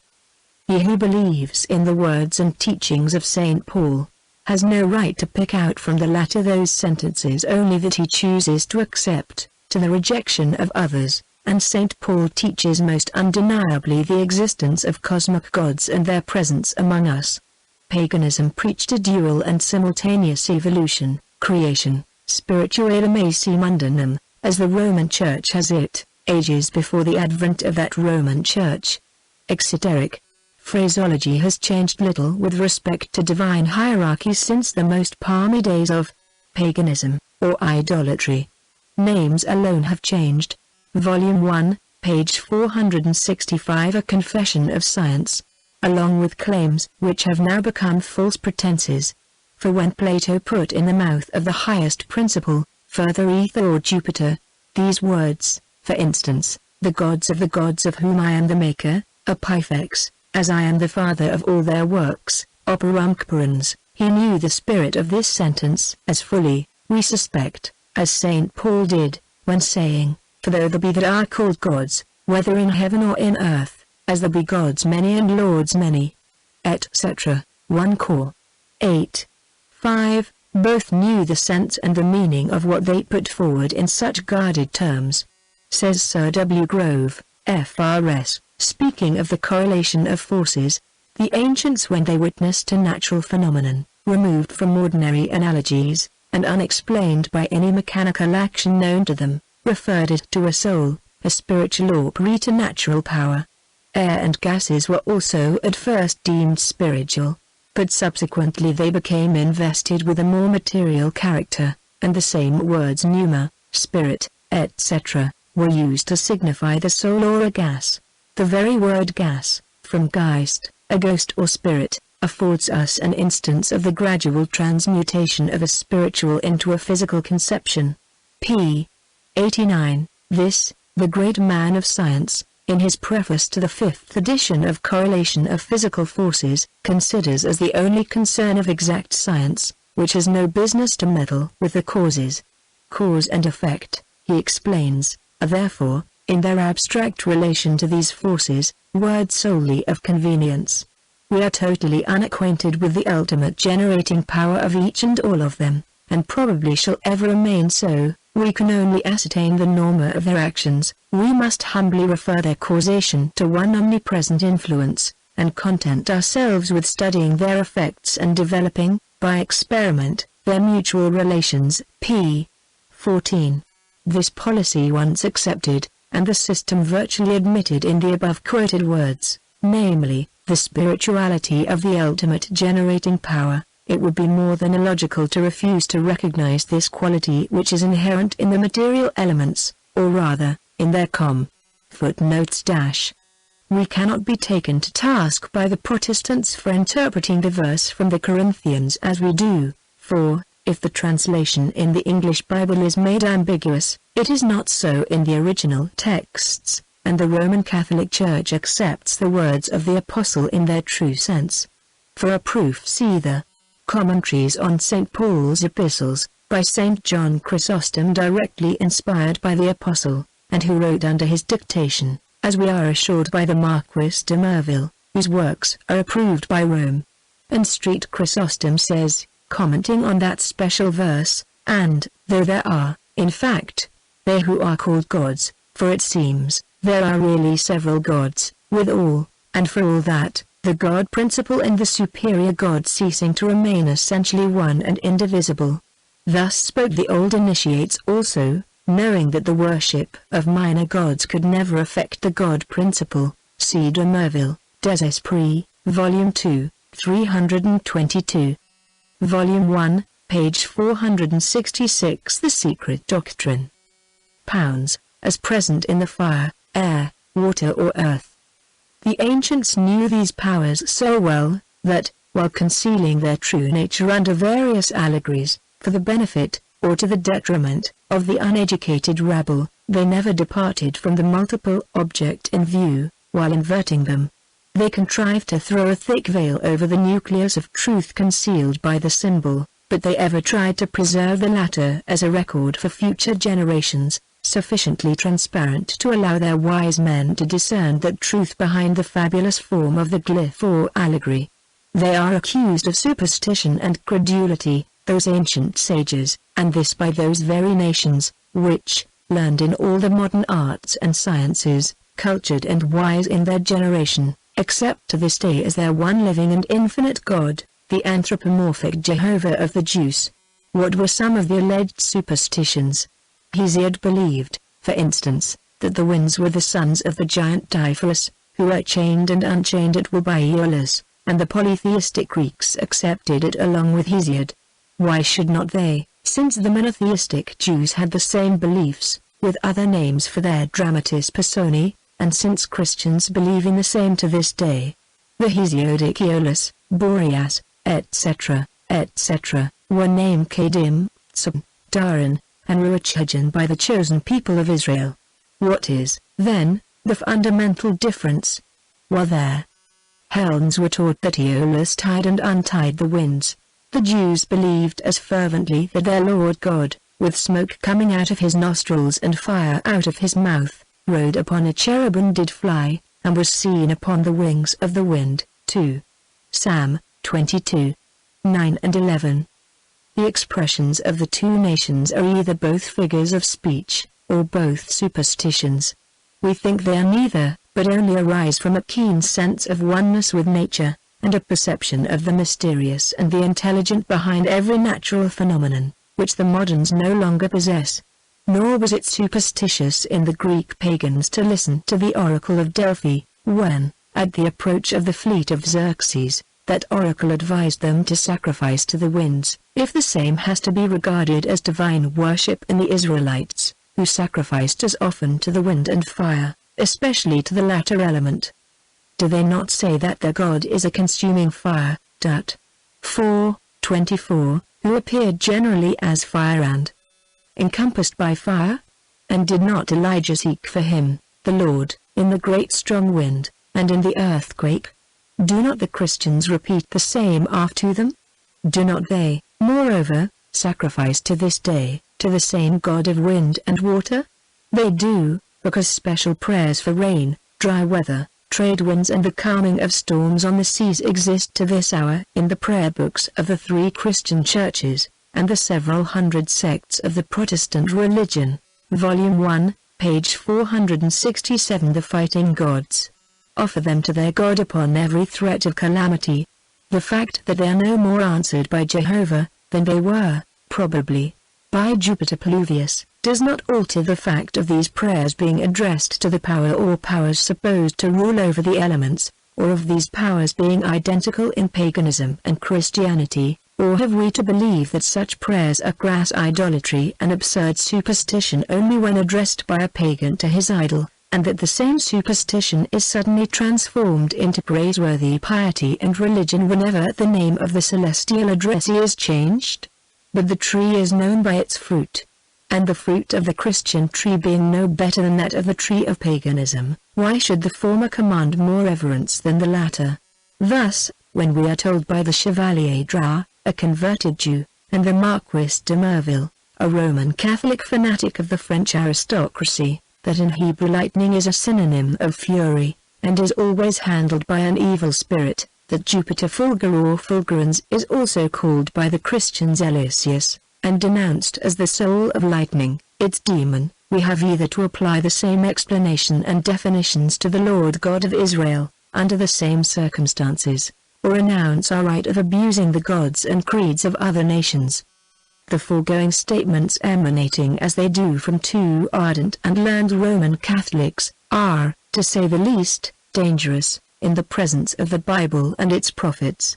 Indeed, if Jupiter, the chief demon of the pagan Greeks, hurled his deadly thunderbolts and lightnings at those who excited his wrath, so did the Lord God of Abraham and Jacob. We find in I. Samuel, that the Lord thundered from heaven, and the Most High uttered his voice, and he sent out arrows, thunderbolts, and scattered them, Saul's armies, with lightning, and discomfited them. Chap. 22. 14, 15. The Athenians are accused of having sacrificed to Boreas, and this demon is charged with having submerged and wrecked 400 ships of the Persian fleet on the rocks of Mount Pelion, and of having become so furious that all the magi of Xerxes could hardly counteract it by offering contra-sacrifices to Tethys, Herodotus Polim. CXC. Very fortunately, no authenticated instance is on the records of Christian wars showing a like catastrophe on the same scale happening to one Christian fleet owing to the prayers of its enemy, another Christian nation. But this is from no fault of theirs, for each prays as ardently to Jehovah for the destruction of the other, as the Athenians prayed to Boreas. Both resorted to a neat little piece of black magic konoma. Such abstinence from divine interference being hardly due to lack of. Footnotes - Cosmolatry, p. 415. Volume 1, page 468. The Secret Doctrine. Prayers, sent to a common Almighty God for mutual destruction. Where, then, shall we draw the line between pagan and Christian? And who can doubt that all Protestant England would rejoice and offer thanks to the Lord, if, during some future war, 400 ships of the hostile fleet were to be wrecked owing to such holy prayers? What is, then, the difference, we ask again, between a Jupiter, a Boreas, and a Jehovah? No more than this: the crime of one's own next of kin, say of one's father, is always excused and often exalted, whereas the crime of our neighbor's parent is ever gladly punished by hanging. Yet the crime is the same. So far the blessings of Christianity do not seem to have made any appreciable advance on the morals of the converted pagans. The above is not a defense of pagan gods, nor is it an attack on the Christian deity, nor does it mean belief in either. The writer is quite impartial, and rejects the testimony in favor of either, neither praying to, believing in, nor dreading any such personal and anthropomorphic God. The parallels are brought forward simply as one more curious exhibition of the illogical and blind fanaticism of the civilized theologian. For, so far, there is not a very great difference between the two beliefs, and there is none in their respective effects upon morality, or spiritual nature. The light of Christ shines upon as hideous features of the animal man now, as the light of Lucifer did in days of old. Those unfortunate heathens in their superstition regard even the elements as something that has comprehension. They still have faith in their idol Vayu, the god or, rather, demon of the wind and air. They firmly believe in the efficacy of their prayers, and in the powers of their Brahmins over the winds and storms. The missionary Lavoisier, of Cochin, in the Journal des Colonies, in reply to this, we may quote from Luke 8:24, and he, Jesus, arose and rebuked the wind and the raging of the water, and they ceased and there was a calm. And here is another quotation from a prayer book. O, Virgin of the Sea, blessed Mother and Lady of the Waters, stay thy waves, etc., etc. Prayer of the Neapolitan and Provençal sailors, copied textually from that of the Phoenician mariners to their Virgin Aegis Astarte, the logical and irrepressible conclusion arising from the parallels brought forward, and the denunciation of the missionary is this: the commands of the Brahmins to their element gods not remaining ineffectual, the power of the Brahmins is thus placed on a par with that of Jesus. Moreover, Astarte is shown not a whit weaker in potency than the Virgin of the Sea of Christian sailors. It is not enough to give a dog a bad name, and then hang him. The dog has to be proven guilty. Boreas and Astarte may be devils in theological. Volume 1, page 469. Prayer is often sorcery. Fancy, but, as just remarked, the tree has to be judged by its fruit. And once the Christians are shown as immoral and wicked as the pagans ever were, what benefit has humanity derived from its change of gods and idols? That, however, which God and the Christian saints are justified in doing, becomes a crime, if successful, in simple mortals. Sorcery and incantations are regarded as fables now, yet from the day of the Institutes of Justinian down to the laws against witchcraft of England and America, obsolete but not repealed to this day, such incantations, even when only suspected, were punished as criminal. Why punish a chimera? And still we read of Constantine, the emperor, sentencing to death the philosopher Sopatrus for unchaining the winds, and thus preventing ships loaded with grain from arriving in time to put an end to famine. Pausin is, when affirming that he saw with his own eyes men who by simple prayers and incantations stopped a strong hailstorm, is derided. This does not prevent modern Christian writers from advising prayer during storm and danger, and believing in its efficacy. Hopper and Stadeln, two magicians and sorcerers, were sentenced to death for throwing charms on fruit and transferring a harvest by magic arts from one field to another, hardly a century ago, if we can believe Springer, the famous writer, who vouches for it. Quif rouges ex cantasent segitum pellicent incantando.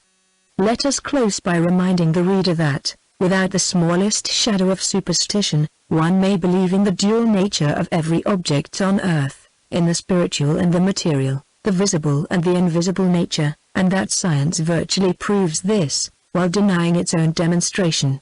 For if, as Sir William Grove has it, the electricity we handle is but the result of ordinary matter affected by something invisible, the ultimate generating power of every force, the one omnipresent influence, then it only becomes natural that one should believe as the ancients did, namely, that every element is dual in its nature. Ethereal fire is the emanation of the Kabir proper, the aerial is but the union, correlation, of the former with terrestrial fire, and its guidance and application on our earthly plane belongs to a Kabir of a lesser dignity, an elemental, perhaps, as an occultist would call it, and the same may be said of every cosmic element. No one will deny that the human being is possessed of various forces, magnetic, sympathetic, antipathetic, nervous, dynamical, occult, mechanical, mental, every kind of force, and that the physical forces are all biological in their essence, seeing that they intermingle with, and often merge into, those forces that we have named intellectual and moral, the first being the vehicles, so to say, the uppity, of the second. No one, who does not deny soul in man, would hesitate in, Volume 1, page 470 The Secret Doctrine, saying that their presence and commingling are the very essence of our being, that they constitute the ego in man. In fact, these potencies have their physiological, physical, mechanical, as well as their nervous, ecstatic, clairaudient, and clairvoyant phenomena, which are now regarded and recognized as perfectly natural, even by science.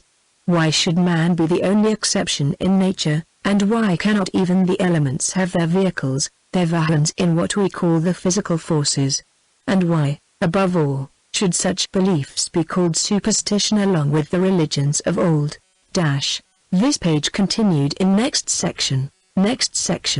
Contents: The Secret Doctrine by H.P. Blavatsky, Volume 1, page 470. This page continued from previous section. Section 15, on Quan Shi Yin and Quan Yin. Like Avalokiteshvara, Quan Shi Yin has passed through several transformations, but it is an error to say of him that he is a modern invention of the northern Buddhists, for under another appellation he has been known from the earliest times. The Secret Doctrine teaches that he who is the first to appear at renovation will be the last to come before reabsorption, pralaya. Thus the Logoi of all nations, from the Vedic Visvakarma of the mysteries down to the savior of the present civilized nations, are the Word who was in the beginning, or the reawakening of the energizing powers of nature, with the One Absolute. born of fire and water. Before these became distinct elements, it was the maker, fashioner or modeler, of all things. Without him was not anything made that was made, in whom was life, and the life was the light of men, and he finally may be called, as he ever has been, the Alpha and the Omega of manifested nature. The great dragon of wisdom is born of fire and water, and into fire and water will all be reabsorbed with him, Fa Hua King. As this Bodhisattva is said to assume any form he pleases from the beginning of a manvantara to its end, though his special birthday, Memorial Day, is celebrated according to the Kin Kwang Ming King, Luminous Sutra of Golden Light, in the second month on the 19th day, and that of Maitreya Buddha in the first month on the first day, yet the two are one. He will appear as Maitreya Buddha, the last of the avatars and Buddhas, in the seventh race. This belief and expectation are universal throughout the East.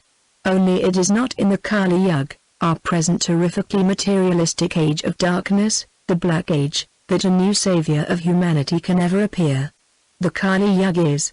Volume 1, page 471. Diseased imagination, lived only in the mystic writings of some French pseudo-occultists. See La Mission des Juifs. Hence the ritual in the exoteric worship of this deity was founded on magic. The mantras are all taken from special books kept secret by the priests, and each is said to work a magical effect, as the reciter or reader produces, by simply chanting them, a secret causation which results in immediate effects. Quan Shi Yin is Avalokiteshvara, and both are forms of the seventh universal principle, while in its highest metaphysical character this deity is the synthetic aggregation of all the planetary spirits, Dhyani Chans. He is the self-manifested, in short, the Son of the Father. Crowned with 7 dragons, above his statue there appears the inscription Putsiki Unling, the universal savior of all living beings. Of course the name given in the archaic volume of the stanzas is quite different, but Kuan Yin is a perfect equivalent. In a temple of Pato, the sacred island of the Buddhists in China, Quan Shi Yin is represented floating on a black aquatic bird, Kalahansa, and pouring on the heads of mortals the elixir of life, which, as it flows, is transformed into one of the chief Dhyani Buddhas, the regent of a star called the Star of Salvation. In his third transformation Kuan Yin is the informing spirit or genius of water. In China the Dalai Lama is believed to be an incarnation of Quan Shi Yin, who in his third terrestrial appearance was a bodhisattva, while the Teshu Lama is an incarnation of Amitabha Buddha, or Gautama. It may be remarked en passant that a writer must indeed have a diseased imagination to discover phallic worship everywhere, as do the authors of China Revealed, Muklachi, and Phallicism. The first discovers the old phallic gods, represented under 2 evident symbols, the Qian or Yang, which is the membrane virile, and the Quan or Yin, the pudendum mulibra. See Phallicism, p. 273. Such a rendering seems the more strange as Quan Shi Yin, Avalokiteshvara, and Kuan Yin, besides being now the patron deities of the Buddhist ascetics, the yogis of Tibet, are the gods of chastity, and are, in their esoteric meaning, not even that which is implied in the rendering of Mr. Rhys David's Buddhism, p. 202. The name Avalokiteshvara means the Lord who looks down from on high. Nor is Quan Shi Yin the spirit of the Buddhas present in the church, but, literally interpreted, it means the Lord that is seen, and in one sense, the divine self perceived by self, the human, the Atman or seventh principle merged in the universal, perceived by, or the object of perception to, Buddhi, the sixth principle or divine soul in man. In a still higher sense, Avalokiteshvara equals Quan Shi Yin, referred to as the seventh universal principle, is the Logos. Volume 1, page 472. The Secret Doctrine. Perceived by the universal Buddhi, or soul, as the synthetic aggregate of the Dhyani Buddhas, and is not the spirit of Buddha present in the church, but the omnipresent universal spirit manifested in the temple of cosmos or nature. This Orientalistic etymology of Quan and Yin is on a par with that of Yogini, which, we are told by Mr. Hargrave Jennings, is a Sanskrit word, in the dialects pronounced yogi or zoji, and is equivalent to sana, and exactly the same as duty or dutika. That is, a sacred prostitute of the temple, worshipped as yoni or sakti, p. 60. The books of morality, in India, direct a faithful wife to shun the society of yogini or females who have been adored as sakti. Amongst the votaries of a most licentious description. Nothing should surprise us after this. And it is, therefore, with hardly a smile that we find another preposterous absurdity quoted about Bud, as being a name which signifies not only the sun as the source of generation but also the male organ, round towers of Ireland, quoted by Mr. Hargrave Jennings in Phallicism, p. 264. Max Muller, in his False Analogies, says that the most celebrated Chinese scholar of his time, Abel Musat, maintains that the three syllables I highway, in the 14th chapter of the Tao Te Ching, were meant for Jehovah, Science of Religion, p. 332, and again, Father Amiot, who feels certain that the three persons of the Trinity could be recognized in the same work. And if Abel Musat, why not Hargrave Jennings? Every scholar will recognize the absurdity of ever seeing in Bud, the enlightened and the awakened, a phallic symbol. Quan Shi Yin, then, is the son identical with his father mystically, or the Logos, the Word.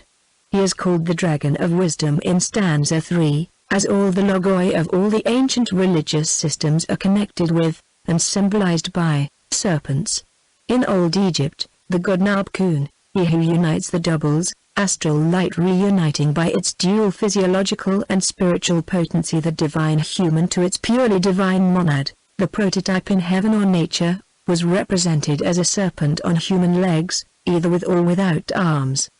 It was the emblem of the resurrection of nature, as also of Christ with the Ophites, and of Jehovah as the brazen serpent healing those who looked at him, the serpent being an emblem of Christ with the Templars also. See the Templar degree in Masonry. The symbol of Nauf, cum also, or the soul of the world, says Champollion, Pantheon, text 3, is represented among other forms under that of a huge serpent on human legs, this reptile, being the emblem of the good genius and the veritable Agathodemon, is sometimes bearded.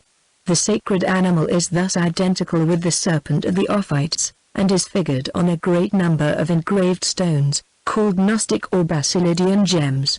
This serpent appears with various heads, human and animal, but its gems.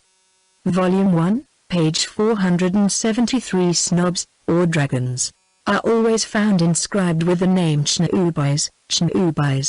This symbol is identical with one which, according to Jamblichus and Champollion, was called the first of the celestial gods, the god Hermes, or Mercury with the Greeks, to which god Hermes Trismegistos attributes the invention of, and the first initiation of men into, magic, and Mercury is Bud, wisdom, enlightenment, or reawakening into the divine science. To close, Quan Shi Yin and Quan Yin are the two aspects, male and female, of the same principle in cosmos, nature and man, of divine wisdom and intelligence. They are the Christos Sophia of the mystic Gnostics, the Logos and its Sakti. In their longing for the expression of some mysteries never to be wholly comprehended by the profane, the ancients, knowing that nothing could be preserved in human memory without some outward symbol, have chosen the, to us, often ridiculous images of the Quan Yins to remind man of his origin and inner nature. To the impartial, however, the Madonnas in crinolines and the Christs in white kid gloves must appear far more absurd than the Quan Shi Yin and Quan Yin in their dragon garb. The subjective can hardly be expressed by the objective. Therefore, since the symbolic formula attempts to characterize that which is above scientific reasoning, and as often far beyond our intellects, it must needs go beyond that intellect in some shape or other, or else it will fade out from human remembrance.